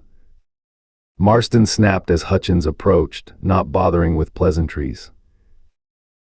The sheriff shrugged, unperturbed by Marston's tone. Game went into overtime. Couldn't leave before it ended, whole town would have noticed. His face split into a proud grin that made Marston want to punch him. Not that you asked, but Jake did the family legacy proud tonight. 2 touchdowns, including the game winner. They named him MVP. Marston stared at the man with barely concealed disgust. Here they were in the middle of a multi-million-dollar drug trafficking operation, and this yokel wanted to talk about high school football. "That's fantastic," he said, his voice dripping with sarcasm that Hutchins either missed or ignored. "We're on a schedule here, Sheriff. I need to get moving." Hutchins nodded but didn't hurry, instead walking slowly along the line of trucks, peering at them with the casual interest of someone examining produce at a farmer's market. Marsden ground his teeth, forcing himself to stay silent. In just a few more minutes, he'd never have to deal with this small-town hick again. He could endure a little more of the man's provincial stupidity. "Gotta hand it to you," Hutchins said finally, completing his inspection. "This whole corn syrup thing, it's brilliant. Hiding in plain sight. If I didn't know better, I'd think these really were agricultural shipments." "They are agricultural shipments," Marston said coldly. "As far as anyone needs to know." Hutchins chuckled, the sound grating on Marston's already frayed nerves. Right. Plausible deniability and all that." He gestured to his deputies, who were leaning against their patrol cars with bored expressions. "We'll bookend your convoy till you're out of my county. I'll follow behind, make sure nobody bothers you." "Then let's go," Marston said, already turning back toward his SUV. "Time is money, Sheriff. Everything's money to you people, isn't it?" Hutchins said, but he was already walking back to his patrol car, his duty to his criminal paymaster nearly complete. The convoy resumed its journey, now with the surreal addition of official police escorts. Marston watched the patrol car's lights flashing in the darkness, protecting a drug shipment worth more than the entire county's annual budget. The irony wasn't lost on him, but he was too tired and too focused on the future to properly savor it. They drove for another 40 minutes, the Texas landscape gradually giving way to the subtle changes that marked a state border, different road signs, different mile markers, that invisible line that meant so much in terms of jurisdiction and legal authority. When they finally crossed into Arkansas, Marston watched in his side mirror as the sheriff's patrol cars slowed, then U-turned back toward Texas, their part in this criminal enterprise complete. As the flashing lights disappeared into the darkness behind them, Marston finally allowed himself to breathe deeply, to truly relax for the first time since Ruth Baker had walked into his office. He'd done it. He'd successfully moved the biggest shipment of his lifetime, bigger than anything his father had managed, bigger than his grandfather could have imagined in his wildest dreams. A king's fortune worth of product, safely out of Texas, and on its way to distribution networks across the South and Midwest. His cut would be enough to buy a new life anywhere in the world, to finally shed the suffocating persona of small-town bureaucrat he'd worn like an ill-fitting suit for so many years. After tonight, he would be richer than both his father and grandfather combined. After tonight, he wouldn't need the cartel, wouldn't need Harvest Home, wouldn't need to pretend to care about corn syrup and municipal budgets and the petty concerns of backward farmers. After tonight, he wouldn't need to pretend to get by with foul-smelling lanterns and outdoor privies, foregoing modern luxuries for at least part of his days to keep up appearances. Spending nights alone in that comfortable but ancient house without modern appliances or nubile female company. His daddy had told him that every rose came with a few thorns, and making do with Harvest Home's limitations was just a few thorns. All that would change tonight. After tonight, he would finally be free. The Arkansas countryside rolled past in the pre-dawn darkness like frames from a silent movie, endless miles of cotton fields broken by the occasional farmhouse, its windows dark, the occupants sleeping peacefully in their beds, unaware that enough poison to kill half of Memphis was rolling past their front doors. Marston found himself relaxing into the leather seat, his body finally releasing the tension that had coiled his muscles tight as piano wire, since the Rangers had first walked into his office. They were making good time on Interstate 40, the convoy maintaining a steady 70 miles per hour through the Arkansas night. The highway was largely empty at this hour, just the occasional long-haul trucker grinding through the darkness and the rare night shift worker heading home after pulling a double. Perfect conditions for moving contraband across state lines without attracting unwanted attention. Marston checked his watch, 3:47 a.m. They'd been on the road for nearly 4 hours since leaving Harvest home, which meant they were right on schedule for the Memphis rendezvous. The contact there would be expecting them at dawn, and Marston had built his reputation on punctuality. In the drug business, being late could mean anything from missed opportunities to rival cartels muscling in on your territory to federal task forces setting up surveillance. Timing was everything. The familiar rhythm of the road began to work its magic on his frayed nerves. The soft purr of the SUV's engine, the gentle vibration of tires on asphalt, the hypnotic parade of mile markers counting down the distance to freedom. Marston felt his eyelids growing heavy, his breathing deepening as exhaustion finally caught up with him. He'd been running on adrenaline and caffeine for the past 6 hours, ever since that satellite phone call that had turned his orderly world into chaos. But now, with Arkansas highway stretching endlessly ahead and the immediate danger receding in his rearview mirror, his body was demanding payment for the stress he'd put it through. "Wake me when we hit the Memphis city limits," he told Jimenez, who nodded without taking his eyes off the road. The Sicario was a professional, had driven convoy escorts through much more dangerous territory than Arkansas farmland. Marston allowed his eyes to close, letting the motion of the vehicle rock him into a light doze. His mind drifted away from the violence and chaos of Harvest home, focusing instead on the paradise that awaited him just hours away. The private jet would be fueled and ready at Memphis International, his pilot having received the coded message to file a flight plan for the Cayman Islands. From there, another short hop to his final destination, Sugar Beach, where Amber would be waiting with her friends and enough recreational pharmaceuticals to make the next month a blur of hedonistic pleasure. In his mind's eye, he could see it all with crystalline clarity. The villa's infinity pool overlooking turquoise, water so clear you could see tropical fish swimming 30 feet down.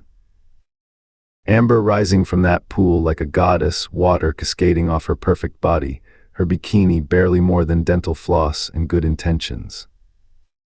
Her friends giggling and splashing behind her, all of them young and beautiful and eager to please the man who was paying for their Caribbean vacation. The fantasy expanded like ripples on still water. Champagne brunches on the beach, the sand white as cocaine and warm between his toes. Afternoons spent in air-conditioned luxury, lines of powder arranged on perfect asses, mouths and hands and bodies intertwined in configurations that would make a porn director weep with envy. Evenings dancing at the beachfront club, bass thumping through the floor while beautiful women pressed against him, high on life and chemicals and the intoxicating power of unlimited money. No more pretending to be the pious alderman of a backwards farming town. No more council meetings and budget discussions and the endless charade of caring about corn syrup production. No more hiding his wealth, his tastes, his true nature behind the mask of small-town respectability. Just pleasure. Pure, unlimited pleasure, funded by pharmaceutical-grade cocaine and the accumulated wealth of 3 generations of criminal enterprise. The daydream was so vivid he could almost taste the salt air, could almost feel Amber's lips on his throat while her friends watched and waited their turn. Paradise was less than 6 hours away, and after tonight, he would never have to. Healthy. Jimenez's voice cut through the fantasy like a knife. Memphis. Marston's eyes snapped open, instantly alert despite the brief nap. Through the windshield, he could see the city's skyline emerging from the pre-dawn gloom, the Mississippi River reflecting the first hints of sunrise like molten copper. The familiar outline of the Hernando de Soto Bridge stretched across the water, connecting Arkansas to Tennessee, connecting his old life to his new one. He checked his watch, 5:23 a.m. Perfect timing. The sun wouldn't be fully up for another hour, which meant they'd be completing the handoff in that gray twilight period when visibility was poor but not so poor as to attract suspicion. Professional drug runners preferred the early morning hours, late enough that the night shift was thinking about going home, early enough that the day shift hadn't fully woken up yet. The convoy followed the interstate into Memphis proper, then took the downtown exit toward the River District. This part of the city had seen better days, abandoned warehouses and empty lots mixed with the occasional strip club or liquor store, the kind of neighborhood where people minded their own business and asked no questions about unusual late-night activity. Their destination was a warehouse complex near Tom Lee Park, close enough to the Mississippi to hear the river's constant murmur, but hidden from casual observation by a maze of shipping containers and industrial equipment.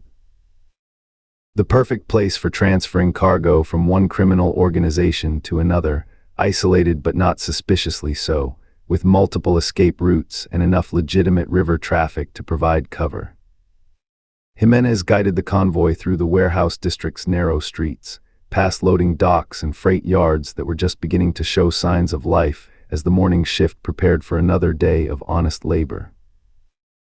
Ironic, Marston thought, that their criminal enterprise would conclude just yards away from men and women who broke their backs for minimum wage, who'd never see in a lifetime what he was about to make in a single transaction. The warehouse sat at the end of a dead-end street, its corrugated metal siding weathered by decades of Mississippi River humidity. A sign identified it as Delta Logistics and Storage, which was probably accurate enough. They were certainly handling logistics, even if the storage was temporary and the ultimate destination wasn't listed on any legitimate manifest. The building was larger than it appeared from the street, extending back toward the river in a series of connected structures that could accommodate everything from shipping containers to rail cars. Perfect for breaking down large shipments into smaller, more manageable loads for distribution throughout the region. As the convoy pulled into the warehouse's parking area, Marston could see their contact waiting near the main loading dock. Eduardo Vega, the cartel's Memphis lieutenant, a thin man in his 40s with the kind of perpetual suntan that came from spending too much time in places where the DEA had no jurisdiction. They'd done business before, always professional, always efficient. Vega ran a tight operation that had never attracted federal attention, which was more than could be said for most cartel distribution networks. But something was wrong. Even from a distance, Marston could see that Vega was sweating profusely despite the cool morning air. The man kept wiping his forehead with a handkerchief, his movements jerky and nervous. His usual confident posture had been replaced by the hunched shoulders and darting eyes of someone expecting trouble. Marston's instincts, honed by decades of criminal enterprise, began screaming warnings. In his experience, nervous drug dealers were usually nervous for good reason. Either they were about to be arrested, or they were about to be killed, or they were planning to kill someone else. None of those possibilities boded well for a smooth handoff. The SUV came to a stop near the loading dock, and Marston sat for a moment, studying the scene through the tinted windows. Vega was alone, which was unusual. He normally traveled with at least 2 bodyguards. The warehouse appeared empty, but that could mean anything. Federal agents could be hidden behind any of the shipping containers. Rival cartel members could be positioned on the rooftops with sniper rifles. The possibilities were endless, and all of them involved Marston ending up dead or in federal prison. But he'd come too far to turn back now. The shipment was worth a huge amount, and his cut would set him up for life. He just had to get through the next few minutes without getting killed or arrested. Marston reached for the pistol on his hip as he opened the SUV door, his hand moving with the casual ease of someone who'd drawn weapons in tense situations before. The morning air was thick with humidity and the smell of the river, mud and fish, and the indefinable scent of slow-moving water that had traveled 1,000 miles to reach this spot. But before his fingers could close around the pistol's grip, a familiar voice rang out across the warehouse parking lot, carrying clearly in the still morning air. "I wouldn't do that if I were you, Alderman." Chapter 25. Ruth pressed herself against the warm corrugated steel of the shipping container, her breath coming in controlled bursts as adrenaline sang through her veins. The tactical vest was heavy against her chest, but its weight felt like armor forged from justice itself. Around the warehouse complex, she knew 24 Rangers and federal agents waited in perfect silence, their presence as invisible as death and twice as patient. The morning air smelled of Mississippi River mud and diesel fuel, with an underlying metallic tang that spoke of weapons ready to fire and blood about to be spilled. Through her earpiece, she heard the soft whisper of coordinated breathing, the barely audible rustle of fabric as snipers adjusted their positions on warehouse rooftops. Ben Miller's voice came through crystal clear, calm as Sunday morning. "All units in position. Target acquired. Execute on my mark."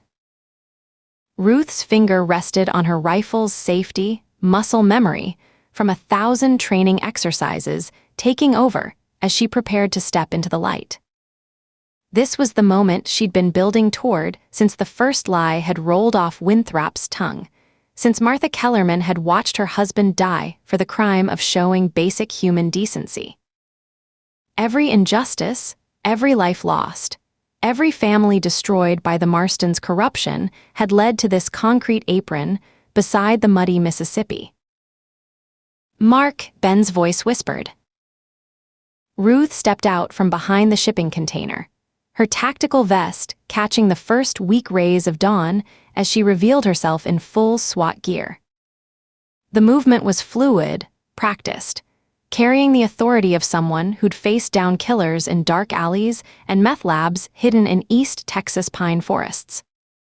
Around the warehouse complex, Rangers in tactical gear emerged from concealment like avenging angels made flesh, behind cargo containers, from warehouse rooftops, even from the cab of a seemingly abandoned 18-wheeler parked near the loading dock. "This is the Texas Rangers." Ruth's voice carried across the concrete apron with the force of divine judgment, echoing off warehouse walls that had witnessed countless criminal transactions, but never one this large, never one this personal. "You are surrounded. Drop your weapons and lie face down on the ground. Now." The transformation in the sicarios was immediate and beautiful to witness. Ruth watched years of cartel arrogance evaporate like steam off hot asphalt as red laser dots danced across their chests like deadly fireflies. The dots emanated from sniper positions atop warehouses and surrounding buildings, at least 8 that she could see, though she knew there were more hidden in shadows, behind ventilation equipment, in places that would only reveal themselves when the shooting started. For a heartbeat that stretched like eternity, the world balanced on the knife's edge between surrender and slaughter. The sicarios' eyes darted frantically, searching for escape routes that didn't exist, calculating odds that would never add up in their favor. These were men who'd built their reputations on intimidating others, who'd learned to project violence like a cologne that preceded them into every room. Now they found themselves outgunned, outmanned, and outmaneuvered by law enforcement officers who'd mobilized with lightning speed, once they understood what they were dealing with. Marston stood beside the lead SUV like a statue carved from expensive materials. Silk shirt, designer jeans, Italian leather shoes that had probably cost more than most people made in a month. Ruth could see his mind working frantically behind those cold blue eyes, trying to process how his escape had turned into a perfectly executed trap. His hand hovered near his holstered pistol with the nervous energy of someone who'd never been in a real gunfight, someone whose violence had always been conducted through intermediaries and hired killers. Then one of the sicarios, a young man whose face was tattooed with tears that probably represented real murders, real families destroyed, made the fatal mistake of panic over patience. He spun toward the nearest truck, his assault rifle coming up in a smooth motion that spoke of extensive training and combat experience. Ruth could see his plan written in the desperation of his movements. Reach the driver's door, use the vehicle as cover, shoot his way out of the encirclement with the kind of concentrated firepower that had served him well in Juarez and Tijuana. The sniper's bullet took him high in the chest before his fingers could even touch the door handle. The report cracked across the warehouse complex like thunder from a clear sky, and the sicario's body jerked backward as if yanked by invisible strings. His weapon clattered across oil-stained concrete, firing a burst into the morning air before nerveless fingers released the trigger. Blood spread beneath him in a dark pool that reflected the warehouse lights like a broken mirror. The demonstration had its intended effect. Ruth watched the fight drain out of the remaining sicarios like air from punctured tires. Assault rifles hit concrete with metallic finality. Expensive weapons that had terrorized Mexican villages and American border towns now reduced to evidence waiting to be tagged and bagged. One by one, they lowered themselves to the ground, hands behind their heads, faces pressed against pavement that smelled of motor oil and decades of legitimate commerce. "Smart choice," Ruth said, her weapon trained on Marston's chest, the red dot of her sight centered over his heart with laser precision. "You too, Alderman. Hands where I can see them." Rodriguez moved in with the fluid grace of someone who'd performed this dance 100 times before. Ruth watched with deep satisfaction as the handcuffs clicked shut around Marston's wrists. The same hands that had signed death warrants disguised as municipal ordinances, that had counted drug money while children like Thomas Tryon lay dying in concrete cells. The sound of the cuffs locking was sweeter than church bells on Sunday morning. "This is impossible," Marston snarled, his composure finally cracking as the reality crashed over him like a cold wave off the Gulf. Sweat beaded on his forehead despite the cool morning air, and Ruth could see his pupils dilated with the kind of fear that came from realizing your entire world was collapsing in real time. "You can't be here. I had insurance. My man was watching your daughter. If you interfered with this operation..." "If you're talking about your child killer wannabe," Ruth interrupted, unable to suppress the grin that spread across her face like sunrise after the longest night of her life, "that's been taken care of." She touched the earpiece that connected her to the command frequency, savoring the moment like fine wine. "Aaron, how are things back home?" Aaron's voice came through crystal clear, carrying that familiar Texas drawl that could make her heart skip beats even in the middle of a tactical operation. "All peachy keen out here, darlin'. Took down your assassin with a single shot, center mass, dropped him like a sack of potatoes. Didn't even need the backup that Ben organized, though I sure appreciated having them there." Ruth watched Marston's face cycle through confusion, disbelief, and finally the dawning comprehension that his perfect insurance policy had turned out to be worthless as Confederate currency. She could almost see the gears turning in his head, trying to figure out how his carefully laid plans had unraveled so completely. "But how?" Marston started, then stopped as the distinctive whop-whop-whop of rotor blades filled the morning air. A Texas DPS helicopter appeared over the warehouse like an avenging angel, its downwash creating miniature dust storms as it settled onto the concrete apron with pinpoint control. The pilot's timing was perfect, dramatic enough to underscore the scope of the operation, practical enough to provide rapid extraction if things went sideways. "Helicopters," Marston said with the bitter chagrin of a man watching his life's work crumble to dust. The pieces were finally clicking together in his mind, revealing how thoroughly he'd been outmaneuvered. "Give the man a cigar," Ruth said cheerfully, her Texas accent thickening with satisfaction.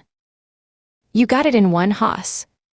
Ben Miller emerged from the helicopter with the confident stride of someone who just coordinated the kind of rapid response that would be studied at law enforcement academies for decades. His graying hair whipped in the rotor wash, but his expression was calm as still water, carrying the quiet satisfaction of a job well done. Behind him came Louisa Morales, the team's drone operator, clutching a ruggedized tablet that still displayed tracking data from the convoy's journey across 3 states. Ruth felt a weight lifting from her shoulders that she hadn't even realized she'd been carrying. For hours now, she'd been running on adrenaline and stubborn determination, pushing through exhaustion and fear and the constant pressure of knowing that innocent lives hung in the balance. Now, watching Ben approach with that familiar look of paternal pride, she finally allowed herself to believe that they'd actually pulled it off. They'd stumbled onto a multi-generational criminal enterprise and managed to bring it down before more innocent people died. "One chopper flew my partner, God bless him, back home," Ruth explained to Marston, savoring each word like honey on fresh biscuits. She could see him processing the timeline, calculating just how quickly law enforcement had mobilized once they understood what they were dealing with. "We're a tactical team, already had your guy under surveillance, and would have taken him out if he'd so much as twitched in the direction of my house. The other chopper, with our boss Ben Miller here, picked me up from Harvest Home and brought us to Memphis, where we figured you were most likely headed." "Don't forget our eye in the sky," Ben added, clapping Louisa on the shoulder with the kind of paternal pride reserved for watching your people excel under pressure. "Louisa's drones tracked your convoy the whole way from Harvest Home, allowing us to predict your likely destinations once we understood your operation. Memphis was the logical choice for a handoff this size, close enough to multiple interstate highways, far enough from the border to avoid DEA saturation, and with enough legitimate river traffic to provide camouflage." Ruth watched Marston's face as he realized how quickly they'd adapted to discoveries they'd never expected to make. They'd walked into Harvest Home looking for a missing family and stumbled onto a $43 million drug operation. But once they understood what they were dealing with, they'd moved fast and smart. "How about his sheriff pal Ben?" Ruth asked, unable to resist twisting the knife a little deeper. "Did we scoop him and his deputies up?" "Smooth as ice cream," Ben replied with the satisfaction of someone who'd just seen justice served with a side of poetic irony. Sheriff Hutchins was so busy watching his boy score touchdowns that he never saw our people moving into position around the football stadium. His coaching days are over, and he's looking at a lifetime in federal prison for enabling the trafficking of controlled substances across state lines. That's after Texas gets done with him for corruption and conspiracy, of course. "Of course," Ruth responded, feeling pieces of the puzzle clicking into place with satisfying finality. "And Alderman, in case you're wondering about those offshore accounts you've been building for decades, well, I'm real sorry to inform you that they've all been frozen by my intrepid forensic digital accountant, Jake, back at the command center. Every last penny, from the Cayman Islands to Switzerland to that little bank in Monaco you thought nobody knew about." Marston's face went from pale to purple, rage warring with disbelief, as he finally grasped the true scope of his defeat. "You won't get away with any of this," he snarled, spittle flying from his lips, as composure gave way to raw fury. "This is cartel product worth $43 million on the street, and they won't take this kind of loss lying down. Thanks to me, they know exactly whom to blame, and that's you, Ruth Baker. You'll be lucky if you live long enough to see the promotion you're probably due after this bust." Ben Miller shook his head with the patient expression of a teacher correcting a particularly slow student, then patted Ruth on the shoulder with genuine affection. "Let me handle this one, Ruthie." He turned to Marston with the kind of smile that sharks probably wore just before feeding time. "See, that's where you're wrong, Nathaniel. We've already put the word out through our confidential informants that it's you who double-crossed Lowe's Cuervos, made a deal with the Rangers and the Federal Joint Task Force to give up the cartel's higher-ups in exchange for avoiding the death penalty. Amazing how quickly that kind of information spreads through criminal networks, especially when it comes from sources they trust." "Huh." Marston scoffed, though Ruth could see fresh sweat beading on his forehead despite the cool morning air. His bravado was paper-thin now, desperate blustering in the face of inevitable defeat. "I'll never cooperate with you people. What do you think I am, stupid?" "Well, it's either that, Marston," Ben said with the conversational tone of someone discussing the weather, "or you get to find out what it feels like to have your cartel partners perform an autopsy on you while you're still alive. So you tell me, cooperate with us or your buddies across the border. Your choice." Ruth watched the color drain from Marston's face as he finally understood the chess game Ben had been playing all along. The cartel would assume he'd betrayed them regardless of what he said or did. His only chance of living long enough to see his next birthday lay in actually cooperating with law enforcement, the very thing his arrogance refused to let him consider. It was a masterstroke of psychological warfare, using the criminal's own paranoia against him. "Get him out of here," Ben said with finality, jerking his head toward the waiting transport vehicles where U.S. Marshals stood ready to begin Marston's long journey through the federal justice system. Ruth watched with deep satisfaction as the Rangers led Marston away in handcuffs and leg chains, his expensive clothes now rumpled and stained with sweat and defeat. The man who'd terrorized Harvest Home for decades, who'd built an empire on suffering and lies, was now just another prisoner shuffling toward a van that would take him to a cell where his money and connections meant nothing. Ben Miller looked at Ruth with the expression of a commanding officer who just watched his best detective close the case of a lifetime. "You did good, Baker. Real good. I just got word from Sam at County General. The doctors finished working on his boy Thomas, and they say he's going to be just fine.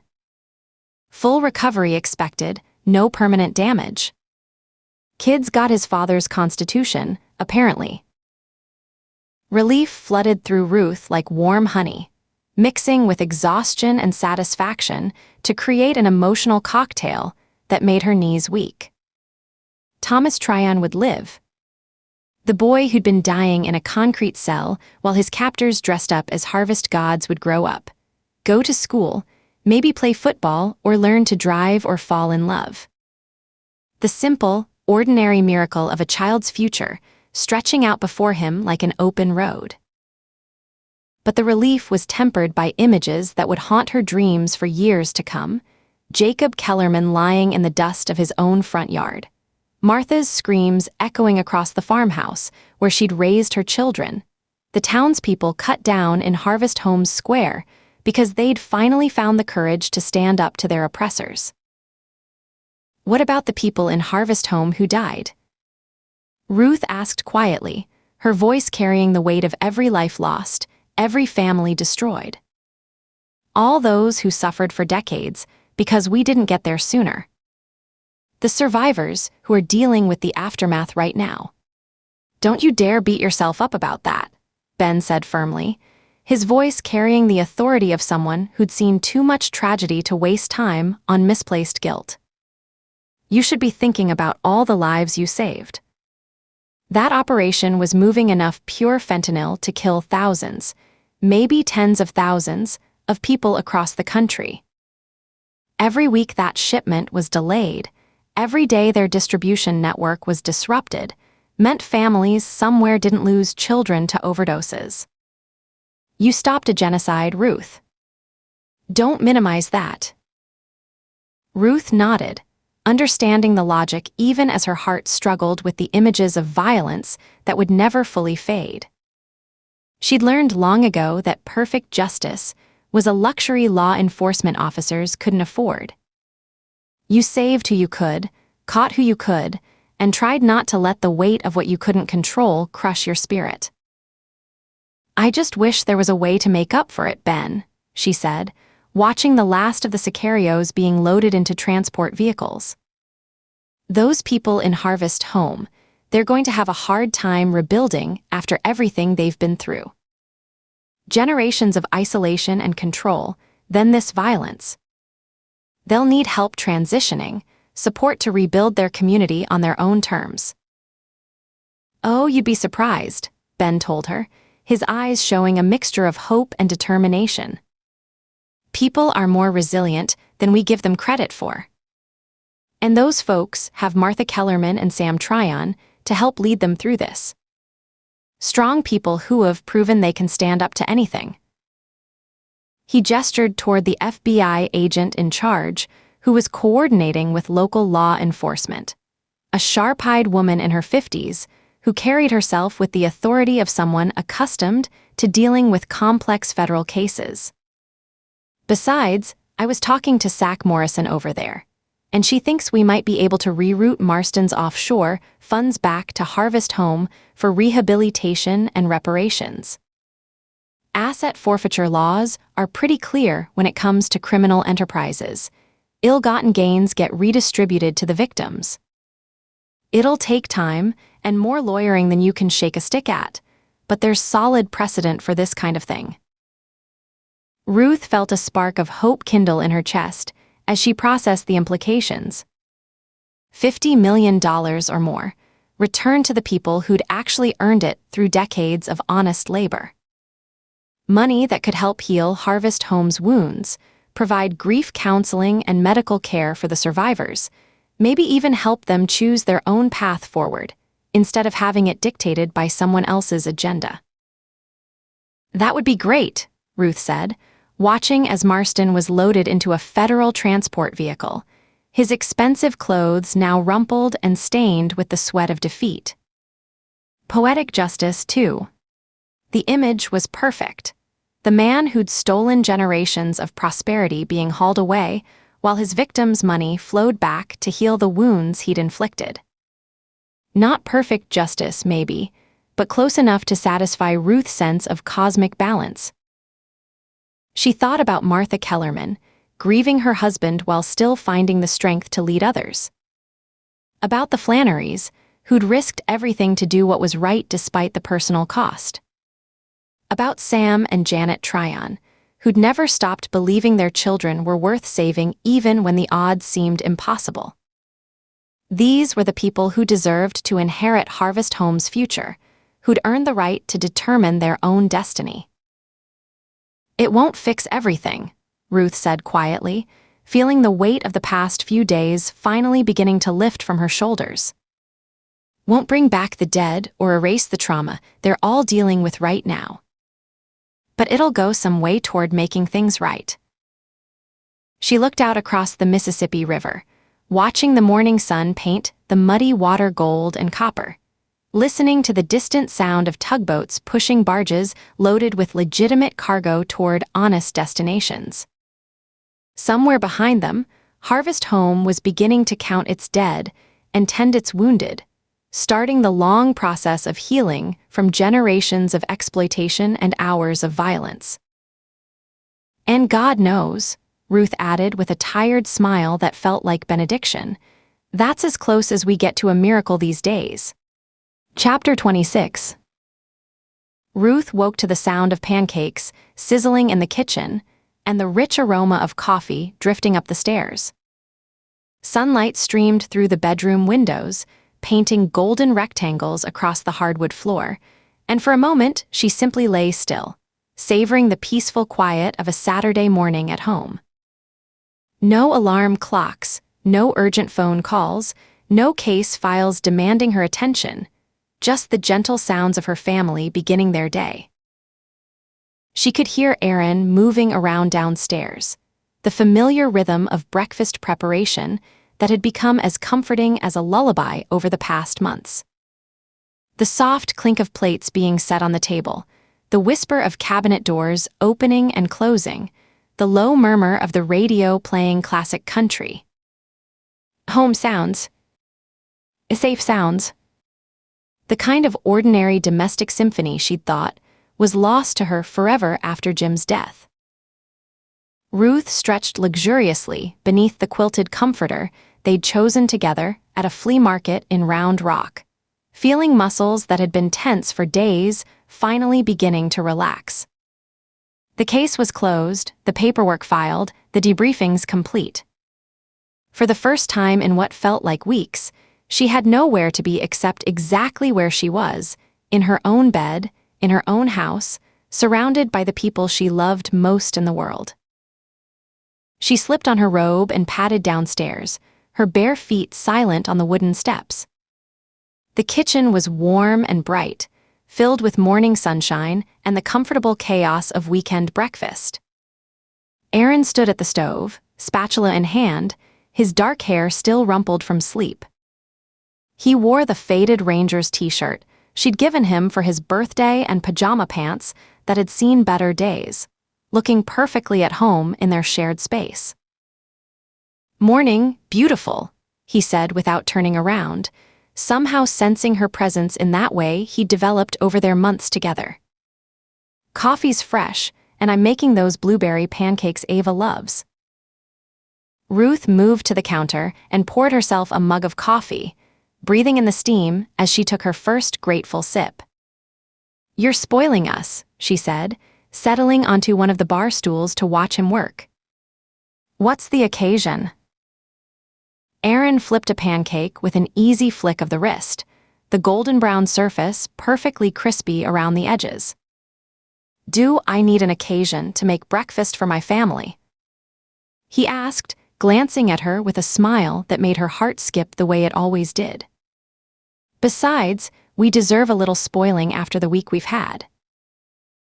Before Ruth could respond, footsteps thundered down the stairs and Jake burst into the kitchen, his 14-year-old energy filling the room like sunlight breaking through clouds. His sandy hair stuck up in several directions, and he wore basketball shorts and an oversized hoodie that had belonged to Aaron in high school. "Please tell me those are blueberry," he said, sliding into the chair across from Ruth with the boneless grace of someone whose body was still figuring out how tall it was going to be. "I can smell them from upstairs." "They are indeed," Aaron confirmed, transferring a stack of pancakes to a serving platter. "And there's plenty, so no fighting with your brother." As if summoned by the mention of food, Marcus appeared in the doorway, his 11-year-old face still puffy with sleep. He wore pajamas decorated with cartoon superheroes and carried a battered stuffed dinosaur that he claimed he was too old for, but somehow never managed to leave behind when they went places. "Morning, Marcus," Ruth said, reaching out to smooth his auburn hair. "Sleep well." He nodded and climbed into the chair beside Jake, setting his dinosaur carefully on the table where it could supervise the meal. "I dreamed we went to that water park in Austin," he said, voice thick with sleep. "The one with the really big slide." "Schlitterbahn?" Aaron asked, setting the platter of pancakes in the center of the table. "That's not a bad idea for this summer. We could make a whole weekend of it." Ruth felt that familiar flutter of contentment as she watched Aaron interact with the boys. He'd stepped into their lives with such natural ease, treating Jake and Marcus not as obligations that came with loving her, but as genuine blessings he was grateful to receive. The way he remembered their preferences, celebrated their achievements, and offered comfort during their struggles. It was the kind of fathering that came from the heart rather than duty. The sound of quick footsteps on the stairs announced Ava's arrival, though Ruth had been expecting her daughter to appear soon. The smell of pancakes was like a beacon to Ava, who had inherited Ruth's sweet tooth and Aaron's appreciation for elaborate weekend breakfasts. Ava bounced into the kitchen with the infectious energy of a 12-year-old who'd slept well and woken up to discover it was Saturday. Her dark hair was braided down her back, and she wore the purple pajama set Ruth had bought her for Christmas, decorated with tiny silver stars that caught the morning light. "Good morning," Ava signed as she slipped into her chair, her hands moving with the fluid grace that never failed to mesmerize Ruth. "Are those the pancakes with the berries that pop in your mouth?" "The very ones," Aaron signed back, his ASL still carrying a slight hesitation but filled with genuine warmth.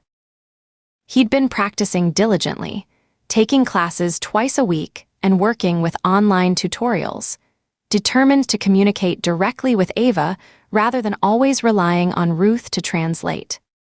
Ruth watched the exchange with the kind of joy that felt too big for her chest. When she'd first started dating Aaron, she'd worried about how Ava would adjust to having another adult in their carefully constructed world. Her daughter had been just 10 when Jim died, and the years since had been defined by their partnership, their shared resilience, their determination to build a life together that honored his memory while allowing space for new growth. But Aaron had understood instinctively that love wasn't finite, that caring for Ava wouldn't diminish his ability to love his own sons. Instead, their blended family had become something richer and more complex than the sum of its parts. 5 people who'd chosen each other, who decided that the love they shared was worth the work of building something new together. "Pass the syrup, please," Jake said, already cutting into his stack of pancakes with the focused intensity of a teenager whose primary relationship with food was based on volume consumption. "Save some for the rest of us," Marcus protested, though he was grinning as he said it. The brotherly banter between the boys had become one of Ruth's favorite aspects of their household. Jake had initially been protective of his space and skeptical of sudden changes, but Marcus's easy acceptance of Ruth and Ava had helped bridge any gaps. "There's plenty of syrup," Aaron said diplomatically, retrieving a second bottle from the cabinet. "And plenty of pancakes if anyone wants seconds." Ava raised her hand enthusiastically, signing me, with exaggerated gestures that made everyone laugh. She'd grown 3 inches in the past year, shooting up like a weed, and her appetite had expanded proportionally. Ruth found herself constantly adjusting to this new version of her daughter, still the same sweet, thoughtful girl, but with longer legs and a more sophisticated sense of humor. "So what's the plan for today?" Ruth asked, settling into the comfortable rhythm of family breakfast conversation. "Any pressing Saturday agenda items I should know about?" "Baseball practice at 10, Jake said around a mouthful of pancakes. "Coach Martinez wants to work on our batting before the tournament next week." "And I promised Marcus we'd work on his science project," Aaron added, pouring himself more coffee. "Something about volcanoes, right, buddy?" Marcus nodded eagerly. "Not the boring kind that just bubbles," he clarified with the seriousness of someone whose scientific standards were quite high.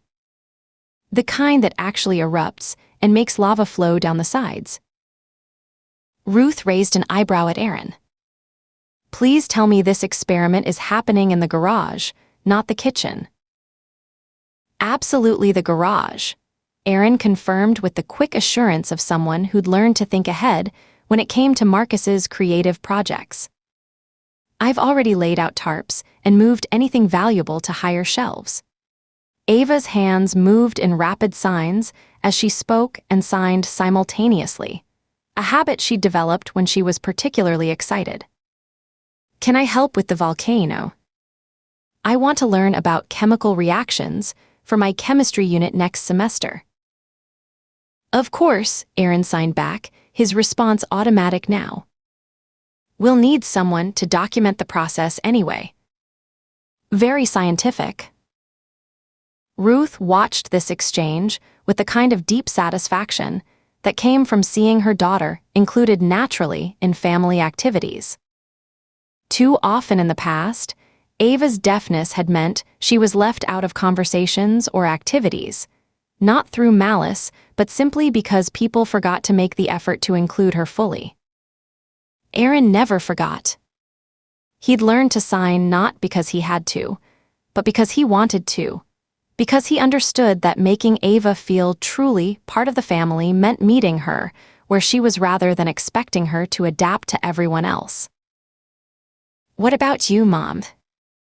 Ava asked, switching to signs only as she often did when she wanted a more private conversation. "What do you want to do today?" Ruth considered the question, looking around the table at her family. Jake was methodically working through his second helping of pancakes while texting someone on his phone with the multitasking skills that seemed to be hardwired into his generation. Marcus was building a small fort out of his remaining pancakes, engineering the structural integrity with the same focus he brought to all his projects. Aaron was refilling coffee cups and adding blueberries to the pan for another batch, moving through their kitchen with the easy familiarity of someone who truly belonged there. "I want to do exactly this," Ruth signed back to Ava, her hands moving slowly to emphasize her sincerity. "Sit here with all of you and have nowhere else to be." Ava smiled, the expression lighting up her face in a way that reminded Ruth so powerfully of Jim that her breath caught for a moment. But it was a good memory now, a warm connection to the past rather than a source of pain. Jim would have loved Aaron, would have appreciated the way he'd stepped into their lives with such care and respect. He would have been grateful that Ruth had found someone who understood that loving her meant loving Ava completely, someone who could give them both the gift of family again. "Actually," Aaron said, apparently struck by sudden inspiration, "what would you all think about going to the farmer's market this afternoon? I heard they've got fresh strawberries, and we could pick up stuff for grilling later." "Can we get kettle corn?"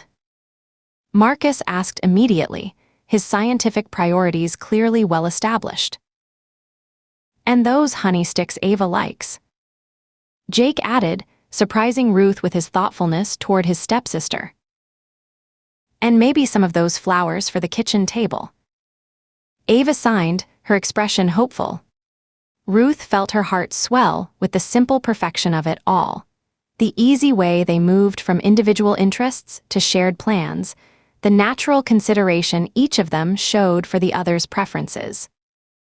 This was what family looked like when it worked, when it was built on choice and care rather than just biology and circumstance. "The farmer's market sounds perfect," she said, reaching across the table to squeeze Aaron's hand. "We can make a whole afternoon of it. Maybe stop by the park afterward if the weather holds." "And ice cream," Marcus added with the conviction of someone who understood that any family outing could be improved by the addition of frozen dairy products. "Obviously ice cream," Aaron agreed solemnly. "What kind of monsters do you think we are?" The laughter that erupted around the table was the kind that came from genuine joy rather than obligation, the sound of people who genuinely enjoyed each other's company. Ruth soaked it in, memorizing the moment. The warm kitchen filled with Saturday morning light, the empty plates that spoke of a meal shared in contentment, the faces of the people who'd become her whole world. Later, as they cleaned up the breakfast dishes together, Aaron's phone chimed with an incoming video call. Ruth could see Sarah's name on the screen, and Aaron's face immediately brightened with anticipation mixed with concern. "Sarah," he answered, turning the phone so Ruth could see into the frame as well. "How did everything go?" Aaron's sister appeared on the screen, her face glowing with relief and joy. She was sitting in what looked like a sunny kitchen, her auburn hair pulled back in a messy bun, wearing a soft yellow sweater that made her look radiant despite the early hour in Arkansas. "Aaron." "The results came back yesterday," Sarah said, her voice bubbling with happiness. "Everything's perfect. The baby's developing normally, all the tests came back clear. Doug and I are over the moon." "That's incredible news," Ruth said, leaning into the frame so Sarah could see her better. "We've been thinking about you constantly." "And you must be Ruth," Sarah said, her smile widening. "I feel like I know you already from everything Aaron's told me, but I'm so sorry we haven't actually met yet. This whole pregnancy scare just turned everything upside down." The kids had heard Aaron's voice and came thundering into the kitchen, drawn by the prospect of talking to their aunt. Jake and Marcus crowded around the phone, while Ava positioned herself where she could see the screen clearly. "Aunt Sarah," Marcus called out, waving enthusiastically at the camera. "Is the baby okay?" "The baby's perfect, sweetheart," Sarah replied, her voice warm with affection for her nephews. "And this must be Ava," she added, noticing Ruth's daughter. "Aaron's told me so much about you." Ava waved shyly, then signed hello while speaking aloud. "I'm excited to meet you and the baby." "I can't wait to meet you too," Sarah said. "And speaking of meeting, when are you two planning to make it up here?" "I was really hoping to see you both, especially since I haven't even met my future sister-in-law yet." Aaron and Ruth exchanged glances, and Ruth could see the same realization dawning on both their faces. Between the intensity of the case and the aftermath, they'd completely lost track of their original plans. "You know what?" Aaron said, running his hand through his hair with a sheepish expression. "We got so caught up in everything that we never even rescheduled." "Ruth, when were we thinking of taking that trip?" Ruth shrugged, smiling at the absurdity of it. "Believe it or not, we haven't even had the chance to think about it, let alone talk about it. Things have been pretty intense around here." Sarah laughed, the sound bright and infectious through the phone's speakers. "Well, you better hurry up then, because you guys have got a whole lot of catching up to do. I need to properly meet the woman who's managed to make my brother this happy, and these kids need to see where their daddy grew up." "How about next month?" Aaron suggested, looking at Ruth for confirmation. "Once things settle down completely, and we can actually focus on family time." "That sounds perfect," Ruth agreed. "I'd love to see Arkansas, and Ava's been asking about your childhood stories." "It's a deal," Sarah said firmly. "And I'm holding you to it this time. No more work emergencies allowed to interfere." "Come on," she said, taking his hand and leading him toward the stairs. "Let's go help our kids get ready for their volcano project. I have a feeling this is going to be a day to remember." As they climbed the stairs together, following the sound of their children's voices, Ruth felt the deep satisfaction of someone who'd found their way home after a long journey. The house was full of light and laughter, full of the kind of love that grew stronger through sharing rather than weaker through division. Outside, Saturday morning was unfolding with all its infinite possibilities, and Ruth Baker had never been more grateful to be exactly where she was. Click here to continue reading Desert Highway and more Baker and Tate thrillers. This concludes the audiobook recording of Harvest Home by Sam Barron. narrated by Virtual Voice Heart. We hope you enjoyed this audiobook. Visit BookEmpathy.com for free books daily. Thank you for listening to this free full-length audiobook recording. Please support the author by buying a copy of the book and by subscribing to the BookEmpathy channel here on YouTube. I hope you enjoyed part 1 of that audiobook.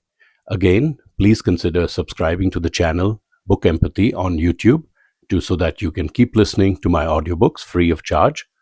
And do consider buying a copy of this book to support the author. Thank you.